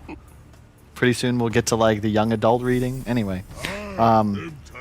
Spectre just hops on top of these heroes, so you're never really safe, no matter how much your creep advantage is, how many wards you've got placed on high grounds. It's very important to have blink, or blink unreliant, or reliable initiation without a blink dagger. How do you feel about Tiny? Similar to the co-op last game. So last game they had like the Beastmaster Terrorblade pushing lanes, and then they picked the Queen of Pain to like run around, capitalize on this, and now they've got a Tiny. Whether or not it's a support or a mid, can absolutely do that job. I think Tiny is just super scary right now as a hero. It's not the best against Rubik. I think he's like one of the best heroes to steal spells from, but Oracle is usually like a save, and you have to target your teammate with all the stuff. It's actually really hard to target anybody that's tossed up in the air. It's true. So it is kind of annoying to try to save against. Yeah, Tiny, super scary here, kind of like Voldemort, right? Right, Kyle? He's not like Voldemort at all. Tiny would be more similar to either the Giants or perhaps the statues that McGonagall transfigured to go defend Hogwarts in the final battle. I think you really. Spoilers. I feel like I'm like a third wheel to like this intellectual like. It's not really. He's just making shit up. Harry Potter. I'm like sitting on the side, and you're like challenging him with these. We got Super 5 added. Let's take a look at let's take a look at the rest of this draft. We got Kunkka thrown into the mix here for Navi. Kyle. Yeah, Kunkka is quite nice against the Venom as well, because you have that Rum buff that will allow you to fight through the mass damage that comes out from the Venom ulti and the Furion ult. In addition, it's really nice with Spectre because of the way damage reduction affects her, because you're dealing dispersion damage before reductions. So you're taking post-Rum, post-dispersion, like maybe 30%, let's say, of the damage received, but 100% of the damage received is being distributed as AoE damage to enemies. So it's just a sick combo, and something that OG's been willing to use all the way back to like TI8 when they did the Centaur Ag stacking with the Wisp Inspector, and Ana would just like show up and be like, all right, hit me, but I'm gonna hurt you back. I did see Navi run this off lane the other day, and I was thinking this Venom might get rotated to 5, and if they do that, this Kunkka could be in for some serious hurting in the laning stage. So I really hope this isn't an off-lane Kunkka. Ah, no way. They did it literally the first series of this tournament where they picked it 4th just like this, and then they ran it off-lane. So Did they win? No. Then I'm saying, like, I hope that's not what we're seeing here. It's, like, game plan-wise pretty nice. Gives them a reliable setup that's not heavy commitment. So once they get the X-Torrent, maybe, it'll give the Spectre that nice like deliberation period of do I haunt? Is this a good fight? Which is a ease of execution benefit for a hero like Spectre. And now Virtus.pro picks Void, which we don't like that, right? I don't love that, honestly. I don't Why? think it's that great of a Void game. Because you typically want to... Void's a great matchup against enemy cores that rely on elusiveness or mobility for survival. You don't typically want to go up against heroes like Spectre, which are already inviting damage.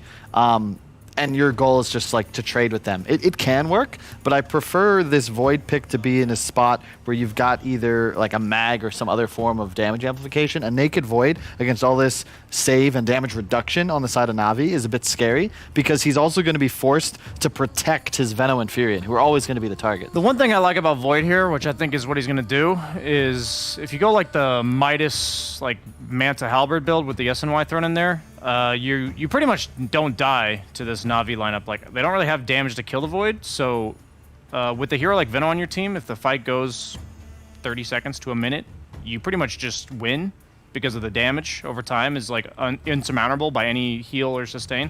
So I think that the idea behind this Void is much less about the chrono and more about being this like annoying threat, but also pseudo frontliner. I think that's what he's about. So you're saying if the Venom can last 30 seconds to a minute, though, right? Yes. Kyle, if he can manage to last any longer than Kyle, then he's going to be good to go this game.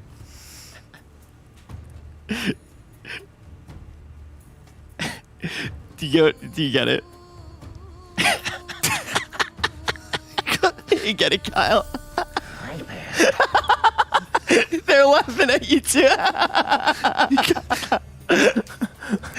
There were so many different directions we could have gone. We could have just had Shivra host the whole thing. Yeah. Could have had Slacks come in for some memes here and there, but no. Another 20 days. Stop. You're not even on this panel. We're at the last pick, Well, you guys. said he doesn't really threaten Spectre, and now he Viper is does. great because you can remove the dispersion. We're talking about how brutal this could be when you stack it with the Rum. Now you've got the Viper Nether Toxin that can just straight up remove the passive. Also removes passive from Rubik, and you remove Kunkka's ability to use Tidebringer, which is pretty insane. Stop giggling, Rich. The last pick for Navi, kind of Does it actually you need break some tower push. Tidebringer? It might not anymore because they made it cool down. Yeah. I think I was wrong. So, not again. Question, Kyle. So last time, one of the big things with VP's draft was kind of the idea of if they got control, they would never lose it. What's the story with their draft this time? Pretty much the same. They have more of an emphasis on teamfight, but there's no steroids. They have to play better. Navi, I don't really like this Lina last pick. I think that now their draft is just a little too squishy. They don't really have tower pressure, whereas VP are going to have now a Chrono to teamfight around, and then Viper for pressure, and Fury and Venom spamming. I still feel like, once again, VP have an easier lineup to execute, but Navi at least have options here, and their Spectre, in theory, will eventually become the hyper carry. I think it's just easy for them to have the greater numbers on Virtus.pro. I think they're going to have some lane shoving issues. The Spectre helped, or the Lina helped with that, but when I play Spectre, I hate feeling like I have to respond to them constantly, like whatever the team's doing. And I think VP, even though they have the long cooldown of the Chrono, will always be able to make moves, always be able to create pressure somewhere, and that is just really hard for Spectre to deal with. So I agree with Kyle. Question though, Kyle, you said something along the lines of it's going to be like a little bit harder for them to get that control, correct? When we watched the last series, it seemed like, or the last game, which obviously is no longer a part of the series, the idea was time turner. We had to use the time turner. Yeah, so right. Just don't interact with the path, but it's please. obviously like it's still data that we can go off of, right? Like we just watched it in a certain way. Like when we're trying to jump into this one, you look at what happened in that game, even though it's no longer a part of the series, and say, okay, what did we see? Didn't it seem like Navi was kind of in a position where they were executing just a little bit better, even being behind in the draft? Yeah, I think Navi was playing better. It's just an important thing to keep in mind, especially when the draft seemed to now be in a situation where there isn't as much disparity. But we're going to jump into the matchup and actually see what happens in this new game one. Yeah, let's see how things go as we'll try and start this again, okay? Lacoste, game one of Navi versus VP. And what's your sort of reckon about this? Who are we seeing sort of take the edge with the new drafts? Looking at the first game, it feels like once again Virtus.pro, at least in my book, has a better draft. I would call it 60-40 in their favor. Like they have a global presence, both teams actually do, with either Furion or Spectre, but I feel like Faceless Void is not gonna die to like those spells. They have Lina as the last pick. I'm really not convinced that Lina is the last pick hero. They picked it for the matchup, but overall Lina just doesn't feel that strong, at least in my book. Not as a 10 pick. I think you need to have something stronger. Sure, well, like you could see it sort of work if you're sort of starting the draft or having it in the midway. You just feel that there's many better things that you can say for that gotcha pick. She's a hero that is flexible, so she can be played at like position 4, and you can pick it much earlier, I think, and then save your last pick for something better. Yeah, and sort of overall across the rest of the lineup, do you feel there's any other threats that Navi's going to have against VP at certain parts of the game? I feel like this lineup that Navi has is better than what they had in game number 1, but seeing how Resolution played after, giving them away of First Blood, it's, just don't get him mad. Yeah, I think you gotta certainly watch out for Reza, as we saw in that first bit of play that we were able to see. That he was definitely on the ball today in terms of his performance. So I think a lot of eyes are going to be on towards Reza to make sure that they can try and do their best to shut him down, as he was really on the level. Here we go. Let's try it all again. We'll have to go for the old reset. As we say, I believe the status was that the reconnections just couldn't happen, so we have had to go for this remake here. Unfortunately, it's the only thing we can do. As hopefully we're not going to have any connection issues this time round. What we just did when we failed, it was just we were heating up to what's coming up next. Seems like it could be another pause. Oh no. I'm going to feel worried now every time we see a pause. I'm like, oh no. Oh no. Don't do it again, please. Come on, game. You can do this. You can hold on. Come on, server. This is possibly a best of 3 that could go to game 4. It could be a best of infinity. We could be stuck here in this series for the rest of our lives, Lacoste. And I know everyone watching as well. You're not going to be able to get up and leave. This is the last thing you'll ever do. Watch this series, Navi versus VP for the rest of eternity. Yeah, stay with us. If you're watching on your mobile phones, be sure to use your Wi-Fi instead of data. Oh yeah. Yeah, thank me later. Stay hydrated, and pause is gone. This is what we like to see. Yes. Thank God. They also flexed this Venomancer to position 5, and this game, just the Poison Sting, it's gonna be so annoying to play against the Treant, Venomancer, Viper. It's a lot of overtime damage. One of the reasons why they picked Viper is to break the Spectre and have like a good laner on a mid. Also, I'm a bit worried that Navi, they don't have any tower damage, so it's gonna be a problem for them. Yeah, that's very true, really. No one that's going to feel confident going up at least early or in the mid game and punching the tower. As opposed to VP, of course, with the heroes such as the Tiny and the Prophet. Going to be very strong at that indeed. As IOTW is going to have to walk in, take this bounty rune. He's going to be able to pick it up in time. He's not crystallized. Will be quicker with the clicker. So he gets that one. LTW forced away. Does now know that the Spectre will be laning down here. We'll see if that changes anything up for the lanes that VP want to start with. Doesn't look to be like that though, so they will keep the Void down here, supported by that Venomancer. And yeah, as you say, so Veno in the 5, I mean, is this hero at the moment just good enough that it really can work in multiple positions, or is it a little tricky in the 5? All this hero needs is levels, and when solo is playing it, you know that there's gonna be either some stacking or some deaths.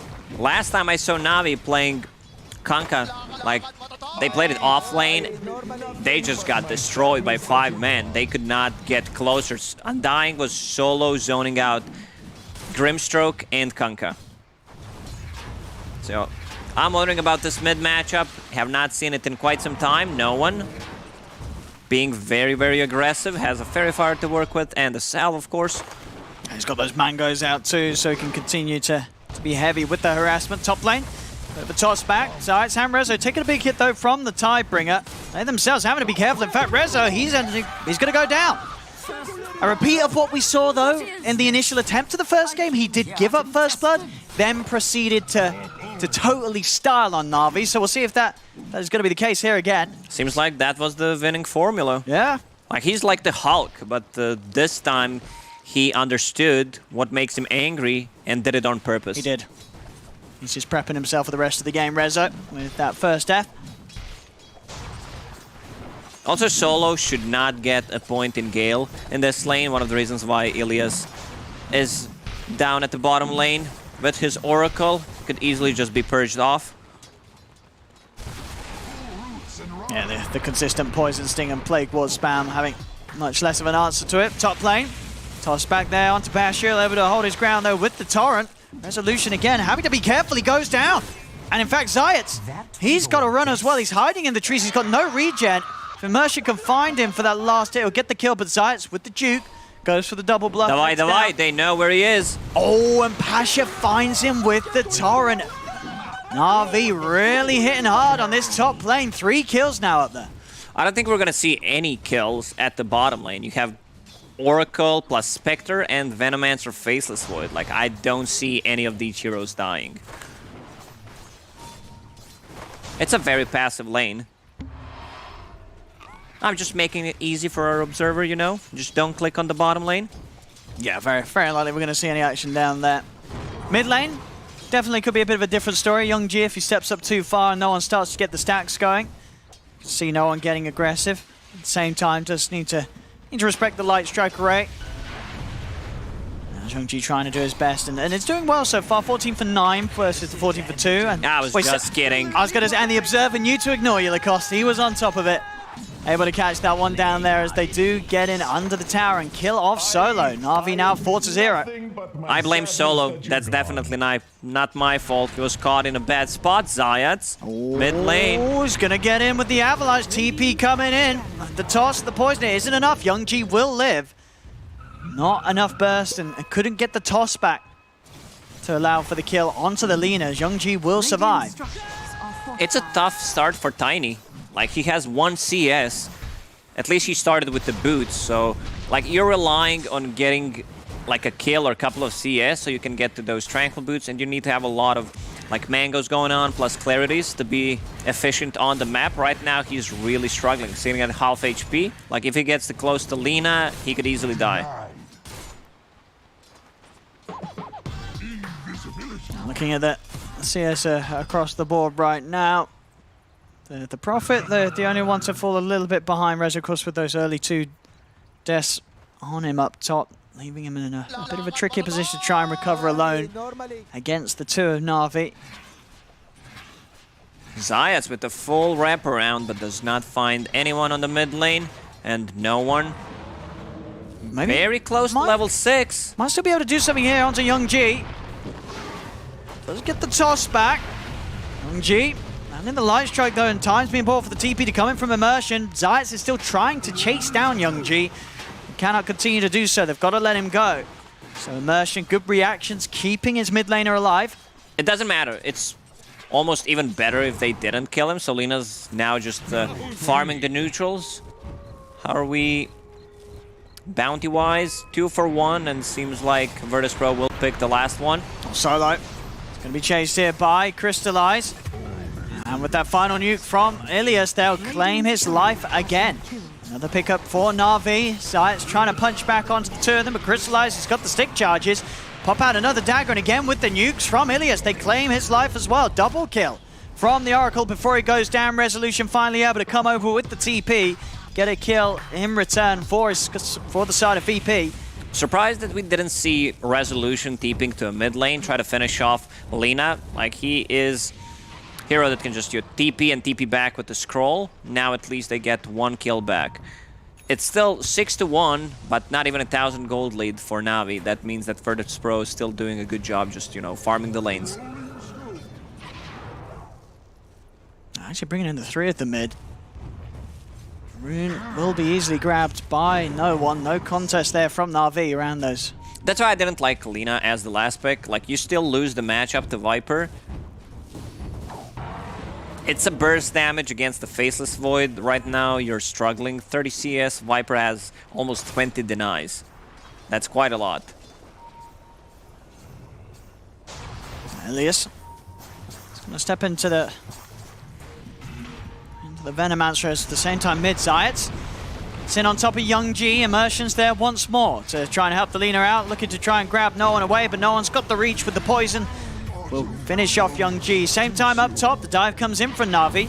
They're in on to Resolution. ILTW responding with the help of Solo. They're going to look to punish Crystallize for this dive.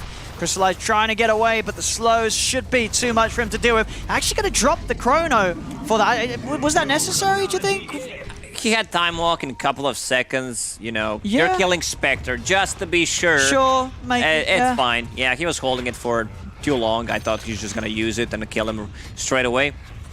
Like, Zayas is being pain in the ass, what we call in our pubs. We call him a tryharder. See mid, Resolution. How many times did he come to a mid lane? Like 4 or 5 times already?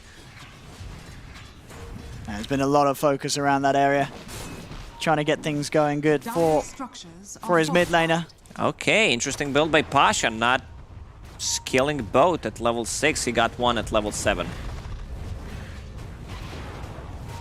This mid lane tier 1 tower is falling pretty early, but Navi's going to do their best to hold on to this. The grab there from the X-Mark onto no one. Drags him into the combo. Navi will protect their tower. Taking down no one there as he tries to stand on the high ground and look for the siege. Whenever someone uses absolutely perfect, you go, that's me. In my head, Lacosta did. Look, Mum, I'm on the telly. Invisibility.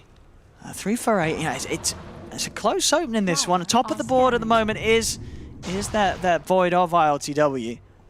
He's in the top space, and as we said, that a lot of sort of easy ways for him to sort of find the kills with the backup of no one, having that break mechanic, meaning that between the 2 of them at all portions of the game, they'll have a solid way of killing the Spectre. There'll always be that the saves though of Na'Vi, not only the false promise, but also that Kunkka's boat, some classic answers to the Chronosphere.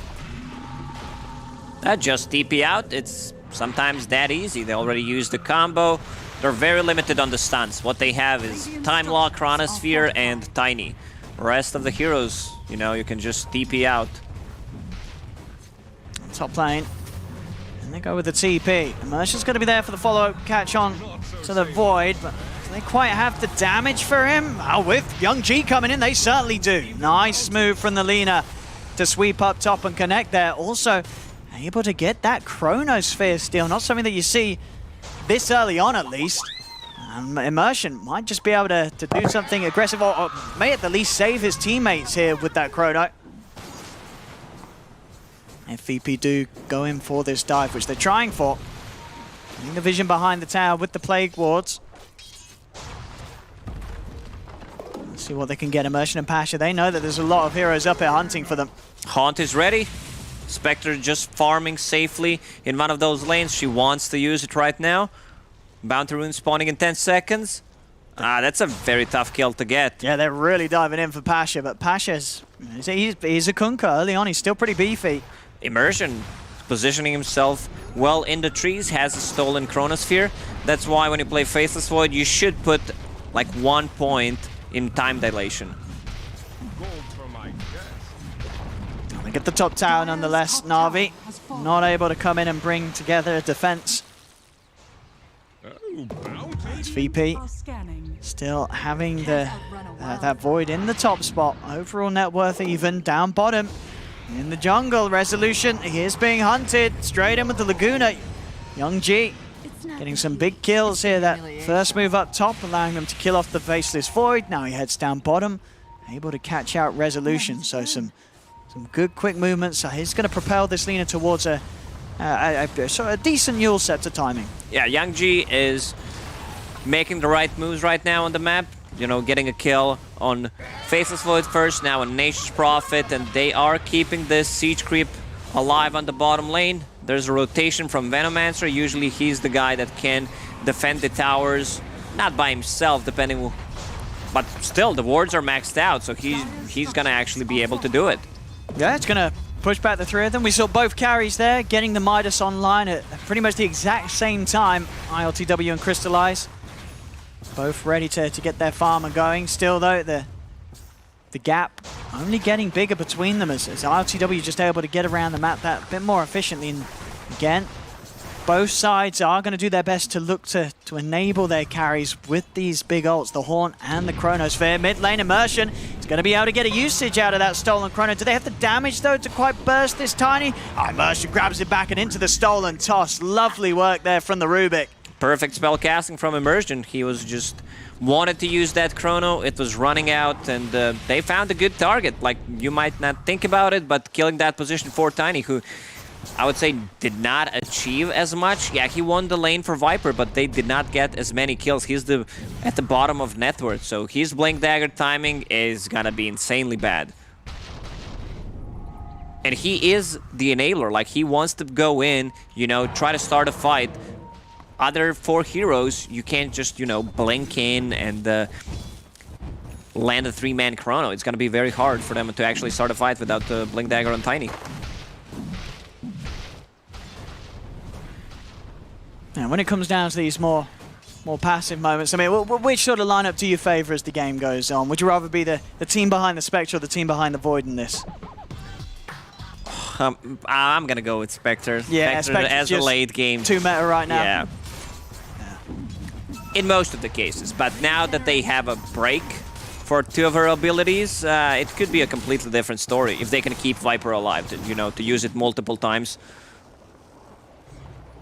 Ready to make a move with the Chrono.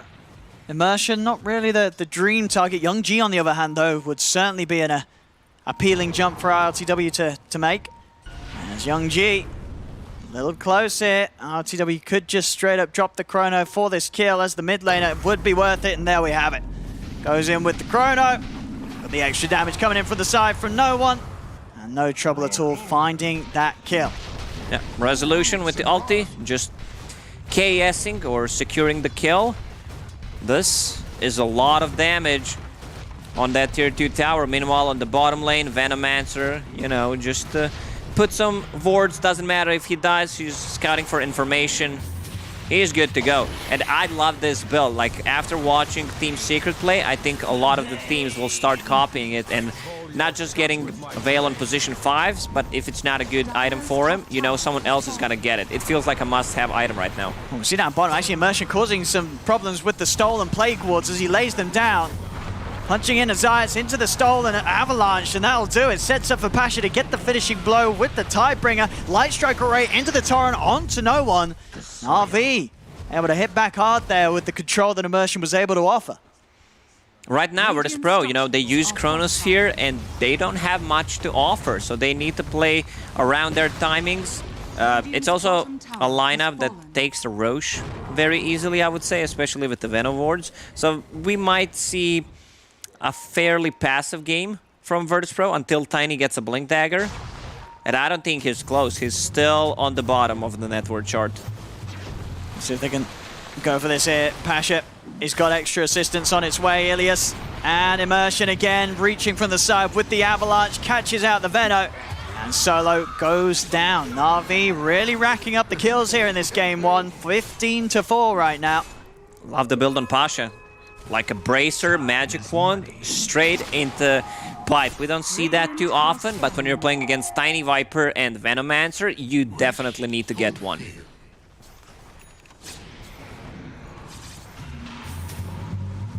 We'll see the timing for the Chrono come back very shortly, and as you say, that really is the tool that VP have to make things happen with. 30 seconds.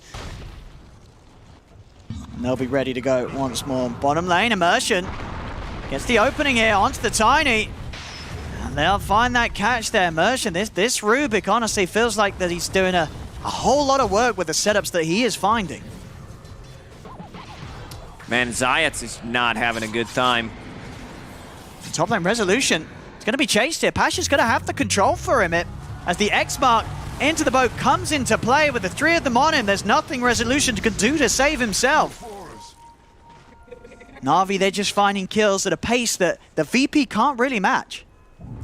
Immersion is all over the place. Like, Viper's also a hero that doesn't like to make rotations. It's very hard for him, you know, to move. He's not speedy. He doesn't have anything to stop the TPs with. So it's very hard. Have we heard one Haunt? I don't think there has been, really. And that's the thing. He's still as involved as he is without it. 2, 1, and 8. Crystallize still able to make himself involved with the catch that his teammates offer. You know, every hero on his lineup has a long-range stun or catch to set up for this Spectre to just sweep him with the dagger. Orchid is a very cheap item right now. Resolution will have it right now, but they have a way of dispelling it, so it's not gonna be that efficient. Tiny still 1,000 gold away from a Blink Dagger. And here we have, as soon as the Chrono's up, the smoke is out. ILTW on the hunt. Really needing to get something with this. Pasha with the big brain play, uses X mark on him, cuts down their mango tree. And the line being drawn, may want to go back in and try for the kill. On to this poor old Veno, and they should have it. The boat into the Torrent. RV finds yet another Zayats. Is coming in to try and control Pasha. Pasha, as you mentioned, very tanky with the pipe. Is he tanky enough, though? Should be with the save of Ilias. As Ilias keeping him safe from that initial magic. LL2W looking for the Chrono setup, doesn't find the space to grab the 2 of them. And with that in mind, doesn't want to commit any further, knows that he cannot go onto Pasha with that Oracle being on the high ground. So NAVI, they could just turn and kill off Zayats, knowing that the Void has already been scared off by the fact that they just don't have that way of getting to the backlines of NAVI. After Faceless Void blinked in and didn't use the Chronosphere, instead used the time dilation, he realizes, if I use the Chronosphere, it's gonna get stolen because I don't have any spells to use after. Oh, stolen Venom wards. Man, Immersion is what Resolution did in game number 1. He's carrying them from that position 4 right now. Yeah, 3-0-10. Excellent opening from the Rubik here, just 18 minutes in, 19-4. Bottom lane, IOTW will find his chrono target. Young G out alone. These sort of catches, these kills, it's going to be what IOTW has no trouble at all dropping a chrono for. Taking this Lina out of the game does mean that the Spectre's farm is only going to continue to amass. They've got to keep a little bit of a tab on to crystallize with this Midas build. Midas, come on. Oh yeah, that efficiency, there we go. Whew. I was afraid for a second that Solo he's not going to use it. He's having a rough one this time. Solo 0, 6, and 2. Well, at least he's solo dying, not bringing any of his teammates down with him. They're trying to make the space. Zayats, see if you could get in with the combo onto Crystallize. Did have no one around. Radiant structures are Crystallize did stick around a little too longer, but Crystallize is playing it safe. Mid lane Na'Vi coming in with the format. Onto the tier 1. Fortifications out. Nothing is going to be done to keep this tower up. It's Na'Vi claim a second tier 1. Oh, Lina's even going for the damage build. Getting that Dragon Lance. I mean, it makes sense. You have Dragon Slave, go for the Dragon Lance, maybe get the Dragon Scale as a neutral item. Yeah, and ultimately the Hurricane Pike is going to be very nice against these heroes like the Prophet with the Sprout, the slows of the Venom, and even maybe for those clutch dodges of the Chronosphere. Top lane, Young G finds the catch onto the man himself. That face is void. IOTW's been found. They blow him up.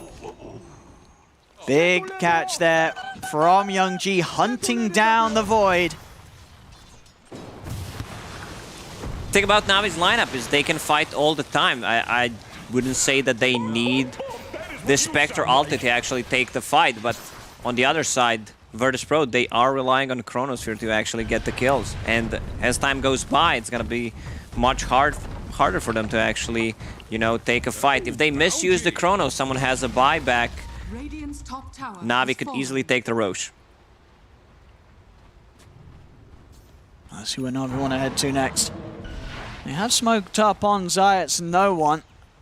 Can they actually find anyone down here, though? It would be underneath the tier 1 tower, so likely that Navi would be able to respond, and Navi just not letting themselves get caught out whatsoever. Oh, would you look at that? Crystallize going for a second item, or a third item, whatever we want to call it. BKB against the Viper, which I really like, against the Venomancer. Like, you're not gonna kill him, definitely. Yeah, no, for sure. They do not have the damage to that BKB if they cannot break him. Bottom. Pasha. He's found a big one this time. It's Resolution caught in the boat combo. Will dodge the Light Strike Array, but does not matter. So much catch and control from Navi's lineup. Yeah, Resolution tried to go for a play, silence him, but the nicely timed X mark into boat. Pasha's not getting full this time. That's what we see Na'Vi, as quickly as they make that move down bottom, they're just straight over to make another. Pasha, X mark to set up onto no one. Dragging back, do they have the damage to bring down the Viper? A little bit of a tankier target. They're bringing him low. Get the chance to turn with the Viper's trap, but Young G comes in from the side with the Dragon Slave. The Light Strike Array also getting Zayats. Na'Vi relentless with this pressure as they just sweep the map 24-5. They're just 22 minutes in. They are just non-stop killers. This game's looking all Navi right now. Even though it's, I'm gonna call it only 7k gold lead, man, they're relying so much on landing a sick Chronosphere, but they don't have that much actually damage to throw inside. Like, what, Nether Toxin and some right clicks coming out from Nature's Prophet and Viper? I don't think that's enough. And so far, once again, in the first game, and usually, all right, he's gonna find him. He is. Cancels the TP. Crystallize is going to be in to offer up the damage. Another kill onto Resolution. Na'Vi hunting down VP just intently. It just does not stop. Yeah, I wanted to say that Ilya's positioning is extremely good. Now they're setting up some Venom wards inside the pit. Oh, Pasha already knows. That's not a good plan. Bail, bail. That's risky, unless they can find some sort of dream Chronosphere from ILTW. Already though, the fight's going to start with Solo taking a boat straight to the face, into the torrent. Solo trying to get away, will be able to turn with the Gale. Zayats save private Solo. Keeps him out of there, Solo will live. This Roshan area, very tricky for VP to fight in unless ILTW does get a good chrono.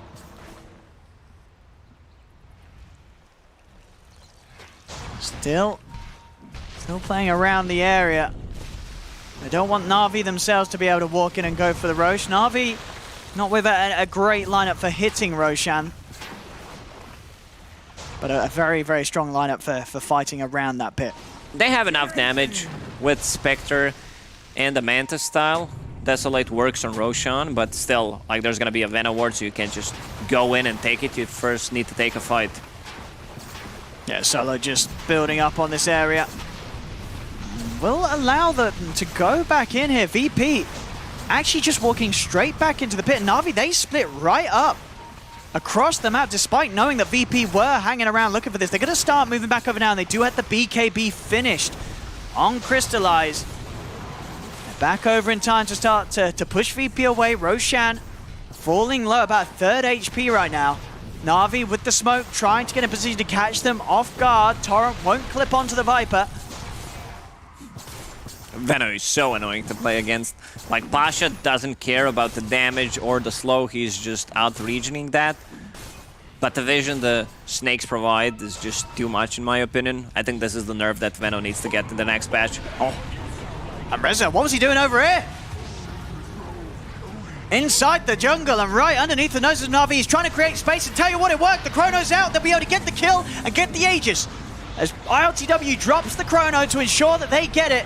They will lose no one for it, but definitely seeming to be the idea there, throwing away Resolution's life, and unfortunately for VP, no one and Solos does get them the Roshan, does get them the Aegis. I mean, is that worth it for VP? I think the idea was, like, we're leaving no one behind, and they actually left no one. Yeah, inside a bit of miscommunication. Yeah, I don't think they understood what that means, but yeah, definitely not worth it for Virtus.pro. And then maybe further miscommunication is, you know, no one goes down and is like, I'll die solo, and then Solo's like, you want me to die as well? No, that's not what I meant! It gets very tricky with the names, you know, when it comes to the team comms of VP. Very hard to really iterate what they really mean to one another. Thank God they don't have a guy named Feed the Couriers, you know. Yeah, that's a good job. Good job they don't. Maybe on a future roster. Who knows with the crazy names of Dota 2 players. Money to burn. And Navi still holding on to that lead with those 3 kills despite losing the Rosh and the Aegis to VP. 10k lead for them. Big item done for Young G's got the Daedalus. This Lena's going to be hurting if she's allowed to still stand at the back of it all. You cannot underestimate how hard and how fast the Lena hits with once that passive builds up. If Lena goes for something like an Aghanim Scepter, she really doesn't scale, but going for these kind of items, you can still get something like a Satanic, be extremely tanky. And it's not just a Spectre, you know, they have 2 carries, actually, because Lena adjusted her item build.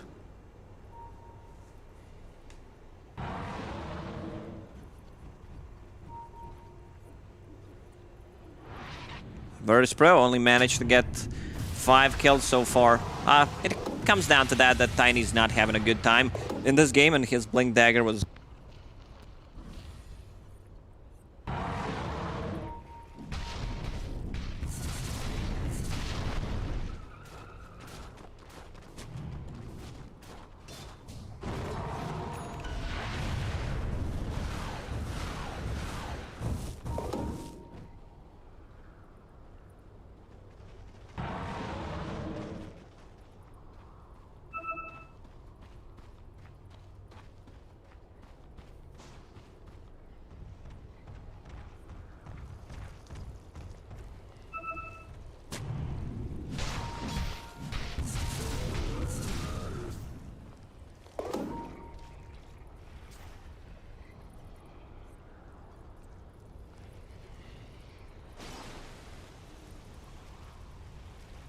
As photo.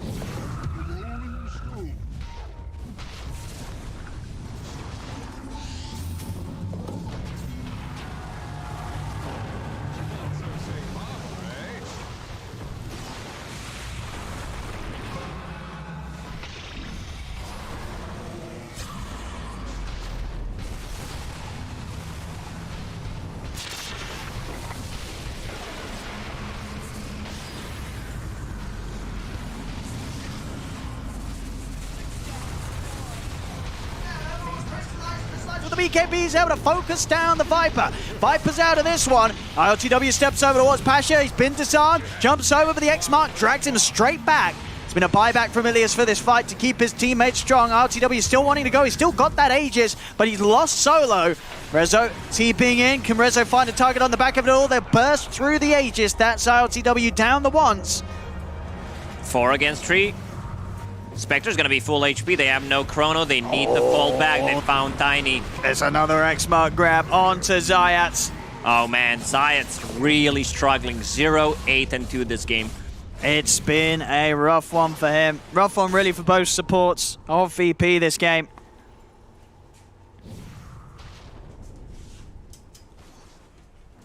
Okay. Let's see what we have going on next. Yeah, apologies for if you did lose the stream connection. We were having some problems with the connection, but hopefully you could see and hear everything now as we're back into the action. It just don't stop. Crystallize, he's in on the high ground, a little low on the mana. Was trying to come in for this bounty rune timing. Feeling safe with the Oracle on the back lines. Actually getting the blink off in time as Ilias is able to get away from the Sprout. Crystallize still getting slowed, but just having this Oracle protecting him, making it so hard for VP to ever really go on this Spectre. Yeah, both of these carries are actually so tanky, very hard to bring down unless they throw in a couple of spells. Spectre just going for that Scotty. Man, Spectre right now feels one of the best carries, if not the best carry in the game. Mid lane. And the dust onto Solo. Pasha tries for the blind Torrent, but Solo's already away. Immersion did not die a single time this game. 5, 0, and 19. That's pretty wild. Him and Pasha, flawless so far. 6, 0, 15 on Kunkka. Smoke up from Na'Vi.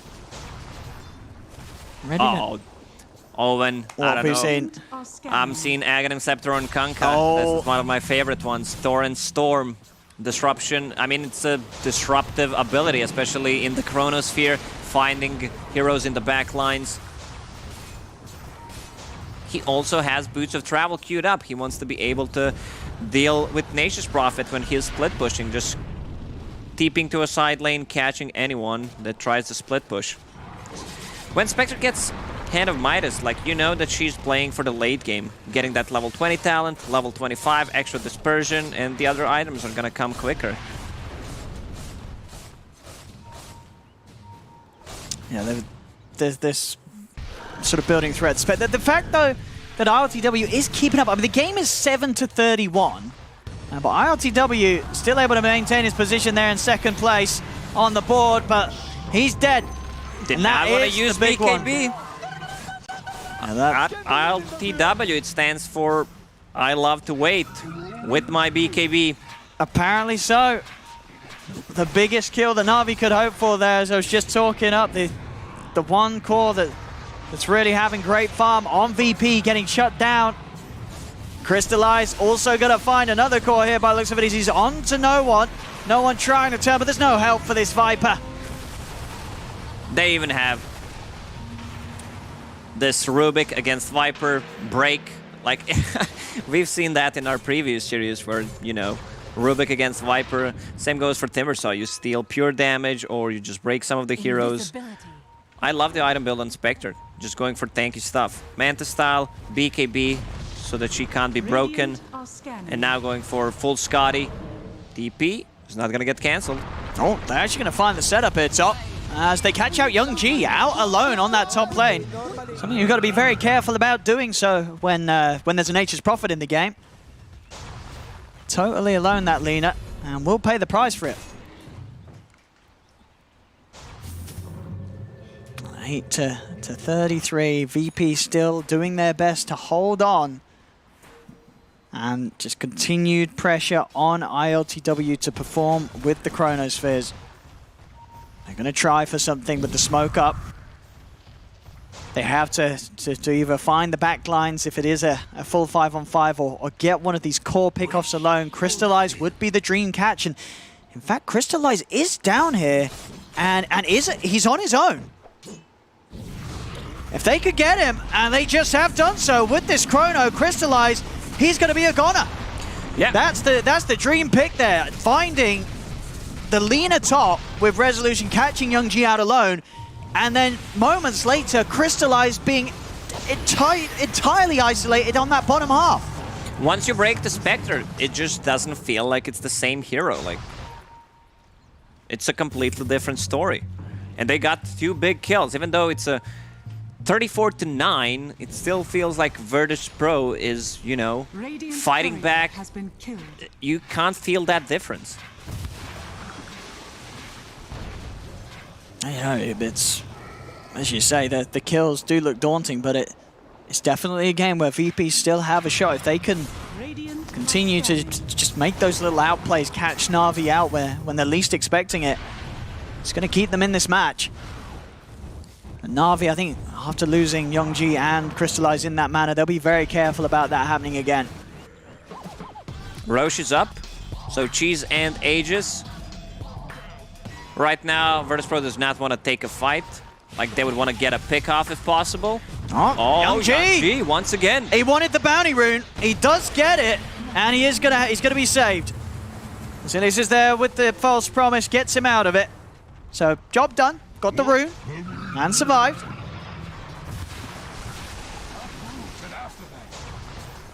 It's top lane.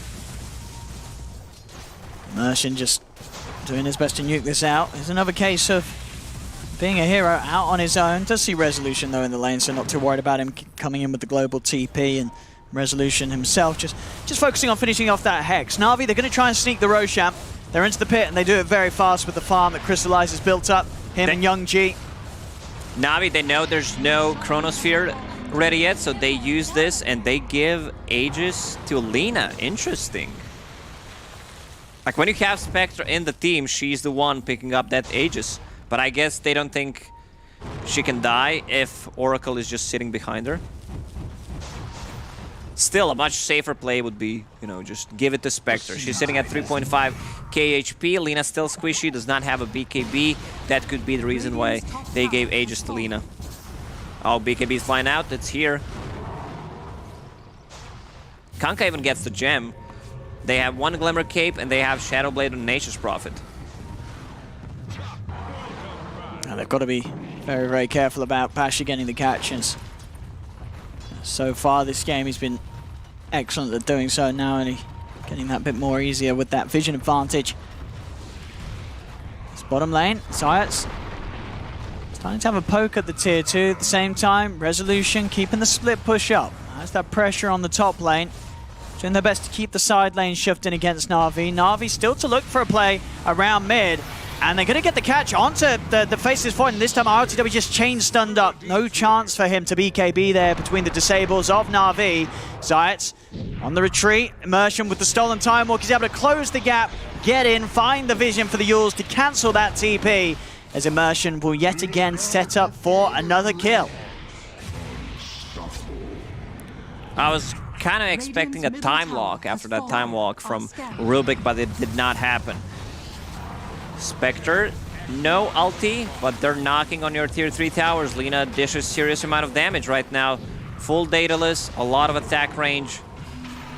And it's a long minute without that Faceless Void. No ILTW for the defense. Resolution continue to do what he can on the split. Will take down that tier 2 bottom. There's the buyback of Zayats. No one though, he's caught on the front, he's dead. He himself has got buyback available. The fortification comes out from VP. Can they hold this though without their 2 cores? It's going to be tricky as Na'Vi, they stay persistent, taking down this tier 3. They're up to the barracks. I was expecting more from no one. Like, you need to instantly buy back so no one notices that you actually died. He didn't do it. Wasn't quick with it. Holds on to it, concedes that mid set of racks. It's gone. And there's the Hex done for Rezo. So with the split push, he still found the timings. Has that Hex, so now a second way of trying to get on top of the Oracle at the backlines.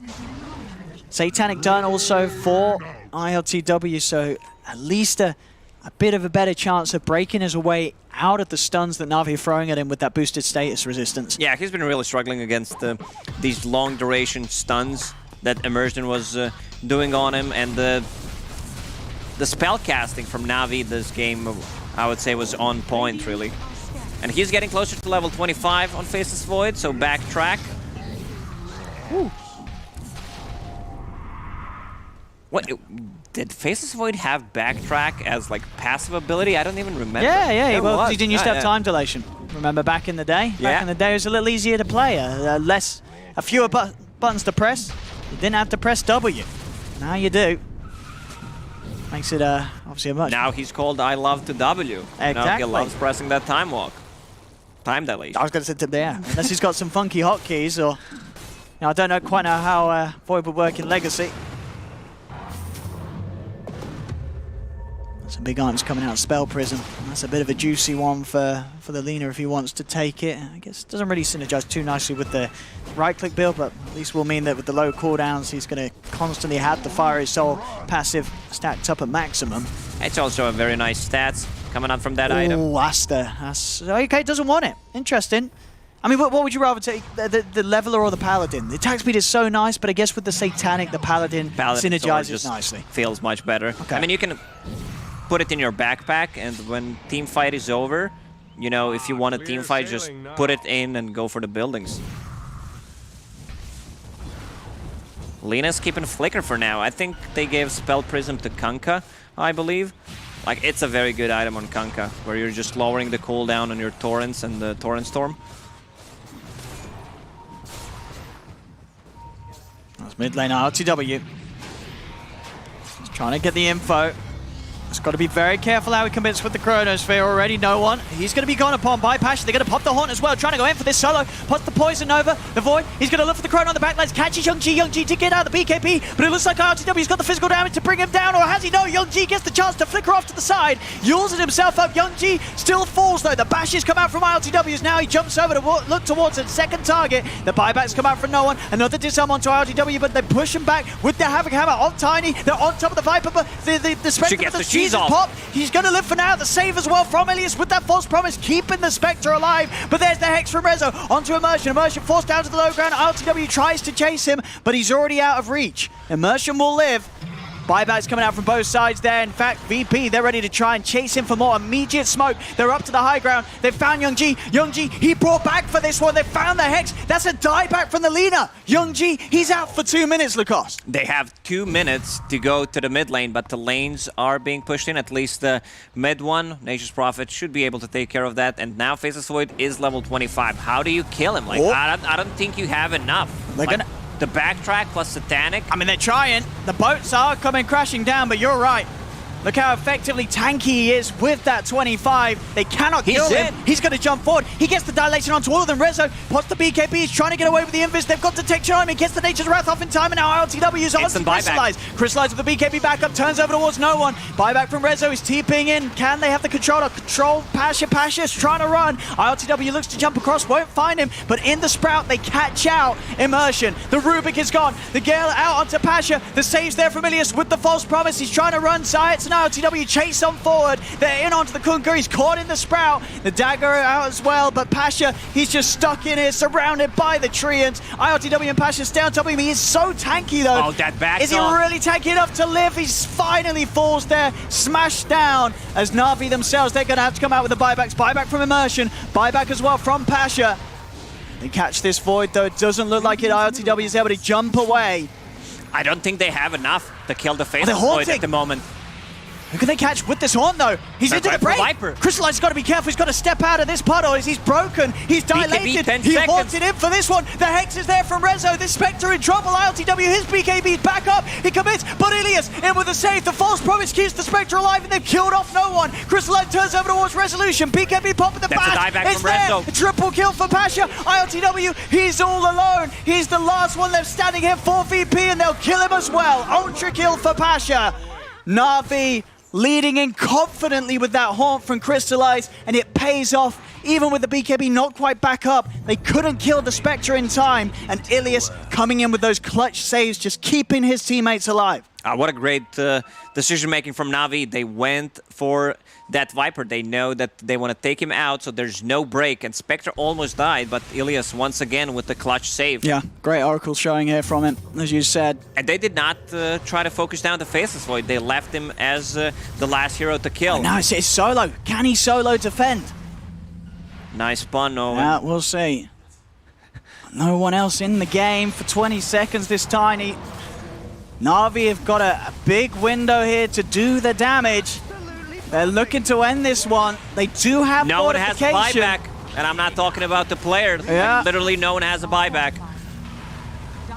They might. Can they hold? They're gonna have Science back in. 2 heroes up.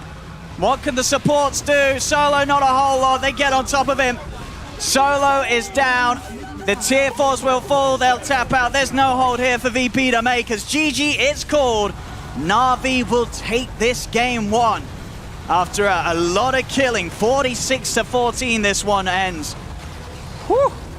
At one point I was expecting that Virtus.pro might take it, but seems like Viper was a bit underfarmed in this game, and yeah, they took it over. Like Na'Vi had a better decision making when it comes to the late game. Yeah, they just couldn't get enough going with those early chronos from ILTW just to across the board, the movements, and Young G on this Lina, this right-click build, the dateless, it worked out very nicely, especially because of the fact that they had this sort of an excellent support duo of Na'Vi. Ilias with the saves and immersion throughout the game. His playmaking as the Rubik was phenomenal. I wouldn't say that Lina dealt that much damage at the later stages of the game. She got caught multiple times, even after a buyback, so this really set the tempo for Virtus.pro to make a comeback into that game, but in the end, they didn't make it. Yeah, it was a rough one indeed there for VP here in this game. Well, it does mean that Na'Vi will take the lead at the moment in this best of 3, 1-0 to them right now. And let's talk about how they were able to take that first win. And before we actually dive into that, Kyle, I think one of the really interesting things that you kind of heard the casters talking about there a little bit as well is even when we had such a scoreline that just looks so dominant on one side, 34-9, I forget what the exact time was, you heard the casters saying, looks like VP might still be able to take this. What was the situation of the game that allowed that to be plausible? It's just the nature of Dota right now. You got a lot of kills, sure, but they're not all that meaningful. Mm-hmm. And ultimately, the way VP's draft worked, there's a possibility eventually Void just kind of takes over. Really nice buyback there by Pasha at the end to kind of close it out. Got an ultra kill on a effectively just support Kunkka from the off lane. Pretty impressive. But yeah, just wild game and change. To any of the viewers at home who haven't played the patch, that game is exactly why Venomancer is broken. Because the reason why kills matter in Dota is because they translate to objectives. And because of the way Venomancer works as a hero, whenever he is good, is that you get these kills, but then even if everyone on the enemy team's dead, there's like 10 wards protecting the tower. And they were losing, I think, 11-2 or something like that super early on.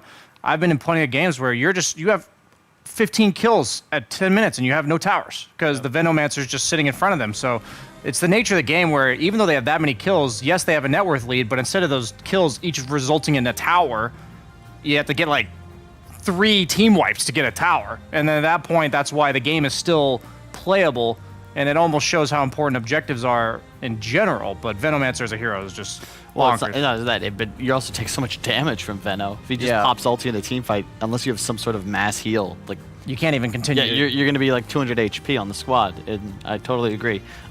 Spectre, though, you can see why he's considered such a great answer. They even open with it, because you can actually get on top of this Furion, on top of this Venomancer. Resolution had a real tough time just playing Dota. These heroes rely on that wall of crap that they put in front of you to get to them, and Spectre obviously bypasses that. I will say, I think the Lina pick was way more impactful than I thought it would be. It did really well in lane. There's very few heroes that even lane decently against Viper. And also, I think when I saw the Void pick, I said he was going to go this like tankiness build and sustain. And you saw the only fight that build showed itself was when the Lina died without buyback. That last fight where Void was just time walking in, they couldn't kill him, the casters were talking about it. And that was because the Lina was dead. And that last pick, Lina addressed that problem, and it made it, I think, awkward for ILTW to itemize that game.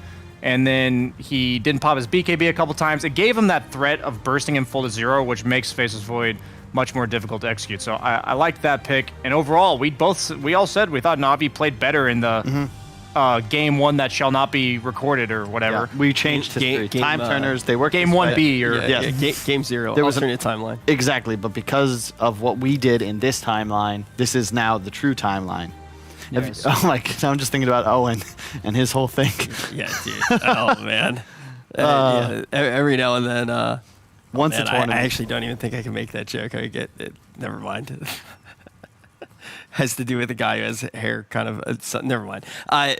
But yeah, I hope in the true timeline I actually do maintain this hair, and also we'll have to see now on this timeline what's going to happen, because as you did mention, if we can look across the spans of reality here, we have a situation where Navi did look better in that first whatever it was, and then we get to this game and they're able to take it.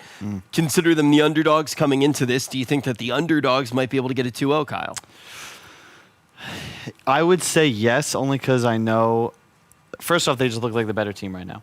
Yeah. And second, I got a lot of love for some of the players on VP, but they have had a reputation throughout history for tilting a little bit, and the circumstances would tilt me.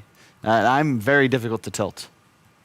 Totally. Yes, it's very rarely happens. Yes. Imagine getting mad over pixels.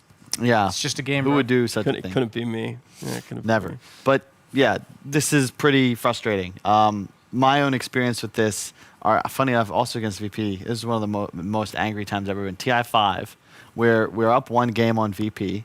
We're winning in game 2. We're like in the Roche pit, critical time. We're playing like this Broodmother draft. They have Animage, or we have Animage. What the fuck were we doing?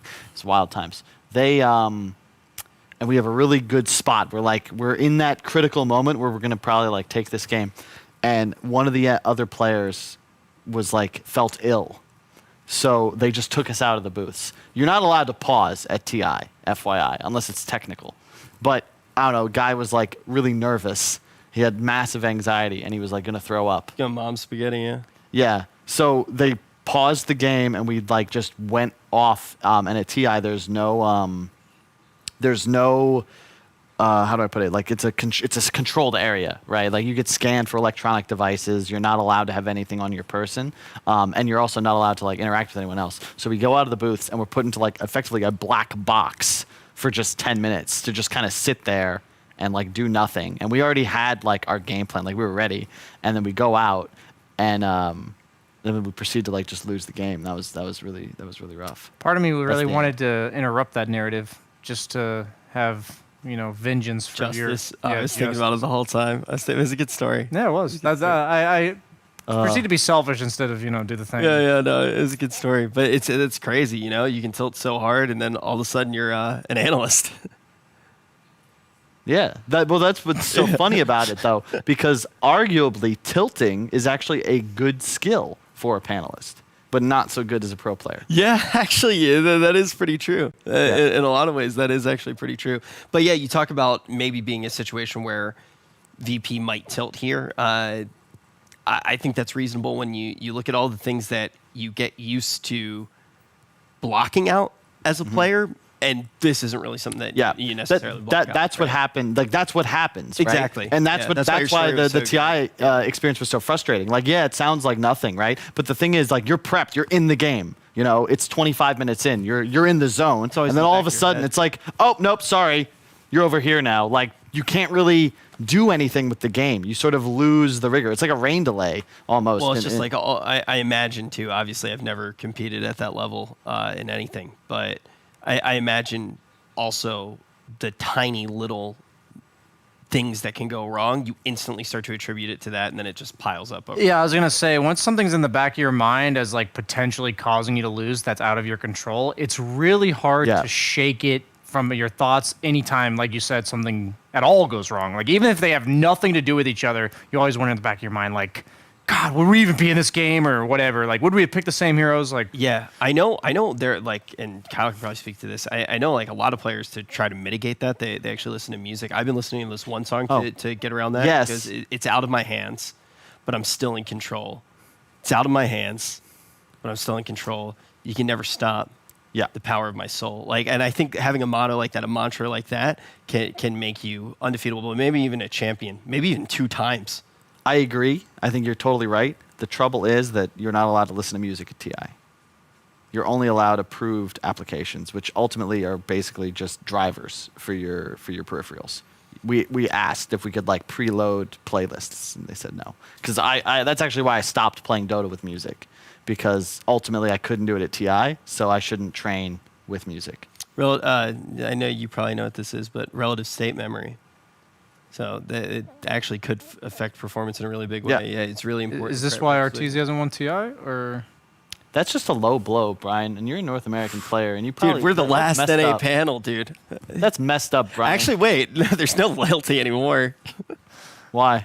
Oh, that's true. Yeah, us NA boys don't have to worry about that anymore, right? Exactly. Yeah, you're the best. This in is NA, all, man. You're all that we have. It's funny though, because I saw Brian's DMs, and he had messaged Arteezy like 6 or 7 times, like, "Yo, bro, I'm going live right after you hit me with the host," and he just never. Just never works, man. Yeah. It's a little Not salty. a single time. He hasn't even responded yet. I'm pretty sure Arteezy hates my guts.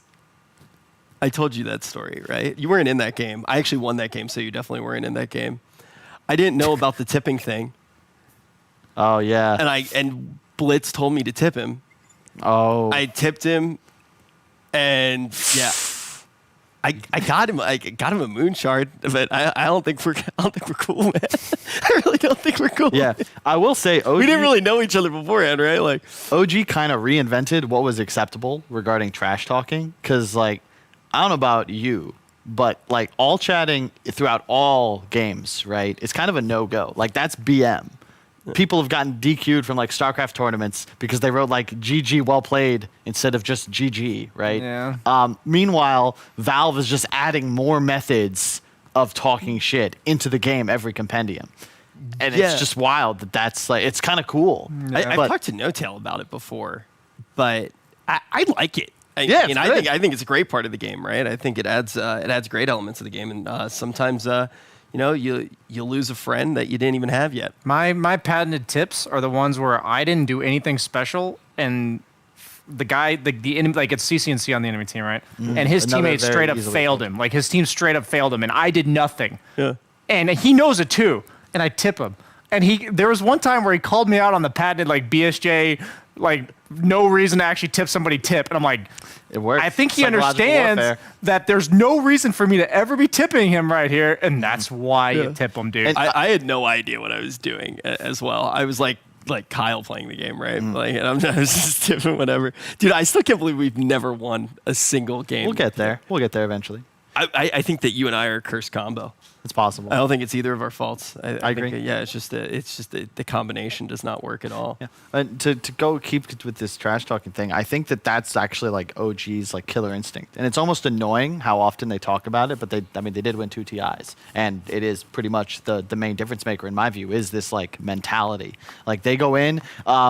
They can ignore things out of control. Doesn't matter. They're here to play Dota, and that's that. And it's very obvious that the all chatting affects everyone else in Dota more than it does OG, and they just abuse the hell out of it. I mean, I think you'll even hear it from them in some capacity, not directly tied to that. It is funny though, like first year, second year, and now kind of third year reigning champ on a fluke. It is kind of great, but I mean, ultimately, when you do look at that, they consider themselves a LAN team, right? I think you'll hear them say that all the time, and it's why. It's because I feel like the pressure overall is not something that gets to them, and then if they can create that pressure through something like just going ham and actually talking shit, then all of a sudden they create an environment that they thrive in. The only thing that I'm upset about is that I feel like at times we as like the community take it too seriously, because the goal is like just have more fun with it, right? And I think that rivalries and the idea of like bad blood, like NAVI versus VP, right? These teams don't dislike each other, but it's NAVI versus VP, only one of these teams can be the best out of CIS. How do you think it's taken too seriously? Or I just think people read into it too much. Like I mean, people are going to read into literally anything too much, right? Like if I make a joke like about you, right? Mm-hmm. Like I've known you for years now, or literally 1 year, but literally okay. 1 year, great year. But best year of my life. I consider you one of my best friends, right? Mm-hmm. I talk shit about you because I love you. Yeah. You know, I actually I would not be here at this tournament if it wasn't for you. But the second that like jerks me, it's like, yo, that dude hates Kyle Vol W. You know what I mean? And I don't think that that's anybody's fault, right? Like that's what this is. It's going along with this theme. This is the bread and circuses. So people, if it's enjoyable to take it too far, then take it too far. Totally. I just dislike, like Nigma as an example, one of the best teams in Dota. And every time they lose, it's just usually either Weeha or MC, just getting lambasted on socials and in the match. And that definitely, and that's just like, it's like, guys, like, come on. Like, why can't we just talk about, like, more than, this team won? Miracle, that's awesome. Definitely, they lost. This guy's bad. I'm glad you used that example, right? Because that's definitely something that like goes too far. Like I think very often, right? Making up problems that you wouldn't have like an idea to. It's definitely very different too with like me making jokes at you and then like a player getting critiqued, right? And there's always that mentality of it's like, dude, this guy probably has like 5 games played and he's critiquing you. Like, why do you care? But it's always, I think all of us can speak to that. This is like one of the few things I can probably speak to because I can't speak to most of the competitive stuff, right? I'll never say that I can. That's why I rely on you guys. And that's why I get to just kind of sit here and ask questions like a Pepe, which is really enjoyable because you guys always shine insight on it in a great way. But it's always that one comment, that can randomly stick with you. Grinds your gears. Right? And when you're a player and you're constantly getting that, all of a sudden you're not focusing on the game as much. You're thinking about what you're going to do. And that can cause hesitation when you're in exactly. moment. And that's why, I'll be honest, like we probably have one of the pro player base is very reluctant to do interviews, and I kind of don't blame them. I mean, I always tank them from my team because like I just didn't care, right? But my reward was not positive. Like you didn't win anything by doing interviews. It was just more opportunity to like put yourself out there, and ultimately you're just gonna get flamed if your team loses. But it's just, I wish we could shift the not the narrative, but like the feeling from like you lost to more of like celebrating the winner and like poking fun. It's supposed to be fun. Yeah. Not like, you suck. But sadly, here's the thing. We see it in game design all the time, too. There's one thing that you're never going to be able to change, and that's human nature, right? And at the end of the Why day, do you have a grin on your face as you say that? all my players, my master design. No, man. Smiling because I was enjoying the conversation, but you're talking about shifting some of those behaviors. We actually do need to shift into the draft. It's already underway, and we are going to be taking a look here. Let's take a look at NAVI as you guys do shift around those beautiful devices, portals for watching this game. What are you guys seeing so far in this draft? I'd say Wisp is the most notable change here. Surprised we haven't seen it as many series as like Team Nigma. They prioritize it really highly. OG prioritizes it very highly. They play a core though. True. Which I thought was really cool. I never thought I'd see an IO gyro where it's 2 carries. Why is that? What are you laughing about? What's like? We're just in a good mood. Yeah, we're just laughing about. Have you ever noticed it? And then we'll get right back into this. Have you ever noticed when Kyle is trying not to laugh, he cries? Yeah. It's a very He kind of just cries a lot in general. Yeah, he actually just sits there and he cries in the middle of panels. He's an emotional guy. My you gotta emotions respect the are passion. they're really hard. Like whenever I get really angry, I start like hysterically crying. It's like a big problem. Like I have full on. Oh, those are anger tears? No, those are not anger. Man, you're scary when you're angry. There were some wires crossed. Anyway, not important. Going back into the draft, IO Tiny is one of the most common openers used. I agree. I think Wisp is better as a core, specifically like the way OG was using it. And it's been grinding my gears for half a decade now that more people don't look at what the top teams have been doing for literally forever. Puppy, Kuro, Notel have been in this scene for years. Wisp, Enchantress, Chen, Earthshaker, Furion. These should be in your repertoire. These should be heroes you're willing to first to. If you're not, you're doing something wrong because they're obviously pretty damn good if OG is going to show up to every tournament and just first to a Wisp when millions of dollars. And just all these heroes do something that no other hero in the game does. And yeah, to some extent, every Dota hero is unique, but like these heroes specifically change the game for every other hero in the game. Like they change the pace of the game, they change the game plan, they change how you play the map. It's like Cinderin's famous quote. When there's an alch in the game, it's an alchemist game. Oh my God. Beautiful. Poetry. I like to call it an alchemist game. I literally, I will literally. He was so happy to. I will text him at like 4 in the morning. I'll be like, "Yo, bro, when there's an alchemist." Just like see what he says. Oh man! But I mean, clear, he said that that was at Bukovel, it was right? at Bukovel, and you laughed about it for like the rest of the event. But the thing was like it's so funny to make the joke about, but he's so clearly right. Yeah, you know, and I think that was why it was so funny to joke about. It was the way that he said it though too. Like he was so happy. He's like, you know, I like to say this. This is a deep analytical approach. When there's an alch in the game, I like to call it an alchemist game. There's that dramatic pause. Yeah. He paused for like you paused for like a whole second. Like, whoa! Yeah, we're like, okay, dude, good job. But yeah, I think it's very interesting, right? You're basically talking about those heroes that when they're in the game, they're going to change every single person's game. But as we keep moving forward here, what does VP have at their disposal? What's this toolkit saying to you? What are they trying to accomplish? Well, so far, it seems like they didn't work out so well for VP. Let's do what OG did, because these are 3 of the heroes that they picked earlier today, if I'm not mistaken. And the Abaddon makes me believe it might actually be that core Wisp. I feel like somebody on the team has had to be practicing. I know ILTW, I'm sure. He played for OG for a couple of months. Yeah, he did. I'm certain that if anything was stolen from that OG squad, it would have been, hey, core Wisp, keep it in mind, because that was also post the Ana TI win. So, like, you got to imagine it's there. You know what I always say? If it's not broken, don't abandon it. Now, as we move forward, we're going to see the Ench, and that was another hero that you brought up as well. How do you feel about this, BSJ? Don't really see the place of it in this specific draft, to be honest with you.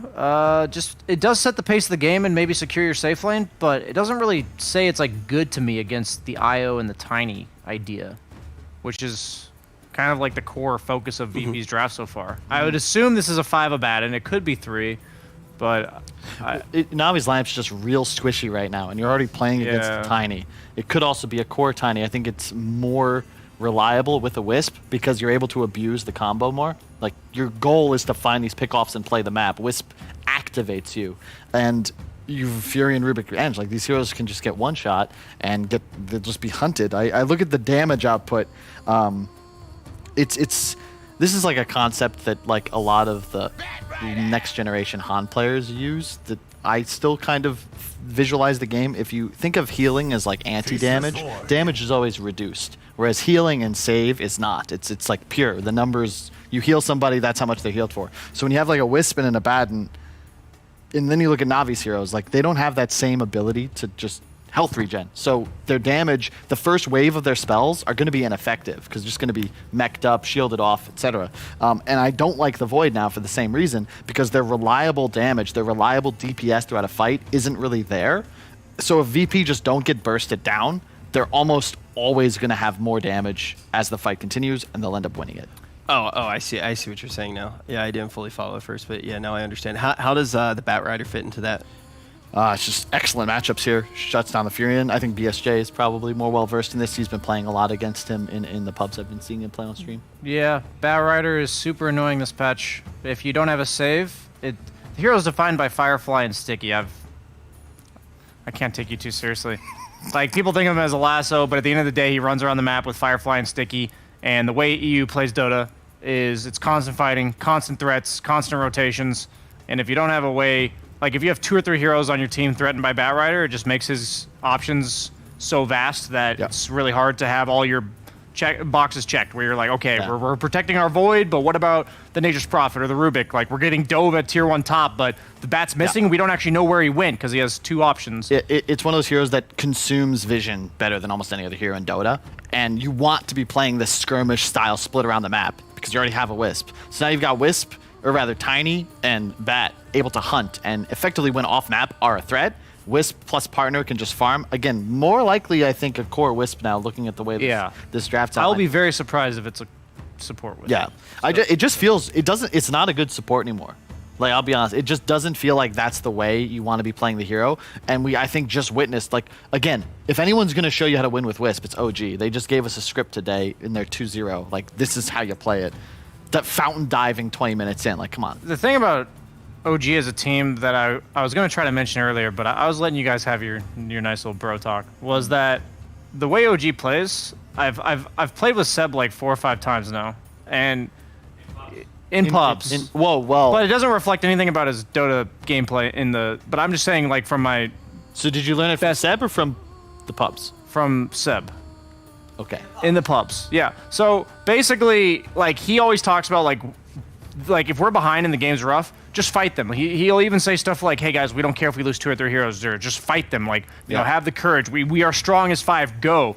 And like that's their mentality is like no matter what, win or lose the fight, like we have to be ready to fight at all times. Yeah. And if you take good fights, even if you lose them, go back and do it again. It's the same. Okay, hold this for a second, Brian. It's the same as when you're training to like break through wood or concrete blocks. Right? I'm not actually going to do it. Oh, but I was ready. You hurt yourself more. No, don't do it, Rich. I'm trying. It's a metaphor for Dota reasons. I'm not actually challenging you. What this? You guys are going to break the set. This. Shit! Now, this is hold very it important. better. No, Hold it better. This is the point. That really hurt Rich. It hurt Rich because it didn't break through. Now, if you had broken through, if you'd given all you got and you just went for it and it broke, it wouldn't have done as much damage. Hold it. I'm not going to hold it. No, hold it as hard as you can. Let me ready myself. Or I'm not. Nope. Later. Really quick, hold it. They said please no. Wait, I need to see the draft. Quap. And Bristleback. I mean, VP win. This is OG. We saw TI. You saw TI. Yeah, they don't have a gyro to build defuse this game. Nope. There's no damage. Like this is what it comes down to is that Navi's damage. Their heroes aren't really relevant because if they can't kill anyone from VP within the first 3 seconds of the fight, they have no more damage. They're gonna lose. I do like Quap a lot here, though. I will say. And it's super annoying to play bad into Quap. As much as he's like, covering up the tiers. I honestly think VP's draft is better again, but God, Navi's just been playing so much better, man. It's hard to go against them, but I think VP's draft is easier to execute this game, just like game 1. Yeah. I thought their draft was like kind of just going to play itself, even if they messed up a few times. Last draft didn't feel that way. Still liked it better, but they didn't perform in the way we had hoped, and so this is a tough one. With those odds, I'd take Navi, to be honest with you. yeah, I think this is one of those situations where if you're on EGB.com right now, I think you might want to put a little bit of money on the underdogs. You can see the odds are in favor of VP, but as you've already heard from this panel, it seems like we have a situation where, yet again, VP seems to be favored in the draft, but Navi seems to be favored on the day. I think in the draft, Navi, if they've practiced this is definitely a strategy with a higher degree of execution. But if they've practiced it, like I imagine they must have, I think that this is in their wheelhouse. Sorry, I'm talking about VP. VP is going to win the game. VP has the better draft if they have done all the things that I said. Okay, so basically you're saying as long as VP can execute, you think that they're going to take it, even though Navi has looked a little bit better. Yes, Okay. Perfect. All right, perfect. Now let's jump into the matchup and see if Kyle is right. _yet_ again. Thank you very much, Rich. Yes, game 2 now of Navi versus VP. And Lacoste, would you sort of agree with the concerns of the panel, saying looking at VP's draft, these guys, they're very tanky lineup. Lots of sustain, IO, Abad, and Bristle. Are Navi going to be able to do the damage to get the kills? It seems like that's the lineup that could easily take the game in 25 to 30 minutes, maybe even before. This is, a lineup that doesn't rely on any kind of cooldowns. You can pretty much keep fighting all the time, and we have ILTW playing that Wisp. They're taking the one from OG's book today, and I have to agree for once what Kyle just said, that IO feels much better when he's played as a carry. This is the standard build. Like, you go for Helm of the Dominator, you might get one farming item like Deso or Maelstrom, and you get Heaven's Halberd. It's like you have status resistance, you have HP regen, you have a mischance against the Faceless Void, and most importantly, you have Disarm. Like, Heaven's Halberd, you hear it here first, is the best item in the game right now. So if you're Navi, what sort of timings, like which parts of the game is your lineup going to be strong at? Like what do you have to do to try and make sure that VP doesn't get to this point where they're just too tanky for you to kill? You need to crush the lanes. Like, I don't think Queen of Pain does that well against the Bristleback. Like, Bristleback as a hero on a mid lane, I've seen it like a month or two ago. A lot of CIS teams were playing it, and it looks extremely strong. Like, you tank up with one of the items, and there's going to be so much sustain. Like, they just need to crush the lanes. I mean, this top lane... You need to crush the both lanes. I mean, both lanes, I don't think you can do that. Like, Crystallize is playing Faceless Void into Tiny and Batrider, so it's not that easy of a lane. Like, if Resolution, like, Ilias could easily be dead here. Yeah, he's got a lot of stacks on him. Zayat's is going to hurt, but Rez is going to turn away and actually resume his focus on the creep wave. Doesn't want to miss any CS for chasing down the Enchantress quite yet. And yeah, well, this top lane, I mean, Immersion and Pasha on this Rubik Prophet, can they put any sort of pressure onto the Eye, or is RTW all right up here with the safety of having that Abaddon? This lane, I feel, is much stronger for Na'Vi. There's a sustain coming up from this position 5 Abaddon, but there's going to be a lot of harassment, and I don't think you can stop Pasha from farming in this lane. You have extra Treants, you have this Blightstone, and you have Fade Bolt, so there's going to be damage reduction, and you have a lot of minus armor coming out from these units.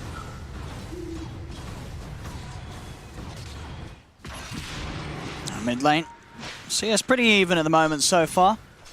OG doing his best to harass the Bristle as much as he can, but as we see with that early point at the passive, no one able to keep his back turned with each hit of the dagger. They start to reduce the amount of harass taken, and Salves out, Mangoes as well, so keeping himself in an excellent fighting shape in this mid matchup. This is the thing about the matchup. Your Bristle will need to bring a lot of resources into these consumables, Mangoes, Salves. You might also want to get the bottle. I've seen CIS players getting it. Like, you need that HP and mana sustain. I also have seen Bristlebacks, like, if the matchup is not good for them, just creep skipping, dragging the wave to the side camp near the tier 2 tower. So far, last hitting on the side lanes, coming out pretty even between the sides. Nobody really falling that far behind, and still at the 3 minutes yet to see anybody fall. Nobody getting caught out. I mean, if you were to sort of make a shout looking at these lanes, who do you think's in the most vulnerable of positions? Where do you expect the first blood to be? I've said it in the previous game and I lied, so I'm not sure if I want to repeat it. Well, so far it's been Reza both times, right? It was. He would be the safe bet, but this time around, I mean, it could still be well, Reza. Reza's very low. It could be if he's not too careful.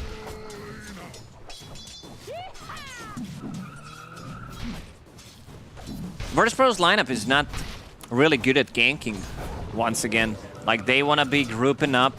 Like, they just want to be playing passive Dota, you know? Zayat is the one who should be making rotation, get a kill or two in the laning stage. Like, Bristleback might rotate if he gets something like a haste rune, but other than that, he'll just be farming either lane or the Ancients.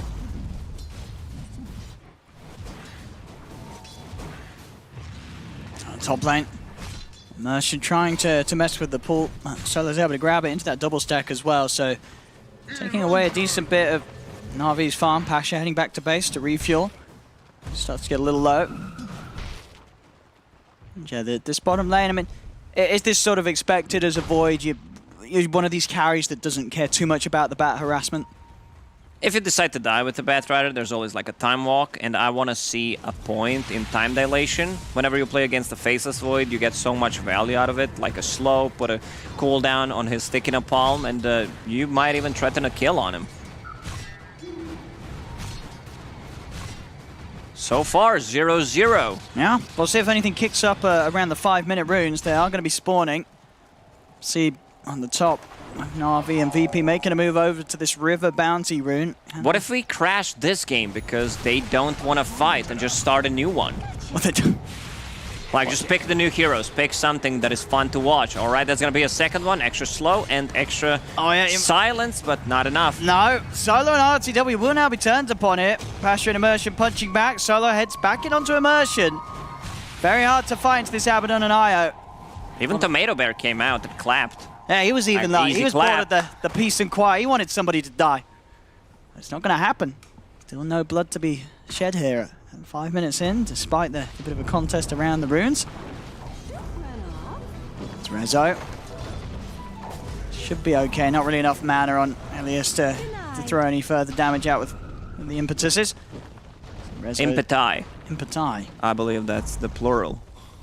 We're in Greece, right? That should be. That's how Greek. plurals work. Yeah, I believe that's so. correct. I've learned Latin. Should be similar to Greek, I believe. What's your favorite word in Latin? I have no clue. Okay. I think the only Latin words I know. I know some, Yeah. like sum est est, sumus estus sunt. That's what I know. That's something that is in my mind. I don't know what it is, but it is Latin. You watched Dark, didn't you? What's the thing it says in the mines? That's Latin, isn't it? Owen, I don't speak Latin. You know, I learned Latin so I can know some medical words. That's it. Oh, I see. Oh, bottom. Oh, there's a time dilation. Well, it's all going to plan, isn't it? I mean, Resolution, each and every time. He's the one that dies first. You know, no surprises here. Everything going to plan. Rezo gives the first blood. For the third time in these 2 games, which is, you know, that's impossible. Seems impossible, Yeah. but he's done it. He's done it. Oh, he's done it. Oh, Young G. We'll pretend we didn't see that. Yeah. It's one of those moments where you decide, like, do I go or do I don't fully commit? And there's like 0.1 second where you just, nah, screw it, and then you actually click the button. Yeah. And then nothing happens. You hope nobody saw it. We did. We all Chat did. is amused. That's Chat, what yeah, matters. they love it. Yeah, you know, Young G's just doing it for the fans, you know. Keeping them entertained. Yeah, keep him entertained. Top Pasha. A little deep there. No one and ILTW able to get the wraparound. Whoa! No one just tears him apart there. A couple of quills. The power of this mid Bristol, you get these early levels, start moving around, and these max quills at 7 minutes in, it just destroys heroes. Right now, no one is level 8, double bracer, magic wand, and the power threads. I don't think this hero is gonna die anytime soon. No, that is definitely the worry that the panel talked about for Na'Vi, having to go up against these really beefy cores. They also don't have that much magical damage, so I think getting something like a Vanguard first item should be much better than like going for a hood. There's magic damage coming from Queen of Pain, some from Rubik, but that's pretty much it. They have pure damage from Queen of Pain and Impetai. Yeah, that's pretty much the only sort of damage output that is going to maybe do something to the Bristol, it feels like, and obviously that alone is never going to be enough to kill him early on. Bottom lane, Crystallize still making good progress on the Midas. He's had a pretty good start to this one down here. Got involved in that kill on Resolution, and since that, he's been granted a free lane. Able to take full use of the lane and the neutral camps. Yeah, we're in here for a treat. 1-1, 1k gold lead, 9 minutes in for Na'Vi. They want to step it up. They're coming in with the Chrono. Let's see what they can find. Can they kill him? I mean, he's at half HP. He does manage to turn around. Sonic Wave. They won't even need it. Not even needed. Very nicely done there from Na'Vi. Able to catch no one at that half HP, making it all the more easier to kill him off. You know, the boys are just taking it slow in this game. They don't want to have like 5 versus 5, 10 minutes in to crash the game once again. So we see maximum 3-man rotation. That's the rule. Like, you can't bring more numbers. Be careful, you know, be delicate with the server. Don't do anything too crazy. As well, have a bit of a thought for the people at home as well, watching on their old laptops. You know, too many kills, and as I've seen from the Twitch chat, some people's PCs start to heat up. Keeping it nice and calm. 10-minute bounty runes. See the river. It's going to be the power in top. Young G's going to be able to claim that. It's Resolution, 1300 towards the recipe, so really needs his boots of travel before he's going to be any sort of threat. As they're actually going to start making the move up towards Reza. Having the Quap come in as well. Sonic Wave ready to go. Rezo seems to be aware of this, though. Yeah, just have those wards around the river, so knows that Young G's on his way up and Rezo's out of here. Will mean that Navi's going to have the space to start pushing onto this tier 1 tower. Navi, even though they haven't like enough tower damage with the Treants, they're still playing around the catapult timings. Seems like it's going to be a trade, crystallize. Yeah, it's that easy, just TP out. They have no stuns. They literally have no stuns. Not from these two heroes. Yeah, I mean, Avatos plus Batrider Lasso, that's it. Yeah, you're right, it's not a lot. It's a pretty nice game for these mobile cores. I mean, all three of them with methods of escape, Time Walk, Teleport, Blink. VP have to be very, very careful how they commit their control to ensure that they can get these core kills.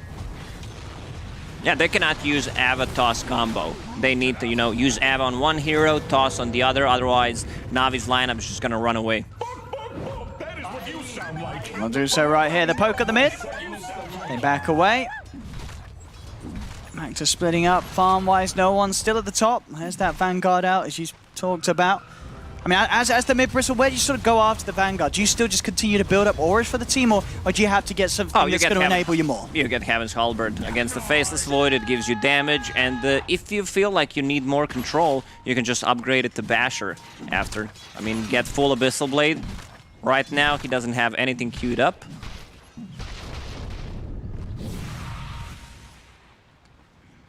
Still taking his time to think what way he wants to go here on this one. The bottom lane pings are out. The creep waves move round. Send down the Tiny, trying to get his way towards his first item, towards that Blink. If they can, and mid, no one. He's going to go in the haste room. Again, TPs, I mean, we mentioned... Yeah, that was such a fast TP. I think he has a hotkey for it. He's straight out. A couple of taps at the T. So, Matt, what's your TP hotkey? Why? Why? Yeah. Why? I don't know. It is. Like, I don't have enough hotkeys. What is your T? What does T do for you?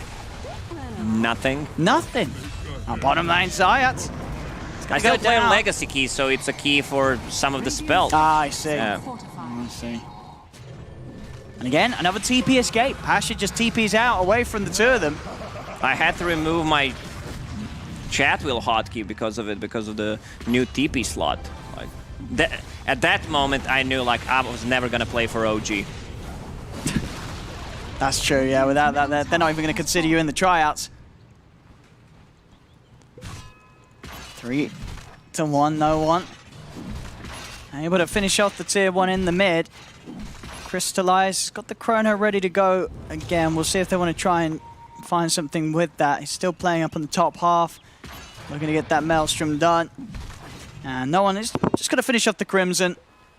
Make sure this rest of his team have got that extra bit of safety, having something to pop and offer up if his teammates do get caught in the chrono by Crystallize.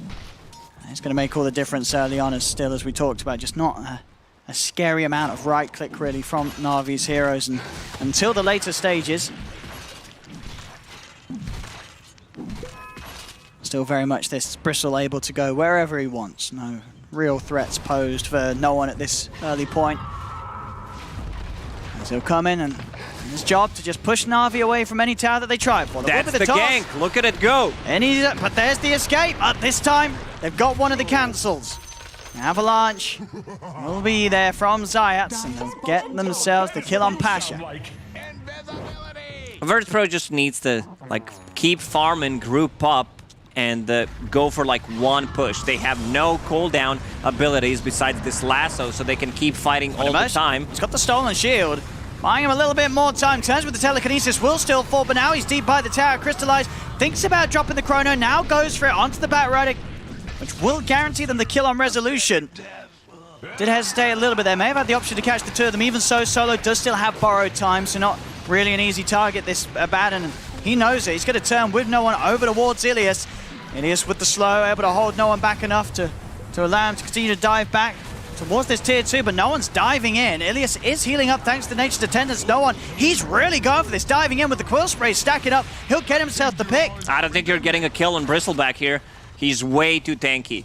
Like, they need a couple more minutes, and the Virtus.pro, they will group up and just try to take the towers by force. They can also go into the Roche pit, force a fight there.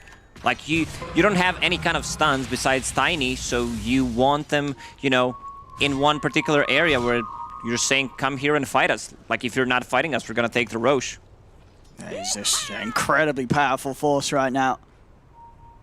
As was, did look like he had the potential to be starting off in that mid lane. He's had a free time as the Bristle, and now can absolutely go wherever he wants. In terms of sort of break potential down the line, maybe we're going to see Crystallize eventually get a Silver Edge, but obviously not an item that you really want to get that early on the Void.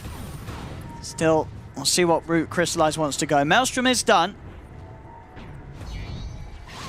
Gonna have to wait still a minute though for that Chrono once more, and that really has been the one thing that's allowed Na'Vi to get kills elsewhere. Score is 4-4, 16 minutes in, which means that we have 1 kill every 2 minutes. Easy maths. That's true. Quick and easy. Just TP out. I think I've said this a couple of times. I'm gonna keep repeating it. No stun gaming from Na'Vi. See Rezo. He's gonna certainly dive for this one. Ilias. He's got a run. Resolution diving in and out. A little hesitant though on committing. I mean, rightfully so, I guess. Youngji's coming with a rotation, and Youngji does have the Orchid. Silent setups there as Rezo actually ends up getting baited in. Sonic Wave out to confirm the kill. Youngji claims the life of Rezo. The rest of VP do respond, but not quite quick enough to catch anyone here as Na'Vi out on the retreat. They're away before VP can get in and respond with aggression themselves. Yeah, since Queen of Pain is going for Orchid, it doesn't need Nature's Prophet to get one, so he's just building the team items. I believe he's going for drums and getting pipe for his team. Solo. Even as a 5, sort of similar status as the No One Bristle, just a hero that's very awkward for Na'Vi to ever try and commit on. The options definitely limited for Na'Vi in terms of who they can make plays upon mid lane. I've seen this before. They're diving He's gonna die. Toss back on immersion. No trouble, just running them down underneath the tower. When you have no one and Solo in town on this Bristle, Abaddon, they will dive, and there's nothing really that Na'Vi could do to stop them. These are heroes that could even be diving up to the high ground if they wished, even just at this early point at 18 minutes in. Let's Crystallize. Okay, as we talked about, queuing up that Silver Edge, they need everything they can to have any sort of shot at killing no one.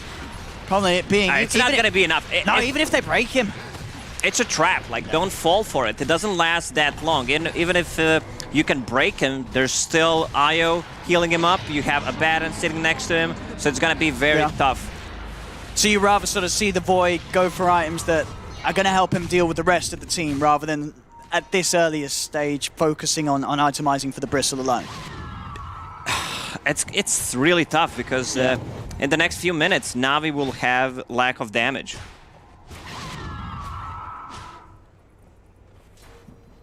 Top lane. Rezo outside of vision here of Na'Vi. They don't quite see him, so not going to make the move upon him. Youngji is going to be chased here. Resolution's able to find him. Links in with the lasso. Telekinesis slows down the battle a little bit, and it's enough to keep Youngji safe. Youngji's going to be able to blink out into the trees. Pasha trying to TP out, but Zayat's in with the Avalanche. Save that toss. You can't use the combo. They're chasing him out. Toss forward there. Pasha surrounded by VP. They'll lose the Prophet. Na'Vi. And they do manage to get the rest of them out of there. Youngji will be saved. So that's Helm of the Dominator, Vlad's going for that second Heaven's Halberd against the Faceless Void and Nature's Prophet. Like in the next few minutes, Virtus.pro will knock on your tier 3 towers. Youngji actually able to get back in the lane and get the kill onto Resolution. As he did show a little split for the team, and talking about separated, Solo's alone up top. Force out the borrowed time. They'll be able to continue to chase him. Ilias to crystallize. Bracer in the backpack, that's why he's gonna die. Whew. Could have made the difference. Never know that. It's a little bit of stat that. What, 3% magic resist? It doesn't give magic resist anymore, it's just HP oh, true, regen. It doesn't nowadays, yeah. How much HP regen is it? 1 No. 6, just kidding. It should be 3. Nah. 6 HP, don't get the many ideas. 1.5, I believe. Yeah. They changed the item so many times. Like some stuff, like you're playing the game, you clicked on the item multiple times, and when someone asks you a question, your brain just stops. Thanks for putting me in that position, Owen. That's all right. That's what chat loves, you know. When analysts are dumb, it means that the chat is smarter. I mean, that's why they watch us, just to laugh. The cost. Top lane. This is the big one. Crystallize. He's not going to get the chance to jump out. Nice little grab there from Rezo. Shadowblade faces Void. Yeah. We're back in 2016. I mean, he's the one who can time travel. But I think you need to go in the future, not right now. Like, you need to get some items from 2021. Get us out of 2020, that's for sure. Yep. He's going to try his best. Crystallize. Can't do much when he's dead, though. 20 seconds out for him. ILTW just getting bigger and bigger. That helm, halberd, Vlads, and now straight into the Ags. This is a, you know, again, just you just look at the heroes of VP and they're just all so hard to kill. Radiant structures are fortified. Just 7-7, 5k lead for VP, and VP going to be very happy with this position they're in. It really does feel like so far their draft, everything's gone to plan. I feel like every single time we click on Bristleback, he's trying to do something on tier 2 tower on the mid lane, just diving. Like, they don't have enough damage. There's still Aegis on Wisp right now for a minute and a half, so they want to take the towers. And they have this Batrider with Boots of Travel to deal with anyone who's trying to split push, and they have Lasso into relocate play. Yeah, so that's how they're going to deal with any kind of split push that's coming. In this game, Zayat having a much better game than in the first game of game number 1, if you know what I mean. Yeah, he really is. I mean, Tiny as a whole is a, you know, this hero we've seen many of the teams here at the Omega League pull out some stellar showings with it. Seems to be very, very strong. This is it. Like, the game could just easily end. 22 minutes in, high ground is definitely open for them. Stolen shield. Like, anything you steal from a Baton is going to be good. Oh, a mid lane. Again, there's the combo you talked about. Lasso into the relocate. You'll kill whoever you want. Young G has buyback. He might even use it here. Otherwise, you're going to lose the racks. It's 1, 2, 3, 4. Tower is silenced. What a useless mechanic, but whatever. And these racks in a whole world of pain here. Just 23 minutes in. Crystallize. He's on the side. Shadowblade. Chronos the bat. Can he kill him? No. No, he can't. We have to go back, 40. They've got the Sonic Wave. That'll do it. They have killed off the two of them. That buyback from Young G coming into play. The lift up onto Noah, but the problem is this level 18 Bristleback. No one. It's 3 versus 5. He just doesn't count me. No one's ready for the 1 versus 5. He doesn't care if his teammates die. He is not going to take any sort of damage here as the Bristle. Level 19, only getting bigger and bigger. They just can't touch him. 3k HP, 19 armor, 23 minutes in. That, of course, the sustain from Io, the save from the Abaddon, the evasion from the Halberd. He's invincible. Yeah, you literally cannot kill him. And when you see Wisp tethered to him, you think, oh, we should try to get Wisp, but that Wisp Surprise. is extremely farmed. That's a position 1 Wisp. You just can't break these heroes apart. And now he's got a full AC at 24 minutes, no one. Just go in again. Like, Batrider is alive. They have the combo with the relocate, pick off 1 hero if possible, continue to do pushing the mid lane, and just go in with Bristle. Like, this is some easy to execute Dota from Virtus.pro. Doo-doo. Yeah, and it's just the kill show. It's 10-10. You look at some of the core KDA, you know, 4-1 on 4, and the quad 3-1 on 4 on the Void, but at the moment it just doesn't seem to matter. And, you know, it doesn't matter that you're keeping even in action. You're just losing so much control of the map because you just have no ways of stopping VP from doing what they want.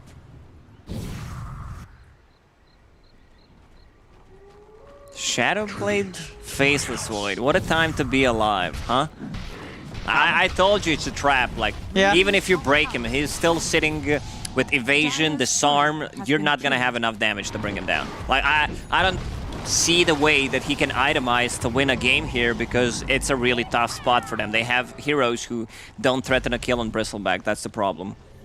Yeah, it definitely feels like the draft is the big sort of hitter that's making it hard for Crystallize to play his game and have the impact as he wants. As you say, you know, sure, if he doesn't get the Shadow Blade, what does he actually get that makes you feel like, oh, this Void's going to have a great time? Yeah. It's hard to see that because of just the way that VP have drafted in this manner that makes Navi's heroes just not feel very scary at all. There's no one. Just out sort of as Solo walks around the jungle. Playing the double dust in an attempt to find, but they don't catch him. So the Silver Edge is complete now from Crystallize. Let's see if they can find that play. We've seen no one. He's feeling very confident. He's going out on his own. So maybe the Silver Edge pickup could allow them to go for that kill where they catch him by surprise. You can also kill a Baron if you find him in Chronosphere. Yeah, you just break his ulti and he cannot click it. Dire are scanning. Yeah, that is true. Yeah, definitely two ways that they could find something to go for. Not going to be the case with this smoke. Na'Vi out on the bottom half. VP there all around the mid. And we'll start to sweep back. We'll see if Crystallize is able to find the chance to get in. Smoke's starting to wear low.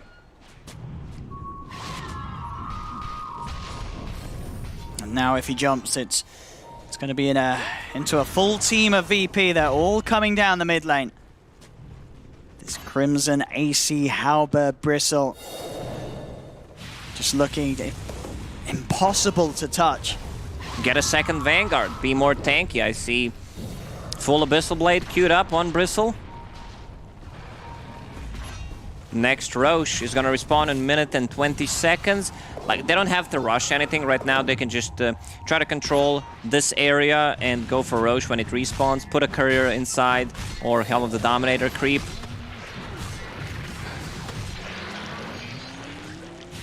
She's going to have the Renocade come out here. They're trying to make the moves down towards bottom. Into the lane they go. Get the pick off onto Pasha. Can they get more out of this? They're going to jump forward. Crystallize does find Resolution on the bat. We'll catch a trade here. The bat goes down. I mean, as we've seen, Resolution very much being the one hero that they don't have too much trouble killing off. I like the way Navi's thinking. Like, they smoke and try to put Void on a one guy behind the guy who's actually split pushing, because they've done this so many times. You know, they see someone pushing the side lane, we're gonna do the combo, blink lasso into relocate play. So this is something that Navi should try to take advantage of, because Virtus.pro right now is very predictable the way they're gonna play. Oh, a casual double damage on top. Let's see who's gonna grab that one. I'm gonna leave it there for now. Got no one heading over. Yeah, this Basher. Roshan, it's up now as well. I mean, if they catch wind of that, they will. Solo's gonna scout it out. This will be a very solid rotation. Chrono is up though, and Na'Vi will begin to head over with the smoke.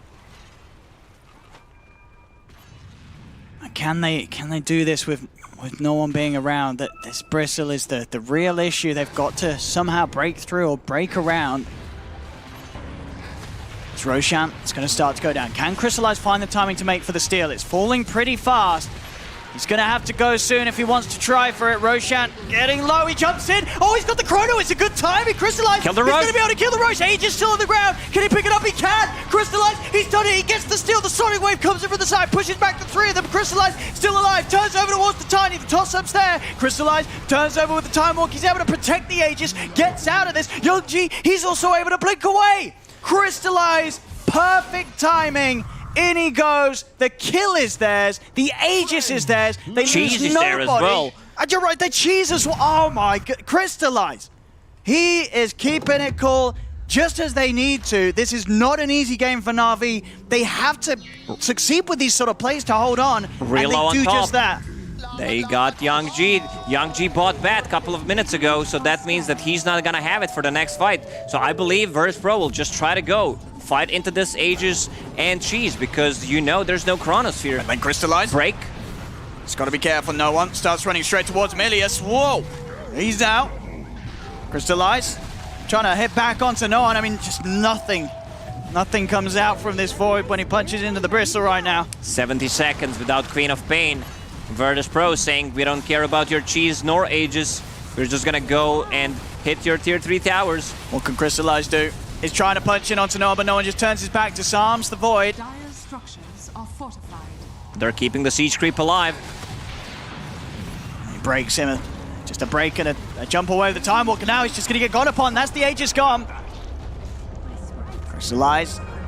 Second life instantly found by the Avalanche. The toss, the damage is too much. Crystallize is gone. He's got a buyback.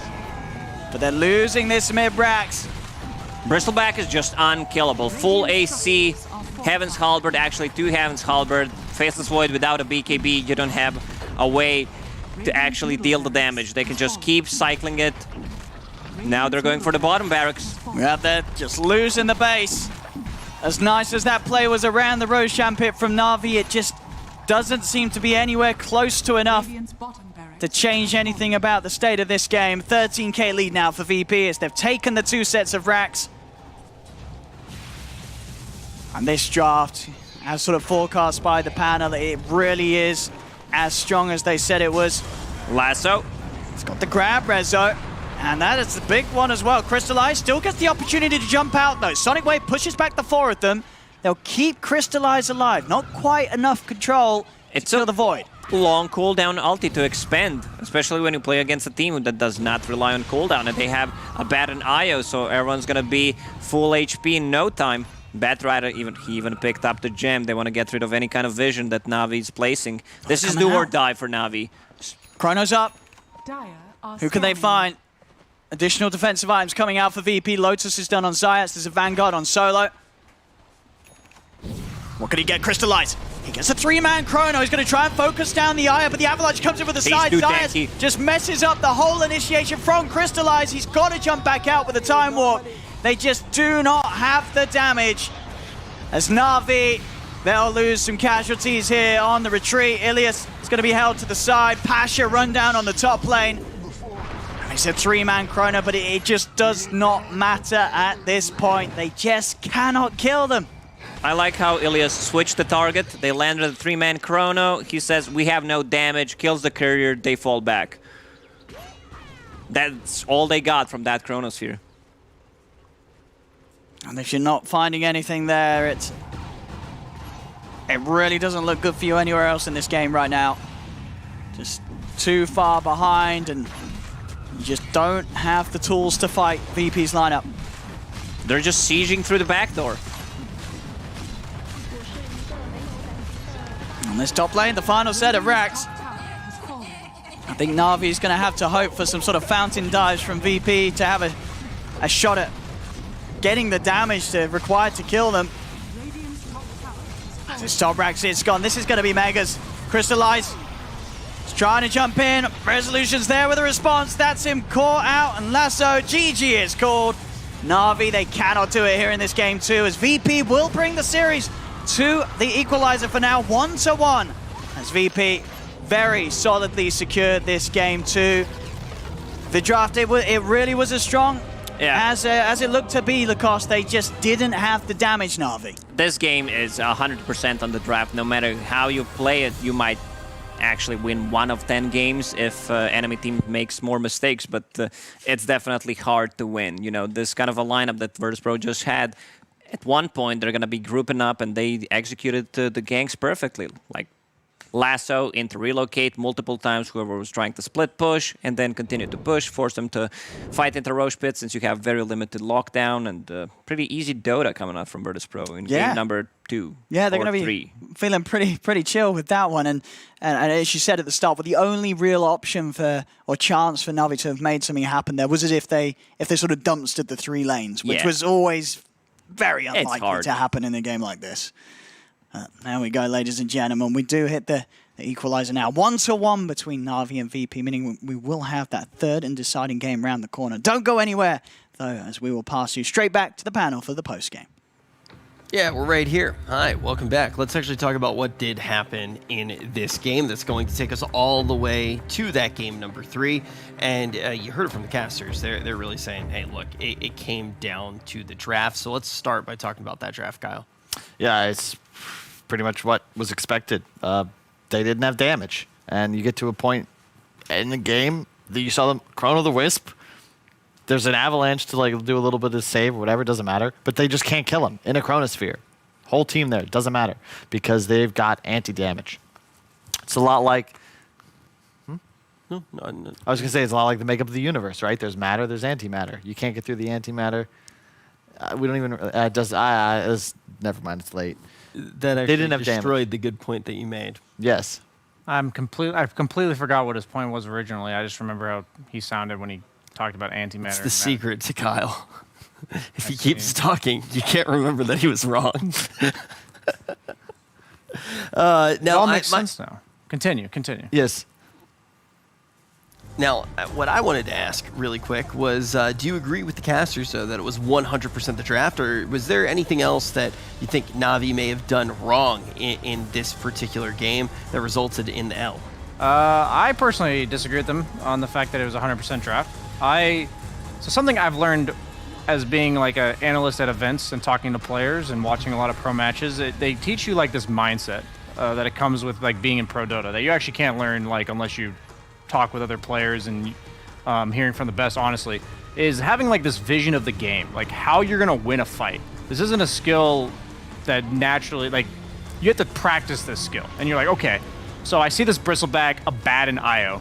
We're not gonna be able to burst these guys. Like, this fight is going to last past my Chronosphere. So I'm now segueing into Flaming Crystallize a bit here. But, so if you can't kill them in the Chronosphere, then the only option is to take a fight longer than the Chronosphere. That means you need items that allow you to sustain, allow you to play through the fight, tank the initiation, or like at least a stun or two, and such that you can then hit people after your Chronosphere is down. And he went Midas Maelstrom. Like, what's the plan? Silver Edge. How do you win the fight? Like, you can't win a short fight, and now you have items that bank on a short fight. So you're just not going to win a fight. That's how I look at it, and I think his vision of the game was very just off. I didn't understand what he was going. No, I totally agree. I think that if you just go for, you need raw stats. Like, because at a point, you're going to be in the middle of a fight, and you're going to have to be able to stand there and hit Bristleback in the face. Yeah. And win. So he can't hit you back or your teammates. Correct.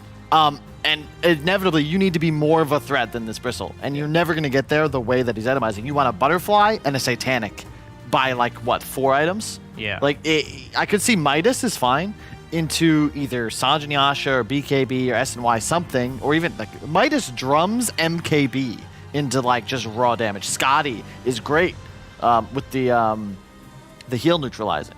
But, you know, the Silver Edge is just, what are you even breaking? Like, what is that for? I guess the Bristle, but you're not killing him. And he's also not even necessarily the whole threat. The Wisp as well is a problem. The main thing for me is I don't really care what items he ends up going at the end of the day. Like, he can come up with his own vision, but it has to be a set of items that says, okay, after like 30 seconds, I'm going to have worn them down, you know, whether it's like SNY into Diffusal or like, you know, anything. I will say, I don't want to just beat up on Crystallize because I think that all the Navi cores could have done things differently. You look at Pasha, he's got a Maelstrom as well, drums, halberd, and then he was building it into an MKB. They needed to maximize on their auras. I don't even know if they end this game with the Vlads. Yeah. But you want like Vlad's Solar Crest AC on this Furion. You want your Quap to be able to go for this full just split push farm and then connect with right-click damage. Maybe he buys the AC for all Other than support Tiny, they have no burst on the Dire team. It's all just to sustain, wear you down, war of attrition coming out from the VP's lineup. And like I said, you either have to win the fight short, or you have to be able to sustain through all that crap. Like, that's the two options, and the first one's off the table when Bristleback gets picked. ILTW, no deaths, Bristleback, 1 death. They're not dying in this game. You can't win Dota unless you can kill the enemy heroes, Rich. It's rule number 1. Yeah. That's true. Now, you know, we're talking about the draft having issues. Now we're talking about itemization having issues.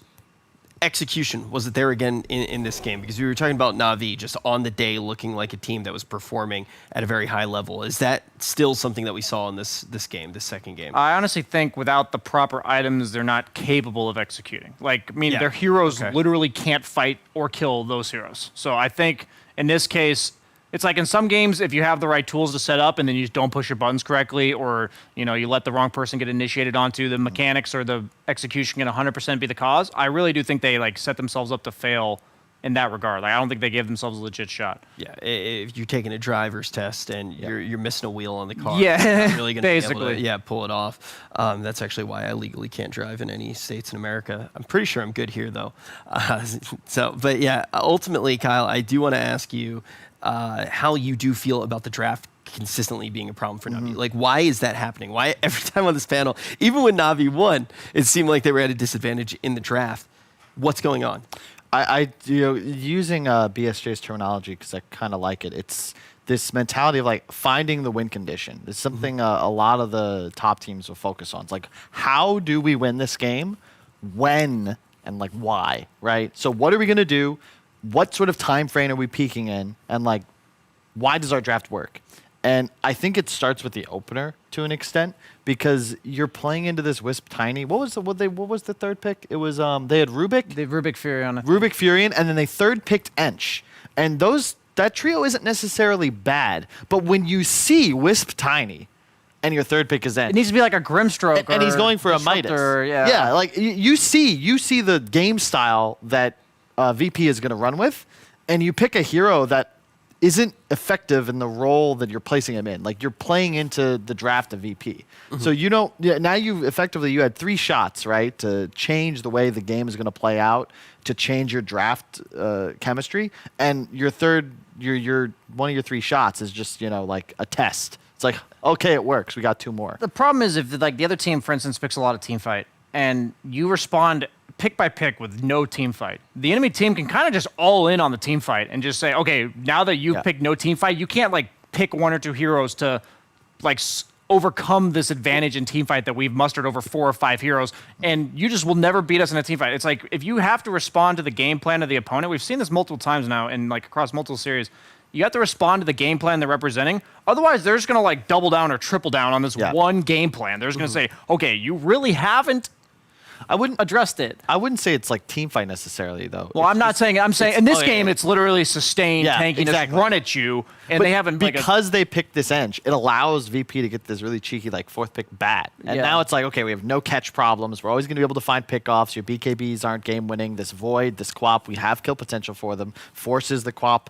of to go Lincolns, and it's just you can't win. Like, that's the problem. Crystallize chronoed the Roche Pit. Got a kill, got the Aegis, got the cheese. What was VP's response? Okay, let's go push mid and take a Rax. If you can steal the Aegis and cheese, everyone survives, and the enemy team can just say, oh, great opportunity, let's go mid. Like, you're outdrafted. And that's why we saw TI. Again, it's not like it's new information. OG gave you the script. It's about time somebody had a remake. Fast and Furious has got like 11 movies. We're still on like the second one. We haven't even got The Rock yet. There's a lot of room for growth. I just think it just shows, like, even a team like VP, maybe they're not performing at the level we would hope they would, but they're captained by Solo. Like, he is a tier 1 captain in regards to the strategy of the game, his experience, and all that. It just shows in series like this. Like, they have the upper hand every series, or every game of the series, and it really comes down to every pick matters so much. People at home, like even us to a lot of extent, don't understand how much goes into each pick. And you just can't have a pick like this Enchantress where it's like, what was that doing here? It's like if they had a Beastmaster and it's like, okay, the Enchantress is going to shut down the Beastmaster lane or something like that. And again, it's just because you're also, when you first 2-ench, it's more of a threat because it's got that multi-role versatility. But when you pick it after Furion and what was why can't I remember the other? Is Rubik Furion first round, and then there's Wisp Tiny on the other team. Yeah. So as soon as you have Ench, like you have Rubik Furion, so 2 of these heroes are supports. The Furion's power in the opener is that it could be a core or it could just be the support. And as a support, it's actually really sick, especially against a hero like Wisp if you want to go aggressive and lane into him. But yeah. I digress. Yeah, we've talked a lot about the draft. I think it's really important, though, right? Because you have Navi that, especially in that first game, they're able to take the first game even at the disadvantage. But if they're walking into the third game, putting themselves in a disadvantage again, it's obviously a problem. And you started to allude to kind of the bigger picture, which is why is it happening? You kind of talk about VP and you go, okay, I'm going to look at the coaching here. And that's the reason why it's not happening on the side of VP. It's the reason that they're entering this with an advantage. Yeah. Do you think on the other side of it, would you say that's a lack of coaching on the side of Navi? Hard to say, honestly. I think the importance of coaching in Dota is like really understated. You look at all of the top teams; they've all got great coaches. You even look recently, performance-based. Seb, used to be coach of OG, wins 2 TIs, coaches other teams for a while, just comes back out of retirement again, dominating. RMN yesterday, just instrumental in both drafting for Enigma and then just crushing through team fights. You got Loda picking fights on Twitter. I guess he was losing those, but still trying to help his team. And I think that coaches in general are just more critical than ever to the Dota 2 environment. So to your point, I don't know if it's about drafting necessarily. Maybe it's more of a mindset thing. I would want to know that if I were to lose, that I'd have somebody behind me ready to get their Twitter fingers out and go to town. To have that, that means a lot. As a player. Yeah. I think it's a very important thing to know. Now, as we do head into this matchup, I think that's definitely something that we are going to be thinking about, but also I think always examples are very helpful. So BSJ, I would like to talk about your pubs a little bit. Okay. Oh no. Yeah. Yeah, let's talk about those pubs and try to make sure that we bring it back home with your pubs. Have you ever experienced anything like this before in your pubs? The whole strategy problem, or what? Or Really? the not being able to pick fights, or what are we going? Anything you want. I need some sort of how did you actually tie this into the conversation question? I'm just curious. We got a little bit of a break extended because third game. Wait, do we actually have an extended break? Yeah, totally. Let me finish my story about fucked. No, I'm excited for this matchup, though. I think one of the things that we really haven't talked about nearly as much is the fact that this is a little bit of a rivalry, and this is kind of a matchup of a region, which is fun to talk about. But the important thing to talk about is the stakes. When you actually look at how this group does shape up, Kyle, I think that this is a matchup that, even though it's happening early, it's very important. Yeah. Only one of these teams is going to make it out of this group. This game very well may have that deciding factor as we get to 2 weeks from now when the groups actually close out, because it's too stacked. Yeah, and it's always hard when you're in a format like this too, right? To realize how important some of the early matchups actually are.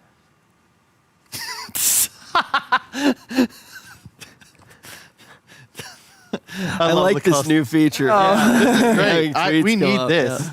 Yeah. I can't read that far, so I had to see it. So Lacoste said things that you thought can never happen in a best of 3 series going to game number 4. Yeah, I was gonna mention that the fact that Phoebe has to kind of feel like they're up 2-1 right now, right? That after that game, right? Yeah. Very true. Because they were up by 13K with a basically insurmountable lead in the drafts that we saw. And usually I really dislike, across esports, dislike talking about tilt, right? I think that a lot of the time it's not worth talking about. Kyle brought it up in this matchup, and it's definitely one of the matchups where I think it's very reasonable and it's an important thing to talk about, because all of the sudden you're dealing with be careful. They already yelled at me for I'm sorry, Joe Rogan karate chopping wood, and all of a sudden opening up my own dojo, doing something meaningful with my life, eventually then training my own students, finding a wife and driving around in a Mercedes-Benz. But ultimately BSJ has the grip of a wet noodle, so I wasn't really able to follow through, and all of the action that I threw into that wood went into his fleshy, pudgy fingers. I'm still pissed off about it. The clip probably looks terrible. It's probably my 3rd time this week being on LSF, and ultimately, I've only been here for 2 days, Kyle. Record pace. Yeah. It feels. To be fair, we are having an extended amount of Dota in your days here. And we're in the draft. All right. Talk about that extended break coming to a very quick close. Let's see if this series comes to a very quick close in these quick 4 games, as we do see Navi kicking things off, Kyle. Yeah, banning the Wisp, good move. I approve. I think that there's no way you give that to VP after they demonstrate they're willing to play it as a core, because it's broken as a core. Hello, it's been 2 years now. please, guys. Wisp Core is pretty. It's good. Just learn to play it. The Earth Spirit coming out. It's arguably Immersion's best hero. He's stepped into the captain role for Na'Vi from the 4 position, and I think that this is probably the best hero to captain with. Like the two, if you think about captains as a concept and like who's been successful, what role, what have they done for their team, you've got effectively the only outlier as a core is like S4 playing active ganking mid heroes and offlaners, and then typically it's one of your supports, usually one playing the hero that's sort of generaling his forces. So when No Tail plays, he's like the Chen, the Ench, the Furion. Where he goes, the team eventually will be there. And then you have these roaming positions like Puppy's more in favor of bounty hunters, tusks, earth spirits. You find kills. You direct action from the front of the battlefield, like a Yomer in the Rohirrim. In what? I think I can't pronounce his name properly. It's got too many vowels. But like the idea is he's leading the cavalry charge instead of surveying from the back of the field. You should. And that's Earth Spirit here. Yes. Okay. It's what? And I'm just confirming that we're still talking about Earth Spirit.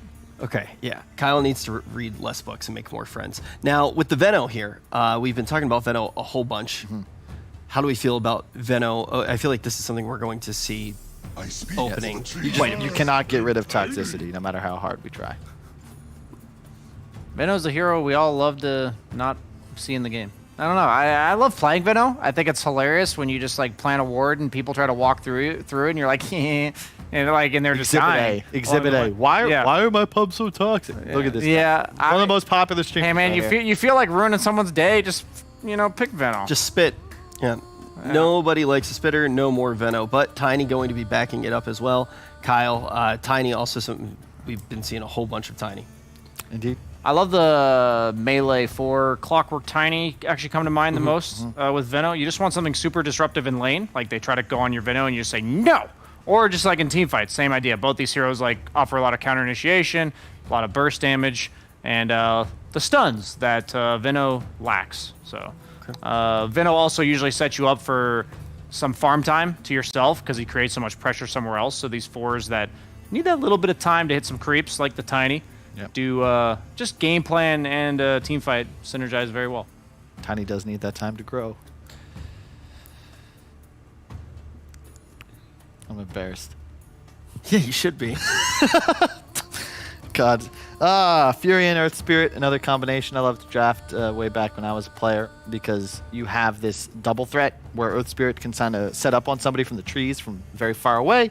Furion can teleport in, and then that third hero that's showing in lane collapse, you got a 3-on-1, you find a kill. It's very good. Spirit is quite prevalent in EU, and there are a lot of players that really know what they're doing, and that hero is so hard to play around. His reach is insane. He's almost always off map. Like you kind of said, he's hiding in the trees, which it makes it so that heroes that aren't normally a threat are a threat. I think that's the big deal.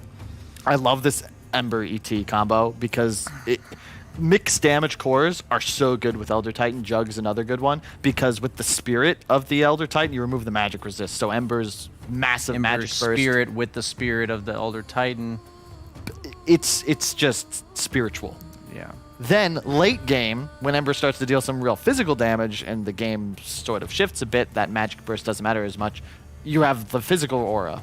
Like, it's just good. That's the point. It's really, really good, and you also just get right on top of the Furion, right on top of the Warlock, and it just complements the rest of the VP draft so well. They have so much more damage. Are they gearing up for Spectre with that Warlock pick? Because at this point, it's kind of similar to the other Veno game that VP posed, where they have so many things to go through again.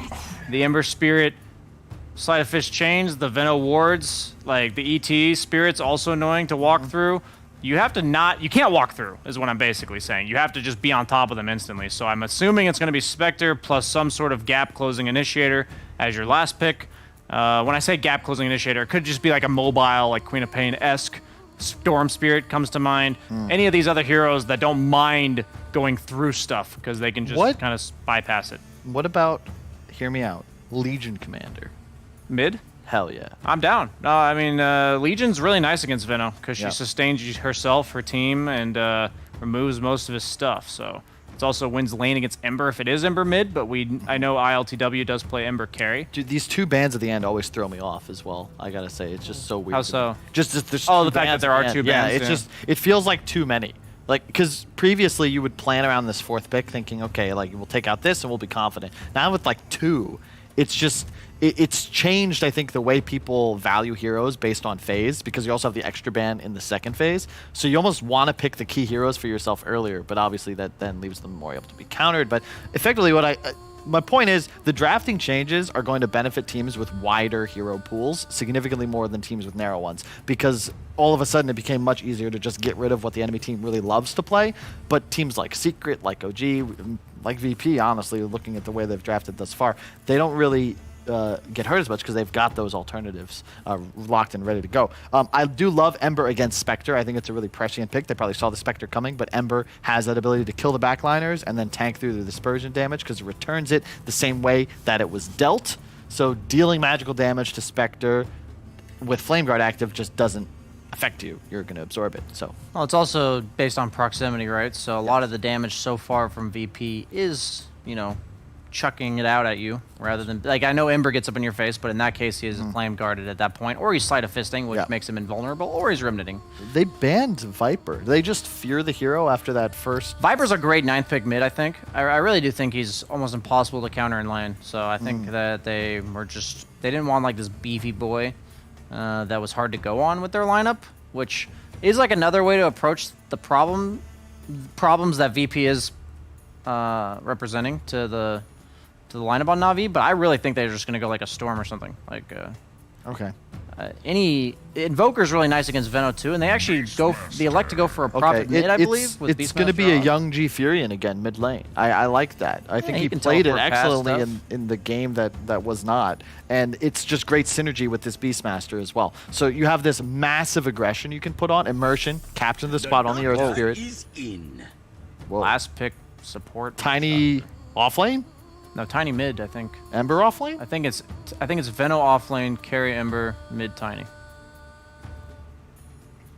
Okay. Pretty sure that's what they're doing. Well, as of right now, the odds are still very much in favor of Virtus.pro on EGB.com, but I'm curious how you guys feel now that we do see this draft. It's just tough. I feel like Navi's lineup's just easier to play. Like, they're naturally going to just kill towers. VP don't have that option. They need to find kills, and their Veno, like, all of their cores need to have a good game. I don't believe in Witch Doctor as a hero either, especially against Fury and Beast. Like, the coconuts it'll hit creeps, sure, that's cute, but there's too many creeps. When I saw the Beastmaster, I thought they really had to shut it down. I thought they were going to go for like a last pick carry and move the Ember to mid just because of it, because Ember doesn't match up too bad against Prophet, and they chose to go for a 5 position that's intended to shut down the Beastmaster in lane. I don't know how I feel about that either. I do have higher faith in Witch Doctor as a hero than you do. I'm not saying I think he's good, I just don't think he's absolute trash. I firmly believe if they are ever allowed to group up on Navi's side, the game's over. Yeah. So I would take them at those odds, but I still think VP, I think VP is strategically the better team, but their strategy doesn't look that much better to me. Yeah. So I'll go with Navi. It's the closest draft we've had, I will say. They both have options to play around to win the game. I just think Navi's got the easier lineup, and in a 5th hour of a series, I think that'll give them. And game 4 of a series.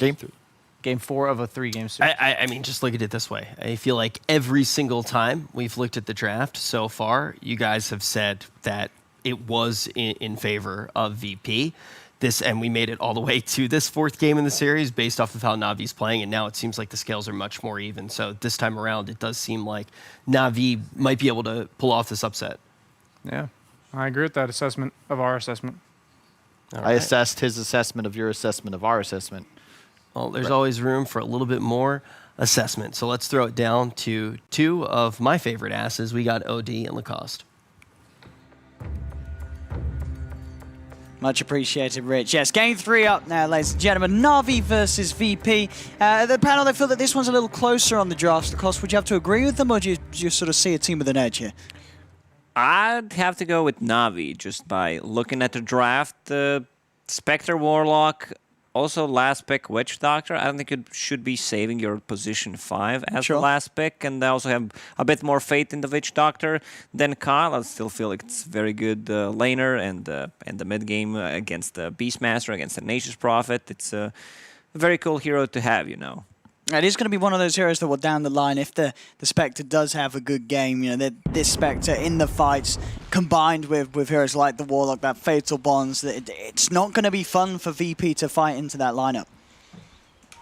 Definitely not. And Spectre should have a good time. Every single time I see Spectre plus Warlock combined, like Spectre's just not Spectre's not contested. Yeah, like how'd you pressure that lane? You just don't, do you? You don't. Yeah. I don't have the answer, OD. Sorry. Yeah. They're pretty much the dream partner for a Spectre when it comes to the lane. And that's sort of a duo that's just been strong across the ages of Dota and the various patches through the years. We'll see how things start here up top. 30 seconds. Immersion. Playing with ILTW and Solo right back up to the tower. See how long he wants to would stick up here. I mean, they do have the Prophet down bottom, so definitely room for Immersion to leave that lane and make moves around the map. And something they've got to be very wary of. This level 25 Earth Spirit. We've seen Immersion's moves already in this series, looking very hot, especially in that game 1, the Rubik. Able to have an excellent impact early on. So yeah, they're swapping the lanes. They're putting Nature's Prophet on the bottom, who seems he's gonna solo, and then they're gonna run an aggressive tri-lane with Spectre, Warlock, and Earth Spirit. Also, it could easily be a quad lane. Like, this is the 4th game of a 3-game series, and it could easily be just a quad lane with this triple lane on top when Nature's Prophet TP's in. That could exactly happen. And VP, what have they got to prepare against it? Just in this duo at the moment of the Witch Doctor and Ember to start things off. Looking elsewhere, the mid lane matchup. It's going to be this mid Beastmaster from Navi Pasha, taking it to the mid lane. He's himself laning up against the Tiny. I mean, how does this one go? Does no one come out on top here as the Tiny? Now, this is definitely not the matchup that I've seen in quite... I don't remember actually seeing this matchup, to be honest. Yeah, I mean, usually Beastmaster is the one like put on the mid if there's like a Broodmother and he's your only option. You don't have anything better to put on the mid lane, but just by, you know, harassment methods, Beastmaster should have an upper hand. Okay. Like, this boar could stay away further from the cleave that he gets from the tree throw, and he's gonna get harassed every single time he gets close. Boar plus a right click. We'll see how this top lane plays. I mean, sure, as we said, the sustain will be there from Ilias to keep Crystallized safe, but as we can see, Solo with this level 1 heal, allowing ILTW to continue to farm under the early bit of pressure from that level 1 Fatal Bonds of Ilias. This is what I like to see from Warlocks. Like, you place some Fatal Bonds on the 2 heroes and the creeps, and you just keep hitting them. It's that strong. Now he's gonna do it again. You're just securing Spectre's last hit. So far, Spectre, not as I expected, 3-1. And then down on the bottom half, Immersion doing his best to try and push Rezo and Zayats away from his Young G Prophet, playing on the side lane this time around, Young G. And this lane here, I mean, Benno as a whole through the meta, definitely one of the more infuriating heroes to lane against. We're not going to see Zayats get gone upon. Rezo starting to lay down the wards. How's mid lane doing? Both of the heroes are farming, 12-0 against 11-1, so Pasha says, I don't care about the denies, I want to just get as much creeps as possible. One thing I always say when you're playing Warlock, pay attention. If you put more than 2 points in your healing, you're not playing the hero correctly. Other spells, like, you want to have them as soon as possible. Sure. And then would you want to build them up sort of evenly? Do you like the 2-2-2? They don't have the good heroes to stop the upheaval.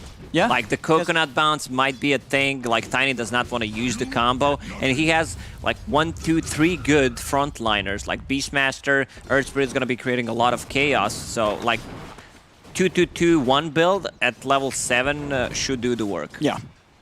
Exactly. So you have like all the spells. Like you don't necessarily need to max out Fatal Bonds, but you know, Upheaval. I've seen this spell just winning team fights where they have no vision of you and they have nothing to stun you with. Yeah, you can be very sneaky with the way that you're getting with it from sort of the side of the trees and stuff. I love the way Solo is building. He knows that he's playing against a Fatal Bond, so he gets 1 point in Voodoo Restoration, does not go for Maledict early on. Resolution almost died. So far in all 3 games that we had, he died for the first blood. He's got those stick charges, will be fine. But yeah, you're right, you know, you don't want to do it 4 times, you know, in a best of 3. Resolution, so eyes on him, making sure that he's not the poor fellow to go down first again. Youngji, quick trip back to base to get himself into better fighting shape. There's a bit of an aggressive roll in there from Immersion. He's going to try and go on to Resolution. And here's the TP in from Youngji. The sleeps from Zayats with that stomp will keep Rezo safe for now. Stops Youngji from being able to finish it off. It's pretty late in the CIS region, so Elder Titan says good night. It's only level 1. And over in the mid lane, Ilias able to come over just in time to keep Pasha safe. Offering up the Shadow Word and the Sal. Keeps him safe, and Immersion heads over. Able to take the 4-minute power rune for himself. Picks up that Invis. Could allow him to set up for a kill down bottom. Same time top, the cast bounces and the Maledict. It's on to Crystallize. It's only level 1. Yeah, and they've got the Shadow Word. Yeah, so there's no way he's gonna die. A couple of sticks. Fairy Fire plus the healing from Warlock should be enough to keep him alive. Bottom lane, Rezo again. does it again. The only player to have given up 4 first bloods in a best of 3. It will never ever be done again, Lacoste. Probably not. Young G, can he TP out? Zayat? Oh, like right now, you should buy a Quelling Blade. Every single hero should have Quelling Blade when you play against the Nature's Prophet. Or just get Iron Talon as the neutral item. Yeah, just pray to Gabe and hope you get lucky with the RNG. So far, overall on the CS, it really is that top lane, the Spectre, that struggled the most. I mean, we talked about, you know, the Spectre Warlock lane being strong, but it really has been, as you mentioned, just the way that Solo's kept that lane safe with the Voodoo early on. Bottom lane, diving onto Young G, movement starting to be made by no one. VP starting to step things up. Usually Tiny does not rotate unless he's like fighting for the bounty runes or getting a good rune, something like Arcane, Invis, or Haste. If he gets Illusion rune, he says like, dude, why am I cursed? Like, this is the worst rune you can get, unless you're playing something against something like a Queen of Pain, something you can dispel, since a new Illusion rune does that. Mid Pasha. Well, look towards no one. Does have Ilias around as well, but no further damage. Solo in with the heals. They will turn their attention over towards the Witch Doctor as the army pushes in with these summons from Pasha. Still not enough to control Solo. If they get away, VP, they will start to lose this tier 1 tower. The push from Navi coming in. Zayat looking for the setup. As the sleep onto the Warlock. Time is bought for no one to head down. Grab himself that Arcane rune. Bottom lane, another bit of an attempt onto Rezo. It's caught out by the stun. Sprouts out straight away. The Treants are summoned. Zayat heads over, and they won't quite be able to finish Rezo off. He's okay. Has the Flask to work with, going for Veil as the first item on top of Bracer. He's also holding on to that Quelling Blade against the Nature's Prophet. I haven't seen Venomancers just buying Quelling Blade when they're not playing against NP.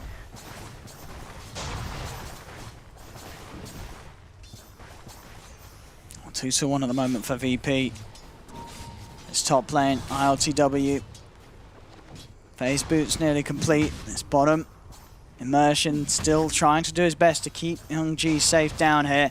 VP, they're hungry for more action. No one charging forward. They're ready to dive this tier 1 tower. Immersion in with a good silence to put a stop to the stomp. TPs will be coming in from Navi as Ilias comes across. Get a kill. They get the pick off first on to Zayat. Now rolling forward. Immersion's going to try and control no one. The tree comes out though, takes down the Earth Spirit. No one able to get the kill on Immersion on the way out. Roar from Pasha locks down Resolution. They're blocking him off as well with the Treants. Na'Vi able to respond to VP trying to push past that tier 1 tower as they hold on to it and kill off 2 VP in return. And now Spectre is going to get level 6 on the top lane. She's getting some solo experience. The global presence will be there. You have Nature's Prophet, you have like Beastmaster initiating with a Roar, or Roll Spirit just rolling in.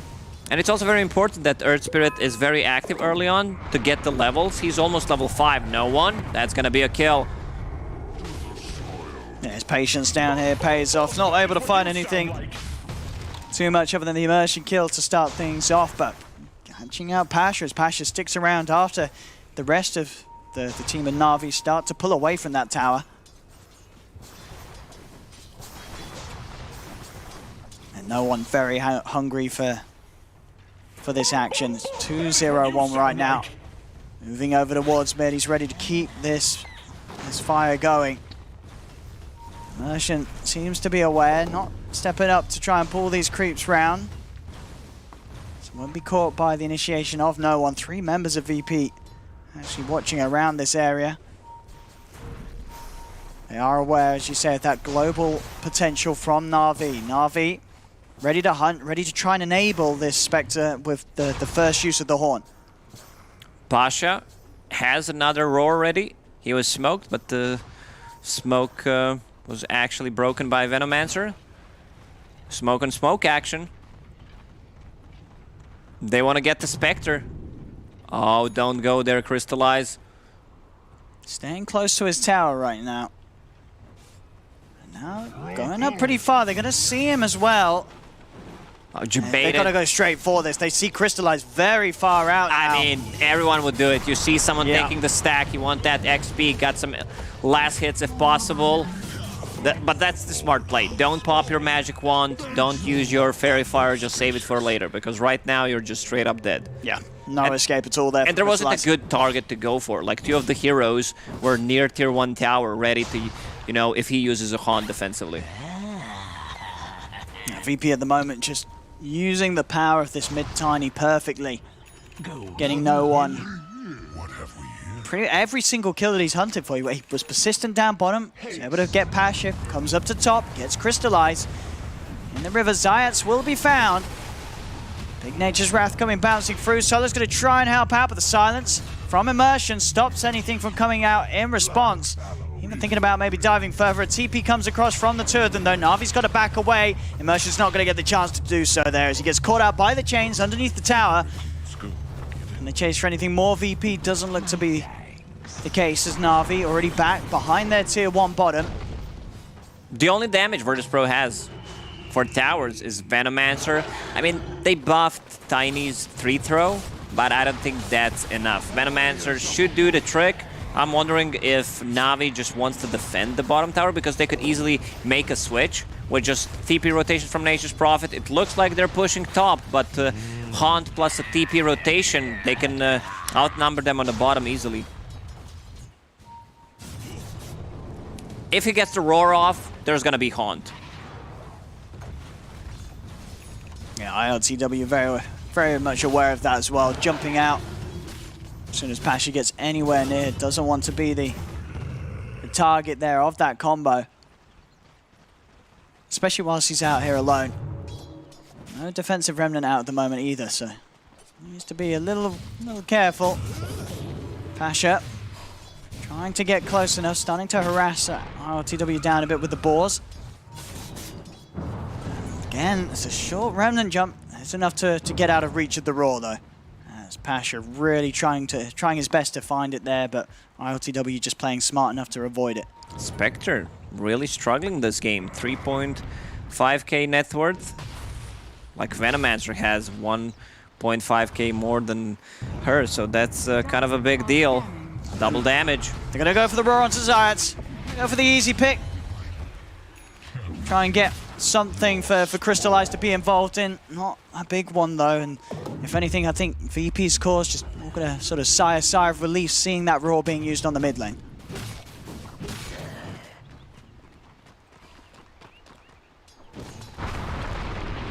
It's all 3 of VP just having a a pretty uninterrupted time right now across the board. ILTW, no one in Resolution, all around that 5k net worth. These three cores in a solid position. Na'Vi really needing to find something for Crystallize. They've got to set up a core kill for him, otherwise he's going to just really struggle to catch up. Tiny's having a really good time. He's on top of net worth, just picked up a Blink Dagger. That means smoke time. We want to grab some kills. And out they go, charging straight into the triangle of Na'Vi. They'll find themselves Pasha. There's the combo from No One. Doesn't stop here. They are going to TP over Na'Vi. They're going to look for No One in response. They missed the initial roll in, but with the upheaval slowed down, not much they could do to break it here. VP as No One surrounded by Na'Vi. They'll finally put an end to the Tiny, but Rezo comes in with a Poison Over from the side. The golem's going to be dropped by Ilias. Solo reaches round with the Death Ward. In fact, it's doing the damage. Crystallize the Death Ward and the Maledict upon him. It's going to pop him. The Spectre goes down. VP trying to chase him for more. ILTW jumps in with the slight change, grabbing Young G. VP, they'll surely find the Prophet as well as 3 go down. Zayat still alive. Ilias trying to chase him with that Golem, but the cast bounces will hold the Golem back. Beastmaster coming from the side. They don't have the vision. It's actually Virtus.pro's ward on the high ground. He's going to get rid of that first. 10-7 VP coming out on top of these skirmishes. ILTW, his mana has been completely drained, and Pasha's going to kill him because of it. ILTW just not able to jump his way back out of there. Now in the river, Crystallize, he's going to go for Solo, but Crystallize, he was Maledict, it's a full Tiny combo, he's dead again. Oh man, Crystallize died 2 times in a row. That's going to set him back so much. 4 tips. You know you did something wrong when that happens. Whew. They have a pretty sick combo. Warlock plus his Fatal Bonds plus Magnetize, it's ton of damage. You just need, you know, someone to be in the front line so that the Magnetize actually keeps hitting the people. Keep that Earth Spirit alive. Crystallize, he's really falling behind now. 2k behind every single other core in the game. It's been a very rough start for him. In a game where it seemed like they would have the lane set up, but as we said, that Spectre Warlock combo just didn't work out too hot this game. It wasn't enough to keep him safe, and they just couldn't find him the farm to start things off against that Ember Witch Doctor lane of VP. Over towards the mid lane. Na'Vi are around this tier 1. Do want to try and hold this. They've got the Roar back up. This tower's falling, and Na'Vi, they're a little scared at trying to hold on to this. In fact, they're just going to look for the free pick on Solo. They'll turn over towards him. There's going to be backup, though. ILTW comes in with a slight combo, looks towards Pasha. There's jumping from No One, bursting him low with the combo. He Pasha got the roar turns off. with the Roar, but it doesn't matter. Pasha's already dead. The Magnetize does connect onto the 4 of them, but there isn't any follow-up initially, so VP, they don't care. They'll continue to push on. See if they can get any further catch. Crystallize, he's in there. No one. He got the back dodge from the low ground. Oh, that's nice. Catching him from the high ground. Not enough damage straight away, though. Crystallize will live. ILTW is going to... Oh, if he can find the slight change. Ooh. I'll quite get it. I believe Ilias is dead, but they're looking for Spectre. They're searching where he could go with that Quelling Blade. Young G. Oh, but Ilias, he's trying to get the ult out, and he does. He's able to land it. It is onto No One. No One did dive in for this, and No One's going to die for that. So Ilias more than happy to lose his life there, setting up for the kill on No One in return. No One died like 2nd time in a row after overextending a bit, but the problem is for Navi that Spectre's not getting any farm. They're either killing her or shutting her down. Like, she's very low HP, needs to go back to the base. Like, this is the game, one of the games where I've seen Spectre almost never being so under-farmed. Like, her next item is not gonna be there for like 7+ minutes for sure. Yeah, it's gonna take a lot of time at the moment. I mean, even then, when they're killing No One, they're still losing the fight overall, and they're using all their ultimates. You know, with the Chaotic Offering, the Roar and the Haunt used, only getting the 1 kill. We've seen this throughout the tournament a couple of times where Venomancer is on the top of network chart. Like, he has a Veil, he has a full Guardian, Pipe, and going for Guardian Greaves. So that's gonna be a lot of damage mitigated by these two items. It's top Pasha. Another grab for no one. In with the combo. Pasha able to step away from the ultimate of Zayat. He's going to be hunted though into the trees. He's going to try his best to hide. TP Scroll is at the ready. Using the Roar here to run himself away. The Plague Wards will remain upon him. Gale off the mark, but it shouldn't matter as there's the final slight from ILTW. Cuts down the Beastmaster. A tool to teach. He himself continuing his killing spree this game. 14-11, VP holding on to this lead. Virtus.pro just wants to keep that aggression going, keep going for kills. No one, he's very active, him and Zayat's playing together, not allowing like, look where Spectre's farming right now. She does not feel safe anywhere. Yeah, Crystallize just unable to find anywhere on the map for him to go without the worry of him being hunted by this constant patrol of no one's Tiny.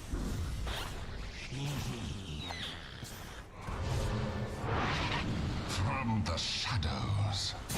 That's VP. Again, the way that they're keeping these lanes controlled, the mid lane shoved straight in. They're trying to join up around mid as well, no one. With the remainder of this Invis rune, see if it's going to be enough for him to get a jump onto anyone. Pasha's starting to show up on that top lane.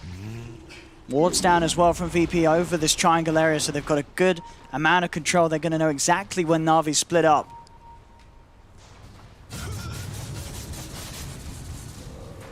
Pasha, he needs to stay hidden. They will die for this. The scan's out. They know Pasha's behind the tower. And no one just comes charging straight away towards him. Finds him with the avalanche. Gale in.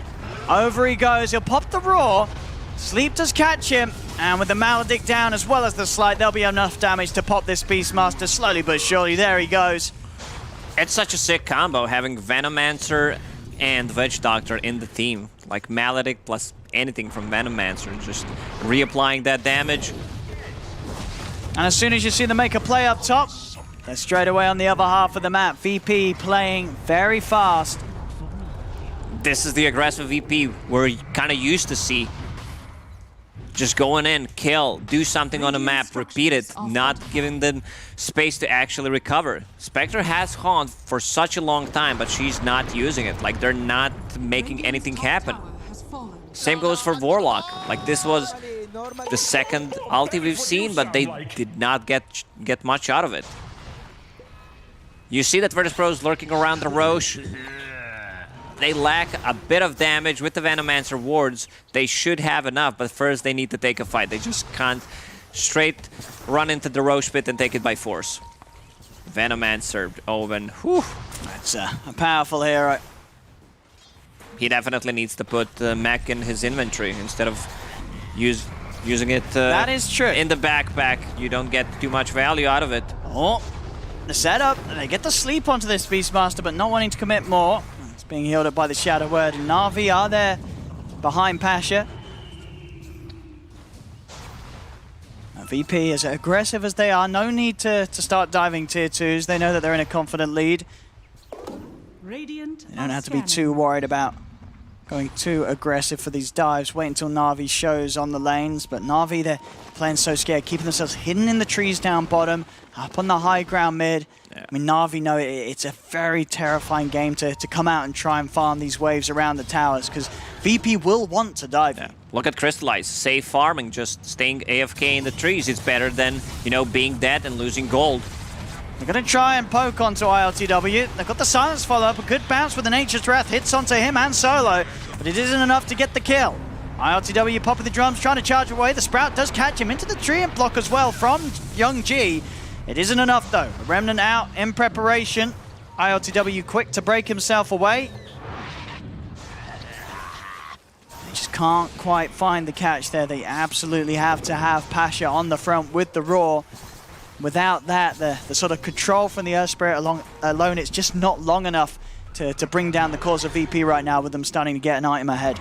They definitely need either Pasha or Earth Spirit to start a fight. Like Earth Spirit rolling in, creating chaos, and then Pasha goes for the right target.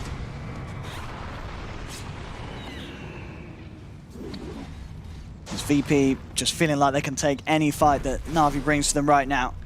Unless Na'Vi is able to get some sort of insane 5-man bond chaotic offering combo with the Horn. And even then, Crystallize still suffering quite heavily this game. The toss back won't work out though for no one, just a toss up. So Crystallize can escape. Same cannot be said though for Ilias, he gets left behind. Tiny's in. And here's no one diving up towards the base now. Toss back on to Immersion. Immersion tries to roll away, but RTW was able to block it. The Maledict, that's gonna do it. VP, they're going at full power right now in this game 3. Just so aggressive, the style of play that they're just in their element. Oh, man, just no one, stop. he's everywhere. It's all 3 lanes at the same time. How's that possible? Wait, what? I just thought of something. What if Earth Spirit runs out of the rocks and he uses Tiny as a rock? That, yes. I mean, that would be the big brain play. Like, shit, I'm out of stones. Here comes Tiny. I mean, they might need that at the moment. They need everything they can get, Na'Vi. Some sort of ability to boost up their lineup as it's falling behind. There's a 10k lead now for VP. Towers are falling. Another tier 2. Almost going to be the next focus for VP or Roshan, of course. It is up. Not necessarily the quickest of lineups to He's take been up all this time. Yeah, he's chilling. Na'Vi, they're going to try for a smoke. It's been so hard for them to make a play. They're looking at Resolution. They know that Resolution's going to have backup behind him. They're going to try for it, though. Immersion That's goes not for the the target roll-in. to go for. A little bit of Around Kale. as well. The Stomp's going to hold back the Prophet. They're trying to kill Rezo. Can they do it? Rezo, he's going to get the poison over off onto the 2 of them. Sure, they've killed him, but he's done what he needed to do. He pressed R, and now Navi's got to run. They're not going to be able to do so. Crystallize and Immersion die for the efforts there onto the Perfect Venomancer. Youngji also caught out. The Yule's up, cancelling the TP. I mean, it's the power of the Venom, right? You killed me, so what? Yeah, they try to go for him, kill him, burst him before he can get any spells off, but with the pipe and full Guardian Greaves, I just don't think they have enough. And the perfect Chatwheel line. Costly. Very costly indeed. I mean, that was the attempt to make a play from Na'Vi. They're playing from behind. It's so hard for them to do anything right now with the way that VP's built such a lead. We've got level 19 on ILTW. I mean, 4 levels ahead of anyone on the side of Na'Vi. Bottom lane, Immersion. I mean, this should be a doable kill. Solo on his own. This will be one that Na'Vi's able to pick up. Or is it? Solo's still okay, alive. It's not. It's not. Even with the 3 of them going He's for very Solo. tanky. They couldn't do it. 3 heroes on the Witch Doctor. It doesn't matter. Back towards mid. No one. He's found the setup. They have the follow-up sleep, buying time for ILTW to come crashing across the map with this Aghanims. It's starting to look very messy for Na'Vi. It is. You don't really feel the influence of Spectre at all. Pasha. Oh. Seems like Pasha's gonna die. They can't bring Oh, the they got Spectre up. Solo. They got him. They got him. Solo down, boys. Pasha is gonna die for it. Right now, Virtus.pro's playing so fast, they're not giving any space or time for Spectre to recover. Like, Nature's Proffing, trying to get the most out of it. He sees some action happening on the bottom, instantly TP stop, but he's been punished a couple of times already. No one, if he gets a good rune, like the haste one that he got. Also, there's a double damage right here in front of the Roche pit. It could mean that Virtus.pro is gonna go for Roche. I mean, why not? It's... I mean, again, still the lineup's not that great at killing Roche. Yeah, it's They really not they the kind of greatest. don't even need it. I mean, no one's really dying apart from Solo. Who needs an Aegis? Radiant are scanning. There's your Na'Vi. They will scan the Roche pit on the anticipation of VP going for it, but it isn't the case. VP happy to just keep on farming, continue to grow this lead. A lead that Na'Vi just seem to have very little ways of shutting down. I mean, what's sort of Na'Vi's best hopes at this point, Lacoste? What can they do? That's a great question, Owen. I don't think I have the answer, considering the way Virtus.pro is playing right now. Spectre does not have any items. I think she does not even have Manta style. She's very far away from Manta. At this point, Spectre just feels like a creep. It's been a rough one for Crystallize. They have bullied him through and through. From the lane onwards, just hasn't been able to find the space. VP just taking over the whole map, really, from 15 minutes onwards. And they can do whatever they want. Tier 2's gone down bottom. NAVI just keeping themselves held in the base. Another smoke. Who dares step outside of the base of NAVI? They will feel the wrath of VP. You can see up the top, Young G just keeping himself deeply hidden in those trees. DD is about to be used on Ember Spirit. New rune spawned. Virtus.pro. No one once again with the haste rune. Like, he got 3 kills with the last haste rune. They're gonna finally settle for Roche now. Pop that DD. I mean, they know. No way whatsoever that Na'Vi do anything about this. Unless they want to try for a chance. Haunt, jump in, pick the Aegis, get out, you know.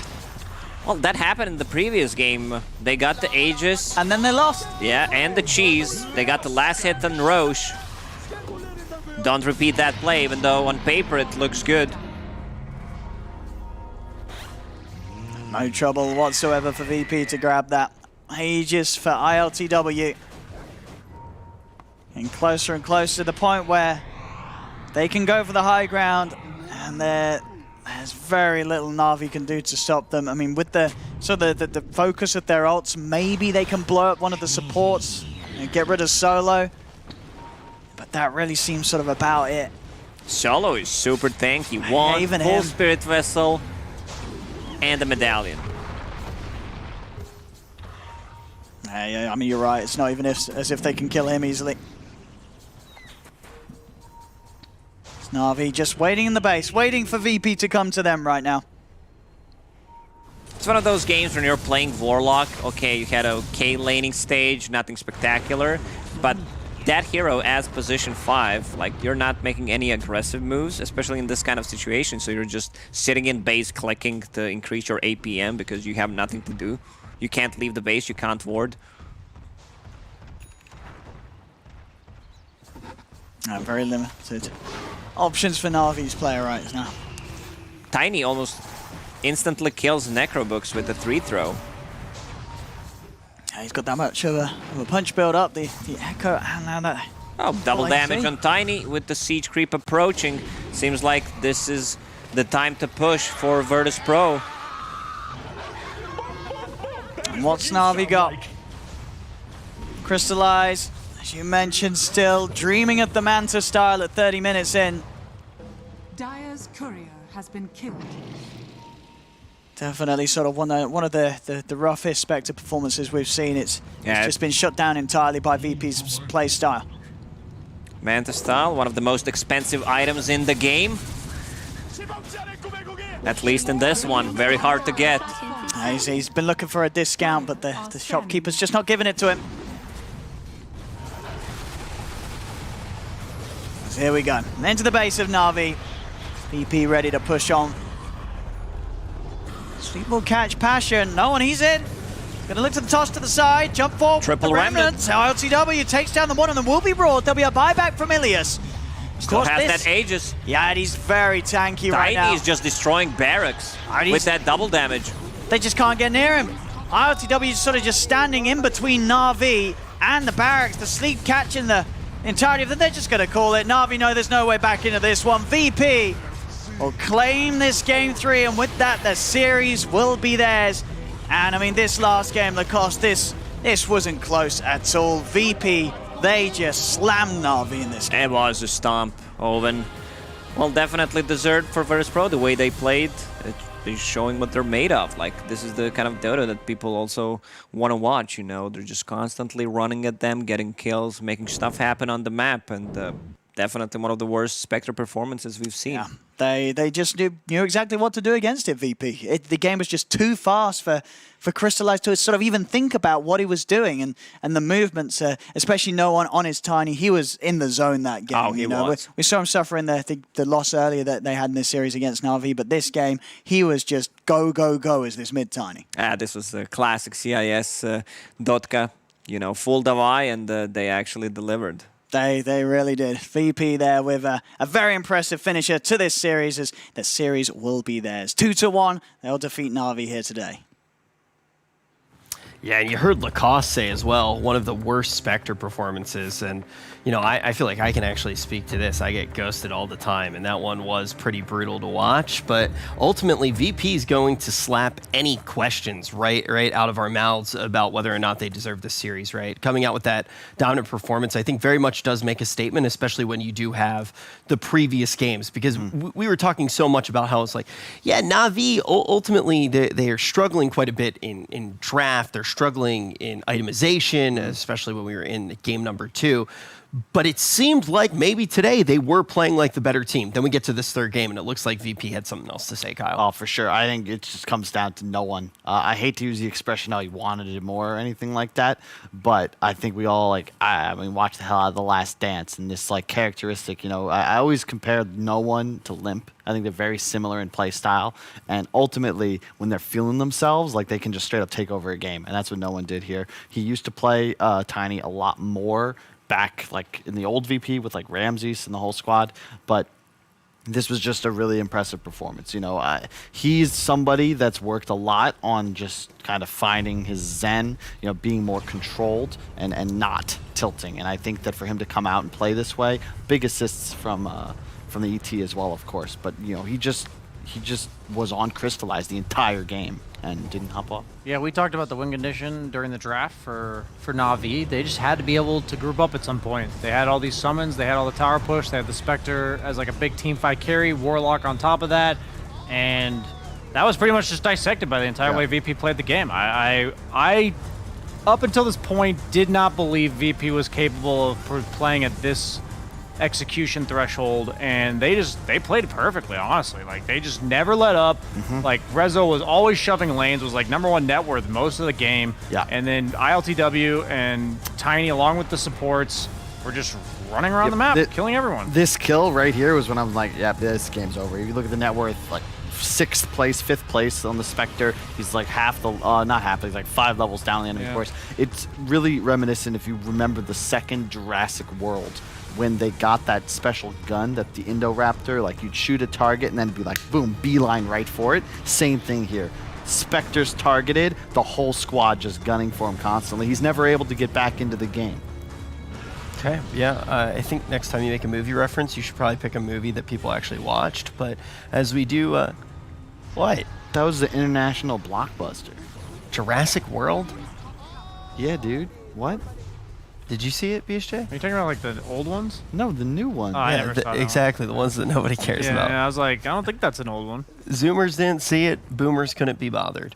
But ultimately here, we have a showstopper for all age groups, and it is going to be VP coming out on top. We already talked about a lot of the reasons why, but I do really want to take kind of a deeper dive on it. Did this game, BSJ, in your opinion, feel different than what we saw in the other games coming out from VP? Oh, I think in the other game they won that actually counted. This looked a lot like it. In regards to the run and gun, low cooldown, very different heroes, very different style of doing it. In this case, they kind of just had a ton of damage that just, none of their heroes actually had to build damage. They kind of just did damage so they could build a bunch of mobility as well as tankiness items themselves.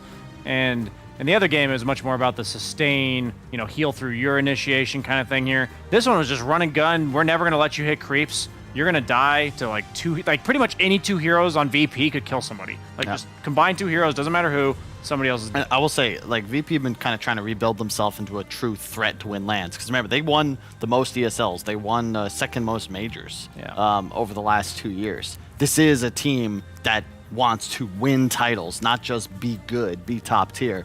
And this has got the rumblings of maybe that's a time they'll soon revisit.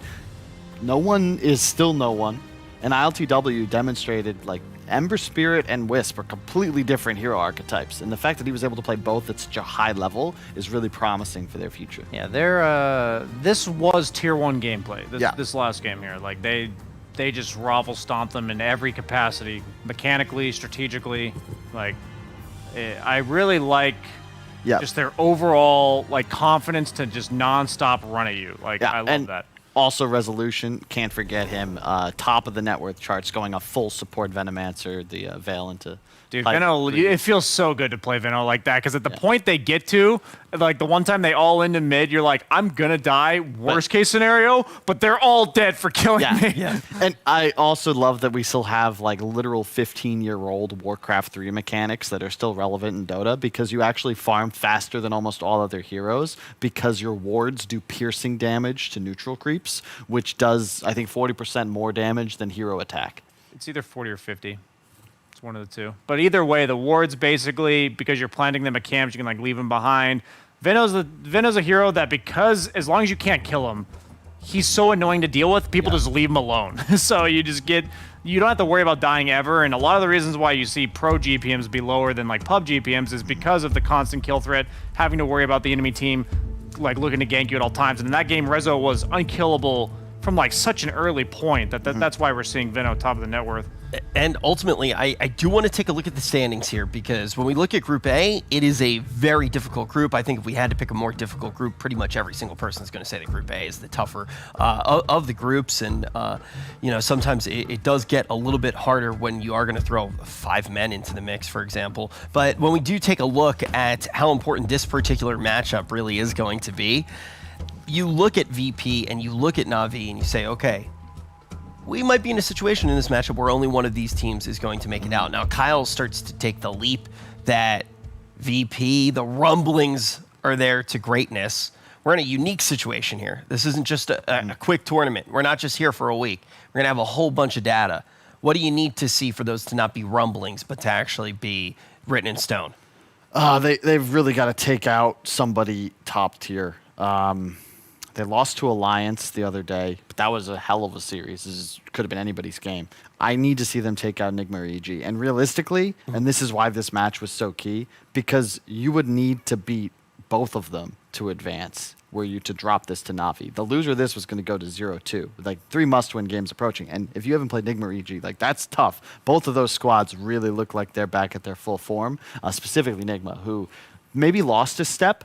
Especially you would consider, they're not playing with Curl, legendary captain. But RMN has just stepped right into his shoes. They still look hella good, and they still have like a TI winning talent. Like it's going to be tough to get out of there. And meanwhile, Group B, OG, Liquid, and Secret. Anybody want to take bets on which 3 make it out of Group B? I'm pretty confident in which ones. Yeah. Okay. I think we're in a situation here where I'm just very excited to see more matches, right? And actually see how a lot of this does shape up. And of course, we're going to have plenty more matches coming up tomorrow as well. And I think today, I do want to kind of take a look back on the entirety of the day. Were there any matches that really did stick out to you, even besides this one? First, I do want to let everybody at home know, though, tomorrow we are going to be able to take a look at quite a few of those matches. We're actually getting the ones that we did see today, though. Were there any matches that did stick out to you, Kyle, today, besides the one that we just saw in VP and Navi? OG, they're back. Count it. Made NIP look like tier 3, just didn't belong to be here. And that's not a knock on them. OG is just damn good. Secret Liquid could have gone either way. I think they're both going to be teams we see in the playoffs. Just really excited to see them. I imagine we'll get a rematch sooner rather than later. And then VP versus Navi. VP won 3 games in a 3-game series. Unfortunately, 2 counted, but they still get the W. What I really liked in the Team Secret series was they first rounded Anti-Mage in 2 games, and in 1 game, the enemy team had picked 2 supports, and then just countered it with 3 cores and shit on it. And the other game, though, they had picked a first-round Darkseer, or first round, I believe it was a Darkseer, so the Anti-Mage had a good core matchup. And then suddenly, the narrative of that game was so different compared to the first time around, and then Secret was able to take it. And I think that series... I was able to see a glimpse into the adjustments of the draft that Puppey makes. And that kind of stuff is really cool because it's just that big of a difference, that one little tweak, and it decides who wins or loses the series. And that's the kind of example of why Secret just takes series that even Zai kind of said, like, maybe we didn't really think we were going to win that game. You know? And then you squeak it out. Yeah, you were really nerding out backstage about it. It was a lot of fun to get to talk to you about it, and that's why I'm even more excited for tomorrow, because we got more Dota in store. But tomorrow's going to be a little bit of a change of pace, Kyle. Yeah, for sure. It's now time for all you Redditors still here to demonstrate your commitment to Tier 2 Dota, because that's what we've got. We've finished the Immortal League. It's time for the Divine action. I'm personally very excited for Voldemort versus Khan, if not just because of the Dota, but because of the innumerable number of puns and references that can be made. Is the cost on that series, or? You know what? He might not be, but we should. We should definitely swap him in if he's not. Do you think Lacoste? I don't know. I feel like anybody who still remembers Harry Potter that is this old, like I feel like there's no reason to have any Harry Potter knowledge at this point. That's what? That's a personal attack. I feel like it's an embarrassing character trait to remember Harry Potter. I think that Harry Potter is excellent. If you were gonna remember a children's book, I feel like Dr. Seuss has Green way Eggs more and Ham. bangers. I do not like them, Sam. I am. Walk it in my pocket. Gotta walk it in my pocket. You know that one? That's not Dr. Seuss. Yeah, it is. Oh, you're right. It is. Oh, my God. You know that one? Yeah. Walk it in my pocket. Yeah. Okay. You win. You can see it. You can spot it. Gotta walk it in my pocket. Thank you for watching. We'll see you tomorrow.